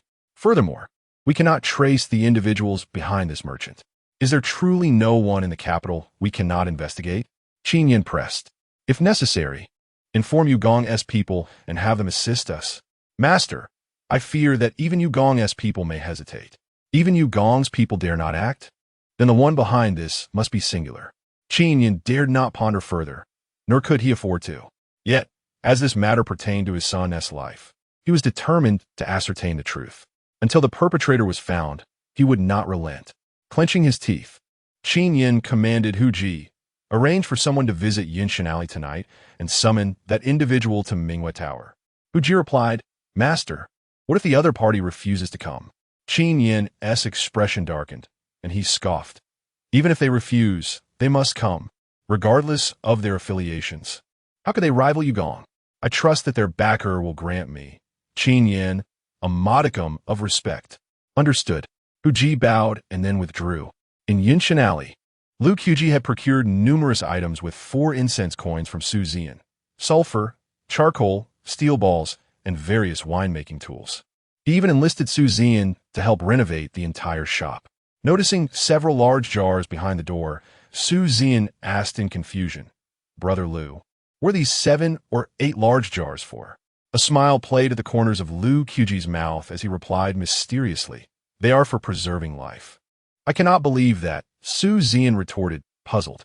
"Sulfur, charcoal, steel balls, and saltpeter stored in jars are life-saving items? Do not doubt it. Help me affix this couplet at the doorway." As he spoke, Lu Qubi handed Su Zian a freshly written couplet. Su Zian looked down and read, "Left couplet, the sword howls in the west wind, bidding farewell to the homeland. Right couplet, wine offered to the bright moon, questioning the horizons.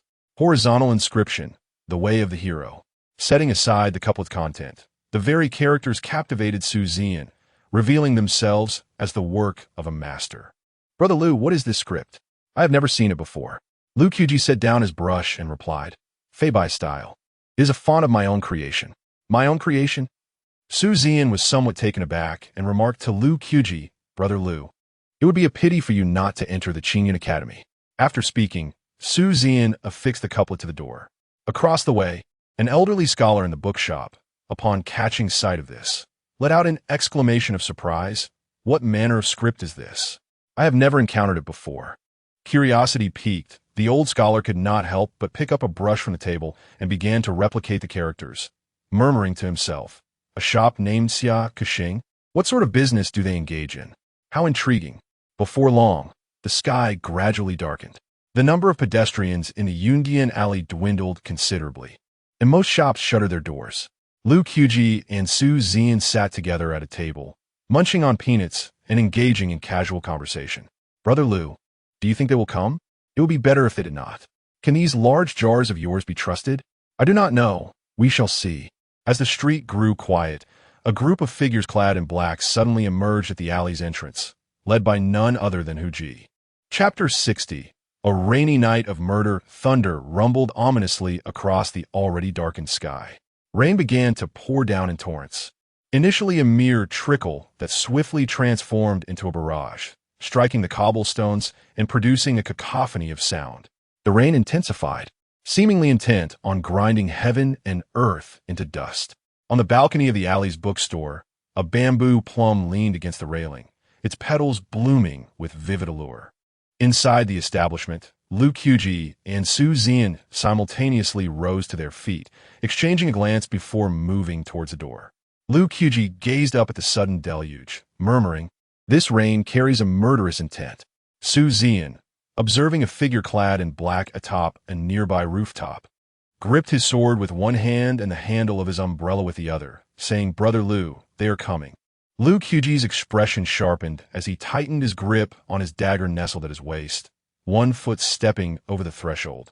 Suddenly, Su Zian hesitated and asked, Aren't you taking an umbrella? Lu Qubi revealed a sinister smile, his killing intent palpable as he replied, What need is there for an umbrella on a rainy night? A blade suffices. With a sharp sound, his dagger, known as the point of snow, was drawn, emitting a captivating, crystalline tone. Lu Qubi stepped out of the bookstore, unfazed by the torrential rain.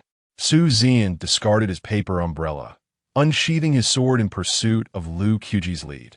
Despite his recent injuries, he had reclaimed a significant portion of his strength, having recovered about 80% of his combat prowess thanks to a precious dragon's elixir gifted by Lu Qubi. The two men soon found themselves in the center of the street. Lu Qubi, wielding his blade on his shoulder, raised his chin defiantly, his gaze fixed on the approaching figures in black. His hands trembled, not from fear, but from exhilaration.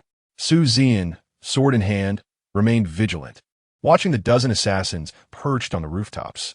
He brushed the rain-soaked hair away from his face and glanced at Lu Qubi, saying, You on the ground. On the roof. Lu Qubi gripped his dagger tightly, lowering his voice, No problem. If we cannot defeat them, we'll lure them into the shop. All right. Just as the words left his lips, Su Zian leaped gracefully, springing onto the rooftop amidst the falling rain, launching an attack against the imposing black-clad assassins. Opposite him, 2 or 3 dozen figures in black approached beneath their dark umbrellas, led by a woman, Hu Ji, who held a white umbrella. With a deliberate sway of her hips, she advanced, her strikingly beautiful visage marred only by a hint of coldness. Stopping approximately 10 meters from Lu Qubi, she stepped forward, her face displaying a flicker of curiosity as she inquired, It seems you anticipated our arrival. Standing firm with his blade, Lu Qubi scoffed, Just a guess. After all, my appearance is rather coincidental, isn't it? Anyone would doubt it. Surprise flickered in Hu Ji's fox-like eyes, and she replied coldly, Put down your weapon and accompany me to the Minuet Tower. If you truly have no involvement, I shall personally ensure your safe return. Do you take me for a fool? Lu Qubi inhaled sharply, swinging his dagger through the rain, carving a white streak in the air. With my blade in hand, I still possess the right to speak. Should you arrive at the Moonlight Pavilion, I shall become but fish on a chopping board, at your mercy." The courtesan mocked. "How amusing! Do you believe you are not already meat for the slaughter? Regardless of who stands behind you, let me assure you, the Moonlight Pavilion has endured in Kyoto for many years, and it is not without its own backing." "Ha ha!" Lu Qubi burst into laughter. "I wondered why you hesitated to strike. It seems you fear someone stands behind me. To speak frankly, I have no one." "No one? Then you may as well perish." The courtesan's expression turned cold as she gestured behind her. "Kill him." Suddenly, a dozen figures clad in black discarded their umbrellas and charged at Lu Qubi. The courtesan remained rooted in place, watching intently as Lu Qubi was reduced to mere pulp. How dare one without influence open a shop in Yinshi Alley? Truly, ignorance breeds courage. This is the most chaotic place in all of Kyoto. Who would dare to seek sustenance here without some skill? It is akin to courting death. Perhaps death would be welcome. The pavilion master is currently enraged over the matter concerning the young master and could use this opportunity to pin the blame for his death on someone. With a knife in hand, Lu Qubi kicked off, transforming into a wraith-like figure, weaving effortlessly through the rain. Swish, one blade stroke, and the foremost black-clad assailant fell instantly. Whoosh, whoosh. Lu Qubi darted among the assassins, his speed rendering them speechless. They could not even graze the hem of his attire. With each swing of his dagger, another foe succumbed. The assassins turned back in shock, only to find their heads had been severed, rolling about in the rain, creating a gruesome yet captivating sight.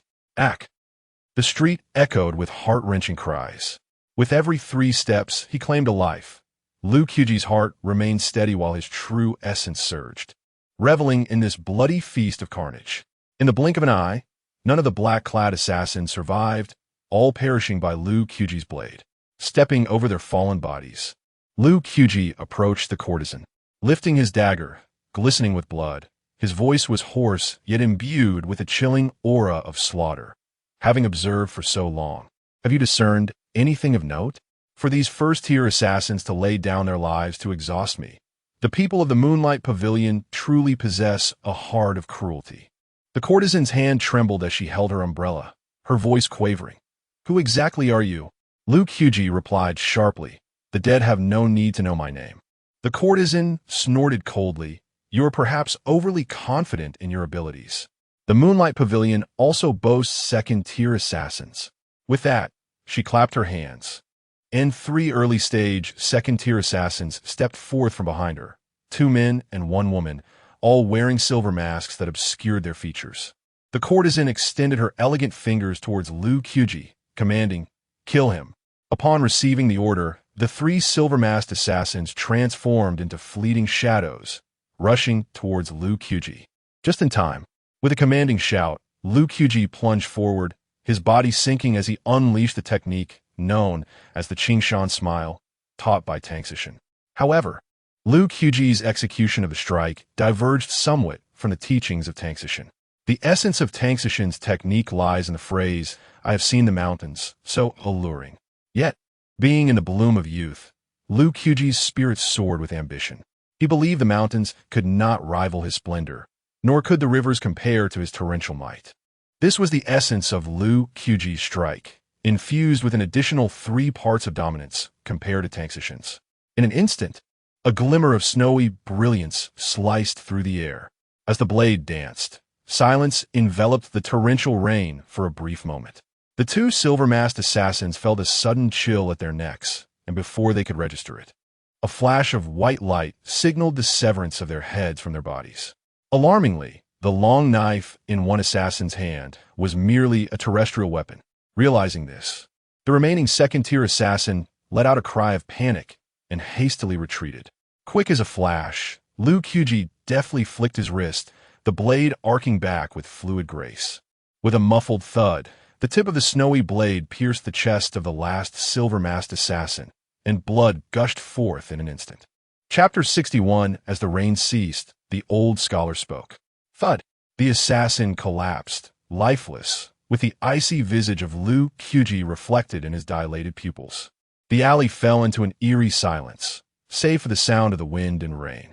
On the rooftop, Su Zian, a disciple of the esteemed Taoist sect, effortlessly faced 16 first-tier assassins, ultimately cleaving down a second tier with 3 precise strikes. Sensing the shift in circumstances, the courtesan discarded her white paper umbrella and fled hastily. Su Zian leaped from the rooftop, landing deftly behind her. His sword, gleaming with a frosty light, was pointed menacingly at her face as he threatened, "Dare to move another step, I shall show no mercy." The courtesan was no timid flower. Her essence surged violently as she thrust her palm toward Su Zian. Almost simultaneously, Lu Qubi brought down a flicker of snow from his hand. Thud! A delicate arm soared high, blood spraying forth like a thorny crimson rose. A piercing scream erupted from the courtesan. Lu Qubi seized her throat, pressing her against the adjacent wall. Lowering his gaze, he fixated on her with a sinister grin. "You must be aware of the multitude of masters within the Mingwa Tower, yes?"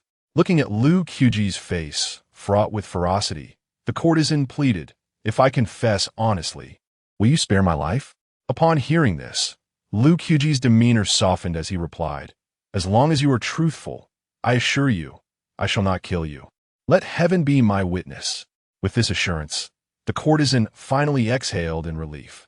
She then spoke slowly. "There are 12 second-tier assassins and 6 third-tier, but no 4th tier." "No 4th tier?" Su Zian interjected, furrowing his brow in immediate inquiry. The courtesan nodded slightly, manipulating her word with care. "There truly are no 4th-tier assassins within the Mingwa Tower. The 4th tier is under the command of Master Yu, merely invited to oversee matters here." At this revelation, Lu Qubi's pupils flickered with surprise, urgently asking, "You? Is it Yu Tsongxing?" The courtesan affirmed, "Indeed." Then, fearing for her life, she divulged another secret. "To be frank, the entire Mingwa Tower is merely a pawn in Master Yu's hands. Even the lord of the tower, Qin Yin, is but a servant in his household." "What?" Su Zian gasped, his expression one of disbelief. He never anticipated that the renowned elder, Yu Tsongxing, would rely on such underhanded tactics, engaging in the business of assassination while his faction infiltrated the imperial court. Could the elderly emperor truly tolerate this? In contrast, Lu Qubi maintained a calm demeanor, a knowing smile curling at the corners of his mouth, as if he were concocting a grand scheme. He scrutinized the courtesan, asking, "You are merely a second-tier cultivator. How do you know so many secrets?" The courtesan hesitated momentarily before stammering, "Qin Yin once drunkenly visited my bed." "Oh!" Lu Qubi expressed mild surprise, given your relationship. "Why then would you betray him?" Guiji clenched her teeth and thought, though couples are like birds of feather, in times of calamity, they scatter. And what of us, who are not even married? There are countless men in the world, yet I possess but one life. Lu Qubi could not help but concede that Guiji was indeed quite astute. "May I take my leave?" she inquired cautiously, gazing up at Lu Qubi. "Of course," he replied with a faint smile. However, in the next moment, his expression shifted, a glint of ruthlessness flickering in his eyes. With a swift motion, Lu Qubi's powerful hand clenched tightly. Instantly, Guiji's fair neck bulged with veins, her face flushed, gasping for breath as she rasped, "Have you changed your mind?" Enraged, Guiji raised a remaining hand and struck out at Lu Qubi. Sensing her counterattack, Su Zian, ever perceptive, unsheathed his sword in an instant, unleashing a wave of sword energy. With a swift motion, Guiji's other hand flew up. "Ah!" She let out a harrowing scream, desperately squeezing out a plea from her throat. "You said you wouldn't kill me." Lu Qubi pointed at Su Zian and chuckled. "I promised not to take your life," but he made no such vow. As he spoke, Lu Qubi hastily signaled Su Zian with his eyes. Understanding the unspoken cue, Su Zian stepped forward, plunging his sword into Guiji's heart. "I am here to end you. You are untrustworthy." Guiji collapsed to the ground, dying with an unmistakable unwillingness. Su Zian withdrew his sword, casting a glance at her lifeless body, and scoffed, "Nonsense. What need is there to discuss integrity with all beings like you? I am merely cleansing you of your sins. Ultimately, you ought to be grateful to me." Lu Qubi, overhearing this, gave Su Zian a thumbs up, recognizing his righteous spirit, albeit surprised by the extent of his moral fervor, which bordered on the extreme. Soon, the rain began to subside, the clamor of the world gradually fading away, returning to tranquility. Dozens of corpses were arranged by Lu Qubi and Su Zian at the entrance of the secluded alley. The stench of blood within was largely washed away by the rain, restoring a semblance of calm to the surroundings. As Lu Qubi and Su Zian were about to return to their shop, an elderly scholar unexpectedly emerged from the bookstore across the street. Tugging at his beard, he invited the two cautious figures. "You must be weary from your endeavors. Why not join me for a meal?" Upon hearing this voice, Lu Qubi and Su Zian were momentarily taken aback. Lu Qubi thought to himself, "Finally, he has chosen to intervene. I had assumed this esteemed scholar would remain silent." Su Zian, bewildered by the sudden appearance of the old scholar, quickly covered his face with one hand while waving the other urgently. "Go back! Go back! Old scholar, we have just finished a battle. What brings you out here? Return swiftly. Blades and swords are indiscriminate." Hearing this, Lu Qubi couldn't help but chuckle. "Zian, do not speak carelessly. His cultivation surpasses yours." As they spoke, Lu Qubi and Su Zian arrived at the front of the old scholar's shop. They felt it was rather intrusive to disturb the elder's tranquil cultivation and bowed in unison to express their apologies. The old scholar waved his hand dismissively and chuckled. No need for such formalities. He then ushered Lu Qubi and Su Zian into the bookstore, where he presented them with 2 bowls of plain noodles. "A gentleman keeps his distance from the kitchen. My culinary skills are rather lacking, so please make do with this," he said, personally handing the noodles to Lu Qubi and Su Zian. Without hesitation, Lu Qubi began to eat heartily. Su Zian, however, hesitated for a moment, but upon seeing Lu Qubi dig in, he followed suit. Observing this, the old scholar chuckled. "What is this? Are you not afraid I might poison you?" Lu Qubi replied, "Not at all. Your cultivation is profound. If you wish to harm us, it could be done with a mere snap of your fingers. There's no need for such elaborate means." The old scholar stroked his beard, his eyes twinkling with mischief as he settled beside Lu Qubi. "You, my lad, are quite clever. The couplet was written for my eyes. Was it not? Your brushwork is experienced. It reeks of showing off. You wish to draw my attention, do you?" Chapter 62. The calligraphy of Fei Bai and the old scholar as Lu Qubi finished the last noodle. A hint of reluctance lingered at the corners of his mouth. With a sheepish smile, he remarked, "Senior, you think too much. I was merely indulging in a fleeting whim." "Fleeting whim?" The old scholar clearly did not believe him and scoffed. "You know very well whether it was intentional or not. However, your calligraphy has indeed piqued my interest."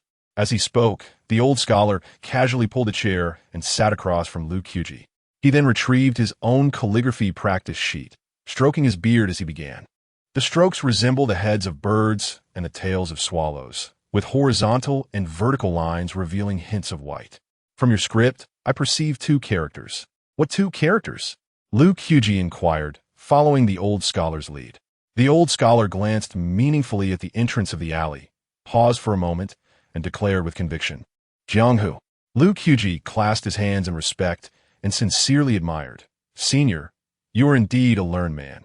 My style of calligraphy is also known as Jianghu script." "Is that so?" The old scholar chuckled heartily, asking with enthusiasm. Lu Qubi affirmed, "Not a word of it is false." Intrigued, the old scholar continued, "What is the other name for this style?" Without hesitation, Lu Qubi replied, "Fei Bai." "Fei Bai?" With its bird-like strokes and the interplay of solid and void. The name certainly fits. The old scholar nodded repeatedly, his gaze toward Lu Qubi filled with admiration. Meanwhile, Su Zian, lacking interest in calligraphy, continued to eat from his bowl of noodles. After several mouthfuls, he still felt hungry. As the conversation between the old scholar and Lu Qubi began to dwindle, he raised his bowl and interjected, "Excuse me, is there any more of this noodle left?"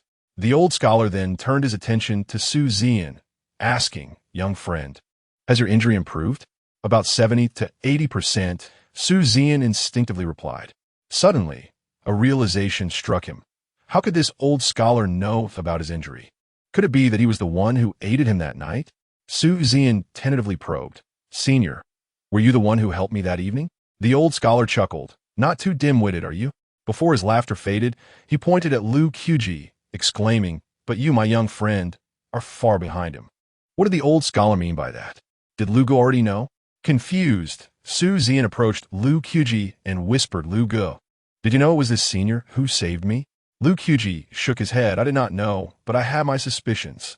After a moment of silence, Su Zian bent down, preparing to bow deeply to the old scholar. However, just as he bent, the old scholar reached out to support him, saying, I am from Qingyun Academy. You, a disciple of the Taoist sect, should not be so formal in your greeting, lest you fear repercussions from your sect. Upon hearing the old scholar's background, Su Zian was initially taken aback. After a moment of contemplation, he bowed once more, clasping his hands together, and said, a drop of water shall be repaid with a fountain. How much more so for the grace of saving one's life? This bow is well-deserved, esteemed elder. The old scholar extended his hand to help Su Zian rise, remarking, I saved you merely because you possess a conscience. There is no need for gratitude. If you must be grateful, let it be to your own sense of morality. With a shift in tone, the old scholar gestured toward the mouth of the alley and continued, that night, I not only saved you but also placed you in jeopardy. The Mingyula this time involves the second realm. Who knows what the next encounter will bring? Upon hearing this, both Lu Qubi and Su Zian's expressions darkened, aware that the old scholar spoke the truth. Observing their silence, the old scholar then proposed, if you two could assist me with a task, I could make an exception and help you resolve this trouble once and for all. At this, both Lu Qubi and Su Zian's eyes brightened. Please, esteemed elder, speak. Su Zian exclaimed with excitement. The old scholar stated, in half a month, I require both of you to participate in a contest. This competition will consist solely of individuals from the second realm, and you must emerge victorious. Failure is not an option. Lu Qubi interjected, half a month? By then, we would have already fallen to the elites of Mingyula. The old scholar rose from his chair, standing tall with his hands clasped behind his back, assuring them, rest easy and prepare for battle. During this half-month, no one shall disturb either of you. None at all? Su Zian questioned, disbelief etched on his face. The old scholar nodded solemnly. Fear not. In this territory of Kyoto, I still command a measure of influence. To me, Mingyula is but a nest of inconsequential rats. After exchanging glances, Lu Qubi and Su Zian resolved to accept the challenge. Esteemed elder, we shall take on this contest. As their words settled, a smile spread across the old scholar's face, and he cautioned, those who come for this contest will either be the pride of the Great Feng Mountain or the fierce offspring of the military families. And even members of the imperial family may participate. For the next half-month, you two must not slacken your efforts. If you have any uncertainties, feel free to consult me at the bookshop. Opponents from the Great Feng? This contest seems far from simple, Lu Qubi mused, his hand instinctively brushing against the hilt of his blade, a glint of cold light flickering in his eyes. Satisfied that he had achieved his objective, the old scholar dismissed them, saying, it is getting late. You both should return and rest. With the old scholar's words, Lu Qubi and Su Zian were gently ushered out by a refreshing breeze onto the cool street. With a resounding thud, the bookshop, which had remained open regardless of the weather, closed its doors. The two did not linger in the street, but made their way directly back to their courtyard. In the courtyard, Lu Qubi and Su Zian sat side by side on the steps. Suddenly, Lu Qubi inquired, is there a feud between Qingyun Academy and Taoist sect? Su Zian, resting his head on one hand, replied, indeed, and it is quite significant. It could even be described as a long-standing feud. Oh, pray tell. Lu Qubi inquired with curiosity. Su Zian replied with measured composure. 8,000 years ago, due to the celestial scriptures, the then leader of the Taoist sect beheaded the headmaster of the Qingyun Academy, thus igniting the first great war between the two sections. It is said that the battle raged with such ferocity that the heavens darkened and the earth trembled. Had it not been for the intervention of a mysterious powerhouse beyond the fifth realm, the disciples of both factions would have perished. 4,000 years ago, a peerless prodigy emerged from Qingyun Academy, renowned for embodying both literary and martial prowess, famously known as the dual master of poetry and sword. This individual ascended the mountain and, after vanquishing 81 of our Taoist sect's most gifted disciples, departed with a hearty laugh. Before leaving, he shattered the plaque of our sect with a single strike of his sword, deepening the already intricate enmity. In summary, the two sects have harbored grievances for ages, and their disciples regard each other with mutual disdain. In conclusion, Su Zian could not help but sigh. I truly did not expect that the venerable elder from the bookstore would set aside sectarian biases to come to my aid. Chapter 63, The Elder Scholar's Audience. Within the confines of a tightly shut bookstore, the elder scholar ascended to the balcony on the second floor. He gently brushed his fingers against the petals of the plum blossoms, contemplating the imminent demise of his wayward disciple. I must pay a visit to the palace, he declared. Ensure that the capital is secure. Do not allow those vile entities to infiltrate. In that fleeting moment, the dark red plum blossoms erupted into bloom amidst his somber attire, a formidable aura instantly enveloping the entirety of the capital. At this juncture, all cultivators of the fourth realm and above within the capital experienced a profound sense of trepidation. Having conveyed his intentions, the elder scholar set forth alone into the depths of the imperial palace, moving with such swiftness that his figure was nearly imperceptible to onlookers. In the palace, within the hall of nurturing the heart, lay a vast dragon bed upon which reclined an elderly man, his hair frosted with age and his countenance weathered.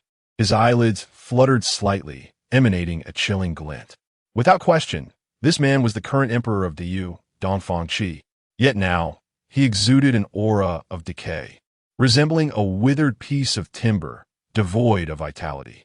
By his side stood a venerable eunuch clad in deep purple robes, silent, his thin lips pressed tightly together, exuding a sense of mockery and sternness, as if he seldom spoke. Suddenly, Dafeng seemed to sense something. He opened his eyes, his pupils constricting like two parched, cracked depths. Daban, the imperial master has emerged from the depths of the clouds, he murmured.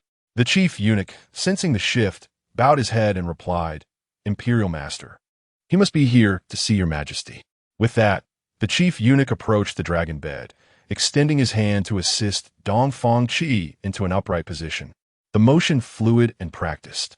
Propped against the headboard, Dafeng's disheveled hair accentuated his frailty, yet each of his movements resonated with the regal might of a dragon, instilling a sense of dread in the chief eunuch with a mere glance. The atmosphere in the hall of nurturing the heart was palpably tense.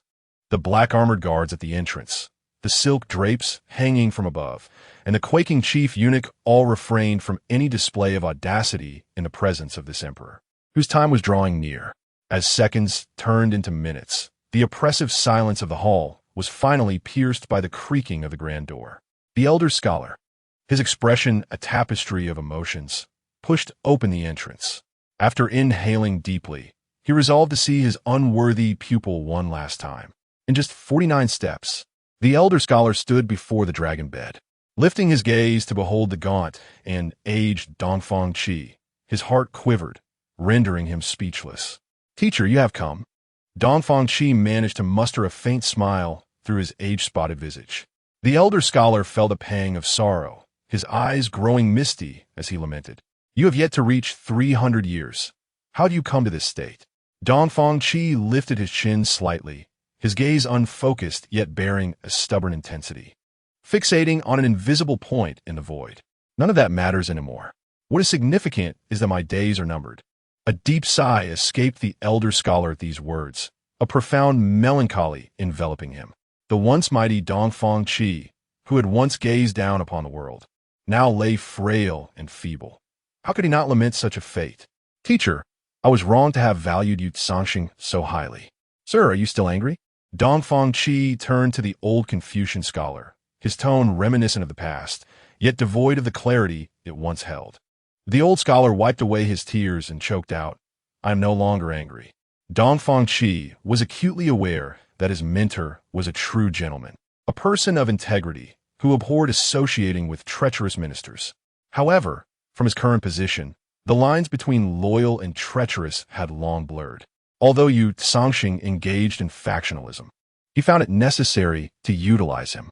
This decision had, however, disheartened his mentor, leading him to resign from official duties and retreat to the secluded alley of Yunshin.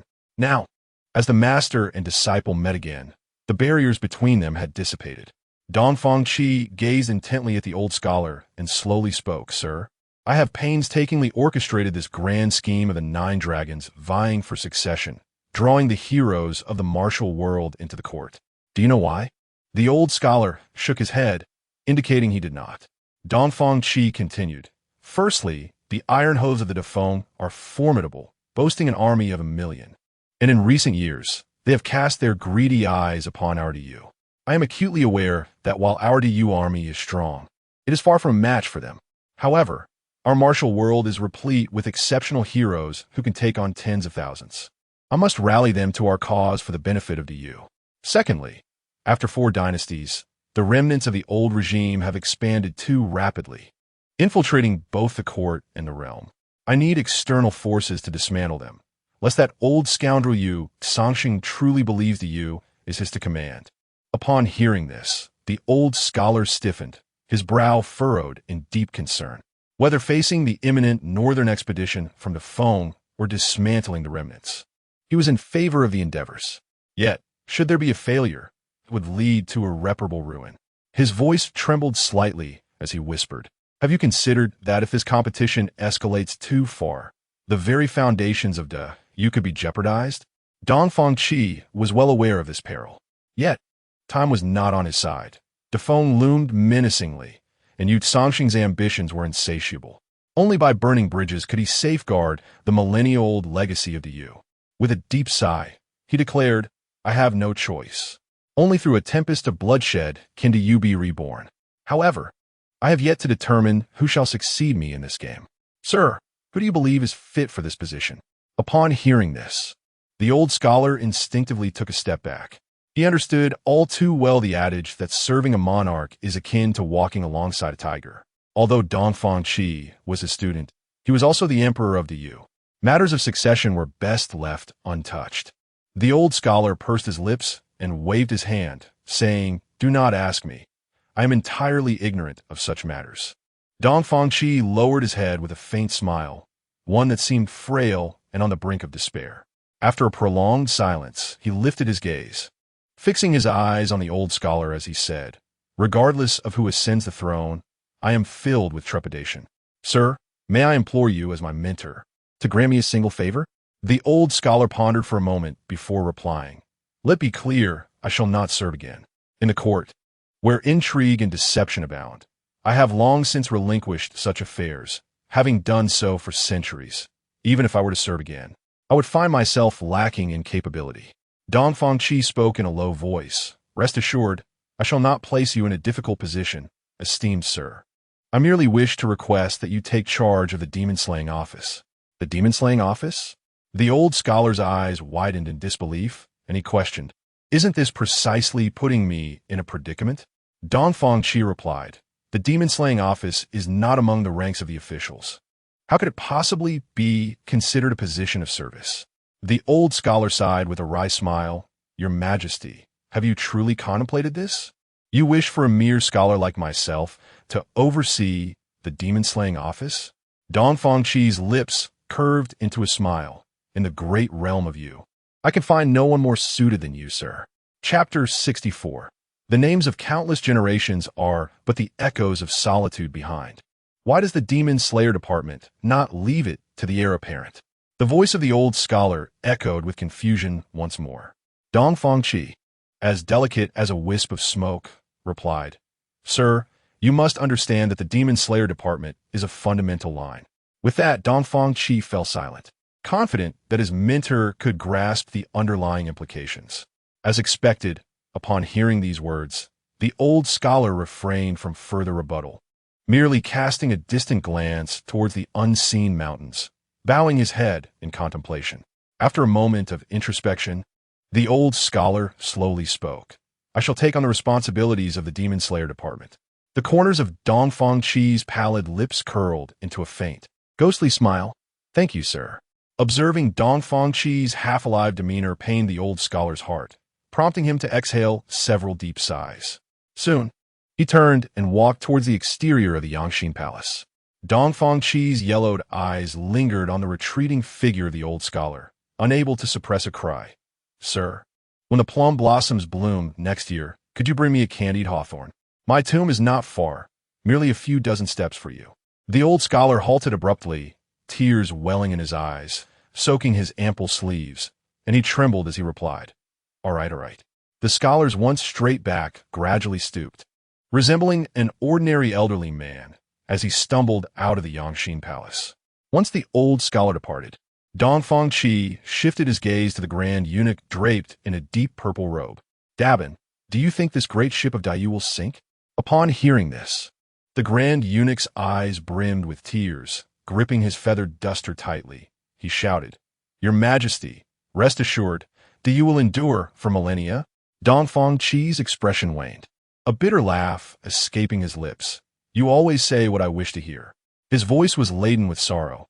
"Alas, we are both aged, unable to alter the course of fate." Kneeling, the grand eunuch prostrated himself on the ground, proclaiming loudly, "Your Majesty, it is said that the mountain spirits possess secret methods to extend life by 100 years. I am willing to undertake this journey for you, to seize another century of vitality." "A century of vitality?" Dongfang Qi scoffed, casting a glance at the prostrate figure below. He sighed.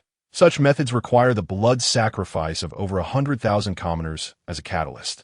As the Emperor of Dayu, how could I betray my people? Though I have not expanded territories in my lifetime, I have been a ruler who maintains the status quo. The names of countless generations are but the echoes of solitude behind. I am weary and wish to rest. Let the future generations carry on the remaining duties." The following day, early morning, everything in Yunsun Alley remained unchanged. At the entrance of the alley, a dozen officials appeared, seemingly dispatched by a prominent figure to collect the bodies. As the officials dragged away the corpses, whispers spread among the passers-by. "The silver-masked assassins of Mingyue Tower are dead. It seems last night's alley witnessed a fierce battle. Can you guess whose corpse I saw? Whose? Could it possibly be the golden-faced assassin? No, it is the courtesan from Mingyue Tower. With her arms severed and her heart pierced through, her demise is indeed tragically lamentable. What a waste it is for such exquisite beauty to perish so needlessly. One wonders who possesses such audacity to pluck the whiskers of Mingyue Tower, first slaying the young master and then eliminating so many silver-masked assassins. TSK, chaos is brewing in the capital. Outside, the winds howl ominously. Yet within the establishment of the heroic journey, tranquility reigns. Lu Qubi and Su Zian dare not pause for even a moment, sitting cross-legged in the courtyard, diligently cultivating their skills. From Su Zian's words, Lu Qubi learns that the second realm of transformation into true essence is divided into 3 stages. The initial stage, where the energy sea begins to take shape and essence transforms into liquid. The middle stage, where the energy sea stabilizes and the liquid's density increases. And the final stage, where the energy sea expands, allowing true essence to manifest as protective vital energy, enabling prolonged combat without fatigue. In essence, the second realm of transformation into true essence is a process of accumulating true essence, perhaps due to Lu Qubi's breakthrough in the supreme human realm to the second level. He astonishingly discovers that the natural energies within his body have been compressed to 1/10 of their original volume, and even 10 drops of true essence have been nearly depleted, prompting him to frantically absorb the natural energies. After a full 4 hours, Lu Qubi finally concludes his training. Upon opening his eyes, Su Zian eagerly approaches him. "Brother Lu, your cultivation method is somewhat monstrous. Your rate of absorbing natural energy surpasses even Mai Tai dragon elephant technique." Lu Qubi exhales a breath of turbid air. Glancing at the exceptionally pure, true essence within his dantian, he casually replies, "It's not bad. If I weren't hungry, I feel I could continue absorbing more." "Not bad? What do you mean by not bad? Is this even a normal cultivation speed for a person?" Su Zian rolls his eyes, secretly speculating that Lu Qubi must hail from a top-tier sect, Otherwise, he wouldn't possess such an outrageous technique. Qingyan Academy? Brother Lu lacks the scholarly demeanor. Jinggang sect? Brother Lu would hardly choose the path of a monk. Thus, there remains only one possibility. Could it be that Brother Lu originates from Mount Qingshan? Just as Su Zian is lost in thought, Lu Qubi interrupts his reverie. Are you hungry? Shall we go out for a bite? Upon hearing the mention of food, Su Zian instantly perks up. Let us go. Soon, Lu Qubi and Su Zian step out of the establishment and onto the bustling street. The two stand there, momentarily taken aback, before mutually directing their gaze toward the tavern in the distance. Shall we indulge in some drink? Lu Qubi raises an eyebrow at Su Zian. Su Zian rubs his hands together, grinning. Let us have a drink then. Upon entering the tavern, Lu Qubi surveys the scene and exclaims, Goodness, everyone wields a long sword. And there are quite a number of first-realm cultivators among them. Yinduan Alley truly lives up to its reputation. Finding a corner, Lu Qubi and Su Zian order several plates of spirit food and a jug of fine wine, savoring their meal with delight. Have you heard? The martial assembly is about to commence. I've heard that among those from Dafeng is the legendary Li Feixian from the Sword Tomb. What? The 20-year-old Li Feixian, a master of the second realm? Indeed, the leader is none other than Li Feixian from the Sword Tomb, rumored to be accompanied by the young king of the Great Feng, Gao Yinshan, and the Lotus Fairy, Jiang Tingwei. One wonders who our great Yu has dispatched to battle, and whether we stand a chance. I find it dubious, not to mention the swordsmanship prodigy Li Feixian, known as a once-in-a-millennium talent by the Sword Tomb. Just consider that the young king, Gao Yinshan, has recently entered the late stages of the second realm, with an aura of protective energy that is exceedingly formidable. In the entirety of our great Yu's martial world, the number of individuals capable of defeating him in the second realm is alarmingly scarce. In an instant, the tavern was filled with murmurs of discontent.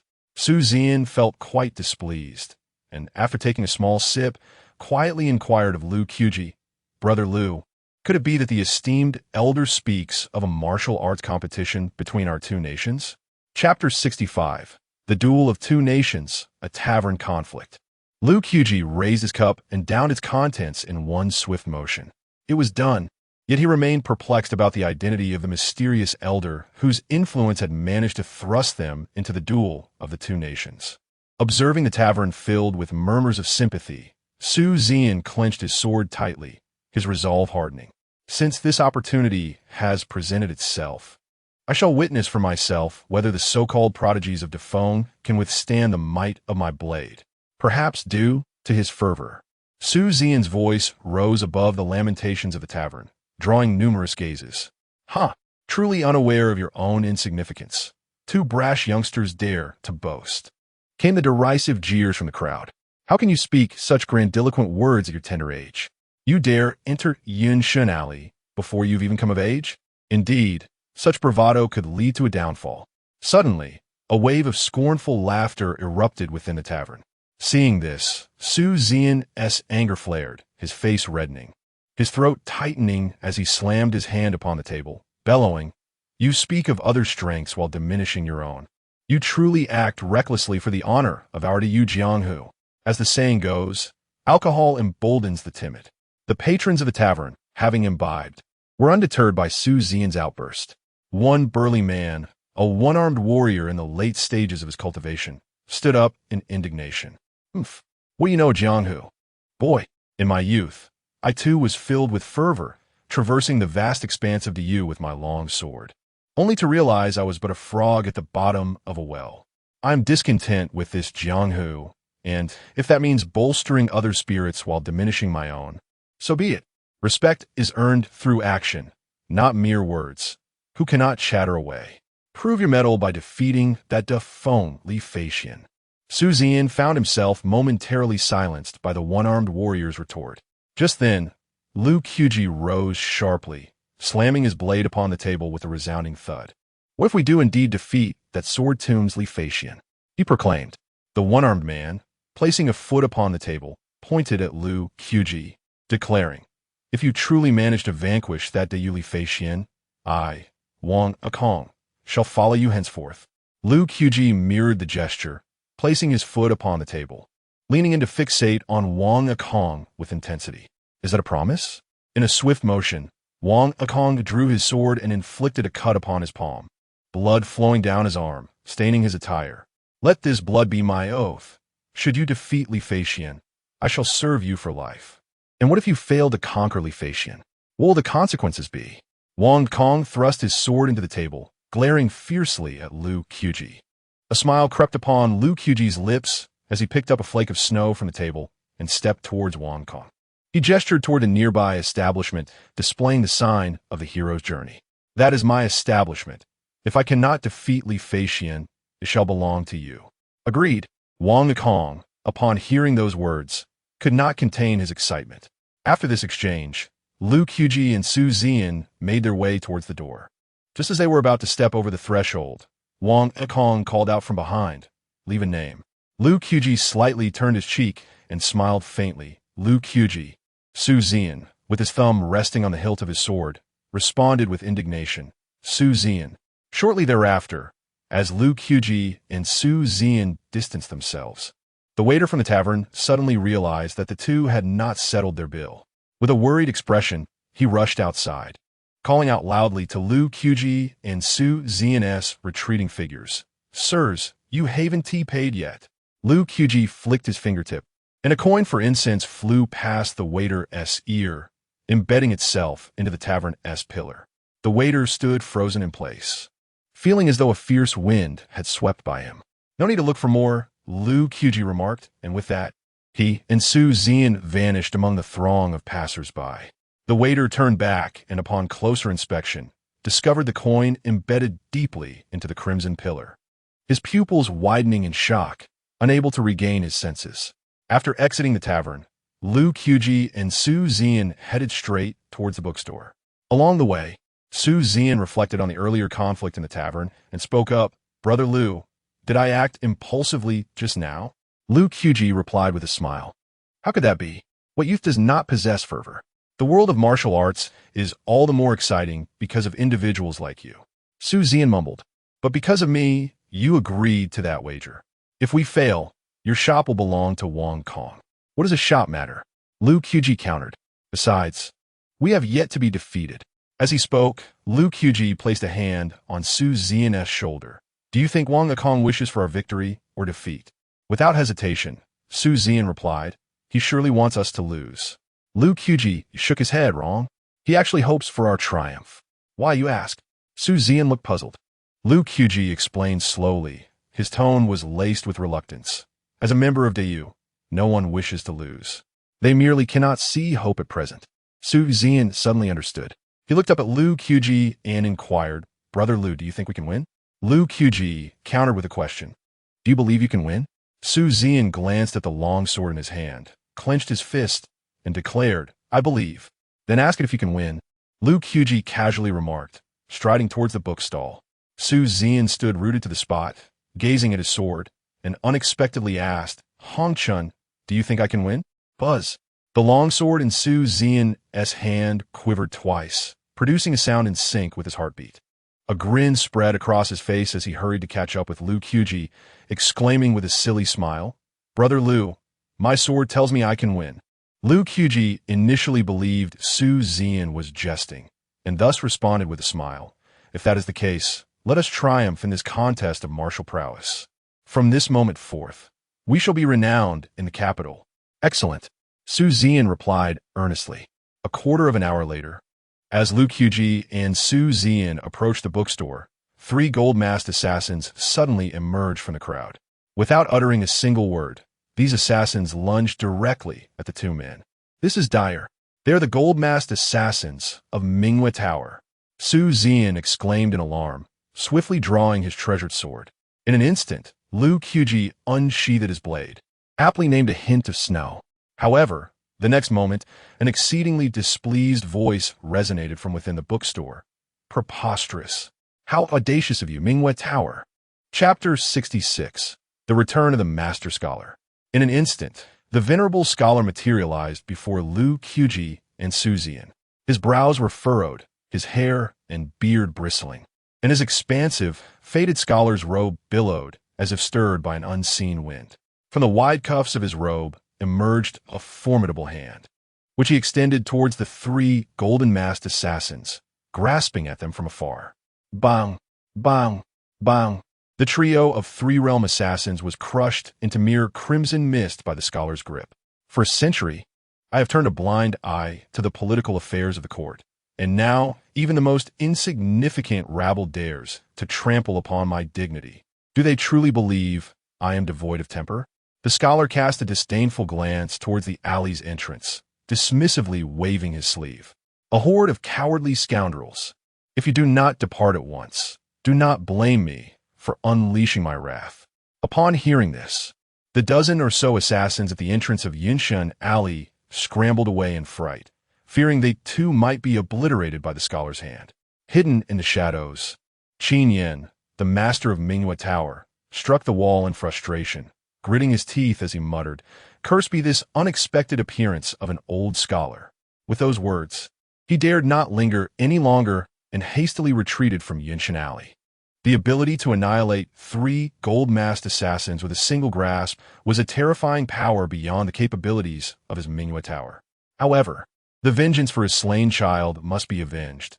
If Qin Yin does not seek retribution, he would be unworthy of the title of father, and even more so to his deceased wife. It seems I have no choice but to seek the aid of Master Yu. After dealing with the assassins, the venerable scholar turned to face Lu Qubi and Su Zian, who were rendered speechless. "What? Have you never encountered such a dashing scholar before?"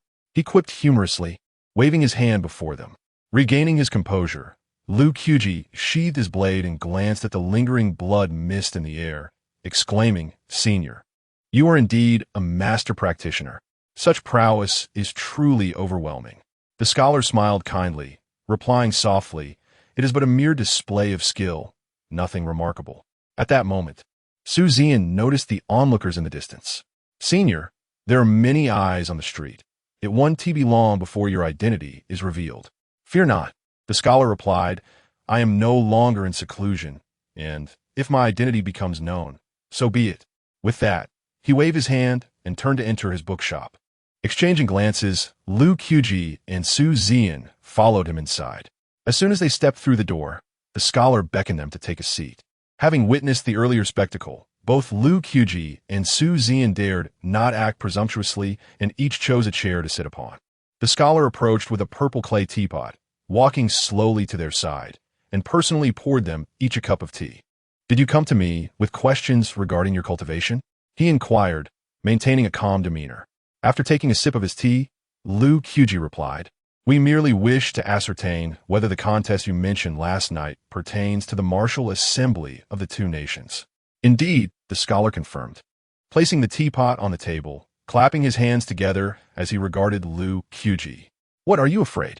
Lu Qubi scratched his head and chuckled, saying, "It is not fear that stirs my curiosity, but rather a desire to understand why you chose us to participate in the martial arts conference between our two nations."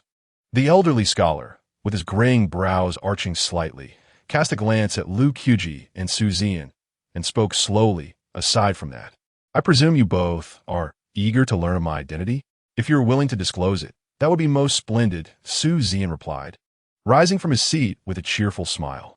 "Two clever rogues," the old scholar retorted, rolling his eyes in jest. He then adjusted his sleeves and seated himself firmly in a nearby chair. One hand cradled a teacup, while the other delicately scraped the froth along the edge of the tea, and he began calmly, "I am Zhou Dan, formerly the imperial teacher of the Great Yu." Su Zian's mouth dropped in shock, and he stumbled slightly, nearly losing his balance. "The imperial teacher of Great Yu?" he exclaimed, astonished. Lu Qubi's eyes widened, his grip on the teacup trembling slightly, as he, too, was taken aback by the revelation of the old scholar's true identity. Indeed, this place was a haven for extraordinary talents.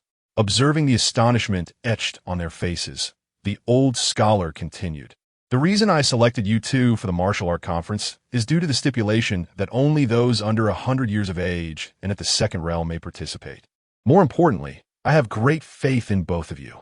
A cold sweat broke out on Su Zian's brow as he wiped it away and said, "Senior, the martial arts conference pertains to the dignity of our nations. Is it really just your faith that permits us to compete?" To be frank, the pressure on both Lu and me is rather overwhelming.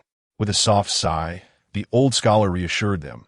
This world is inherently a grand stage for the absurd. Sometimes, if you believe in your own capabilities, you will indeed succeed. He further comforted them. Rest assured, you are not the only representatives of great you in this competition. For now, focus on your cultivation and prepare diligently for the battle. With these words, both Lu Qubi and Su Zian felt a considerable alleviation of the burdens weighing upon them. After some light conversation, they exited the bookshop. However, just as they stepped outside, they brushed past a group of cold-faced individuals clad in purple garments. Su Zian instinctively glanced back, furrowing his brows as he quietly remarked, "Brother Lu, their aura indicates they are at least masters of the third realm." Hearing this, Lu Qubi casually urged Su Zian forward, saying, "Let it be. Some matters are beyond our involvement." Meanwhile, within the bookshop, the old scholar raised an eyebrow at the entrance where a dozen individuals in purple had just arrived, displaying neither joy nor sorrow as he remarked, "Have they all come?" Thud. The assembled purple-clad figures knelt on one knee, clasping their fists in salute. The 12 purple robes of the demon-slaying office, paying respects to the imperial teacher. Among them, a burly man with a dark complexion presented an expansive robe and a purple gold token, declaring with a resonant voice, "We invite the imperial teacher to ascend to the position of leader of the demon-slaying office." The aged scholar slightly lifted his eyelids, and his gaze, as piercing as cold stars, swept across those below, exuding an undeniable aura of authority. The 12 purple-clad envoys felt their hearts sink, and they instinctively bowed their heads. The old scholar rose slowly, his movements measured, yet an invisible force seemed to circulate around him. As he straightened his form, he resembled an immovable mountain, causing the surrounding air to momentarily stagnate. There was no need for words. The air of authority cultivated through years in high office was unmistakably evident, leaving all present deeply affected. With a single step forward, his silver hair transformed to youthful black, restoring him to the visage of a man in his 40s. His eyes shone with brilliance, clear and vivid, his stature tall and upright, devoid of any trace of age. Clad in scholarly and martial robes, with a purple gold insignia at his waist, the imperial teacher, Zhou Dun, emerged once more. This time, he intended to revitalize the legacy of Dayu for another millennium. A quarter of an hour later, the entire bookshop was deserted. Lu Qubi and Su Zian stood in a shop across the street, observing this scene, exchanging bewildered glances, both at a loss regarding the unfolding events. Where had the figure of the old scholar vanished? Why did the middle-aged man appear so familiar? Could it be the old scholar himself? Just as their minds raced with questions, a figure clad in purple suddenly appeared within the shop. Chapter 67. The Demise of the Bright Moon Tower. The sudden appearance of the figure in purple startled both Lu Qubi and Su Zian. "Huh, who?" they exclaimed simultaneously, turning around with expressions of apprehension. Just a moment ago, this place was desolate. How could someone stand so close without them noticing? How could this person's speed be so uncanny? The figure in purple spoke calmly. "Do not be alarmed, young brothers. I am merely here to convey a message from the master." Lu Qubi tightened his grip on the dagger and retorted, "Who is this master you speak of? Could it be the esteemed elder from the bookshop, the imperial teacher?" The figure in purple nodded affirmatively. Upon hearing this, Lu Qubi and Su Zian felt a wave of relief wash over them, their previously furrowed brows relaxing. With one hand behind his back, the figure declared with unwavering conviction, "The master has decreed that someone will come to fetch you in 10 days. As for the matters concerning the Bright Moon Tower, you need not worry. I will handle it for you." With that, the figure seemed disinclined to linger. He vanished in an instant, leaving only a mysterious silhouette behind. Suddenly, Su Zian's lips twitched, and his breath caught for a moment before he gasped, "The fourth realm?" Lu Qubi's pupils constricted sharply as he trembled. "It appears we have underestimated the elder. Even a formidable practitioner of the fourth realm is under his command. I suspect he is likely a master of the fifth realm." In the southern part of the city, at the location of the Bright Moon Tower, the figure in purple emerged from the depths of a clouded alley and strode confidently to the front of the tower. Gazing up at the imposing 18-story structure, he scoffed disdainfully and remarked, "Is this truly the foremost underground force of the capital? In my view, they are but mere clowns." His voice, though not loud, rippled through the surrounding tranquility like a stone cast into a still lake. As expected, several burly men wielding long knives rushed out from within the Bright Moon Tower. The one at the forefront, bearing a scarred face, pointed his blade at the figure in purple and shouted angrily, "How dare you spout such nonsense before my Bright Moon Tower? Do you not know how many eyes the King of Horses possesses?" The figure in purple raised an eyebrow, his piercing gaze fixed on the scarred man, a sinister smile curling at the corners of his mouth. "It has been many years since anyone dared to point a blade at me. You, my friend, possess quite the audacity." The scarred man sneered twice. "Stop pretending. In my Bright Moon Tower, if you are a tiger, you must lie low. If you are a dragon, you must coil. Attack! Kill him!" With a wave of his hand, the scarred man commanded the group of knife-wielding men to charge at the figure in purple. The figure stood still, chuckling.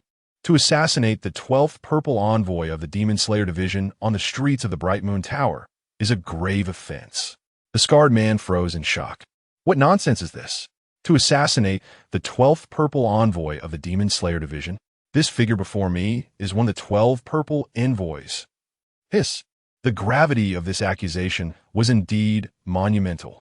The scarred-faced man was taken aback, hastily commanding his subordinates, rushing out. "Stop immediately." The figure in purple revealed a triumphant smile and advanced, but it was too late. Whoosh! The purple-clad individual, like a specter, transformed into a violet blur, effortlessly surpassing the dozen robust men, and headed straight for the Mingwa Tower. In the next moment, the doors and windows of the tower snapped shut of their own accord. No, don't come closer. Demon! The cacophony of anguished screams soared into the heavens, plunging the Mingwa Tower into chaos. Hearing the commotion, the scarred-faced man's legs gave way, collapsing to the ground, as a yellowish liquid trickled from him, leaving him frozen in place. It was over. The Mingwa Tower was doomed. The crime of assassinating the 12 purple-clad envoys was far too grave. The armed men, upon hearing the cries from within the tower, hastily discarded their weapons and fled home, rolling and scrambling in their haste. In merely half an hour, the figure in purple ascended from the first floor to the 18th, leaving no one alive within the tower, whether they wore golden or silver masks, or were mere ordinary assassins. However, the purple-clad figure searched in vain for the tower's master, Qin Yan, whose presence remained elusive. Never mind. It would be best to report to the court. I shall see how Elder Yu manages this filthy affair. Murmuring to himself, the figure in purple slowly exited the Mingwa Tower. To his astonishment, the previously scarred-faced man still lingered, unmoving. "Oh, still here? Waiting for a meal?" The figure in purple strode confidently before the scarred man, his expression one of mockery. The scarred man looked utterly bewildered, trembling as he spoke, "Whether I stay or leave, there is but one outcome. With the crime of assassinating the 12 purple-clad envoys, I shall meet my demise wherever I flee." Hearing this, the figure in purple was taken aback. Such foresight from a mere ruffian. "Then are you remaining here to seek death?" The corners of the purple-clad figure's mouth curled into a cruel smile. The scarred man fell to his knees, hands clasped in supplication, pleading, "My lord, I know that the Mingwa Tower is merely a pawn in the games of great figures, and I am but a small player. Could you grant me a chance to acknowledge my mistakes and make amends?" Crack! Before the scarred man could finish his plea, the figure in purple struck with lightning speed, snapping his neck with a single hand. Disdainfully shaking off his hands, he cast a glance at the lifeless body, his face as cold as frost, and declared, "No. Opportunities are reserved for those of value. In my eyes, you hold no worth."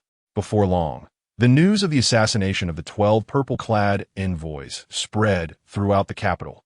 A wave of speculation arose from an unknown source, suggesting that Elder Yu was behind the Mingwa Tower. In an instant, the discourse intensified. The entire capital was engulfed in an atmosphere thick with intrigue and uncertainty. In the rear garden of the Yu residence, an elderly man with a long beard and a distinctive guanine mole on his forehead sat upon a bench, holding a birdcage containing a three-eyed raven. At the feet of the long-bearded elder lay a figure, prostrated on the cold stone floor.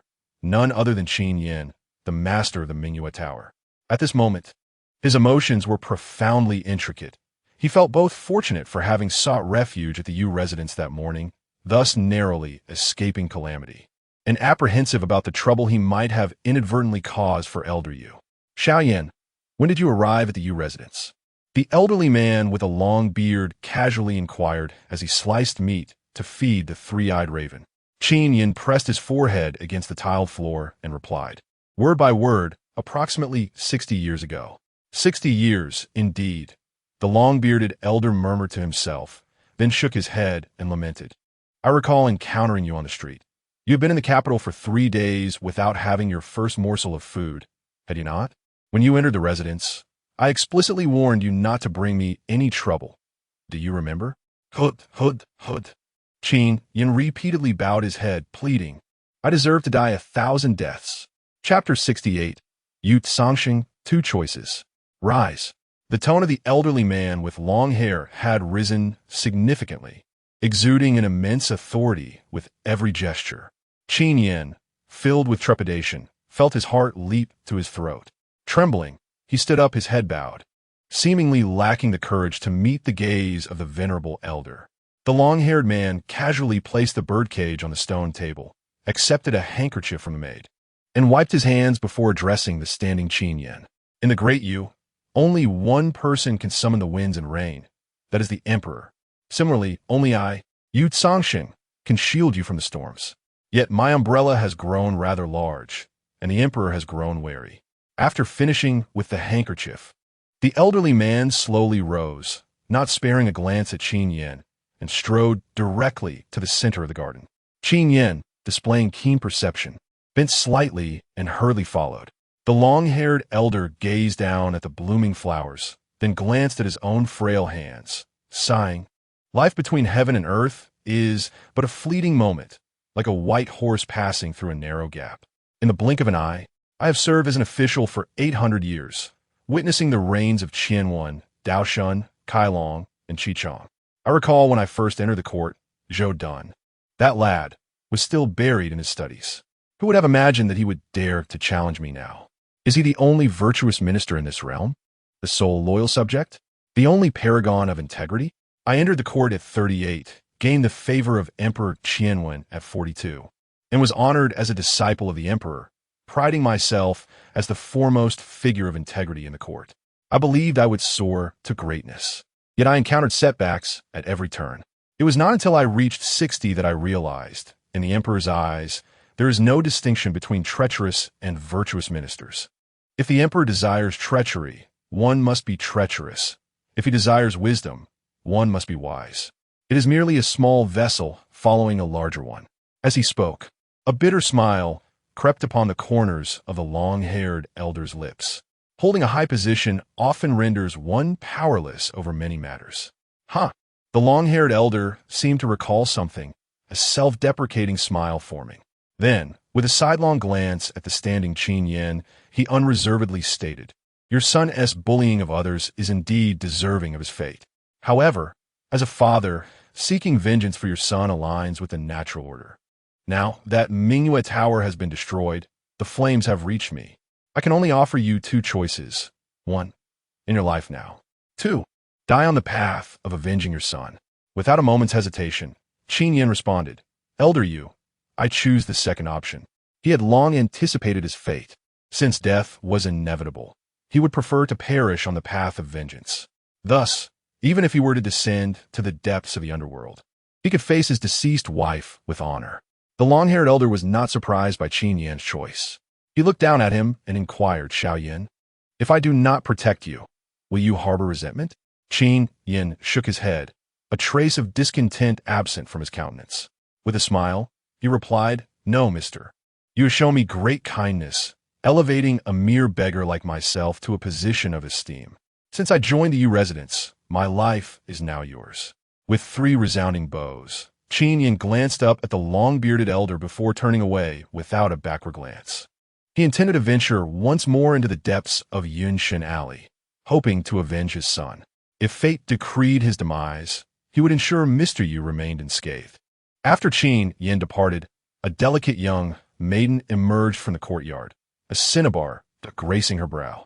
She observed Qin Yan's retreating figure before turning to the long-bearded elder, inquiring, "Grandfather, why do you not intervene to save Uncle Qin?" The elder, seemingly having acquired a pair of scissors, meticulously trimmed the extraneous branches, responding softly, "I have grown old, and some things must be relinquished." The maiden pondered for a moment before hastily approaching the elder's side, generously praising him. "Grandfather, you're not old at all. In the days of yore, when the two kingdoms' literary and martial emperors met at Qianling River, you crossed the river on a single reed, presenting half of the human book and the prison dragon strategy. How spirited you were!" This flattery elicited a hearty laugh from the elder, as capturing the true dragon to benefit the common folk was indeed the pride of his life.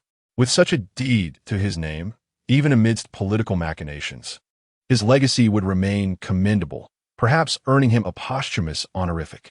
The long-bearded elder, with hands clasped behind his back, revealed a warm smile to the maiden. "Ha, silly girl. You are the most eloquent of all." Noticing the elder's uplifted mood, the maiden cautiously inquired, "Grandfather, can Uncle Qin truly not survive?" The elder's eyes dimmed, disappointment creeping into his expression. He pointed a finger at her, his lips pursed, and slowly remarked, "You, my dear, possess a narrow heart for a woman. As a strategist, if one cannot part with even a pawn, how can one claim the right to wield the pieces? To achieve greatness, one must possess a ruthless heart and decisive actions. There is no need to discuss this further." The elder's countenance darkened abruptly, and he vanished from sight. The maiden stood in stunned silence, her eyes filled with a gentle sorrow. Biting her crimson lip, she let out a long sigh. "Alas, Uncle Qin, grandfather's resolve is firm. I can no longer assist you." Meanwhile, within Yun Shun Alley, Lu Qubi emitted a series of muffled sounds, unexpectedly advancing to the mid-stage of the second realm. This revelation left Su Zian utterly astonished. Is this truly the mid-stage of the second realm? And so, seamlessly achieved, Su Zian suddenly approached Lu Qubi, circling around him with eyes wide, as if beholding a marvel. Noticing Su Zian's fervent gaze, Lu Qubi raised a handful of snow and, with utmost seriousness, declined, "I prefer women, not men." "What on earth?" Su Zian's face flushed with indignation as he exclaimed, "Lu Gu, how dare you? Who would ever be enamored with you? I merely find your talent to be exceedingly extraordinary. It took me a full year to advance from the early stage of the second realm to the mid-stage. Pray tell, how old are you this year?" Lu Qubi replied nonchalantly, "I should be 16. "How many? 16? A mid-stage second realm at the tender age of 16? Su Zian's eyes widened in disbelief, his thick brows furrowing with intensity. "And what of you? How old are you?" Lu Qubi cast a curious glance at Su Zian, with a sharp intake of breath. Su Zian steadied his trembling heart and said, "I entered the first realm at 12, progressed to the early stage of the second realm at 36, and I am now 37. Leaning his chin on one hand, Lu Qubi nonchalantly remarked, TSK, 37, and only at the mid-stage of the second realm? What caliber of talent do you possess in the esteemed sect of Tai Yi?" Chapter 69, Mid-Stage of the Second Realm? Li Qingzhou's Visit. With a deep breath, Su Zian suppressed his impulse to strike Lu Qubi, replying, "Brother Lu, I must come clean. I am a contemporary senior brother of the Taoist sect.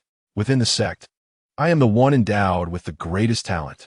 Lu Qubi smirked, retorting, "So you, the esteemed senior brother of the prestigious Taoist sect, the one with the highest talent, were almost slain by an assassin from the Mingyu Tower, dying on the streets?"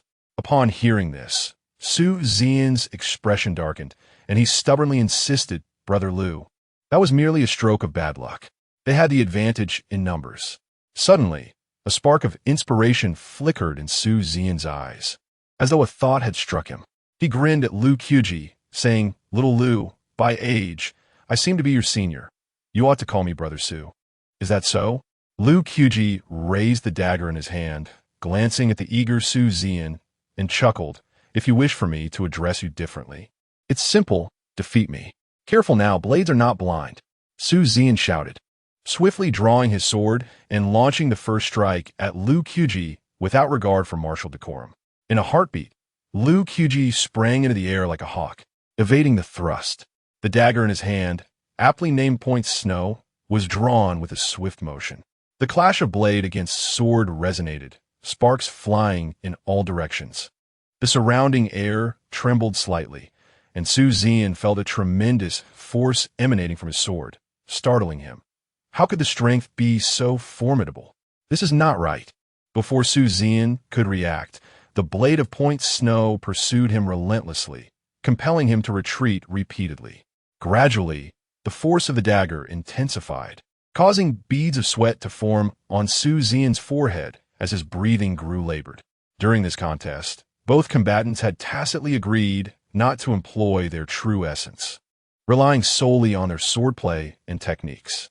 Su Zian had been practicing swordsmanship since the age of 3, comprehending the 18 sword techniques of the Taoist sect by 16, and mastering various exquisite sword styles by 30. By all rights, he should have held a clear advantage. However, Lu Qiji's knife techniques bewildered him. Not only were they powerful and forceful, but they also exuded an unstoppable momentum.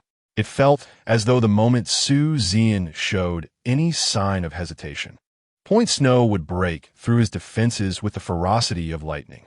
After exchanging 60 blows, a clang echoed as Su Zian nearly lost his grip on the sword, staggering backward until his back collided heavily with the solitary stone table in the courtyard. Lu Qubi, however, did not press the attack. He simply stood still, sheathing his dagger, exuding an air of calm dignity as his sleeves fluttered without wind. At that moment, the courtyard was enveloped in silence, save for Su Zian's heavy panting and the occasional chirp of distant insects. Undoubtedly, the outcome for Su Zian was sealed. Lu Qubi gazed at him quietly, inquiring, "So? What now?" "Enough, enough," Su Zian conceded. "Brother Lu is indeed worthy of the title." He sheathed his sword and plopped down onto a nearby stone bench, acknowledging his defeat with genuine respect. In this contest, he accepted his defeat with grace, truly recognizing that there are always greater talents beyond one's own. Suddenly, a series of knocks echoed from the entrance. Lu Qubi and Su Zian exchanged glances, instinctively tightening their grip on their weapons, cautiously approaching the door. "Who is it?" Lu Qubi inquired in a lowered voice as he opened the door. "It is I," came the voice of Li Qingzhou. Upon hearing this, Lu Qubi signaled to Su Zian with a glance, indicating that it was an acquaintance. "Open the door." With a creak, Su Zian swung the door open, revealing a tall, middle-aged man whose restrained sword aura emanated a disquieting sharpness, unmistakably not an ordinary person. As Li Qingzhou entered, his gaze quickly landed on Su Zian beside Lu Qubi. He pointed at Su Zian and asked, "Who is this?" Lu Qubi smiled faintly. "A subordinate I recently acquired." Su Zian interjected, raising his hand. "We are brothers." "Already acquired a subordinate within just a few days?" TSK. This brother of yours is quite remarkable, possessing a mid-stage cultivation in the second realm." Li Qingzhou's words trailed off abruptly as he suddenly turned to Lu Qubi, incredulity etched on his face. You have reached mid-stage in the second realm?" Lu Qubi humbly smiled. "Just fortunate, I suppose." Li Qingzhou's lips twitched, for reasons unknown. He felt an overwhelming urge to slap Lu Qubi. "I wonder what brings you here, Senior Li?" Lu Qubi quickly redirected the conversation. Li Qingzhou's expression darkened as he retorted, "What? Can an old man come to visit without a purpose?"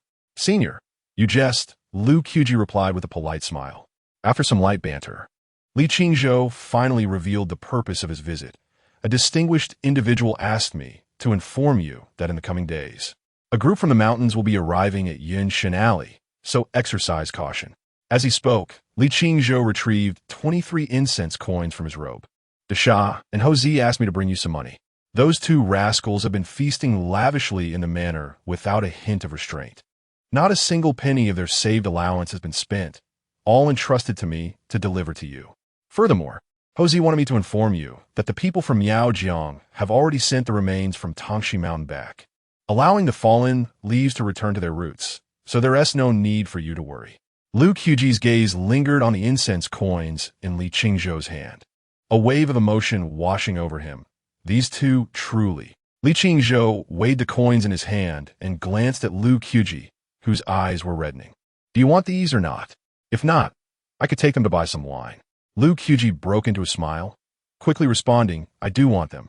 Please, senior, use these incense coins to procure some clothing for them. Then, Lu Qubi produced a piece of spiritual silver coin from his robe, adding, This spiritual silver coin is for you to buy wine. Li Qingzhou cast a glance at the spiritual silver coin Lu Qubi offered, then looked up at him, expressing with a hint of admiration, They have saved their allowance for you, and you are spending your own money to buy them clothes. I must say, I see you in a new light. As he spoke, Li Qingzhou extended his hand to decline the silver coins offered by Lu Qubi. Shortly thereafter, he took a seat nearby, glancing around with curiosity. I must ask, Master Lu, why have you not fully capitalized on this splendid establishment? Such a prime location should not go to waste. If all else fails, why not consider opening a tavern? Lu Qubi approached and personally poured a cup of tea for Li Qingzhou, expressing his intent to do just that. It should be opening soon, he remarked. Indeed, I shall have to come and savor the offerings when the time comes. By the way, how on earth did you manage to break through? I cannot say for certain.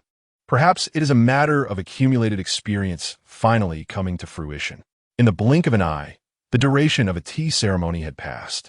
Li Qingzhou and Lu Qubi reminisced fondly, discussing various matters, while Su Zian listened with great interest. As dusk settled, and seeing that his own affairs were concluded, Li Qingzhou prepared to rise and take his leave. Suddenly, a series of knocks echoed from the door just as he stood. Chapter 70. Li Qingzhou's cup kills Qin Yin guests? Li Qingzhou inquired, turning his head.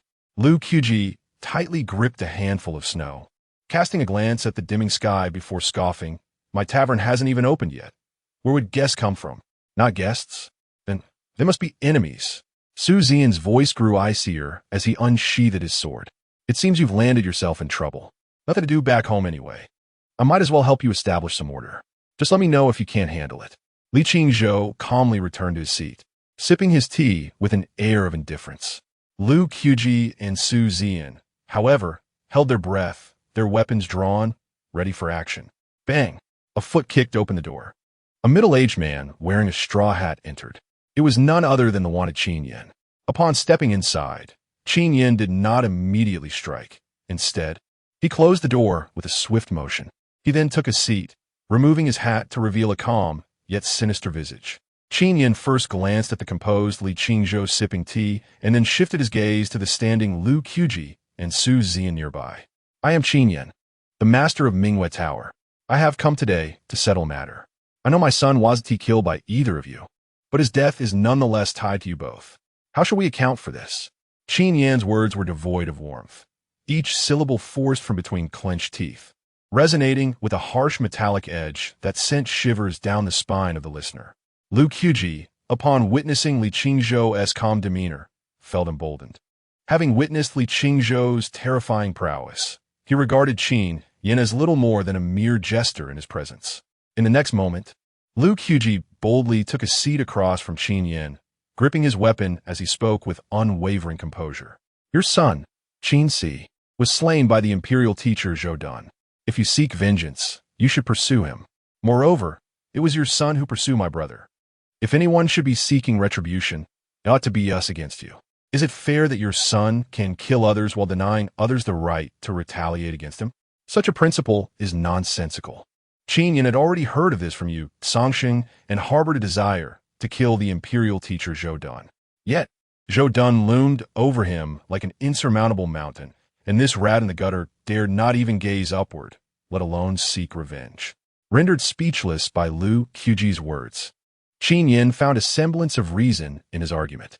However, he could not deny that his son Qin Si's death was indeed intertwined with the two before him. He lifted his teacup, fingers tightening around it to the point of nearly spilling the tea, and slowly remarked, When I arrived in the capital, it took me 3 days before I had my first meal. The journey exposed me to too much depravity. Do you not see?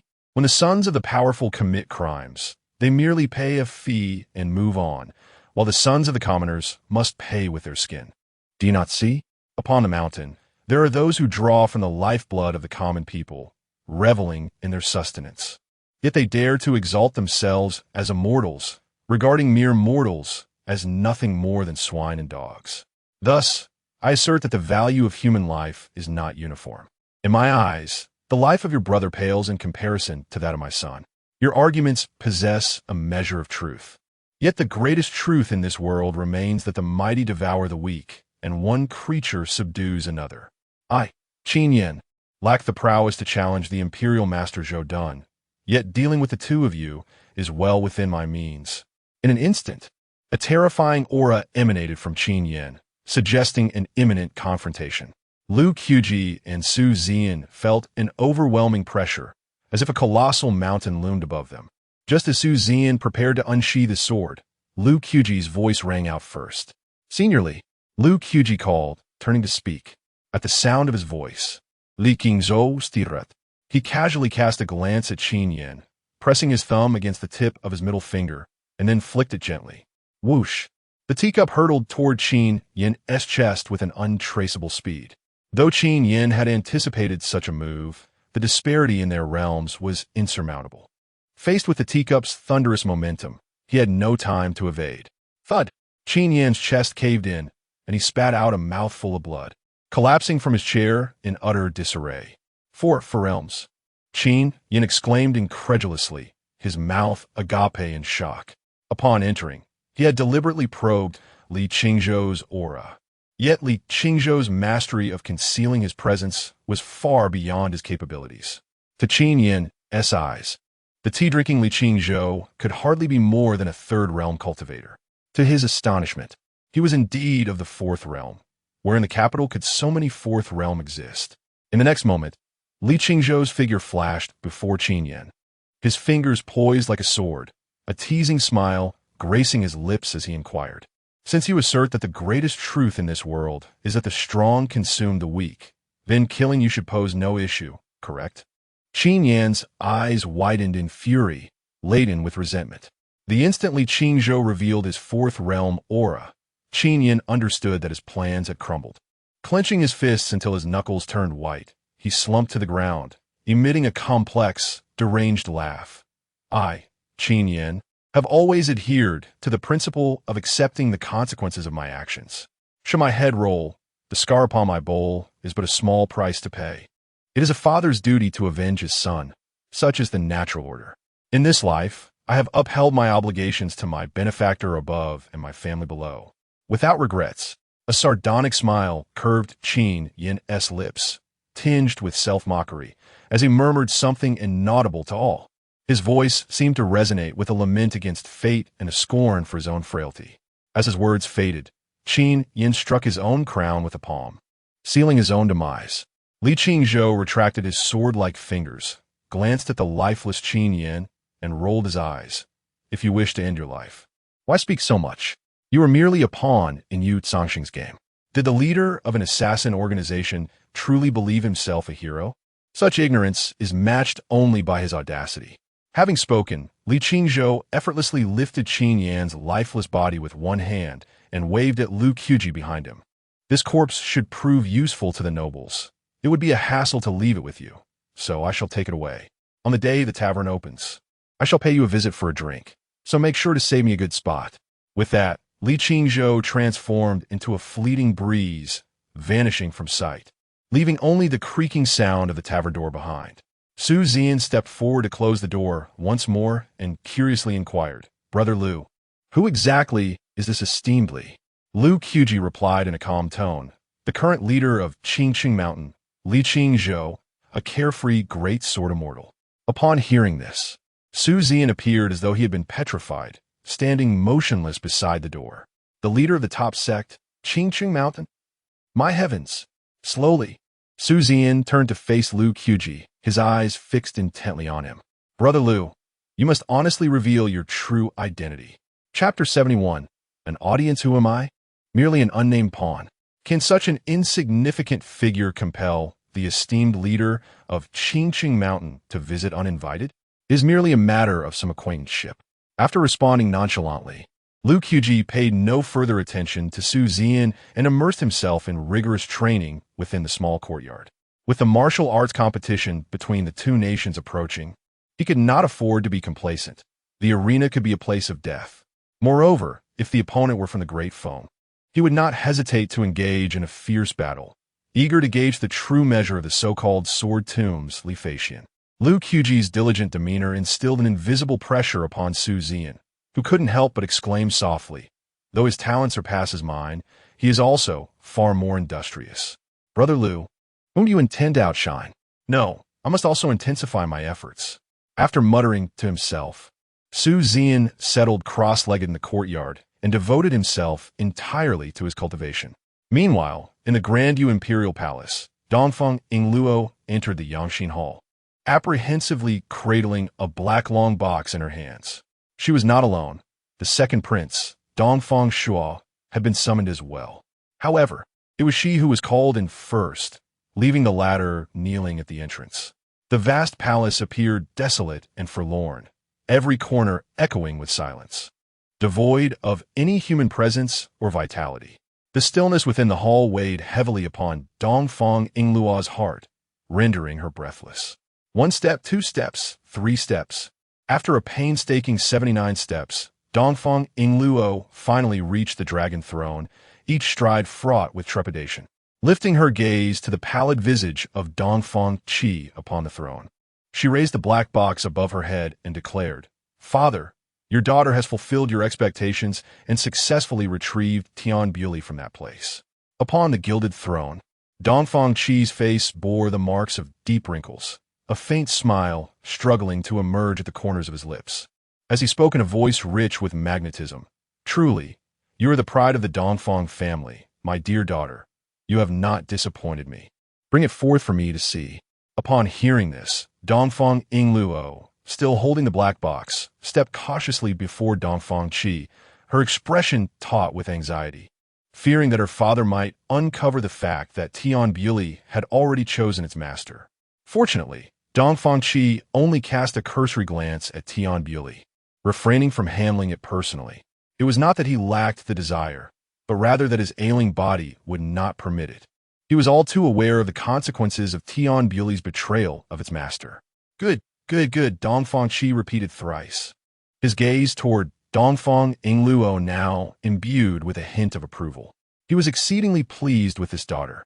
Her talents and abilities bore a striking resemblance to his own youthful self. The recent experience in the fallen immortal village had only solidified his resolve. Although Dongfeng Yingluo was a daughter, it mattered not. He would pave the way for her.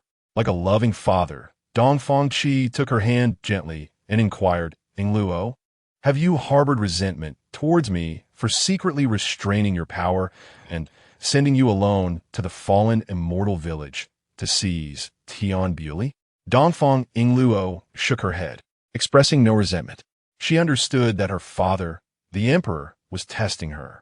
Dongfeng Qi smiled faintly and remarked, "In terms of talent, your 8 brothers are far inferior to you.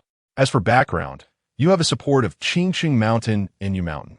Only your second brother can rival you." Dongfeng Yingluo bowed her head slightly, refraining from speaking.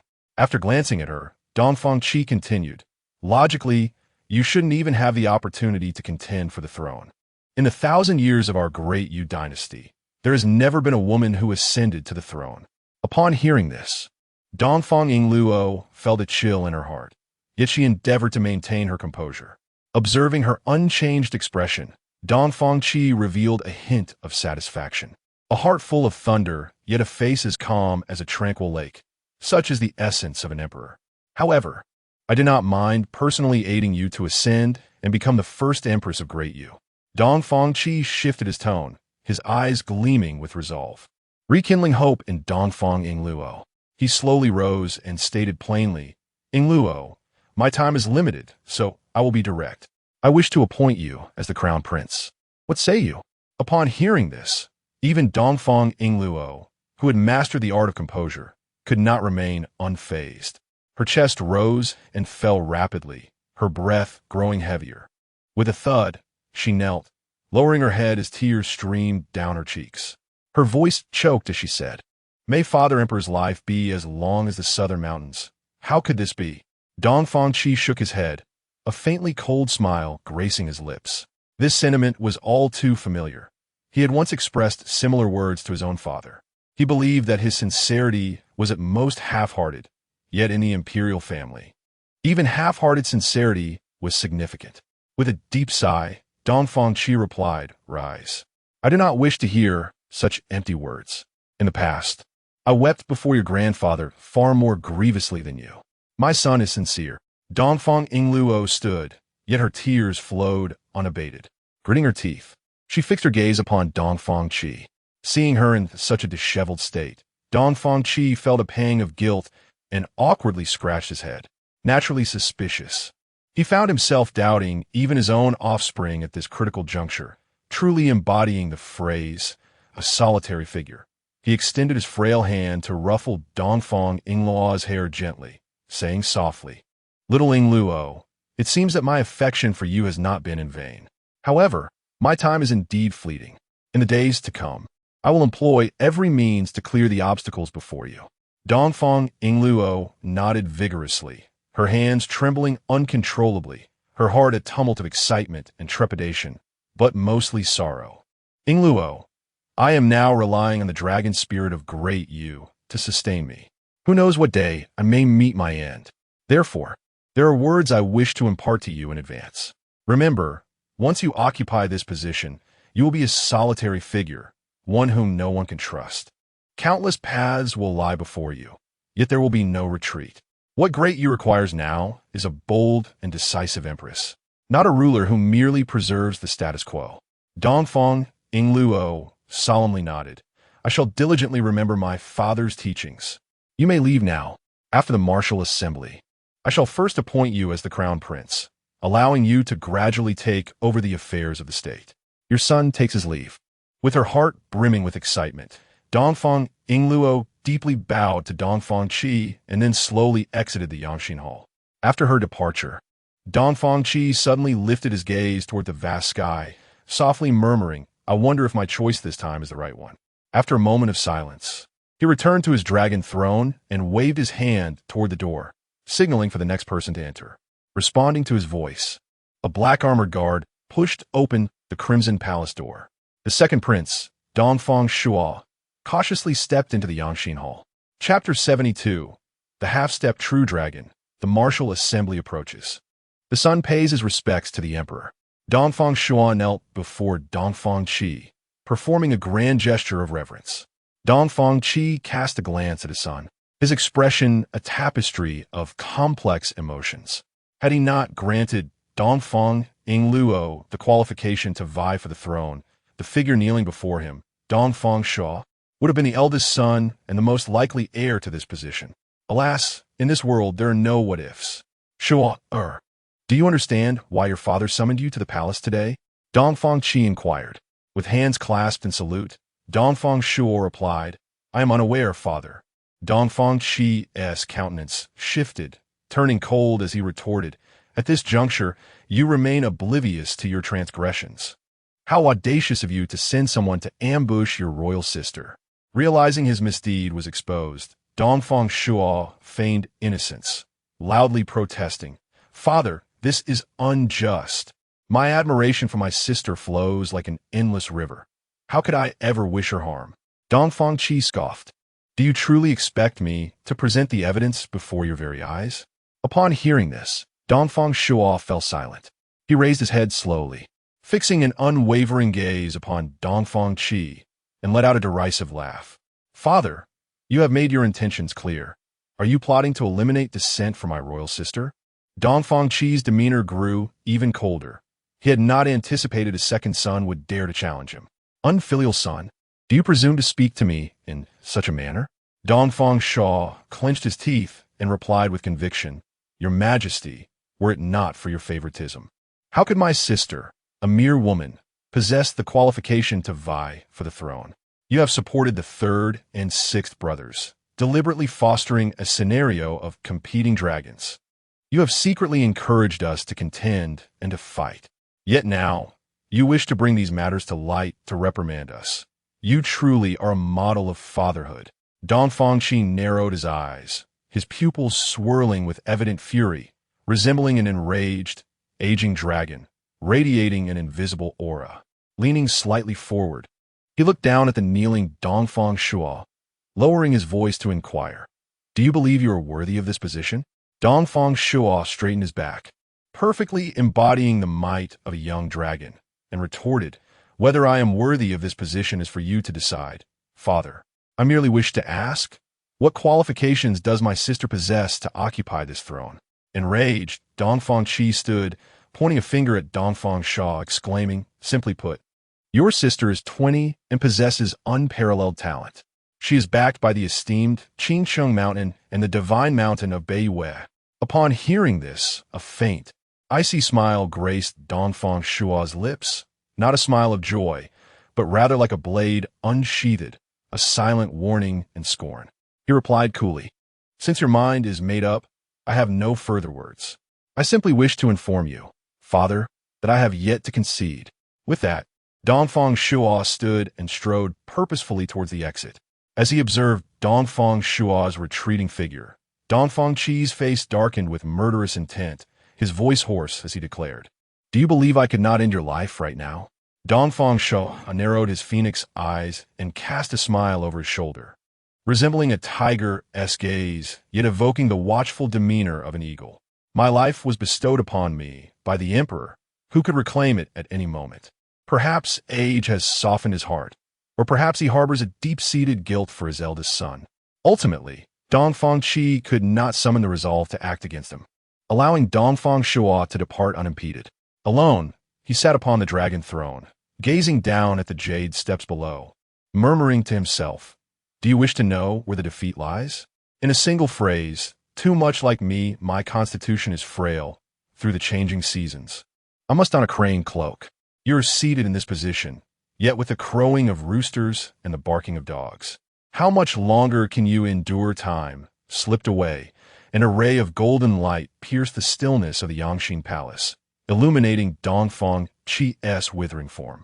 He lifted his gaze to behold the setting sun. Slowly, he descended from the dragon throne and made his way to the jade steps outside the palace.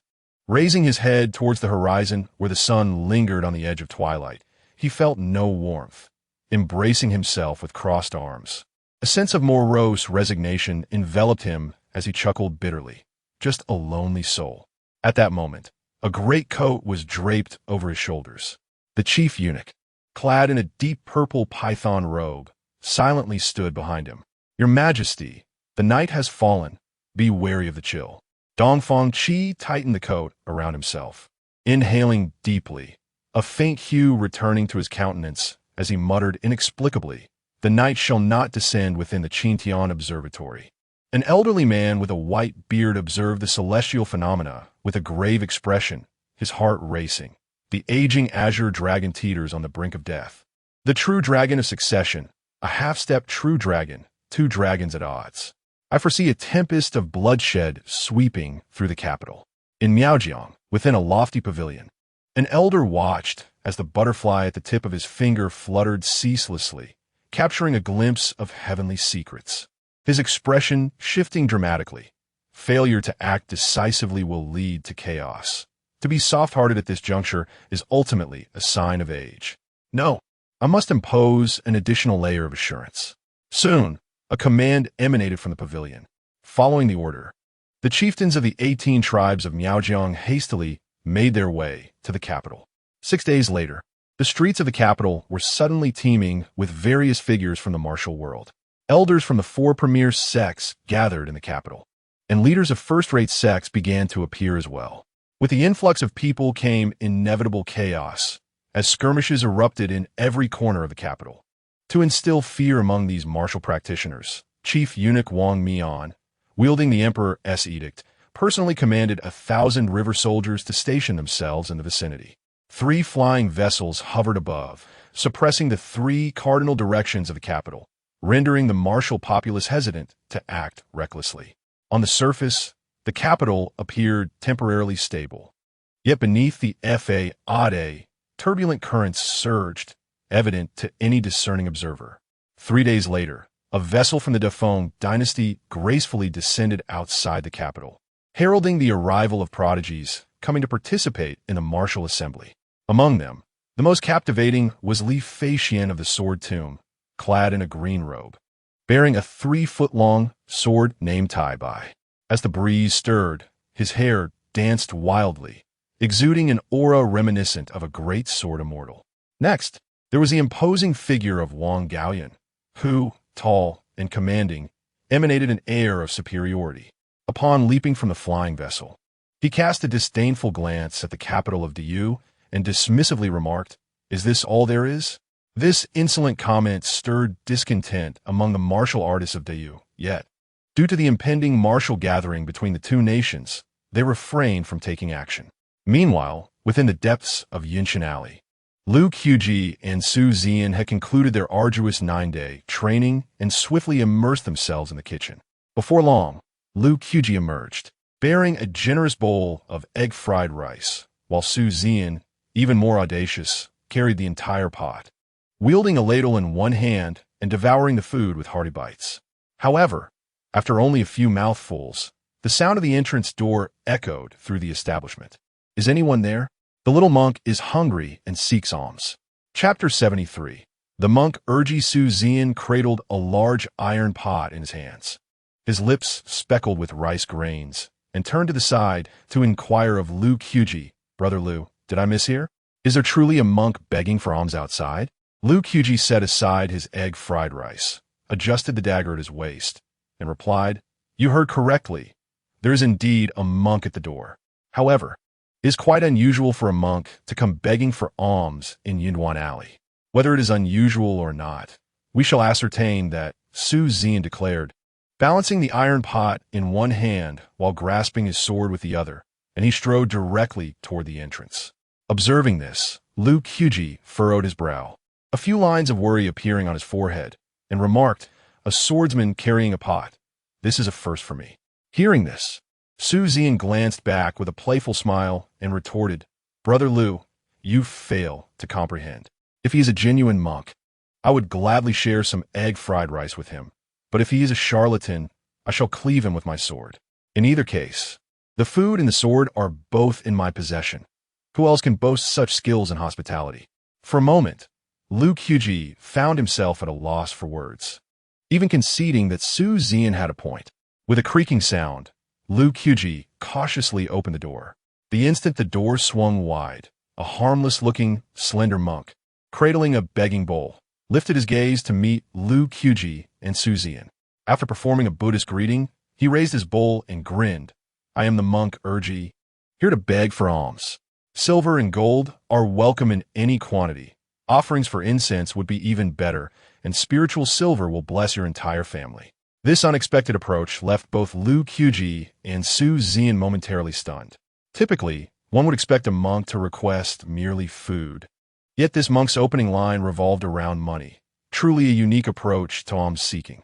Lu Qubi's lips twitched as he pointed to the large iron pot in Su Zian's other hand, saying, "There's not a penny here, just a pot of egg-fried rice. Care for some?" The monk Urji licked his lips, reluctantly responding, "Well, that will do. Let's assume the Buddha has endured." "What did you say?"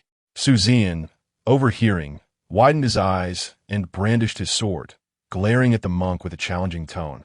"Who gave you the audacity to beg in such a manner?" "The Buddha," Urji replied nonchalantly, devoid of any trace of fear. He then proceeded to scoop the egg-fried rice from Su Zian's pot into his own bowl. "Leave some for me," Su Zian exclaimed, incensed, hastily placing the iron pot onto the table behind him. However, the monk grew bolder, stepping inside the establishment, swiftly darting to the table behind Su Zian, and shamelessly seated himself in a chair to begin his meal. "This tastes delightful, though it lacks meat. A drink would enhance it further," he commented, munching away with an insatiable demeanor. "Here I thought he was a wandering ascetic, but he is merely a gluttonous monk," Su Zian spat in disdain, his eyes ablaze with indignation. With a resounding slam, Su Zian shut the door, his expression darkening as he grasped his sword and slowly approached the monk, head bowed in simmering fury. The tip of the long sword grazed the ground, producing a sharp, fragmented sound reminiscent of a serpent's tongue flicking over withered leaves, sending shivers down one's spine. Even Lu Qubi felt that the monk was pushing his luck, However, fearing that Su Zian might retaliate too harshly, he cautioned, "Zian, just give him a beating." Su Zian paused, nodding in acknowledgement. "Do not worry, Brother Lu. I am well aware of my intentions." He could hardly swallow his indignation. How could a practitioner of the Tao be robbed of his fried rice by a gluttonous monk? Is there truly such a mendicant in the world today? Unless he made this drunken monk wail for mercy, Su Zian would be unworthy of his title as the eldest disciple of the Taoist sect. At that moment, the monk Urji, engrossed in his fried rice, sensed the rising tension. After licking a grain of rice from the corner of his mouth, he turned to Su Zian, incessantly advising, "Amit Ba, impulsiveness is the devil, my friend. One must remain calm, and even calmer. How could a Taoist be bullied by a bald donkey? Calm my foot." Su Zian lunged forward, raising his fist high, and with restrained force, aimed a punch at Urji's head. Simultaneously, Urji radiated a golden light, enveloped by an invisible bell. As Su Zian's fist collided with this ethereal bell, a piercing metallic clang resonated through the air. Su Zian staggered back a few steps, shaking his hand as he laughed. "So, you're a practitioner from the mountains. No wonder you dare to indulge so openly." Urji retorted, "My friend, Urji never indulge without merit. This is called alms-seeking. Do you understand?" Su Zian held back his final words, his true essence surging as he launched another assault against Urji. This time he unleashed his full strength. With a flash of sword light, a formidable and resolute force cleaved through the air, striking forward. The long sword in Su Zian's grasp moved with such swiftness that it left only a fleeting shadow, seemingly capable of piercing through all obstacles, even splitting light itself. This silent strike bore the weight of 1,000 pounds, advancing with unstoppable momentum towards Urji. Before the sword arrived, the fierce sword aura had already descended, causing Urji to momentarily lose his breath. "You two are at the mid-stage of the second realm," Urji exclaimed, and then, with a swift motion, he thrust out his palm. In that instant, the sound of shattering stone echoed. Bang! The long sword clashed against Urji's hand, emitting a dull thud. Moments later, Arjia, alarmat, retreated several steps. Su Zian stood unmoving, his longsword gleaming with icy brilliance. It was evident that the outcome of this contest had been determined. "Honestly reveal your identity. What brings you to our Jianghu?" Su Zian raised his sword, its tip pointed directly at the monk Urji. Though reluctant, Urji summoned golden light in his hands, preparing for another bout with Su Zian. However, as he made a move, a cold blade was suddenly pressed against his neck. "Confess honestly, or my dagger shall show no mercy." The voice of Lu Qubi reverberated in the ears of the monk Urji, deep and resonant, akin to the haunting call of an owl gliding over a desolate expanse, imbued with a chilling rasp that sent shivers down Urji's spine. With trembling hands, the monk raised them and stammered, "Must one resort to murder for a mere plate of fried rice? Surely, that cannot be the case." Su Zian stepped forward and delivered a sharp slap to Urji's face, demanding, "Now confess. Who are you truly?" Urji replied, "I am but a humble monk." Observing the monk's reluctance to divulge the truth, Lu Qubi tightened his grip on the dagger. With a thud, Urji knelt gracefully on the ground, proclaiming, "I am a disciple of the Vajra sect, known as Urji. I have come to the capital to participate in the martial assembly, but my fondness for wine and meat, coupled with my lack of funds, has led me to seek alms." Chapter 74. The second monk's deceit who would take things seriously? A bald donkey, and your words even rhyme? Su Zian delivered a sharp kick to the thigh of the second monk. Ouch! The monk cried out in pain, spewing a mouthful of blood 3 meters away, collapsing to the ground while clutching his leg, wailing, "Oh, my leg. It's unbearable. I'm finished. I'm dying." The monk's exaggerated display left Su Zian momentarily stunned. His eyes widened in disbelief as he glanced down at his own leg, then turned to his companion Lu Qubi, hastily explaining, "Brother Lu, this monk is faking it. I only used 30% of my strength." 30% of my strength made you vomit blood? This monk merely seeks a meal. The second monk rolled his eyes dramatically before losing consciousness. Lu Qubi observed the seemingly lifeless monk on the floor, perplexed. Although the Buddhist sect was known for its thick skin, this was rather excessive, wasn't it? He sheathed his blade and addressed the moaning monk. Get up. The floor is clean enough without your assistance. Gradually, the second monk opened his eyes, peering through his fingers at Lu Qubi, and feigned a weak voice. So you 2-1-T beat me anymore? Lu Qubi rolled his eyes and replied, everything is negotiable.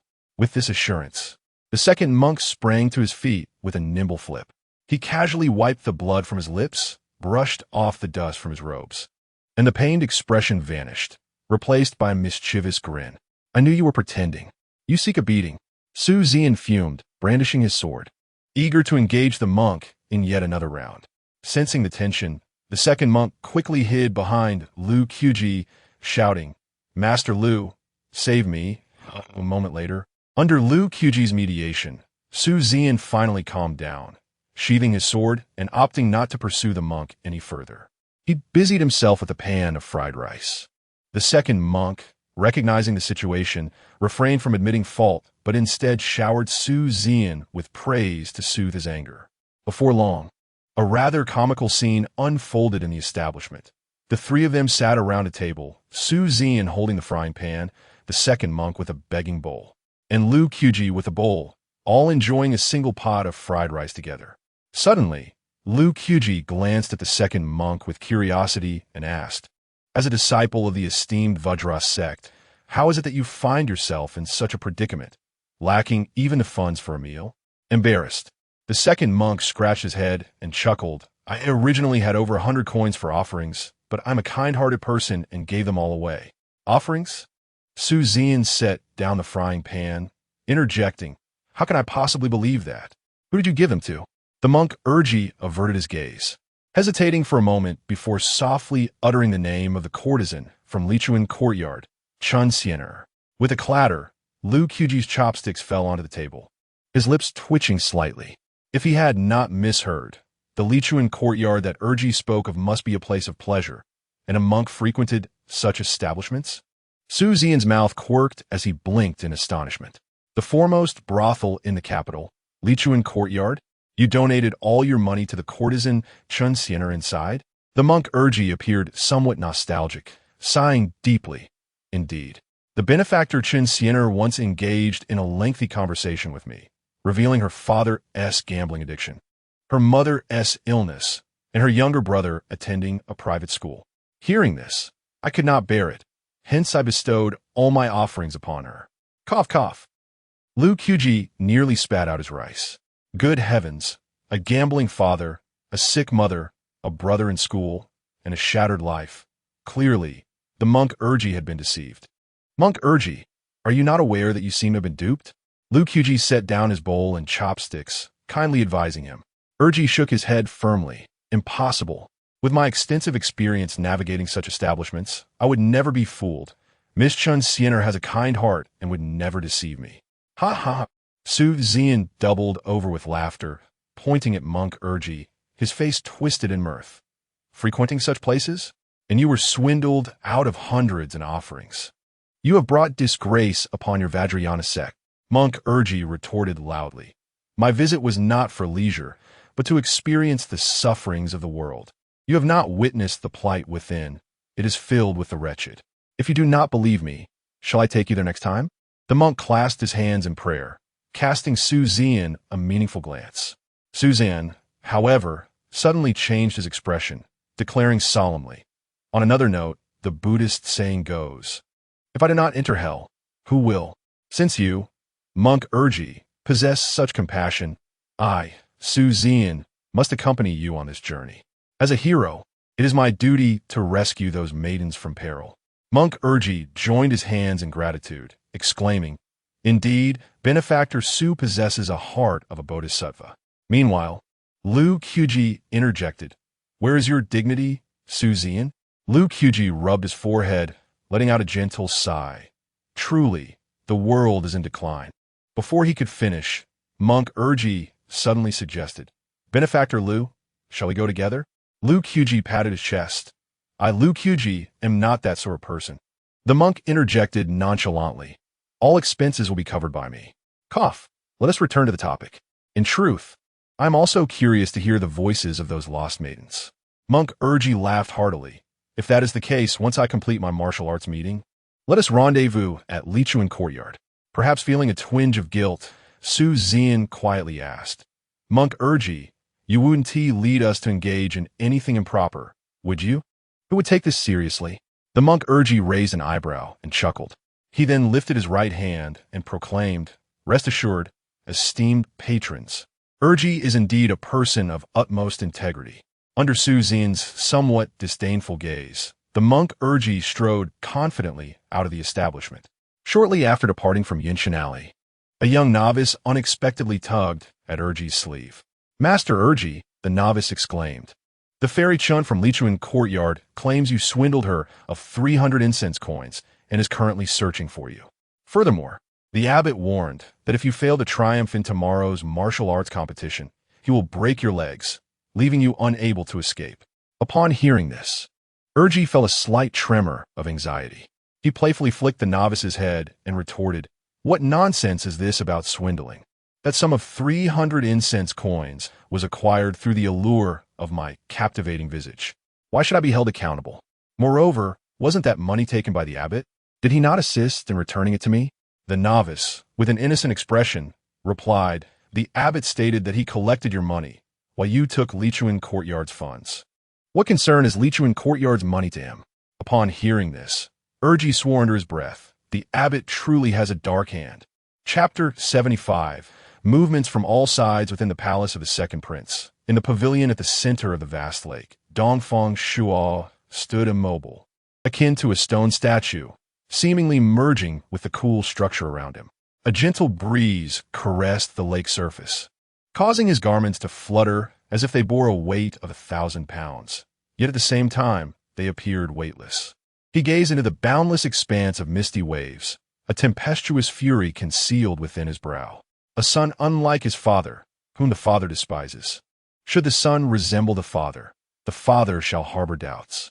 Was it the emperor seated upon the dragon throne who ignited his ambition, only now to wish to extinguish it? Too late. His ambition had already ignited like a spark that could neither be quenched by water nor stilled by wind, blazing fiercely across the sky. Father, since you refuse to grant it, I shall seize it for myself, Dongfang Shuo silently vowed, a glimmer of malice flashing in his eyes. He adjusted the crane cloak draped over him and inquired of the quietly standing Situ behind him, How many masters has the Vajra sect brought this time? Siddhi clasped his hands and replied, 1 from the 5th realm, 2 from the 4th realm, and 6 from the 3rd realm. Dongfang Shuo lowered his head, contemplating for a moment before turning to Situ and asking, Situ, would you dare to wager with me? Situ inhaled deeply, bowing deeply to Dongfang Shuo, and tremulously responded, Your Highness, wherever your blade points, the Situ family shall follow, willing to be your vanguard. Dongfang Shuo extended a hand to assist Situ to his feet, solemnly promising, If I succeed, you shall be appointed as the chief minister of the cabinet. Situ however, remained level-headed and cautiously remarked, Your Highness, we must not act hastily, at least not until the martial gathering of the two nations has concluded. Dongfang Shuo waved his hand, his gaze profound, and replied calmly, I am well aware, at least until father's passing, for he has but a few days left to live. As his words fell, Dongfang Shuo approached a nearby chair, tightened his grip around the dark yellow fishing rod, and gazed contemplatively at the tranquil lake surface, slowly inquiring, Situ, I recall that we only have 1 slot for the martial gathering, correct? Situ he recalled and quickly affirmed, Indeed, this participant is extraordinary. A minor master from the Vajra sect, but what? Dongfang Shuo raised his gaze, pressing for the unfinished thought. Situ sighed, though his cultivation is formidable. His reputation is rather lacking. Oh, in what way is it lacking? Pray, elaborate.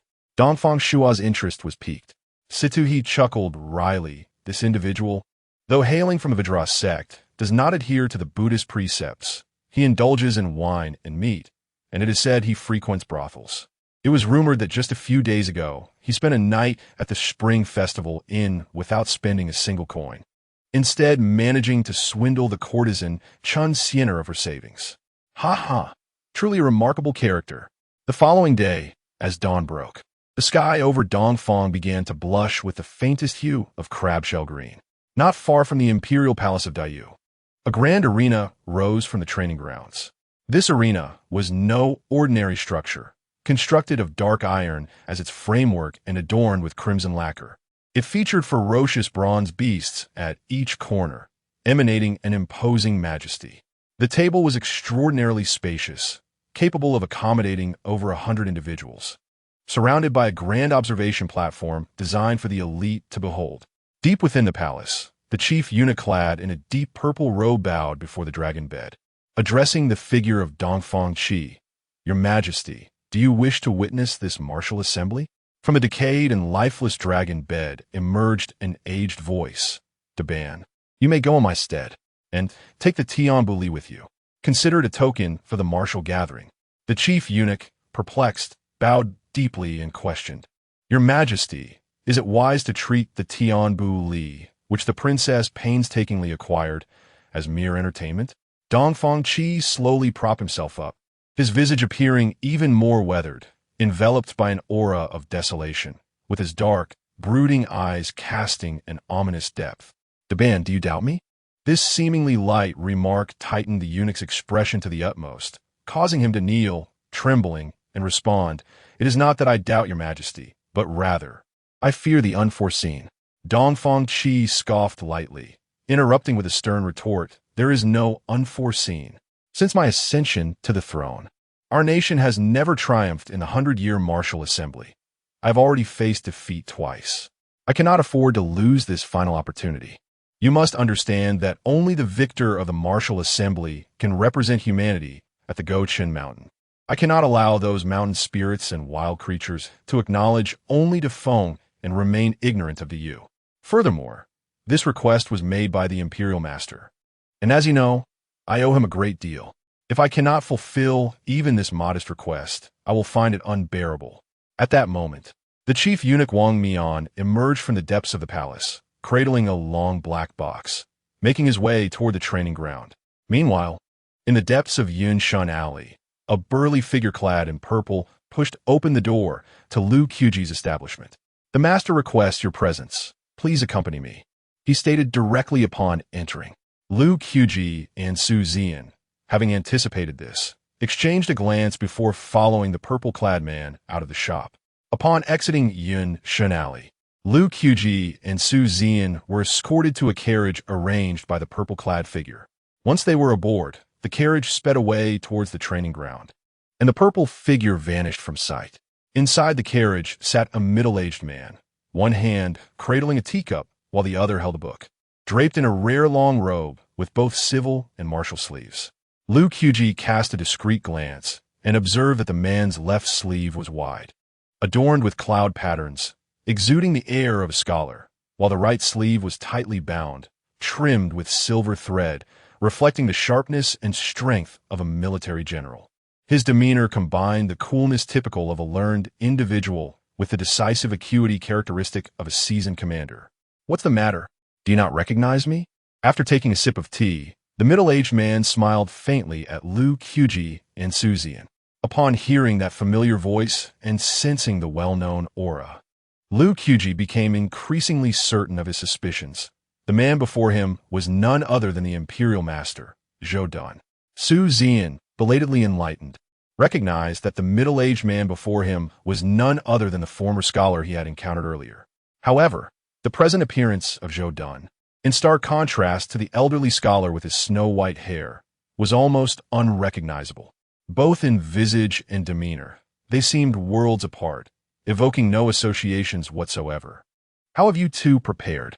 Before Lu Qubi and his companion could gather their thoughts, Zhou Dan interjected, breaking the reverie. This martial meeting was of paramount importance. Indeed, His Majesty had even put forth a certain item as a prize. After casting a glance at Lu Qubi, Zhou Dan proclaimed loudly. Su Zian rubbed his hands together. Curiosity piqued. "What is it?" "Nothing but the heavens." Chapter 76. Is it absolutely necessary? The Black Blade, Tianbu Li, forged from the 10 renowned swords of the Great Feng dynasty.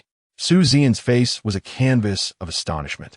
He had only encountered fragments of information regarding Tianbu Li in the scripture depository of Qingqing Mountain.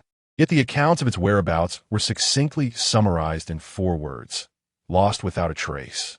Who would have thought it would be found within the Great Yu Palace? Indeed. Zhou Dun nodded at the astonished Su Xian and then fixed a penetrating gaze upon Lu Qubi, saying with profound significance, "The opportunity has been secured for you. The item lies there. Whether you possess the ability to obtain it rests solely upon you." Lu Qubi positioned his dagger horizontally, his fingers gently gliding over the scabbard, and replied, "If it is mine, no one can take it. If it is not, I shall not force it." After sipping his tea, Zhou Dun countered, "Will you not contend for it? How can you ascertain that it does not belong to you?" Lu Qubi chuckled softly. "The flowing water does not vie for precedence. It creates its own spectacle amidst the rush. Life holds no calculations of fortune or misfortune. Yet in our movements, we reveal our own elegance." Zhou Dun pondered Lu Qubi's words, a smirk curling at the corners of his mouth. Water does not contest for primacy, yet nourishes all. It is not that there is no contention. Rather, the discourse flows incessantly. "Very well. I shall observe how you, young lad, will engage in such discourse." Their exchange left Su Xian bewildered. Was Zhou Dun encouraging Lu Qubi to vie for Tianbu Li? Su Xian leaned closer to Lu Qubi and whispered in his ear, "Brother Lu, if we emerge victorious, it would be best not to claim Tianbu Li. Firstly, its reputation is too resounding, drawing too much attention. Secondly, the blade is notoriously malevolent, likely to turn against its master." To bolster his persuasion, Su Xian added, "It is said that a former general of the 4 realms could not wield that blade and ultimately fell victim to its backlash." Upon hearing this, Lu Qubi touched the tip of his nose and waved his hand, reassuringly. "Rest assured, I am aware of my own capabilities." With Lu Qubi's assurance, Su Xian felt a weight lifted from his heart. In his eyes, there was no trace of concern regarding the upcoming martial gathering, as if he firmly believed that Lu Qubi would undoubtedly claim the top position. Seeing this, Zhou Dun became intrigued and interjected, "Su, do you possess such unwavering faith in Lu?" Su Xian, resting his head against the window, remarked with a hint of exasperation, "Senior Zhou, you cannot fathom just how formidable Brother Lu is." As he spoke, a look of discontent crossed his face, reflecting on the 10 days of arduous training. He and Lu Qubi had sparred no fewer than 30 times. In the initial days, he still had the strength to fight, but as the days progressed, he found himself utterly outmatched by Lu Qubi, at times even struggling to draw his sword. What vexed him most was how Lu Qubi always seemed to anticipate the timing and sequence of his strikes, rendering him unable to unleash his blade. Reduced to merely enduring the blows, truly a source of extreme frustration. Now both were at the mid-stage of the 2nd realm, yet Lu Qubi's prowess was distinctly superior. Upon hearing Su Xian's words, Zhou Dun cast a glance at Lu Qubi and candidly stated, "I have learned quite a bit about you from a certain noble, even visited the palace's library. Ultimately, I have reached one conclusion. You are not of this world." "What? Brother Lu is not human?" Before Lu Qubi could utter a word, Su Xian's astonished voice rang out first. Lu Qubi was equally perplexed by Zhou Dun's statement, his brow furrowing in confusion as he hastily inquired, "What do you mean, senior?" Zhou Dun smiled faintly, neither hurried nor slow, and posed a question. "If I am not mistaken, your formal cultivation has only spanned a few months. To reach the mid-phase of the 2nd realm in such a brief period, could this possibly be human? You, my dear boy, seem to embody the transformation of a gentleman into a leopard." Upon hearing this, Su Xian, leaning against the window, gazed at Lu Qubi as though he were a creature of myth. A few months to enter the 2nd realm? Is this even human? Gradually, Su Xian's expression shifted from astonishment to introspection. In the presence of Lu Qubi, who he had fancied as a talent among the mountains, he felt diminished. Meanwhile, Lu Qubi inwardly exhaled in relief, grateful that Zhou Dun had not uncovered any anomalies. Subsequently, A slight smile graced his lips as he raised an eyebrow and softly replied, "Senior, you flatter me. It is merely that no one guided me in the earlier years." Zhou Dun's lips curved upward, a mysterious smile playing upon them as he fixed his penetrating gaze upon Lu Qubi, his eyes clear yet profound, seemingly capable of discerning the young man's innermost thoughts. He spoke with meaningful intent. Is it truly a lack of guidance, or is there another reason? At these words, Lu Qiji's deep-set eyes quivered, stirring tumult within him. He was certain that Zhou Dun had indeed uncovered something. Maintaining his composure, Lu Qubi replied, "Do you not believe me, senior?" Zhou Dun rested his hands naturally upon his knees, nodding slightly as he remarked, "Belief or disbelief is of little consequence. I harbor no interest in probing your secrets. I simply appreciate your talents. Would you care to join my Demon Slayer division?" As he spoke, Zhou Dun glanced at Lu Qubi, anticipating his response. After a moment of contemplation, Lu Qubi politely declined, stating, "Senior, I do not wish to be a pawn of the Emperor." Zhou Dun's tone remained calm. The previous Demon Slayer division was under the Emperor's control, but now that it lies in my hands, our sole duty is to eradicate all demons and protect the peace of our people. Lu Qubi pondered for a moment before speaking again. "Senior, I would like to consider this matter further." Observing Lu Qiji's hesitation, Zhou Dun maintained his tranquil demeanor and casually tossed him a badge, saying, "This matter cannot wait for your consideration. You are to report to the Demon Slayer Division after the Martial Conference. You must understand that my personal escorting of you is intended to extricate you from the influences of the princess's estate, preventing you from becoming embroiled in the succession struggle. I even took the initiative to visit the princess's estate for this purpose. You cannot let my goodwill go to waste, can you?" Lu Qubi gazed at the badge in his hand, contemplating for a moment before voicing his concern. "Will your personally escorting me to the martial conference not have the opposite effect, leading others to believe that the princess's estate and the Demon Slayer division are colluding?" To this, Zhou Dun chuckled lightly. "Let them think as they will. I only seek you, my dear boy. Is it truly necessary?" Lu Qubi spread his hands, his expression one of resignation.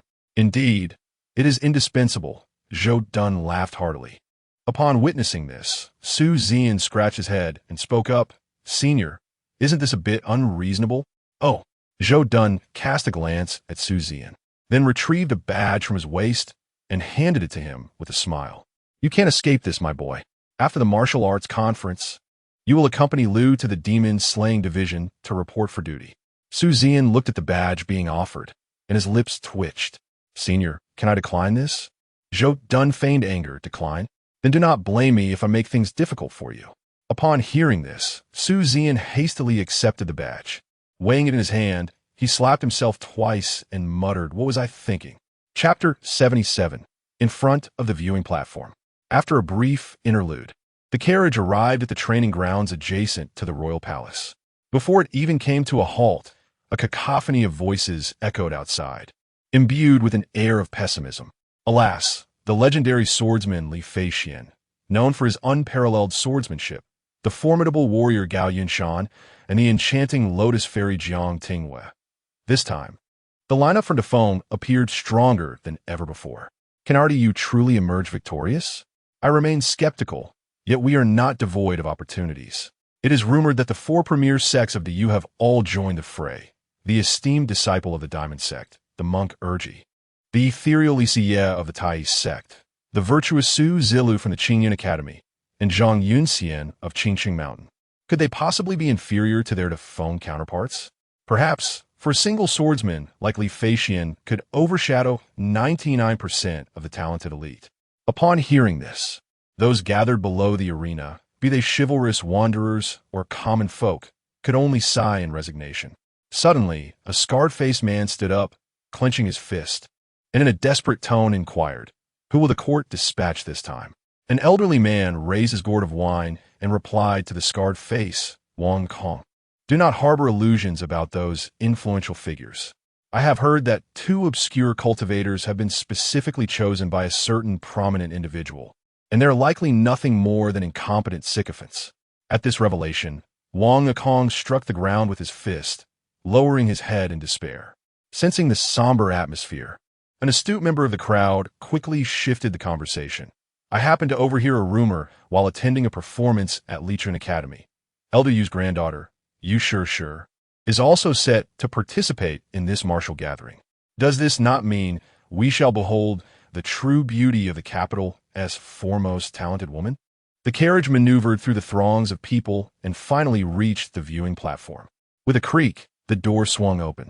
Zhou Dun, Lu Qubi, and Su Zian descended from the vehicle. At the moment Zhou Dun stepped out, everyone on the platform, save for an elderly man with a long beard, rose to their feet. This included the second Prince Dongfeng Shao, Princess Dongfeng Yingluo, and a multitude of noble aristocrats, as well as high-ranking officials and the heads of the 4 prestigious sections. We pay our respects to the imperial teacher. They collectively bowed, demonstrating the immense respect Zhou Dun commanded into you. This spectacle stirred profound emotions within both Lu Qubi and Su Zian. Zhou Dun, however, was accustomed to such adulation. With a wave of his hand and a gentle smile, he dismissed the formalities. Subsequently, he strode forward with purpose, accompanied by Lu Qubi and Su Zian, ascending the viewing platform. As Lu Qubi brushed past Dongfeng Yingluo, their eyes met for a fleeting moment. In her gaze, he discerned a mixture of surprise, confusion, and even a hint of betrayal.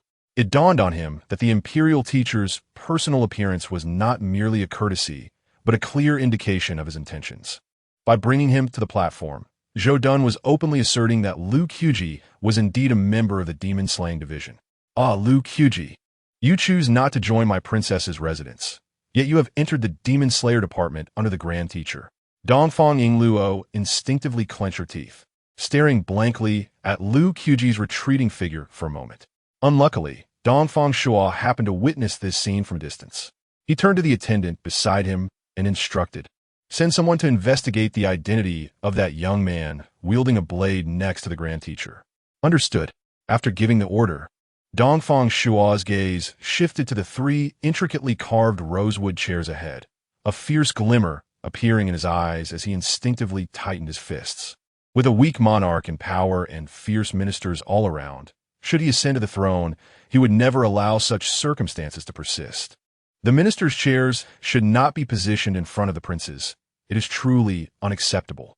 Among the 3 rosewood chairs at the forefront, the one in the center was occupied by an elderly man with a long beard, none other than the renowned elder statesman, Yu Tsongxing. Zhou Dun decisively took his seat on the rosewood chair to the right of Yu Tsongxing, his shoulders slightly retracted, exuding a unique calmness and authority typical of one who has long been in power, emanating a subtle sense of pressure. Lu Qubi and Su Zian stood silently behind him. Under the slightly drooping eyelids of Yu Tsongxing, a myriad of calculations seemed to flow beneath the surface. After inadvertently glancing at Lu Qubi and Su Zian, he spoke aloud. "So, these are the talents that Lord Zhou has taken a liking to? Indeed remarkable. It seems this martial assembly will rely heavily upon these 2 talents." Zhou Dun rested one hand on the armrest of his chair, while the other lightly pressed against his knee, his fingers slightly curled, though appearing casual. Every gesture was imbued with precision and consideration. He replied calmly, "You flatter them, Elder Yu. How could they possibly compare to your daughter? Everyone knows she is the finest talent in the capital." "Ha ha, Lord Zhou, you're overly generous in your praise. She is merely an insignificant girl, hardly worthy of your attention." Yu Tsongxing's lips curled slightly, his smile somewhat superficial as he deftly shifted the topic. Zhou Dun, maintaining his composure, replied softly, "Even any progress I may have made cannot compare to the accomplishments of Elder Yu, a statesman through 4 reigns." Yu Tsongxing stroked his long beard, waving his hand with a smile. "Ah, that is not the case. As the saying goes, the later generations surpass the former. However, Lord Zhou should remain cautious. One might find themselves stumbling in unexpected places." In an instant, Yu Tsongxing's voice shifted from gentle to chilling, sending shivers down the spine. Zhou Dun, with his head held high, smiled lightly and remarked, "Elder Yu, your words are misplaced. One who walks upright naturally sits straight. Conversely, Elder Yu, you seem to have lived a tad too long. A tree may become a spirit, and a person may turn into a demon. That would be quite unfortunate. Though the smile on Yu Songxing's face remained, a glint of coldness flickered in his eyes as he leisurely picked up his teacup, blowing away the non-existent froth. Zhou Dun adjusted the folds of his sleeves while gazing into the distant sky with profound contemplation. The two were like needles and wheat awns, neither gaining an advantage. While the officials behind them retreated in trepidation, fearing they might overhear something they should not. Feeling the intense energy between the two, Lu Qubi's gaze fell upon Yu Songxing, a surge of murderous intent rising within him. Upon leaving the village, he had but three objectives. First, to eliminate the martial emperor of the Dafeng. Second, to unravel the mystery of his own lineage. And third, to avenge the true dragon confined within the well. In that fateful battle known as the Dragon's Prison War, most perished or were grievously wounded, leaving only a handful alive, among whom was Yu Songxing. Suddenly, a sharp sound pierced the air, abruptly interrupting Lu Qubi's thoughts. In the somber sky, a grand eunuch clad in a deep purple python robe descended, cradling a black, elongated box. His eyes narrowed slightly, revealing a smile that was neither genuine nor completely devoid of mirth. The eunuch's appearance instantly stirred a commotion among the spectators below. Gasps of astonishment echoed as they recognized him. The four-clawed python robe. Could he be the esteemed eunuch from the palace? Truly, one must be fearless to show such audacity. They called him Grandmaster Qian. Hiss. With such a person in attendance, this martial gathering promised to be exceptionally lively. In merely 3 breaths, the grand eunuch gracefully landed on the platform from a distance of 1,000 meters, his descent silent as a whisper, his garments stirring a gentle breeze that lifted clouds of dust. Ah, it is indeed Wang Qian, the Grandmaster. Chapter 78. The Grand Entrance of the Great Feng. As the grand eunuch Wang Mian touched down, Yu Songxing, seated upon an intricately carved mahogany chair, took a sip of tea before speaking with an indifferent demeanor. Elder Yu arrives early. Wang Mian offered a slight nod to Yu Songxing, forcing a cold smile that seemed rather stiff. Imperial teacher. He then acknowledged Zhou Dun with a nod, his tone softening considerably. Zhou Dun smiled gently. The Grand Prince arrives fashionably late. Wang Mian returned the smile, responding slowly. I had to deal with several spies within the palace, which consumed some time. As he spoke, Wang Mian cast a glance at Yu Songxing. Minister Yu. Suddenly, Wang Mian's voice rose several degrees, declaring, when you have a moment, I would appreciate your assistance in uncovering who dares to place a spy so close to me. I shall not hesitate to make an example of him. Yu Songxing maintained his composure, merely waving his hand with a chuckle, feigning ignorance. The Grand Prince jests. Who would be so audacious as to place a spy beneath your very nose? Should I uncover the culprit, you need not trouble yourself, for I shall personally deal with him. Huh, I'm truly grateful to you, Elder Yu.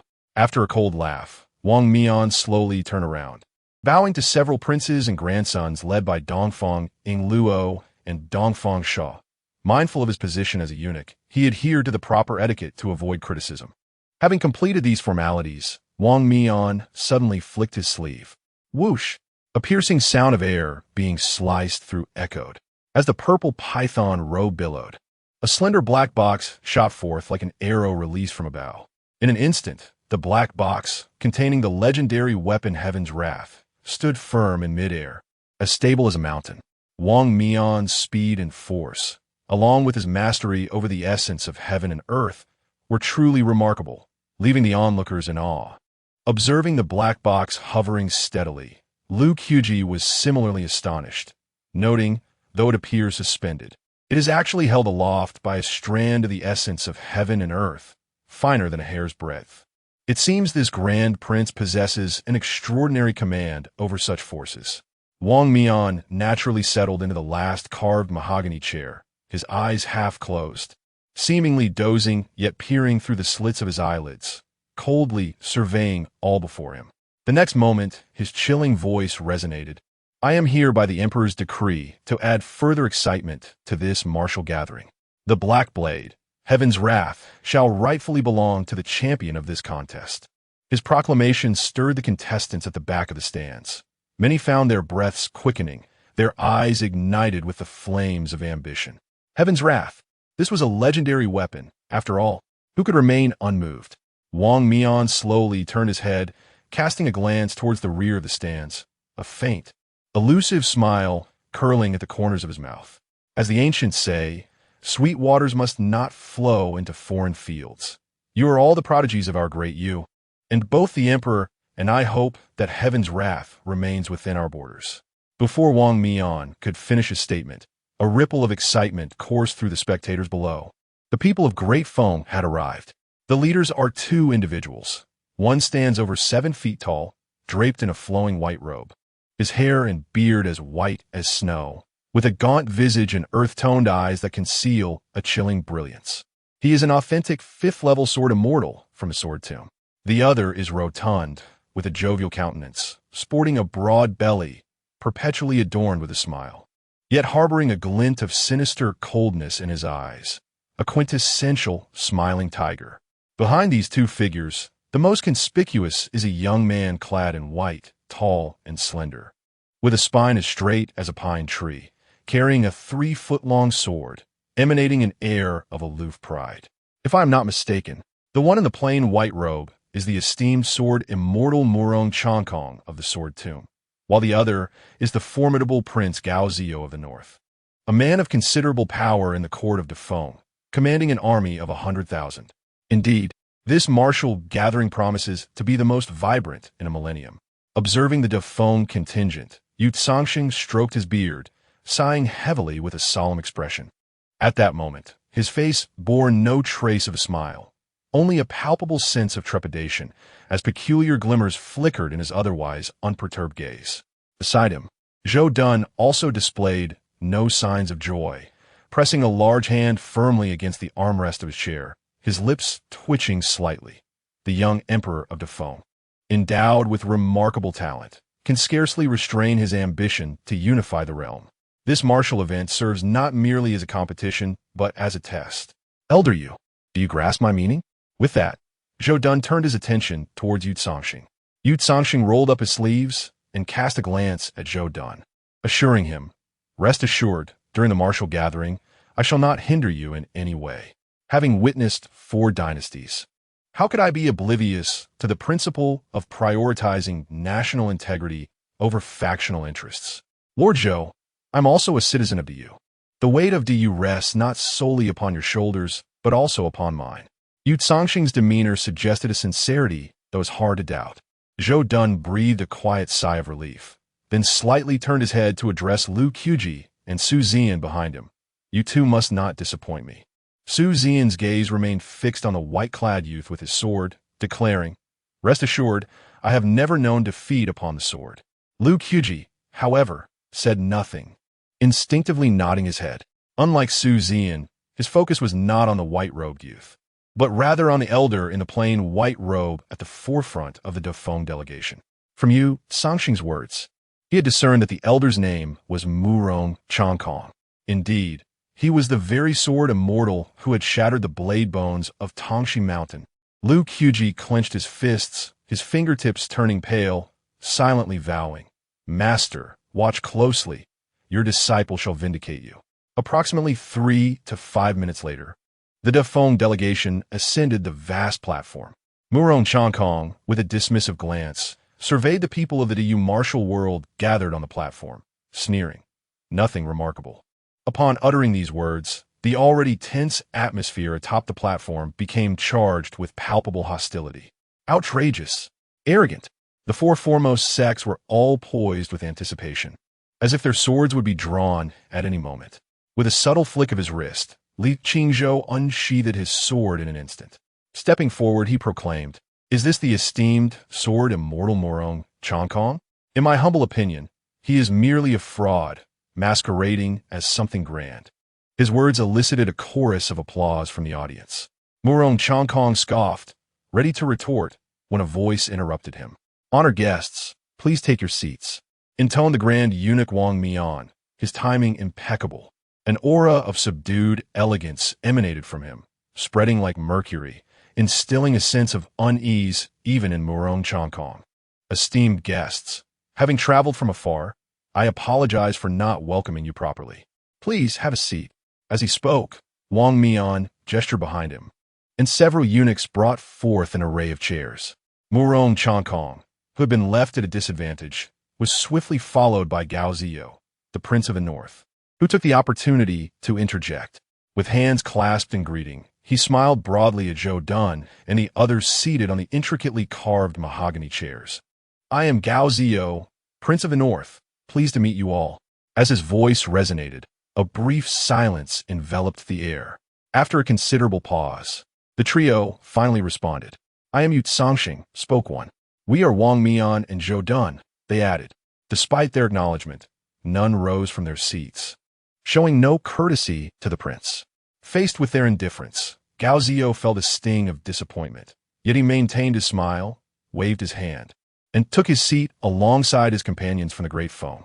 Barely had they settled when Grand Eunuch Wang Mian, with fingers poised, gently gestured behind him, signaling that the martial assembly could commence.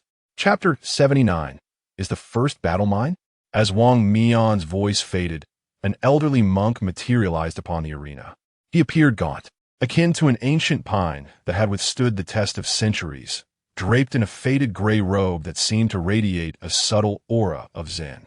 This venerable monk, Huiming of the Diamond Sect, was entrusted today with maintaining order during the martial assembly. Any disturbance to the tranquility would not be met with leniency.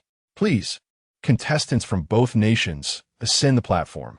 His voice resonated like a mighty bell, exuding the unique pressure befitting a seasoned practitioner of the Fourth Realm. The previously animated audience below fell into an immediate hush, their breaths held as they directed their attention toward the distant stands. "Go on," murmured Murong Chankong to the young man in white behind him, who sat back at ease, his demeanor remarkably relaxed, as if victory was already assured. Beside him, Lu Qubi and Su Zian exchanged glances before striding confidently toward the stage, followed by 5 others. Just a few steps in, a voice rang out from behind. "Zhou Dun's Lu. Make sure to seize this opportunity." Lu Qubi paused momentarily, a smile gracing his lips as he replied, "Rest assured, senior." On their approach to the arena, Su Zian occasionally turned back, murmuring, "Why is she here too? What is it with you?" Lu Qubi inquired, curiosity piqued. Su Zian wiped his brow and responded, "I encountered an acquaintance." "Who?" Lu Qubi pressed. "Just a junior sister," came the reply. Following Su Zian's gaze, Lu Qubi spotted a woman clad in simple green attire, her dark tresses adorned with a wooden hairpin, exuding a stark, unembellished elegance. Instinctively, he sensed that there was more between Su Zian and this woman than met the eye. Yet he refrained from probing further. Then, Lu Qiji's sharp gaze caught sight of another familiar face. He nudged Su Zian, saying, "Zian, take a look behind you." Upon turning, Su Zian's attention was immediately drawn to a notably bald figure. After rubbing his eyes in disbelief, he exclaimed, "Is that Monk Urji? What brings him to the martial assembly?" He pondered aloud, bemused at having missed him earlier. Lu Quji replied nonchalantly, "With such a crowd, it's only natural to overlook him. Monk Urji's identity is likely far more complex than merely being a disciple of the Diamond Sect." Meanwhile, Monk Urji had also spotted Lu Quji and Su Zian, though he displayed no sign of surprise. He had noticed them long before they took the stage, given their prominent position at the forefront, which made them hard to miss. Glancing skyward, Monk Urji observed the ominous gathering of leaden clouds, piled high like a mountain, their edges tinged with a foreboding rust color, as if heralding an impending conflict. "From our previous encounter, I suspected you two were not ordinary individuals. It seems my earlier foray was indeed fortuitous." Before long, contestants from both nations began to ascend the platform in succession. On the vast arena stood 2 teams, each consisting of 7 members, representing the Great Feng and the Great Yu. The 7 of Dafeng include Li Feijian from Jinzhong, Wang Ganshan, known as Xiao Ming, the Lotus Fairy Jiang Tingyue, Xiang Chang'e from Chushu, Wang Ming of the Zijianshi, Feng Shishan from Changbai Sect, and Lu Han from the military. The 7 of Dayu consist of Lu Quji, Su Zian, the foremost talent of the capital, Yu Shi, Li Siye from the Taoist sect, Su Zilu of the Qingyun Academy, Zhang Yunxian from Qingqing Mountain, and Monk Erji of the King Kong sect. In the midst of the two groups, an elderly monk stood, flipping his palm to reveal 14 bamboo sticks which glimmered in the light. Raising his eyebrows, he adhered to the customary protocol and announced, "Those who ascend the arena do so at the mercy of fate. Is there anyone wishing to withdraw?" The crowd unanimously shook their heads. Observing this, the old monk shuffled the 14 bamboo sticks and distributed them among the 14 participants. Lu Qubi glanced at the stick in his hand, which bore the character Jia. Su Zian also looked at his stick, which displayed the character Bing. The monk scanned the crowd and slowly declared, in this round of combat, the heavenly stems correspond to the earthly branches. Jia, Yi, Bing, Ding, Wu Ji, Gung correspond to Zi, Chou Yin, Mao, Chun Si Wu. May the two who drew Jia and Zi step forward. Among the Dafeng team, the Lotus Fairy Jiang Tingyue, holding the stick marked with Zi, took a step forward. Lu Qubi, having drawn Jia, followed suit. The old monk then addressed the remaining participants. All others may step down and wait. Su Zian patted Lu Qubi on the shoulder, saying, "Brother Lu, hold your ground," before turning to exit the arena. Monk Erji approached Lu Qubi from behind and whispered, "Master Lu, your opponent is a woman. If you find yourself at a disadvantage, you may resort to certain tactics." Curious, Lu Qubi inquired, "What tactics?"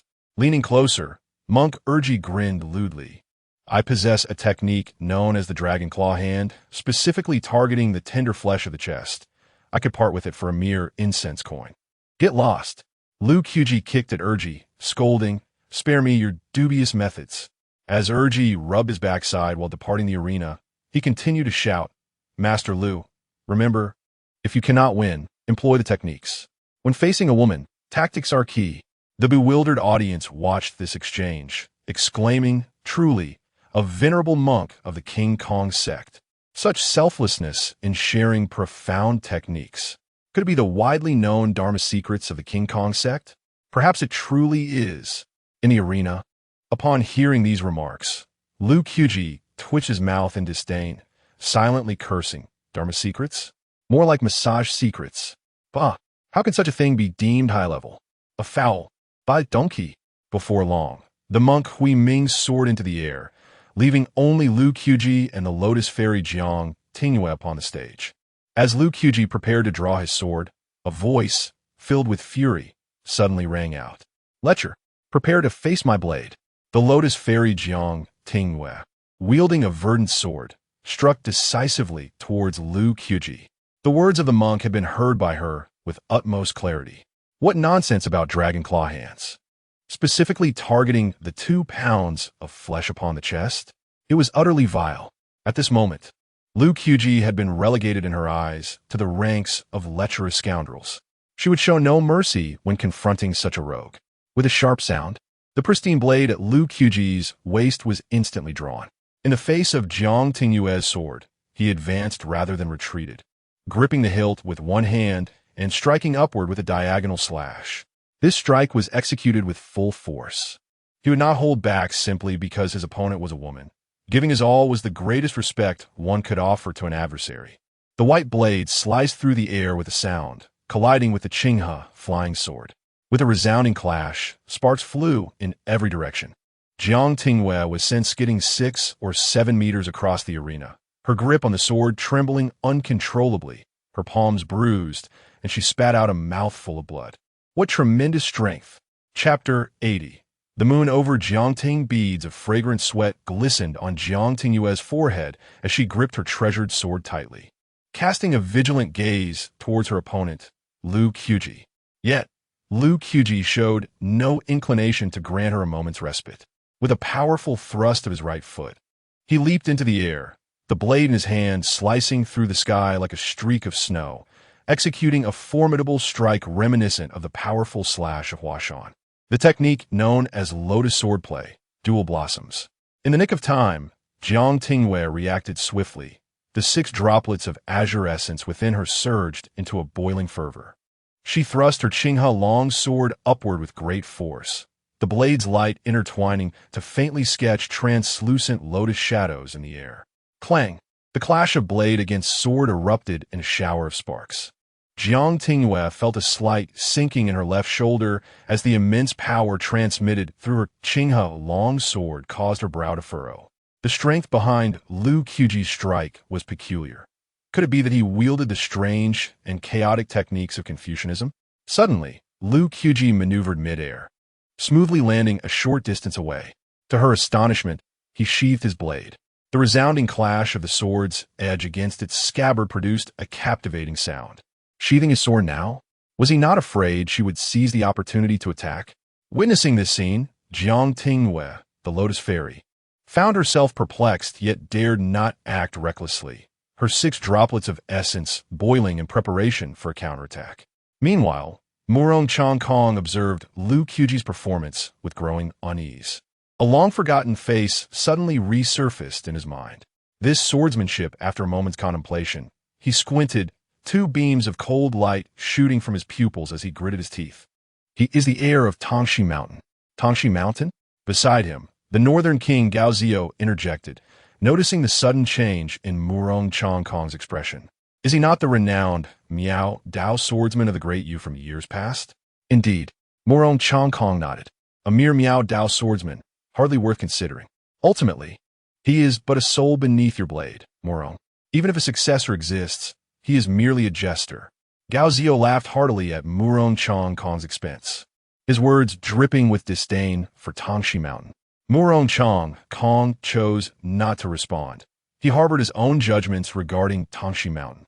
It was a place of pure swordsmen, individuals both pitiable and admirable in their purity. He then fixed his gaze on Jiang Tingyue on the stage, sighing softly, that girl, Jiang Tingyue, is destined to lose. Gao Zio, skilled in strategy and formations, found himself at a disadvantage compared to Murong Changkong's perceptive vision, unable to discern the outcome. With confusion, he remarked, the two are still in a standoff. How can you speak of defeat? Murong Changkong pointed towards Lu Qubi, slowly elaborating. That young man has yet to draw his knife, yet his presence is already commanding. He embodies the essence of a most domineering long blade. He then gestured towards Jiang Tingyue, lamenting, though Jiang holds her long sword, she hesitates and falters. In terms of momentum, she has already lost significantly. How can she speak of victory? Despite Murong Changkong's reasoned assertions, Gao Zio continued to regard the arena with skepticism. He was eager to witness how a disciple of a four-boundary swordsman could possibly withstand the direct apprentice of the great Feng Lotus Sword Immortal. On the arena, Lu Qubi's hand was slightly bent, one resting upon the hilt of his blade, his chin lowered, his countenance devoid of any discernible emotion.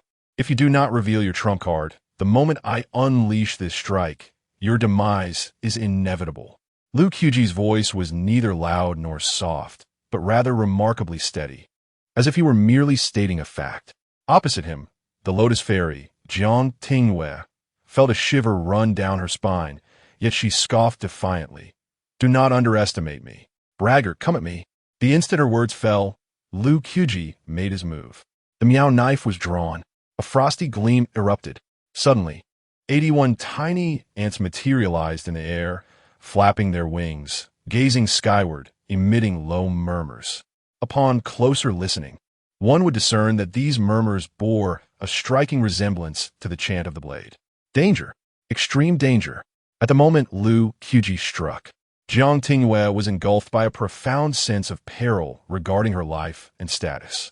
Lotus Sword Immortal, the shadow of the glorious swallow.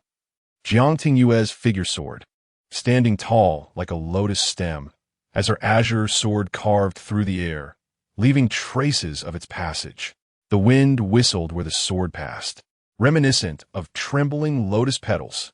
When the sword halted, a myriad of cold gleams sparkled, akin to a dense cluster of lotus blooms. The exquisite nature of this sword technique rendered the audience from the Great Yu speechless, their astonishment palpable, hearts lodged firmly in their throats.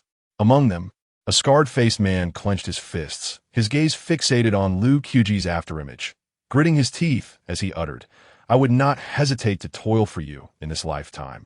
But you must win for me. Regardless of the outcome, their fervent hope was for Lu Qubi's victory. Thud! In a brief moment, a tremendous sound erupted from the arena. The Lotus Fairy, Jiang Tingwei, appeared to be struck by an invisible hand, hurtling backward like a severed kite. Her long hair exploded outward, strands sticking to her sweat-drenched brow, disheveled and chaotic before she collapsed off the stage. Instantly, she fell to the ground, coughing a few times before losing consciousness. On the arena, Lu Qubi shook his somewhat numb hand, a look of lingering trepidation on his face. Just a moment ago, Jiang Tingwei had summoned several talismans, but fortunately, his keen reflexes had allowed him to slice them in half, narrowly escaping her trap. As the outcome seemed assured, the old monk was about to announce the result when Lu Qubi suddenly raised his miao knife towards Murong Changkong in the stands. Laughing heartily, the sword cultivators of the Great Feng are truly pathetic. Mirdiso, mirdiso. The audience below, taken aback by his words, soon erupted into enthusiastic applause for Lu Qubi. Bravo! Spectacular! What a relief! Truly a relief. Only a mere phrase. And Lu Qubi ignited the fervor of the crowd in the arena. This initial victory quelled the grievances of countless individuals within the great Yu's martial world. Amid the throng, a scarred-faced man, tears welling in his eyes, pointed at Lu Qubi and shouted, "That is my Wang Erchong's master." In the depths of the cloud-laden alley, the host of the gallant journey, where there is joy for some, there is naturally sorrow for others. Upon hearing Lu Qubi's words, Murong Changkong, seated in the viewing platform, rose to his feet, bristling with indignation as he exclaimed, "Impudent whelp." Meanwhile, Zhou Deng, comfortably ensconced in his intricately carved mahogany chair, extended a hand to firmly press Murong Changkong back in his seat, chuckling softly. To bicker with a junior is beneath your dignity as a senior. If you feel compelled, why not challenge Elder Yu instead? Yu Tsangsheng, seated in silence, refrained from uttering a word, but upon hearing Zhou's remark, his eyelids twitched, and he inwardly cursed. Nevertheless, he outwardly supported Zhou, casting a knowing glance at Murong Changkong, as if to suggest, "Shall we test your mettle?" Chapter 81. Mr. Zhang Yun's untimely death. Su Zian takes the stage. Murong Changkong glanced around and decided against it, mindful that they were on the territory of the Yu. However, Lu Qi's remarks were akin to a slap in the face to the entire Dafeng Jianghu, and he found it impossible to swallow his indignation. Consequently, Murong Changkong waved his hand and commanded his guards, "Let the remaining 6 contestants from Dafeng unleash their fury. We must not disgrace Dafeng." Upon hearing this, the chief eunuch Wang Mian, seated on the ornate mahogany chair to the far left, interjected, "Summon our Yu contestants. Give it your all. Fight to the bitter end. If anything goes awry, I shall take full responsibility." With that, Wang Mian cast a provocative glance at Murong Changkong. Soon, both Murong Changkong's and Wang Mian's declarations reverberated among the two teams by the arena, igniting a fervor of battle spirit in their eyes. Everyone understood that the ensuing contest would be even more intense. A quarter of an hour later, Lu Qubi stepped down from the platform and took a seat beside Su Zian. "Brother Lu, you are truly a man of valor. What a sight," Su Zian remarked, his voice brimming with admiration as he adjusted his breath. Despite being only at the second realm, Lu Qubi had the audacity to confront the legendary swordsman of the Sword Mound, declaring that Dafeng Jianghu was nothing remarkable, setting him apart from the rest of the world. Truly, he was an embodiment of grandeur, just as his elder brother Su Zian had always believed. Lu Qubi, however, did not dwell on such thoughts. His aim was simply to demonstrate to Murong Changkong that the once Na'vi swordsman had a worthy successor. He sought to vindicate his honest and earnest master. Before long, the figure of the old monk reappeared on the platform, his face alight with joy as he announced, "In the next battle, Team B will face Team C. Contestants from both nations step forward." With a swift motion, the young Prince Gao Yunshan leaped onto the stage. Legs bent, arms crossed over his chest, nostrils flaring, and a cruel smile playing at the corners of his mouth. Following him, Zhang Yunxian of Qingchu Mountain, drawn by the bamboo stick marked with the character Z, also ascended to the arena. Upon their arrival, the old monk proclaimed, "Let the contest begin." and soared into the sky once more. Zhang Yunxian from Qingqing Mountain? What a pitiful wretch. Gao Yunshan sneered before any blows were exchanged. Impudent. Zhang Yunxian roared in fury, drawing his long sword with a flourish. Without further ado, the two engaged in a fierce battle. Zhang Yunxian, with his thick brows and large eyes, displayed a swordsmanship that was nothing short of exquisite, having reached the later stage of the second realm. His protective aura swirled around him, causing his sleeves to flutter violently as his sword struck like a tempest. Gao Yunshan, unarmed, could only defend himself with his iron fists, which were formidable weapons in their own right.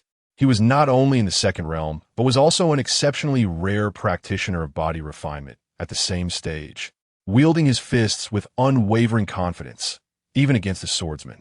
After approximately 100 exchanges, Zhang Yunxian noticed his true essence dwindling within him, and his patience with Gao Yunshan began to wane. In a moment of resolve, he prepared to end the match with a decisive strike. However, in his fluster, his swordsmanship faltered. As Zhang Yunxian raised his sword, Gao Yunshan swiftly surged forth, akin to a bolt of lightning, appearing before him. The mountain harbored two unwritten rules, one of which cautioned against allowing body-refining practitioners to approach, for the consequences would be dire.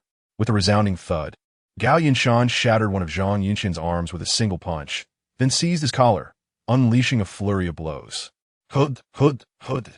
His fists, as heavy as iron, seemed intent on beating Zhang Yunxian into oblivion. In the stands, Li Qingzhou gripped his long sword tightly, his gaze brimming with murderous intent, murmuring softly. Foolish Junior, concede quickly.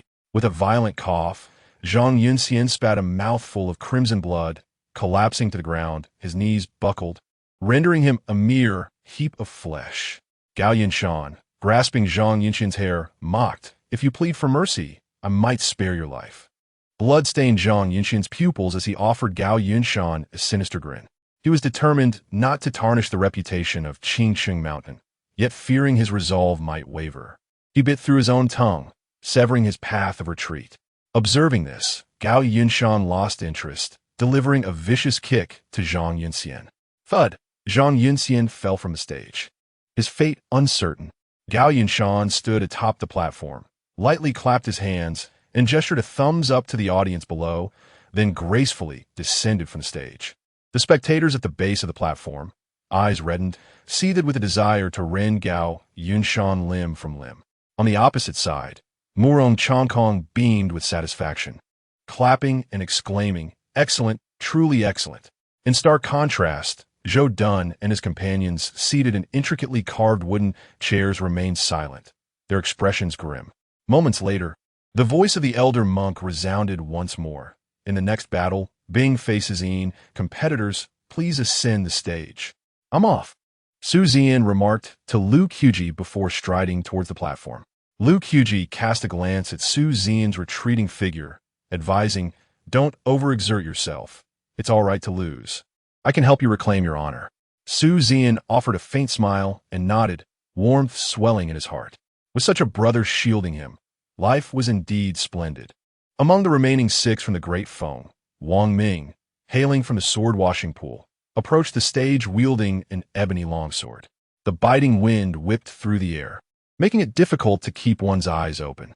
Su Zian and Wang Ming stood at the center of the stage, their robes fluttering, both maintaining a poised stance with their swords, refraining from any hasty movements. Su Zian's gaze sharpened as he glanced at Wang Ming's ebony longsword. Breaking the silence first, it is said that the Great Feng possesses a sword-washing pool capable of cleansing the rust from swords, enriching them with spiritual essence, allowing them to attain a semblance of sentience, achieving a unity of man and sword. Wang Ming raised his ebony longsword, nodding in affirmation. Indeed, this Mo Junzi in my grasp has undergone a cleansing, having birthed a spark of intelligence. In my hands, it is as an extension of my will. Su Zian glanced at his own sword, declaring, "My sword is not inferior. It bears a melodious name, Hongchen. On the mountain, the ascetic shuns the mundane world, endures its tribulations, and forgets its existence. Yet, you have named your sword mundane. What does this imply?" Do you not aspire to be a lofty immortal? Wang Ming chuckled derisively, his words laced with scorn, as if he looked down upon Su Zian. Su Zian gently caressed the long sword in his hand and sighed deeply. You do not comprehend. The mundane world is the essence of humanity. Its vibrant life is far more soothing to the soul than the frigid aura of the mountains. Then I shall witness the true prowess of your mundane sword.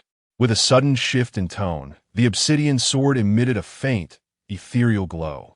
Wang Ming thrust his sword with the ferocity of thunderclap, reminiscent of the awakening storm of March, shaking the very core of one's being. Almost simultaneously, Su Zian also presented his sword, which possessed a distinct and enchanting essence. Chapter 82. The Sound Waves of Sure. Monk Urji fears pain. Clang!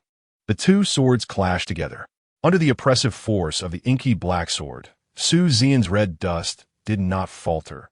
Instead, it exhibited a dominating momentum. Your sword possesses a hint of sentience? Wang Ming exclaimed, his eyes glimmering with doubt. Su Zian continued to wield his long sword with fervor, stating, as long as the sword's master is devoted, there is no need for the sword pool's trials. The flying sword will naturally awaken its own intelligence. As he spoke, the intensity of Su Zian's sword increased, and the true essence within him surged rapidly as he aimed to obliterate Wang Ming. Wang Ming had reached the late stage of the second realm, encircled by a layer of protective aura. Perhaps emboldened by this shield, he advanced rather than retreated, charging directly toward Su Zian's blade. In an instant, the two figures intertwined like a tempest, their swords flashing, illuminating their austere faces. The swords collided, producing a deafening clang, and with each encounter came the sound of heavy grunts and the tearing of fabric. Seizing the moment, Su Zian infused his true essence into his long sword. In a heartbeat, he sprang upward, gripping the hilt with both hands, and unleashed a sword aura imbued with lethal intent toward the advancing Wang Ming. Despite this, Wang Ming did not evade. He believed himself equal to Su Zian. With a flick of his wrist, Wang Ming's inky sword ascended from below, akin to a silver dragon extending its claws, precisely aiming for Su Zian's heart. After a breath, an unexpected turn of events unfolded.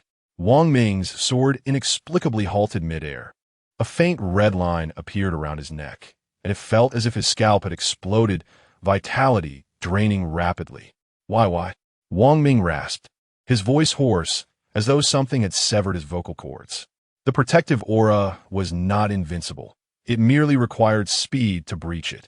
Su Zian slightly lowered his head and blew gently upon his sword, uttering with chilling resolve, "The sword is excellent, yet alas, the master is lacking.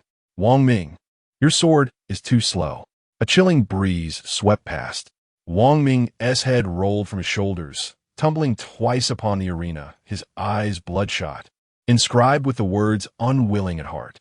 Blood gushed from the wound at his neck, instantly transforming the arena into a scene of carnage. In an instant, the atmosphere turned deathly silent. The previously thunderous cheers and jeers were abruptly stifled, as if an invisible hand had seized their throats. The throng surrounding the arena stood frozen like a tide. The expressions of excitement and anticipation on their faces were swiftly replaced by shock and terror as they beheld the severed head. Those in the front row, close enough to witness the sanguine droplets splatter upon their garments, instinctively recoiled, their faces pallid, their throats constricting, yet no sound escaped their lips. The crowd finally comprehended the grim reality. This martial gathering could indeed claim lives. Not far away, in the stands, Gao Ziyou, the northern king of Dafeng town, gazed intently at Su Zian, forcefully slamming his palm upon the table, gritting his teeth in anger. This person is truly ruthless and merciless. Indeed, in martial arts, casualties are inevitable, Yu Sanxing remarked calmly as he sipped his tea, addressing the solemn Gao Ziyou. It is easy for you to say this when it is not one of your own from the great Yu who has perished. Gao Ziyou, despite his usual amiable demeanor, could no longer conceal his frustration, clenching his fists in discontent as he retorted.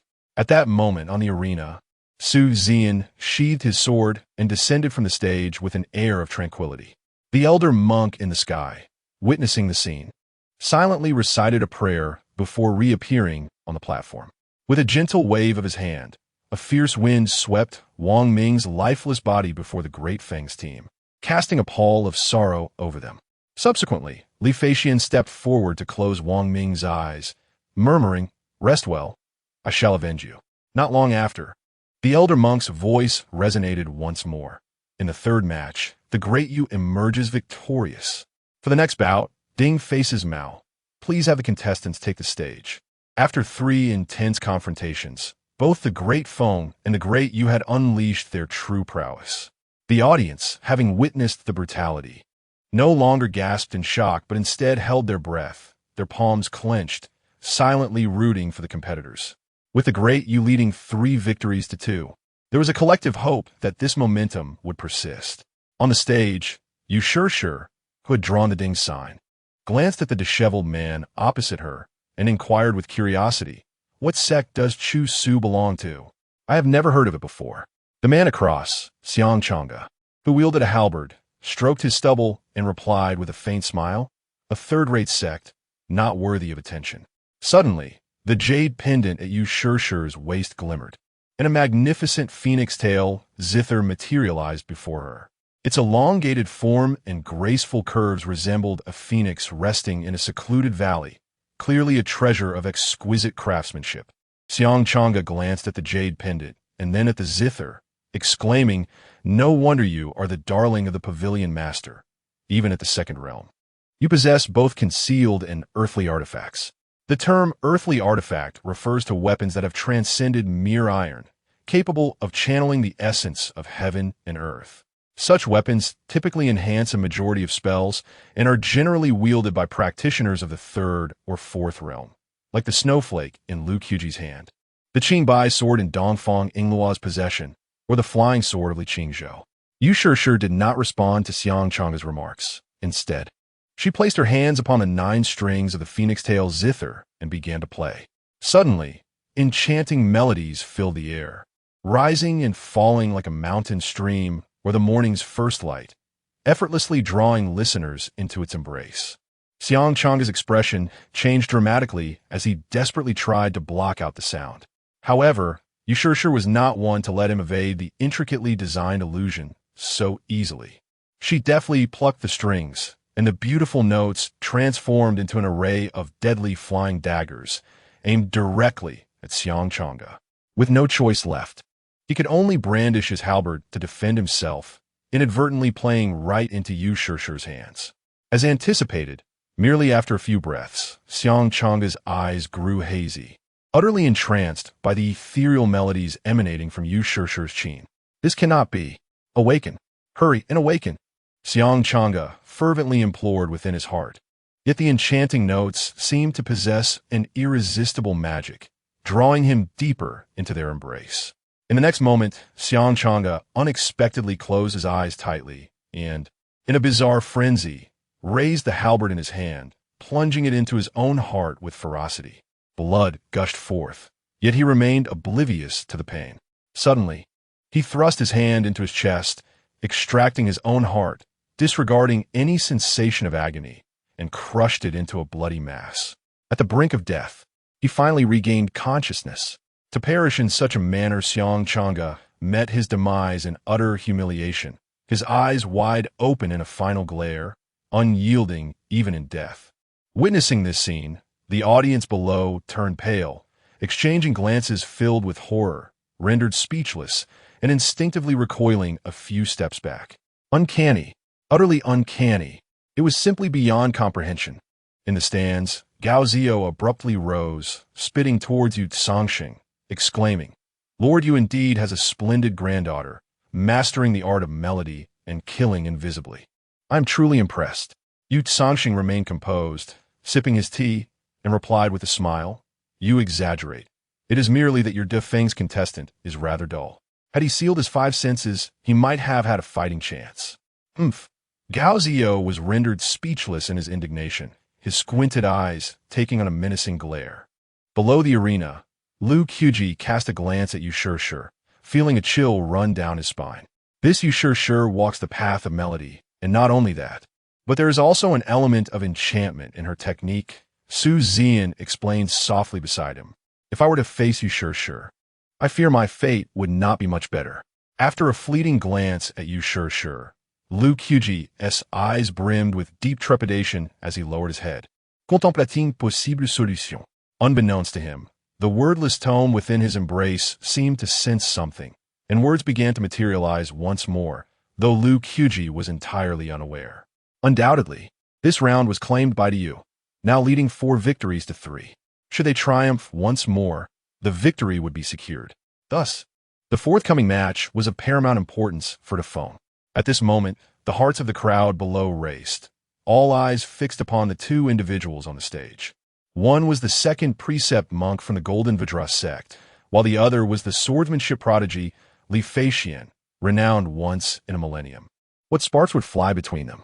The audience below awaited with bated breath, while the dignitaries in the stands eagerly anticipated the confrontation, all filled with fervent expectation. On the stage, the second precept monk cast a troubled glance at Li Feixian, then grinned wryly. Li, I beseech you to show mercy. Li Feixian turned to glance at the lifeless bodies of Xiang Changge and Wang Ming below the arena, veins bulging in anger. Retorting, none of you have held back. Why should I? Before he could finish, the second precept monk interjected, because this monk fears pain. Upon hearing these words, the audience beneath the arena simultaneously blinked, with many individuals gaping in astonishment, their lips twitching incessantly. Is this not a high monk? Li Feixian felt utterly speechless. The response from the second was indeed beyond his expectations. Enough with the pleasantries. Behold the sword. With that, Li Feixian drew his sword, aiming directly at the second. The second remained motionless, slightly raising his chin, and with a furrowed brow addressed Li Feixian. Benefactor Li, do be gentle. This humble monk is truly afraid of pain. Chapter 83. The Defeat of the Second Monk. Li Feixian, disinterested in engaging in verbal sparring with the second monk, focused solely on wielding his longsword.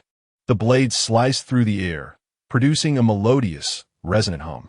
The flash of the sword, rather than a tempestuous onslaught, resembled the startling thunder of an autumn dawn that slaughters 100 grasses. A faint golden light enveloped the second monk, who then abandoned his offensive stance, seated himself on the ground, and began to recite the Diamond Sutra. At that time, the world-honored one at mealtime donned his robes and took his bowl, entering the great city of Shiji to beg for food. With a resounding clang, Li Feixian's sword struck the second monk, emitting a dull metallic collision sound. Was that the body of a bodhisattva from the Diamond sect? Attaining the bodhisattva body requires a century of cultivation, while millennium is needed for the heart of a bodhisattva. Although the second monk appeared flighty in nature, his innate talent was undoubtedly exceptional. It seemed that the Diamond sect was about to produce another formidable practitioner of the fifth realm. What was initially thought to be an easy victory for Li Feixian now appeared to require considerable effort on his part. Below the stage, murmurs of astonishment arose from the audience, many of whom were keen-eyed mountain dwellers, capable of discerning the second monk's extraordinary prowess. Meanwhile, in the stands, Murong Changkong squinted slightly, a disdainful smile playing on his lips. With a bodhisattva body, in the eyes of a sword cultivator, there is nothing in this world that cannot be severed.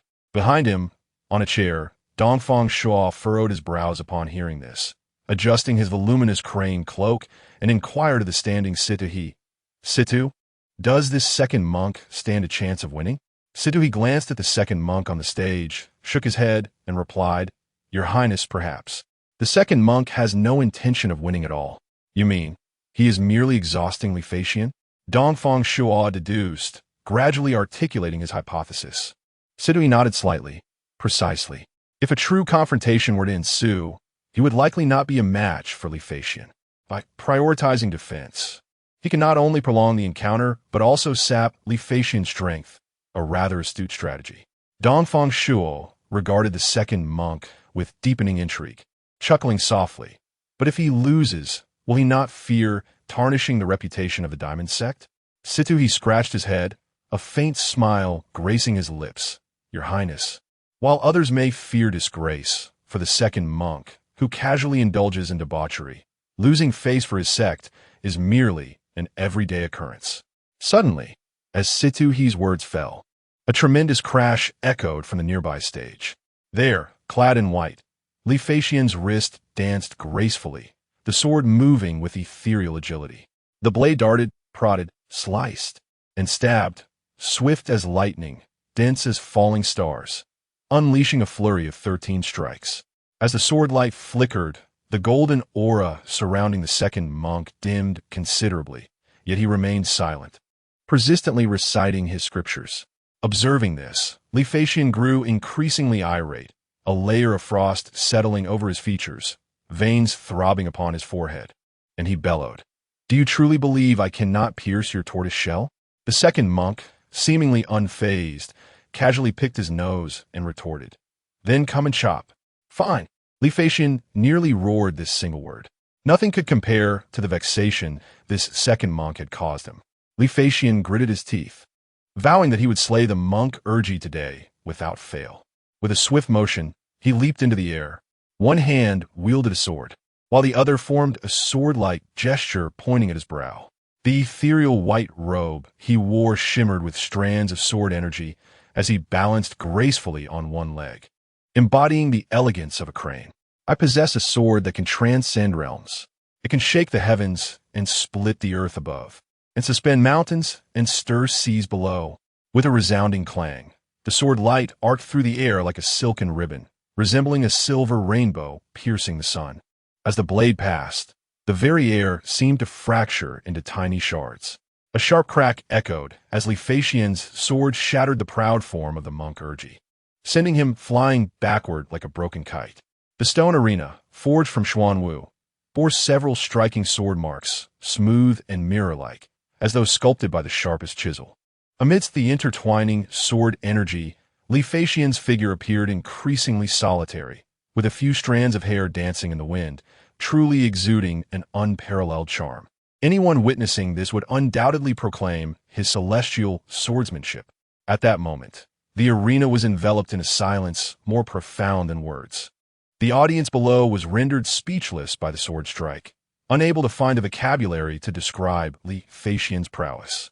On the sidelines, Lu Qubi and Su Zian hurried to the side of the fallen monk Guiji. Observing the still form of the monk, Su Zian spoke solemnly, "Brother Lu, do you think Guiji will perish?" Lu Qubi, gazing at the unconscious monk, shook his head and sighed. "I cannot say. Li Feixian's strike was indeed remarkable."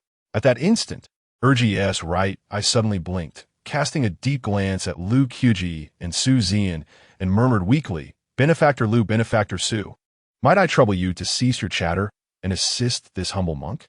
"Oh." Su Zian quickly realized and bent down to help the monk rise. After regaining his footing, Guiji produced a roasted chicken from his robes and began to gnaw on it, gradually restoring some color to his pallid face. Lu Qubi looked at Guiji in astonishment, his pupils widening as he queried, "You withstood Li Feixian's astonishing strike, yet you can still eat roasted chicken?" In mere moments, Guiji devoured the entire chicken, offering a feeble smile. This monk practices the path of indulgence, naturally endowed with resilience. A day or two of recovery will suffice. On the arena, Li Feixian furrowed his brow. Although his strike was not the most powerful, it should have been sufficient to annihilate 99% of second-tier cultivators. Why then could this Guiji still stand, seemingly capable of savoring roasted chicken? "Umph," Li Feixian scoffed, turning to address Lu Qubi and the others with a chill in his voice. "Next time, you won't be so fortunate." Hearing this, Guiji's temper flared, lifting his head defiantly, exposing his neck as he boldly declared, "If you have the skill, then come and strike me." Li Feixian raised an eyebrow, coldly retorting, "If you refuse to concede, I can certainly engage you in another bout." Guiji waved his hand dismissively, forcing a calm facade. "Let it be. I haven't had my fill today, so I shall spare you this time." The rapidity of the change in demeanor left both Lu Qubi and Su Zian momentarily taken aback. "Where has your spirit gone?" In response, the monk Guiji merely offered a faint smile, contemplating that life takes precedence. As the minutes ticked away, dusk fell, and the results of the first round of competition were announced. In the sixth match, the young gentleman Su Zilu from Qingyun Academy was defeated by Feng Shi-san of Changbai sect.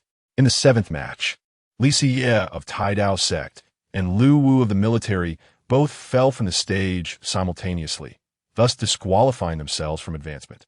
Out of a total of 7 matches, Dayu claimed victory in 3, Daong likewise in 3, with 1 match concluding in a draw.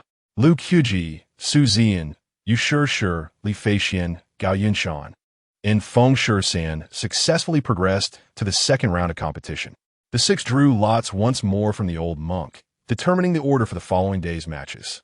Yu Shi drew Feng Shi-san, Su Ziyan drew Li Feixian, while Lu Qubi drew Gao Yinshan. Chapter 84. The Pursuit of Debt as Dusk Descended. Weary birds returned to their nests. Upon learning that the competition was scheduled for the following day, the spectators in the stands gradually dispersed. Ultimately, under the arrangement of the Grand Eunuch Wang Mian, the contestants from both nations were accommodated in the Listening Wind Pavilion, located in the northern part of the capital. This pavilion is a gathering place for scholars and poets, renowned for its elegant ambience and favored by the nobility of Kyoto. It is said that to welcome the esteemed guests, the enigmatic owner of the pavilion personally organized a banquet, intriguingly named Poetry, Wine, and Tea. Lu Qubi had no intention of joining this revelry, but unexpectedly, his companion Yu Shi appeared at his door. With a gentle knock, she invited, "Tonight's banquet promises to be quite lively. Are you not curious to take a look?" Lu Qubi regarded Yu Shi's invitation with suspicion and politely declined, saying, "Thank you for the invitation, miss you. I shall forego the banquet." Standing outside, Yu Shi's lips curled into a playful smile as she remarked, "What a pity. It is said that a significant figure will be attending this gathering." However, her words failed to pique Lu Qubi's curiosity. His sole focus was on triumphing in the competition the next day. Reluctantly, after being turned away, Yu Shi departed, somewhat disheartened. Creaking before long, the monk Urji hurriedly pushed open the door to Lu Qubi's room. Before Lu Qubi could utter a word, Urji anxiously exclaimed, "Master Lu, please let me hide." Without waiting for permission, he smoothly knelt and concealed himself beneath the bed. After recovering from his surprise, Lu Qubi glanced under the bed, puzzled. What secretive business was Urji involved in? Just then, a celestial voice echoed from outside. In the next moment, a graceful figure appeared at the door.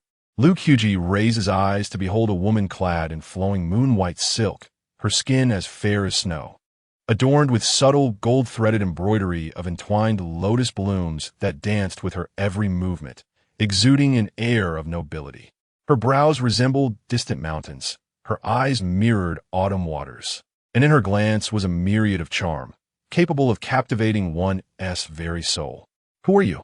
Lu Qubi inquired softly, regarding the lady before him.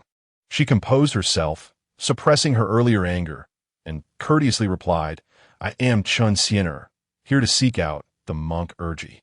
Chun Siener?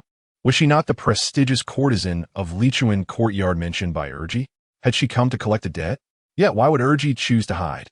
An intuition stirred within Lu Qubi, suggesting that there was more to this encounter than met the eye. Clearing his throat, he coughed twice and turned to Chun Siener, probing, "What business do you have with him?" At the thought of the matter, Chun Siener's expression shifted to irritation as her crimson lips moved to utter 2 words. "Money. Shouldn't it be a repayment?" Lu Qubi scratched his head, murmuring under his breath before inquiring, "How much does he owe you?" Chun Siener cast a glance at Lu Qubi, extending 3 slender fingers adorned with jade, presenting 300 incense coins. 300 incense coins? Goodness, this monk Urji never spoke a truthful word. He claimed to have donated his wealth to the courtesan, yet it seems this fellow indulged himself without a shred of remorse. Lu Qubi hastily stepped aside, pointing under the bed where Urji was lurking, revealing his whereabouts. "He is right there." Urji, realizing his ruse had been uncovered, quickly crawled out. Just in time, he was caught red-handed by Chun Siener. Enraged, she marched forward, seizing Urji's earlobe and dragging him along, declaring, "If you do not return the money today, I shall report you to the authorities. If that fails, I will kneel before the palace gates to voice my grievances." Urji grimaced in pain. bending and arching his back as he followed Chen out of Lu Qiji's room. He cast a pleading glance at Lu Qubi, exclaiming, "Lu benefactor, Lu benefactor." Seeing Lu Qubi remain unmoved, he clasped his hands together, continuously beseeching, "Brother Lu, Lord Lu, please help me." Lu Qubi silently turned away, pretending not to see. After all, those were 300 incense coins. I am powerless to assist. In the corridor, Urji suddenly broke free from Chun Siener's grasp, tumbling into Lu Qiji's room. Without uttering a word, he slid on his knees across the floor for 3 or 4 meters, coming to a halt before Lu Qubi, clutching his thigh tightly. "Brother Lu, no. Lord Lu, please save me." Lu Qubi looked down at Urji, spreading his hands. "It's not that I refuse to help. The truth is, I lack funds." Urji pointed to the hem of Lu Qiji's trousers, grinning. "Lord, I detect the scent of spiritual silver coins here." Lu Qiji's lips twitched, his pupils widened in shock, his expression freezing in place. Could the spiritual silver coins sewn into his trousers be discovered? Is this monk somehow akin to a hound? "No, don't." Lu Qubi immediately retorted, offering Urji no room for negotiation. "I shall write an IOU, with a 10% interest." Lu Qubi blinked, still not relenting.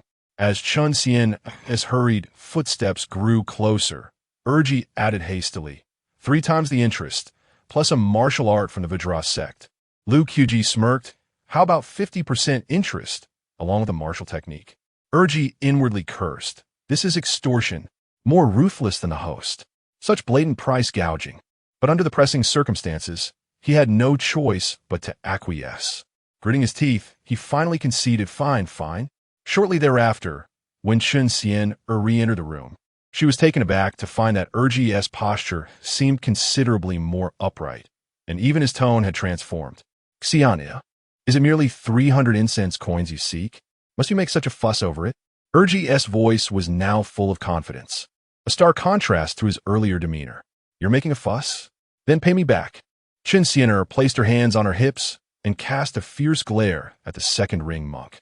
The monk quickly shot a pleading glance at Lu Qubi. Lu Qubi bent down and retrieved a piece of spirit silver money from the hem of his trousers, personally handing it to Chun Sien while stating, "Here is your change." Startled for a moment, Chun Sien cautiously took the spirit silver money from Lu Qiji's hand, examining it meticulously several times. Upon confirming its authenticity, her face broke into a radiant smile as she softly remarked, "Young master, the amount of spirit silver money is quite substantial. Please follow me." Reluctantly stepping out, Lu Qubi, who initially wished to remain indoors for the sake of his remaining 700 incense coins, ultimately decided to accompany her. Before long, Lu Qubi and the second ring monk followed Chun Sien to an exceedingly lively banquet. However, the 2 men chose to remain outside, exhibiting a tacit understanding to halt at the entrance and await Chun Sien's return with the money. Observing the second ring monk beside him, Lu Qubi found it somewhat astonishing and inquired, "Aren't you going in to take a look?" The second ring monk, with a serious demeanor, pressed his palms together in a gesture of prayer and replied, "This humble monk has yet to recover from serious injuries and requires tranquility. It would be unwise to partake in the festivities." Chapter 85. Sucedido? After the brief interval of a tea session, Chun Sien emerged, her waist swaying gracefully, cradling a heavy pouch of coins in her hands. Approaching the door, she personally handed the pouch to Lu Qubi, her voice soft as she remarked, "Young master, I am the courtesan of Lichuan Courtyard. Do visit to tend to my business when you have the time." Lu Qubi paid no heed to Chun Sien, his focus entirely on counting the offerings within the pouch. 1, 2, 3. Chun Sien, observing his lack of charm, offered an awkward smile, casting doubt on her own allure. "Could it be that I, Chun Sien, am worth less than a mere pouch of offerings?" Pouting slightly, she said with a hint of playful annoyance, "Rest assured, young master, you shall not be shortchanged a single offering." Lu Qubi muttered softly, "What if there's a shortfall?" Suddenly, a creaking sound was heard. A fair-skinned man emerged from the banquet hall. After casting a disdainful glance at Lu Qubi, he scoffed, "How dare a man of such lowly means enter the listening wind tower? Such penny pinching is unbecoming of a true gentleman." At these words, Lu Qubi halted his counting. Beside him, the monk Urji retorted, "Esteemed sir, your unsteady gait and pale lips suggest a certain deficiency in vitality." Chun Siener covered her mouth, stifling a laugh. Lu Qubi, unrestrained, broke into a loud guffaw, the sound grating and deeply wounding the man's pride. He had hoped to speak a few words of justice, to win a smile from the beauty and leave a favorable impression while showcasing his masculinity. Yet now, thanks to Urji, he had become the subject of ridicule. Truly, how much can a gentleman endure? Fuming with rage, the man pointed at Urji and bellowed, "Bold donkey! Who do you think you are to speak to me in such a manner?" With a dismissive air, Urji scratched his nose and retorted, "And you, what significance do you hold?" The man straightened his collar, brimming with pride, and declared, "I am Su Ziyun of Qingyun Academy." Su Ziyun? Is that name renowned? Urji did not even glance at the fuming Su Ziyun. He then turned to Lu Qubi, inquiring, "Master Lu, have you heard of him?" Upon hearing the title Master Lu, Lu Qubi hesitated for a moment, casting a disapproving glance at Urji. Then, he shook his head and replied, "I have not." Standing at the door, Su Ziyun was incensed. Perhaps fearing to lose face before Chun Siener, he widened his eyes in anger, invoking his connections. "If you do not know me, surely you are acquainted with my elder brother, the esteemed gentleman Su Zilu of Qingyun Academy. He is my brother." At this revelation, Urji feigned fear. Stepping back a few paces before speaking, "I was curious who you were. It turns out you are the brother of the illustrious gentleman Su Zilu from the Academy. A truly significant person indeed." As Su Ziyun observed the retreat of the monk Urji, a smirk of triumph blossomed upon his face. Throughout his life, whenever he found himself embroiled in trouble, he would invoke the name of his elder brother. Most adversaries, upon hearing the illustrious title of Su Zilu, the paragon of Qingyun Academy, would promptly relent, often yielding a modicum of respect. This tactic had proven infallible, fostering an increasingly arrogant disposition within him. Casting a glance at his companion Chun Siener, he pointed at Lu Qubi and the monk Urji, exclaiming with bravado, "Dare you two reveal your names? Rest assured, I shall bring my brother to your doorstep to seek justice. Should you lack the courage, bow your heads and admit your transgressions, perhaps in a moment of grace. I might spare you both." Beside him, Chun Siener, with her sparkling eyes, cast a concerned glance at Su Ziyun and softly cautioned, "Young Master Su, that monk hails from the Vajra sect. I suggest we let this matter rest." Upon hearing the name Vajra sect, Su Ziyun's pupils widened slightly, and the arrogance on his countenance diminished. He intended to diffuse the tension, but, upon noticing Chun Siener's presence, quickly dismissed the notion. With a beauty by his side, how could he afford to lose face? The monk Urji, waving his monk's robe, proclaimed loudly, "Return and inform your brother Su Zilu that I am Urji of the Vajra Temple." Lu Qubi's expression darkened as he searched through his garments, seemingly in pursuit of something. He found it perplexing that he had merely come to collect a debt, yet there were those who insisted on crossing him. How strange that such a haughty individual would now seek justice from him. Very well, he would return the favor. After a few breaths, Lu Qubi produced a waist token from his robes, inscribed with the words Demon Slayer Division, Blue-Clad Envoy. Gripping the token firmly, he declared with resounding authority, "I am Lu Qubi, the Blue-Clad Envoy, personally appointed by the Imperial Master Zhou Dun of the Demon Slayer Division. After the martial assembly, I shall demand justice from your brother Su Zilu. Demon Slayer Division, Blue-Clad Envoy, personally appointed by the Imperial Master Zhou Dun." Su Ziyun swallowed hard, his gaze fixated on the waist token in Lu Qubi's hand, his teeth chattering involuntarily, and his legs trembling uncontrollably. Words eluded him as he quaked in fear. This was it. It seemed he had struck an iron wall. Not only Su Ziyun, but even the monk Urji was taken aback upon witnessing Lu Qubi unveil the token. The title of Blue-Clad Envoy of the Demon Slayer Division, appointed by the Imperial Master Zhou Dun. Upon hearing these words, Urji's heart quivered. It is crucial to note that within the Demon Slayer Division, below the 12 purple-clad envoys, lay 108 blue-clad envoys, whose status was akin to that of a fifth-rank official in the imperial court. Moreover, Lu Qubi, as a blue-clad envoy, was personally commissioned by the imperial master Zhou Dun, a fact that was apparent even to the most naive. In his flustered state, Su Ziyun inadvertently collided with the grand door behind him, losing his footing and tumbling to the ground. The jovial atmosphere of the banquet was abruptly interrupted by the sound of his fall. All eyes turned towards the entrance. Ziyun, what has transpired? In front of the table, the young gentleman Su Zilu, his chest bound in bandages, swiftly rose and hastened to Su Ziyun's side. Su Ziyun was helped to his feet by Su Zilu. Yet, confronted by his brother's inquiry, he trembled and dared not speak.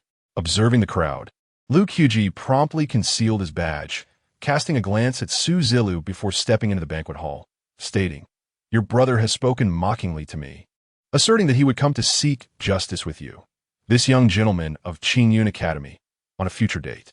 Upon hearing Lu Qiji's words and glancing at his downcast brother, Su Zilu felt a surge of fury. His younger brother was truly more of a hindrance than a help. If he could not even manage a single room, how could he aspire to govern the world? Is it the family tradition of young gentlemen to be arrogant and overbearing? Lu Qubi, undeterred by the gaze of the assembly, posed his question with reason and evidence. Su Zilu, feeling the heat of embarrassment on his face, turned sharply to glare fiercely at Su Ziyun beside him. Then he clasped his fist towards Lu Qubi and murmured, "Today's transgression lies with my younger brother. I hope, dear brother Lu, you may show mercy." With that, he kicked Su Ziyun and urged, "Apologize to brother Lu at once." Chapter 86. A sudden turn at the banquet. In the midst of a bustling crowd, Su Ziyun found himself unable to swallow his pride. If he were to lower his head and apologize to Lu Qubi today, how could he, Su Ziyun, hold his head high in the future? He cast a pleading glance at Su Zilu and whispered, "Brother." Su Zilu's face flushed with anger. Even at this critical juncture, his foolish brother still clung to his vanity. With a resounding slap, Su Zilu, filled with frustration, struck Su Ziyun without hesitation. Thud! He then forcefully kicked him 3 meters away, the blow delivered with such ferocity that it shattered 3 of Su Ziyun's ribs. Over the years, how many times had he cleaned up after this incompetent brother? It must have been at least 10 times, if not 20. He was utterly exasperated. Were it not for their shared blood, he would not have spared Su Ziyun a glance.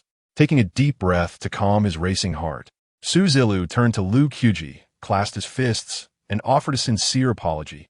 "Brother Lu, I have failed in my duty as a teacher. After the martial arts meeting, I shall personally visit to make amends."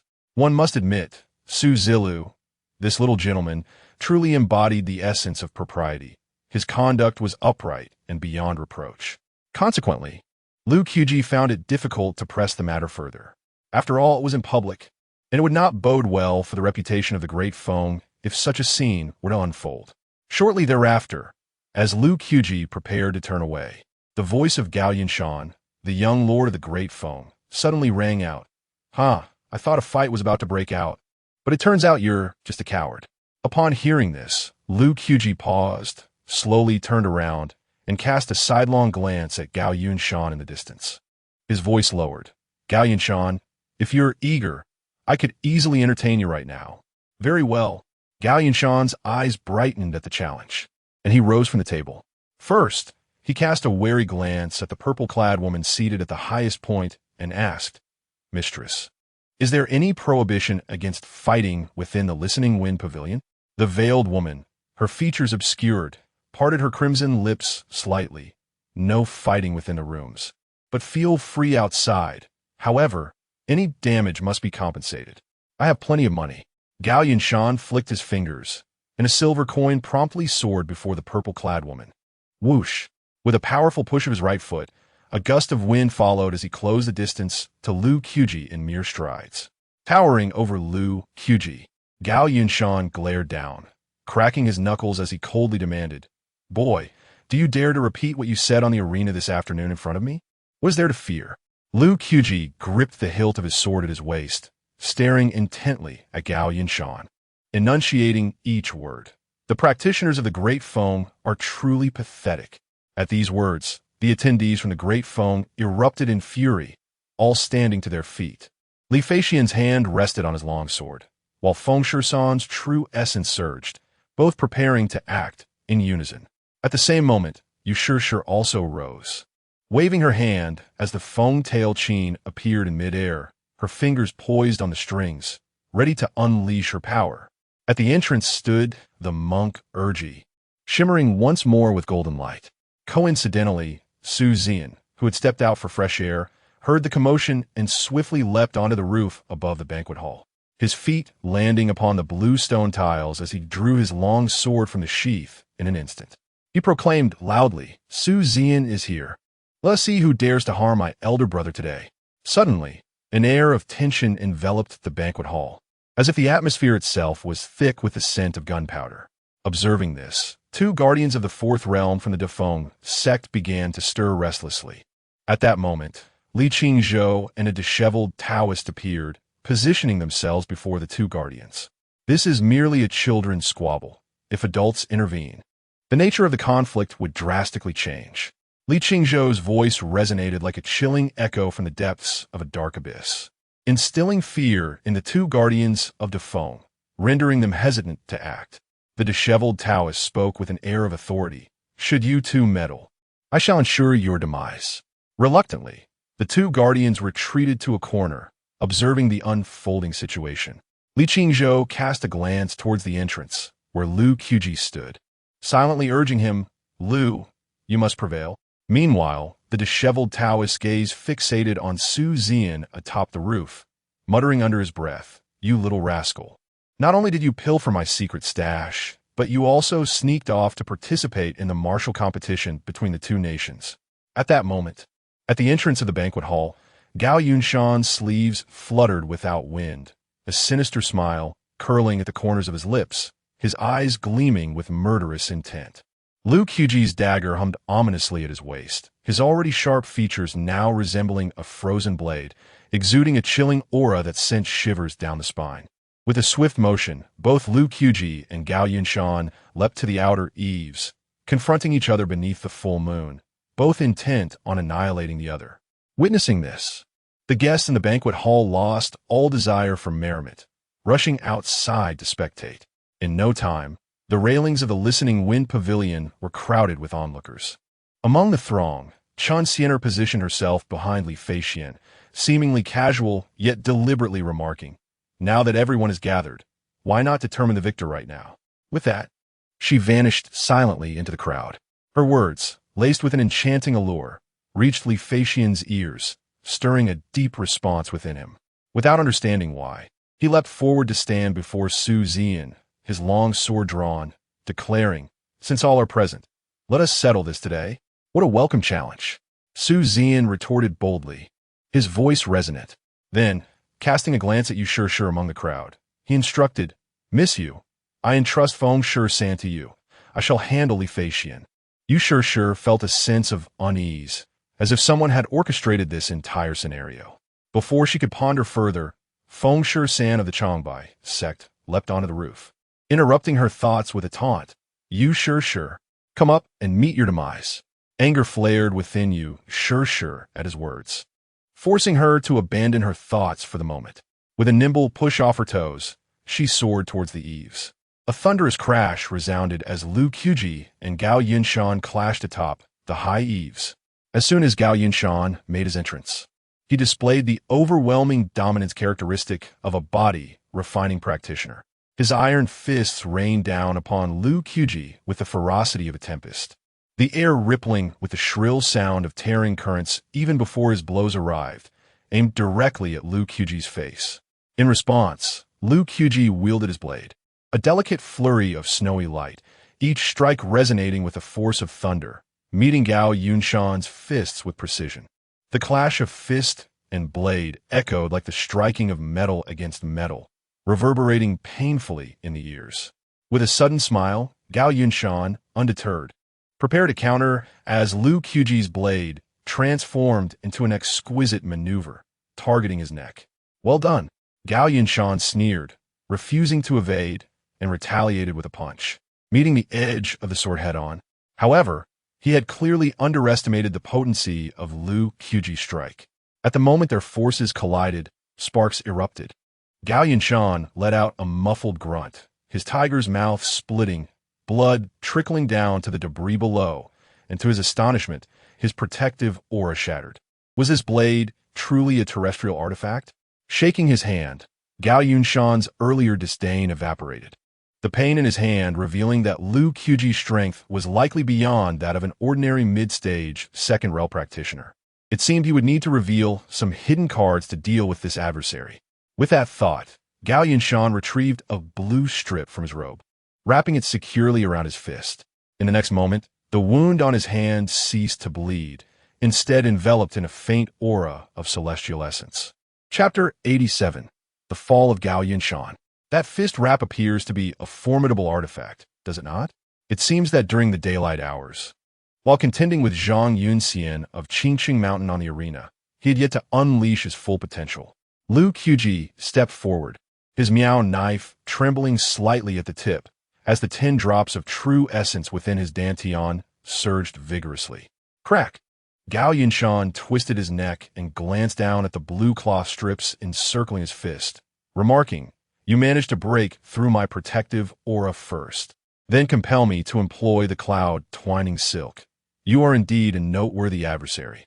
Lu Qubi held his knife defensively before him, bracing for an unexpected assault from Gao Yinshan, while the vital energies of heaven and earth revolved in a grand cycle.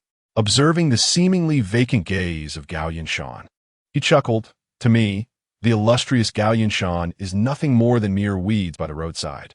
Ha ha! Before Lu Qubi's laughter could fade, Gao Yinshan erupted into a maniacal cackle. His chest heaved, arms spread wide, with his jaw elevated like a blade, exuding a madness that was utterly insane. He could not fathom from whence Lu Qubi derived such audacity to utter such words.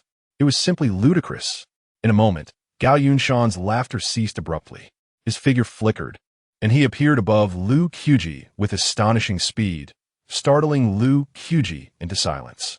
Clenching his fist, he unleashed a series of rapid strikes, each executed with precision, devoid of hesitation, embodying the ferocity of a tiger roaring through the mountains. This punch was not merely powerful. It was an embodiment of Gao Yinshan's entire essence. His intent was straightforward. One punch to determine the victor. Simultaneously, Lu Qubi swung his miao knife, choosing to confront this overwhelming blow head-on. The knife, unlike a sword, bore a single sharpened edge. Why?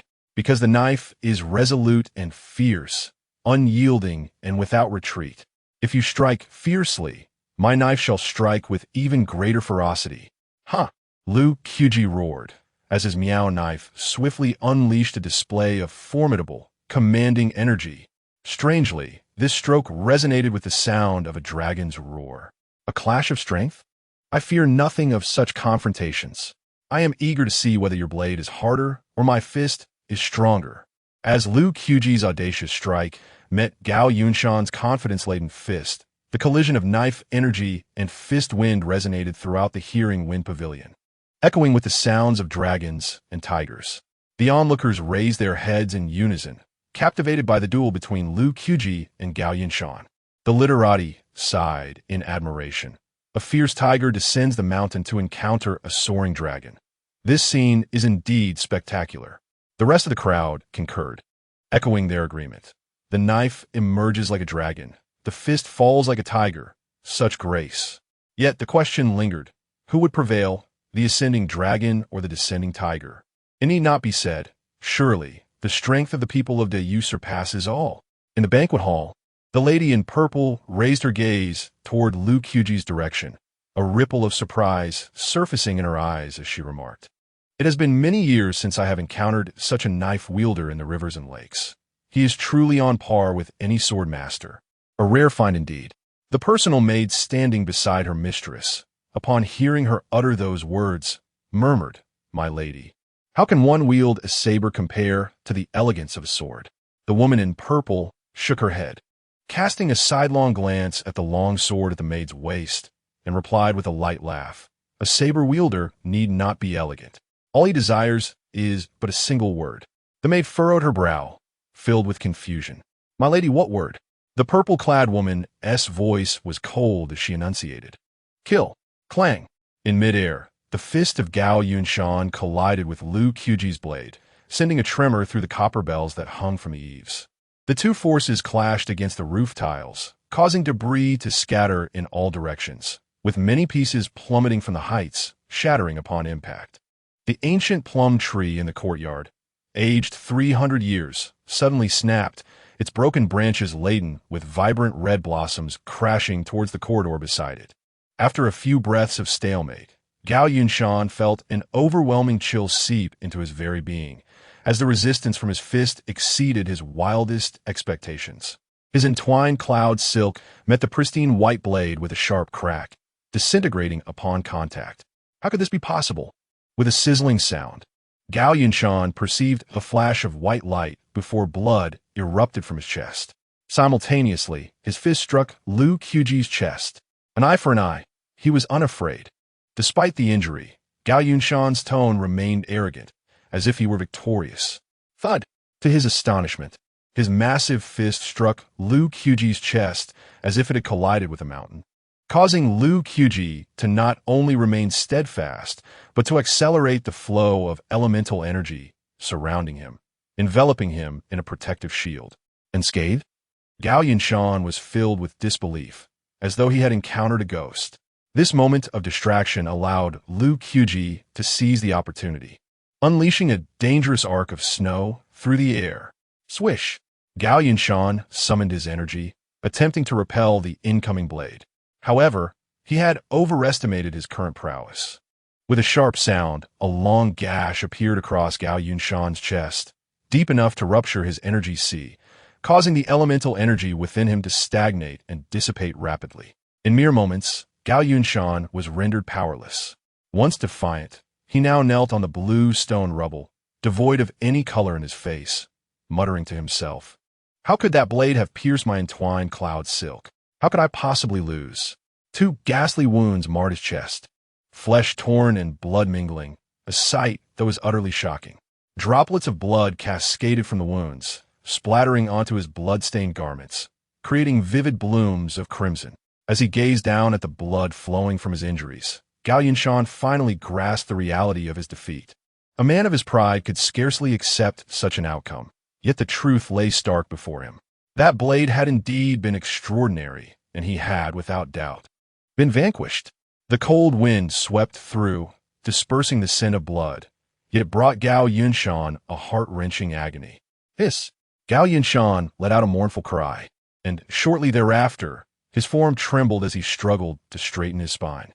Casting a downward glance at the shattered chi sea, his heart, once suspended in uncertainty, plummeted into despair.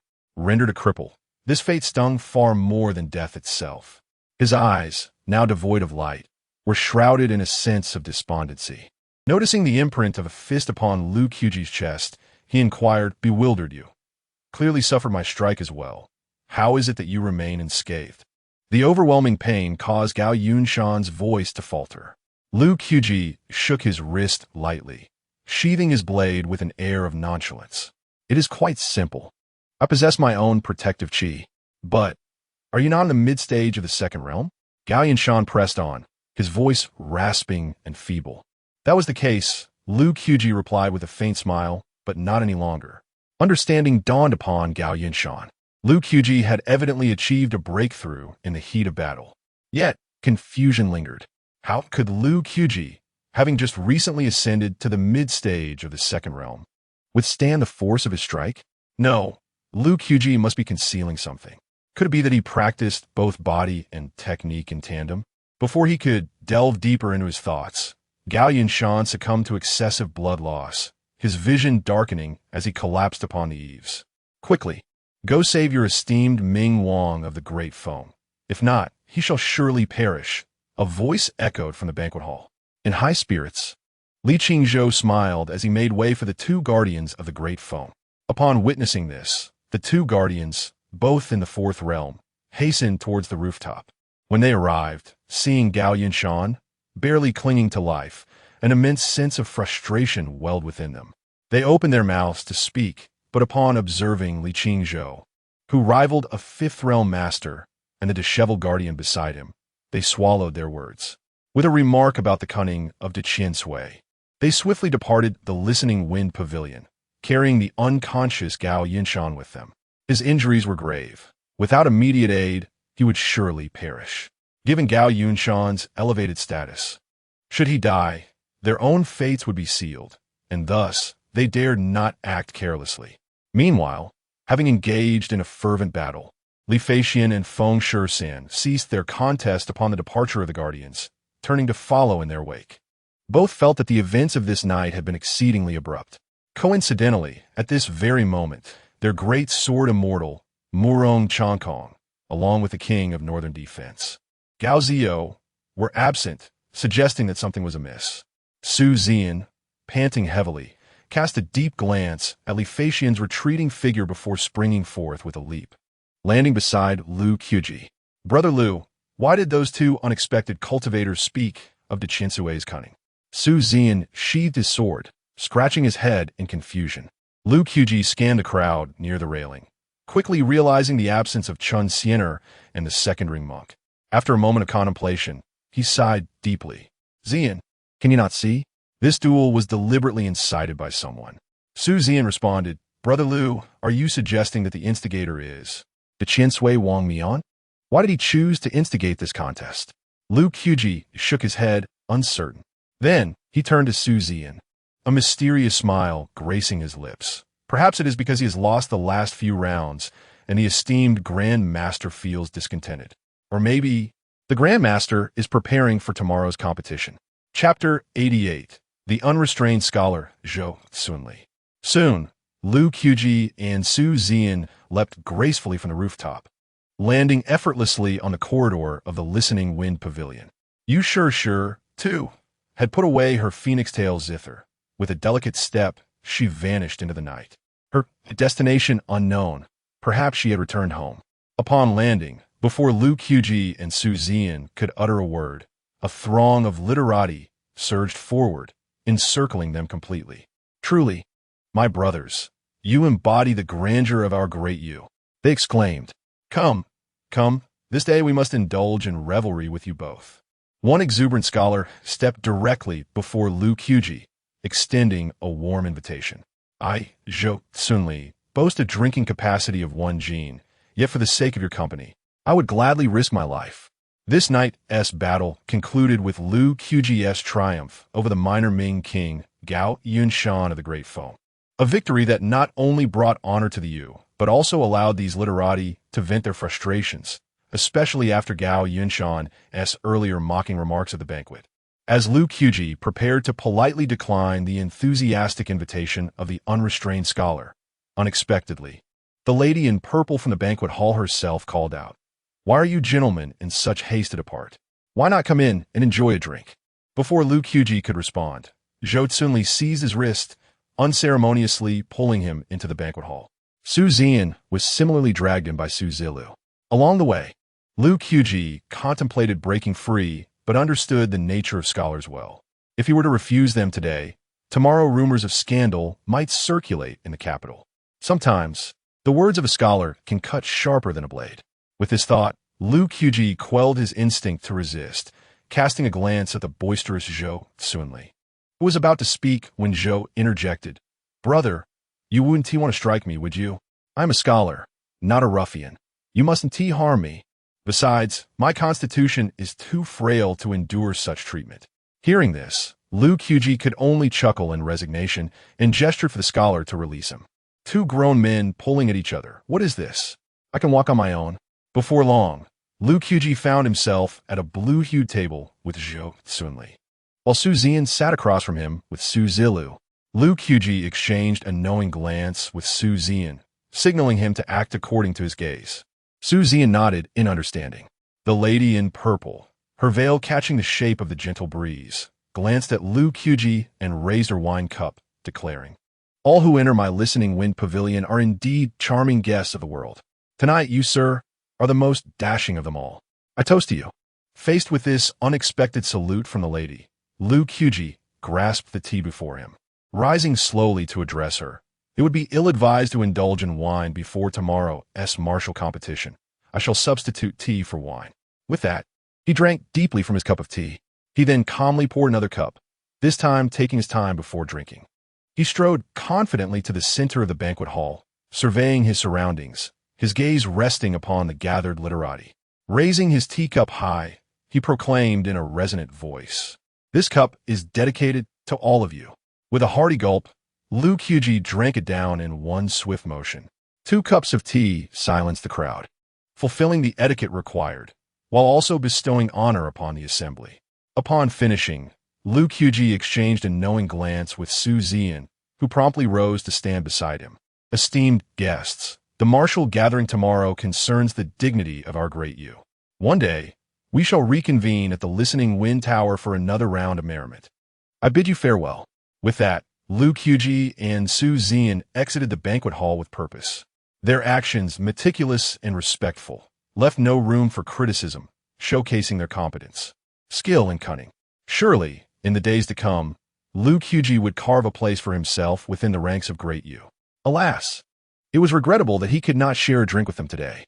After Lu Qubi's departure, the boisterous scholar Zhou Tsunli, disheveled, sat at the table, shaking his head with a sigh, pouring himself from a jar of fine wine. Suddenly, Su Zilu jogged over to Zhou Tsunli's side, bowing respectfully and speaking softly, "Greetings, senior brother." Zhou Tsunli, with heavy eyelids, glanced at Su Zilu and rolled his eyes. "No need for such formality. This is not the academy." Aware of the hierarchy, Su Zilu dared not be presumptuous, standing carefully beside Zhou Tsunli, and curiously inquired, "Senior brother, when did you arrive?" Zhou Tsunli cast a glance at the corner of the banquet hall and replied, "I arrived with 2 esteemed seniors, but they departed ahead of me. I was too tempted by the wine to move." As he spoke, Zhou Tsunli seemed to recall something, his expression neutral as he regarded Su Zilu, and remarked meaningfully, "What Lu Qubi said holds truth. If one cannot sweep their own house, how can they hope to sweep the world? Do you understand, Zilu?" Without rebuttal, Su Zilu lowered his head further, responding, "I understand, senior brother." In the midst of their exchange, a woman in purple attire had approached them unbeknownst to them. Her veiled eyes glanced at the disheveled Zhou Tsunli, and she remarked, "With Li Qingzhou, Zhang Daoxian, and you, Zhou Tsunli, the Listening Wind Tower is quite lively today." Zhou Tsunli took a hearty swig of his drink and chuckled. "Those 2 are esteemed seniors. How could I ever compare?" The woman in purple narrowed her gaze and softly said, "The moonlight remains that of youth, while the realm of the 9 provinces is but the frost of Zhou Tsunli. One sword hails from your homeland, another from dreams. Who in the world does not recognize you?" Zhou Tsunli smiled but offered no reply, simply continuing to drink deeply. Upon exiting the banquet hall, Lu Qubi exchanged a few words with Su Zian before retreating to his room, closing the door behind him, and seated himself upon the bed. This night's endeavor had proven fruitful. He had not only garnered a swell of reputation, but had successfully advanced into the latter stages of the second realm. With a thought, a thin protective shield enveloped his body. Indeed, this was the defensive aura that only a practitioner of the latter stages of the second realm could awaken. However, Lu Qubi's protective aura exhibited a remarkable difference. Its defensive power was astonishingly formidable, enabling him to withstand an all-out punch from Gao Yinshan. Lu Qubi cast a glance at the lingering imprint of the fist upon his chest, murmuring softly, "I wonder if there are any keen observers among tonight's spectators who might discern the truth." After a moment of contemplation, Lu Qubi settled into a cross-legged position, resting his hands upon his knees. The internal technique, Taishang Rinjian, commenced its automatic operation, drawing in the essence of heaven and earth with a speed exceeding that of Su Zian by 3 or 4-fold. Chapter 89. Gao Zio instructs his nephew. At midnight, the palace gates loomed large, enveloped in an eerie silence akin to iron. Not a glimmer of light penetrated through the cracks of the door, save for the distant, intermittent sound of the watchman's clapper, which accentuated the profound stillness. A horse-drawn carriage halted before the Vermilion Gate, where the graceful Chun Siener emerged before it. "Great lord, Gao Yinshan has perished." Chun Siener knelt on one knee, motionless in the shadow of the palace wall. Inside the carriage, the grand eunuch Wang Mian, draped in a deep purple robe, raised an eyebrow at this news, his lips curling into a smile devoid of warmth. Has Lu Qubi discerned anything? Chen Xian'er reported truthfully. I do not know. Wang Mian extended a finger, resembling a withered twig, gently stroking his sleeve, producing a faint rustling sound. He continued, Have Murong Changkong and the northern king of Dafeng, Gao Ziyou, intervened? Chun Siena responded, Great Lord. The spies report that both Murong Changkong and Gao Ziyou received invitations from Elder Yu and the Imperial Master in succession. Hence they have refrained from involvement. Is that so? Wang Mian's voice held a note of surprise, soon transforming into a slow smile, as if savoring a rare treasure or calculating some intricate scheme. It appeared that this time, the two had indeed reached an unspoken understanding with him. Had he known, he would not have troubled Li Qingzhou, Zhang Daoxian, and Zhou Tsunli. Chun Siener hesitated, her gaze slightly raised, probing the edge of danger. There's something I do not comprehend. I wonder. Wang Mian blinked, his tone devoid of emotion. Ask. With a slight furrow of her brow, Chun Siener inquired, Why orchestrate such a scheme? Is there not a martial gathering tomorrow? Is this not redundant? Wang Mian turned his head slightly to glance at her, coldly stating, In the wake of the recent contest where Dafeng held the upper hand, Gao Ziyou mocked me brazenly before, even provoking me with words. I merely seek to relieve my vexation. Wang Mian's pupils deepened, casting a glance into the innermost recesses of the palace. Yet, beneath this facade lay a different truth. His true intention was to ensure that tomorrow's competition would favor Dayu without fail. After all, his master, who was destined to pass prematurely, had expressed a desire to witness a victory for Dayu. How could he, as a servant, not alleviate his master's concerns, continue to gather information in the Lichuan courtyard, and refrain from drawing attention during this period? Should those from the Jianghu exhibit any unusual movements, inform me at once. A chilling command emanated from within the carriage, sending a shiver down Chun Siener's spine. She promptly replied, yes.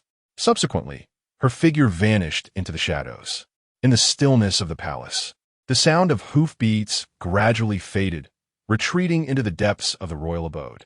Inside the carriage, Wang Mian gazed into the palace's depths, his thoughts entangled in complexity, while a profound sorrow and solitude lingered in his eyes. The seeds of intrigue had been sown. Victory for Dayu in this contest was assured. Master, do please keep your eyes open a while longer.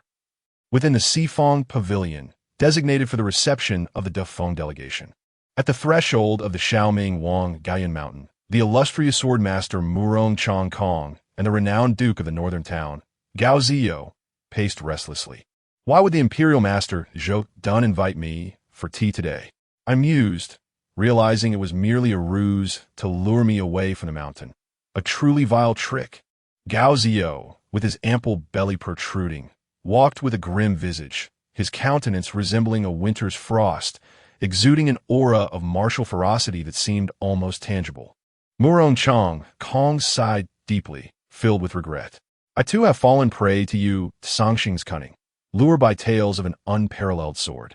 Alas, I rue the day. With a creak, the door swung open, revealing a pallid-faced female apothecary. Gao Ziyou hurriedly approached her, inquiring, What news? His life is preserved, but... She lowered her gaze, her voice barely a whisper. His Qi Si has been devastated. He is destined to become an ordinary mortal henceforth. A glimmer of hope flickered within Gao Ziyou, only to be snuffed out by an invisible hand. Alas, he sighed, his expression grave as he entered the chamber. Turning to behold the wretched state of Gao Yunshan upon the bed, he approached slowly. Gao Yunshan's eyes fluttered, his pale lips quivering as he emitted a faint, mosquito-like plea, Uncle, avenge me. Standing at the bedside, Gao Ziyou clenched his fists, solemnly declaring, Yunshan, do not despair. Within a year, I shall lead 100,000 troops across the Qianling River to commence the northern expedition. Focus on your recovery. Gao Yunshan's voice was hoarse, a crystalline tear glistening at the corner of his eye, imbued with a yearning for death. Uncle, I am ruined. There is no purpose in living, in my suffering. Yearning for death? Gao Ziyou ground his molars and retorted coldly.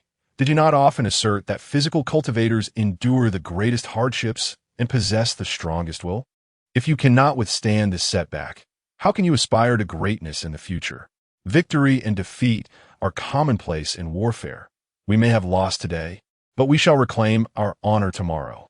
I have heard of a vial of dragon's blood within the royal family that can restore your chi. Upon our return, your father and I shall petition the emperor on your behalf. During the northern expedition, I shall appoint you, Gao Yinshan, as the vanguard, treading upon the 13 states of Dayu. Gao Yinshan felt a surge of exhilaration. The hope he thought lost began to rekindle within him. In the depths of his murky gaze, something moist gathered. Not tears, but a glimmer of hope, awakening a heart that ought to have remained in stasis, giving birth to a tender shoot of aspiration. After reassuring Gao Yinshan, Gao Ziyo exited the room. Outside, Muron Chong Kong quickly approached, suggesting, "My lord, shall I arrange for someone to eliminate that fellow named Lu?" Gao Ziyo shook his head. "No need. Let him remain for Yinshan to take his vengeance. Only by allowing him to personally slay Lu Qubi can his path to greatness truly ascend. Moreover, do you think the Imperial Master Zhou Dun would permit us to act?" At this, Murong Chong Kong's peripheral vision darted toward the room, his heart quaking slightly. Could it be that a devastated Qi could be restored? The depths of the Daong royal family's resources are indeed unfathomable. Gao Ziyo clasped his hands behind his back and remarked, "Yinshan will not be able to take the field tomorrow, and substitutions cannot be made midway through the martial gathering. Thus, our hopes rest upon you." Sword Tomb S. Li Feixian and the 13th Phoenix of Changbai sect. Murong Chongkong straightened his spine, casting a glance at the ominous sky heavy with impending rain, exuding an unwavering confidence as he declared, "Your Highness, rest assured, Feixian will not disappoint you. The heavens shall surely be ours to claim. Yet, one could only hope. How willingly would they relinquish what was so nearly theirs?" A sigh escaped Gao Ziyo as he sensed the dampness in the air. He lifted his gaze towards the darkening heavens and lamented, "As the sky collapses, all things rise and fall. How many prodigies shall be drowned?" The Great Yu is on the brink of chaos. Chapter 90, A Melodic Reunion. The following day, at dawn, the Tingfeng Tower still lingered with a faint aroma of wine. The gentle breeze caressed the gauzy curtains, and the jade-green bamboo blinds swayed slowly. With a creak, Lu Qubi opened the door and stepped into the corridor. A sweeping glance revealed the unique charm of the Tingfeng Tower.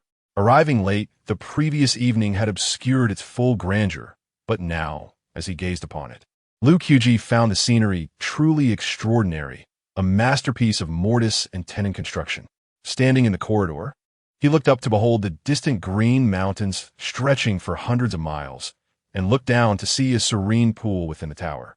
The still water mirrored the gray-tiled eaves above, where two blue and white koi gracefully swam.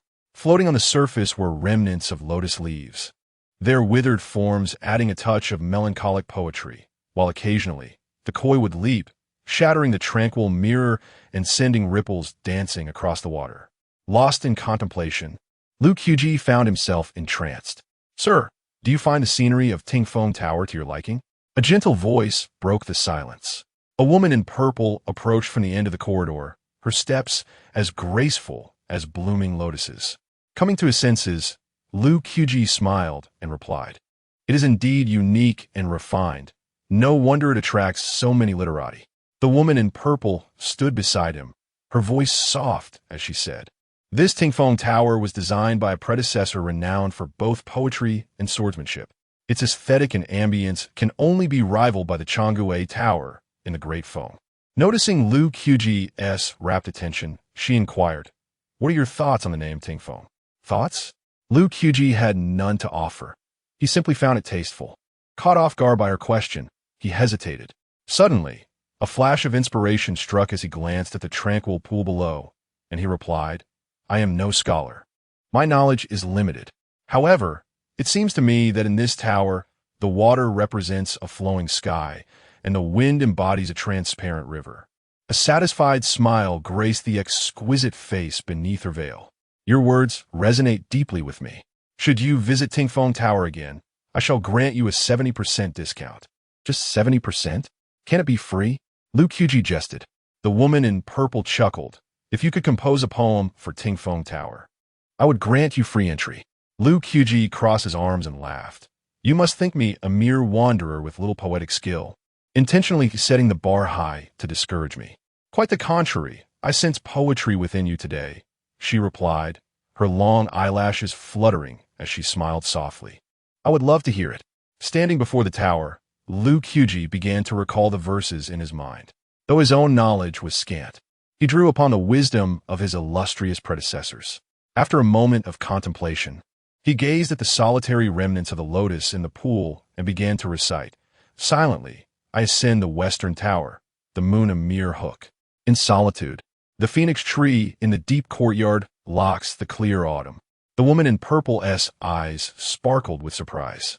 You truly possess the gift? This style is indeed a first for me. Could it be that he has created it himself? The woman in the purple attire eagerly awaited the continuation. Lu Qubi began to recite the second stanza.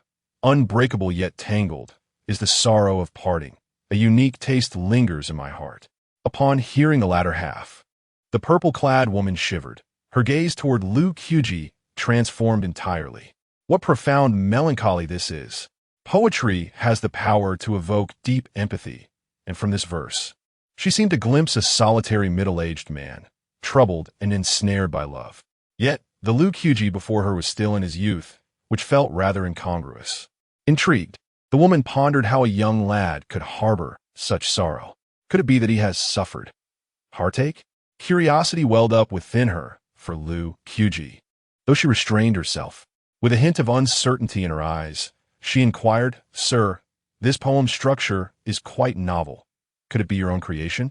Lu Qubi, with unabashed pride, nodded in affirmation. Indeed, this poem is titled Xiang Jianhuan. Xiang Jianhuan? The purple-clad woman murmured softly, her lips quivering slightly. Though titled Xiang Jianhuan, it conveys the essence of parting sorrows. You are truly modest, sir. From this day forth, the doors of Dafeng Tower shall always be open for you, and your visits shall be free. With that, she hurriedly departed, intent on transcribing the poem herself. Once she had left, Su Zian opened the door at the opportune moment. How did it go, Brother Lu? He asked with a mischievous grin. How did it go? Lu Qubi replied, bewildered. Su Zian waggled his eyebrows. You and the mistress of Dafeng Tower. They say she's one of the top beauties on the Huabang list. You must seize this opportunity. Lu Qubi playfully slapped Su Zian. Do you think I'm a fool? Su Zian, feigning innocence, protested, Brother Lu, historically, beautiful women are paired with heroes. I am merely concerned for your future. Lu Qubi rolled his eyes. You should tend to your own affairs. Su Zian waved dismissively. I'll pass. I prefer to remain single. A man can feed himself without burdening others. A wandering swordsman should not be tied down by love. I aspire to become an unrivaled sword immortal. Su Zian declared passionately, brimming with ambition. Shifting the conversation, he smirked at Lu Qubi. Be careful, Brother Lu. I am already at the late stage of the second realm. You mustn't fall behind my pace. When I defeat you and claim the title of the world's #1, don't you dare shed a secret tear. Lu Qubi playfully punched Su Zian in the chest. Defeating me will earn you the title of the world's best? Is it merely because you have reached the late stage of the second realm? Coincidentally, I too broke through last night. What? Su Zian gasped, pointing at Lu Qubi, rendered speechless. At that moment, his heart felt quite shaken. Indeed, prodigies do not remain stagnant. Yet, this progress was alarmingly swift, almost unbelievable. Brother Lu, are you not going to let anyone live? Which sect do you belong to, Brother Lu? I am self-taught, without any affiliation. Self-taught, and yet you have progressed so swiftly? What techniques have you mastered? Perhaps it is the result of cumulative effort. Cumulative effort, indeed. I see no substantial foundation, nor any significant results. Get lost. The two continued their banter, gradually exiting the listening wind tower. The woman in purple stood atop the tower, watching the retreating figures of the two, before redirecting her attention to the two blue and white koi swimming in the clear water below. Is Kyoto not akin to a tranquil pond? I wonder if the koi within can leap over the Dragon Gate. Chapter 91. Perception at the entrance of the Listening Wind Pavilion. A carriage had been awaiting for a considerable time. The driver was none other than Shang Wanchangya. a member of the 12 purple-clad envoys who had personally obliterated the Mingyue Tower. The presence of a driver from the 12 purple-clad envoys? What an honor. One that perhaps even the princes could not claim. Lu Qubi and Su Zian stood at the entrance, hesitant to board the carriage. Sensing their apprehension, Shangguan Changye reassured them.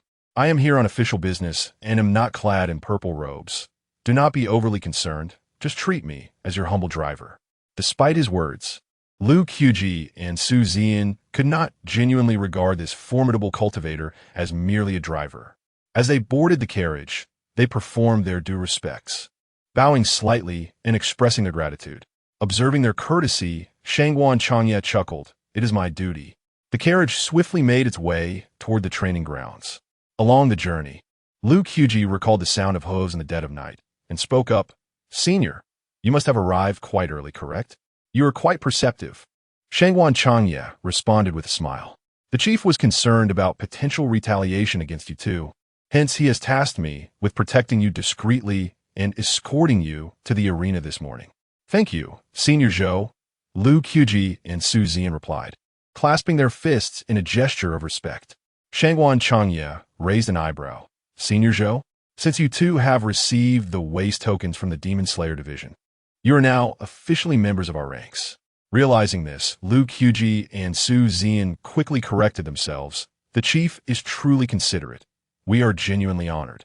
Indeed, you both show promise. Shangguan Changye smiled slyly, adding, by the way, I neglected to mention that I, Shangguan Changye, will be your superior. Once you join the Demon Slayer division, you will serve under my command. Upon hearing this, Lu Qubi and Su Zian felt relieved that they had not offended Shangguan Changye earlier. After all, he was their direct superior, and offending him could have resulted in unforeseen complications. Unbeknownst to them, nearly half of the 12 purple-clad envoys were intrigued by them and hoped that Chief Zhou Dun would assign them to their ranks. It was fortunate that Shangguan Changye had preemptively requested them, taking the initiative to ensure their protection during the night, which allowed Zhou Dun to entrust them to him without worry. Stealing a glance at Lu Qubi and Su Zian, Shangguan Changye felt a surge of delight within. Both are extraordinary talents. Once I properly mentor them, they may one day bear the banner of the Demon Slayer division. Before long, the carriage halted in the training grounds. Someone had revealed that Lu Qubi and Su Zian were inside. Who is inside the carriage?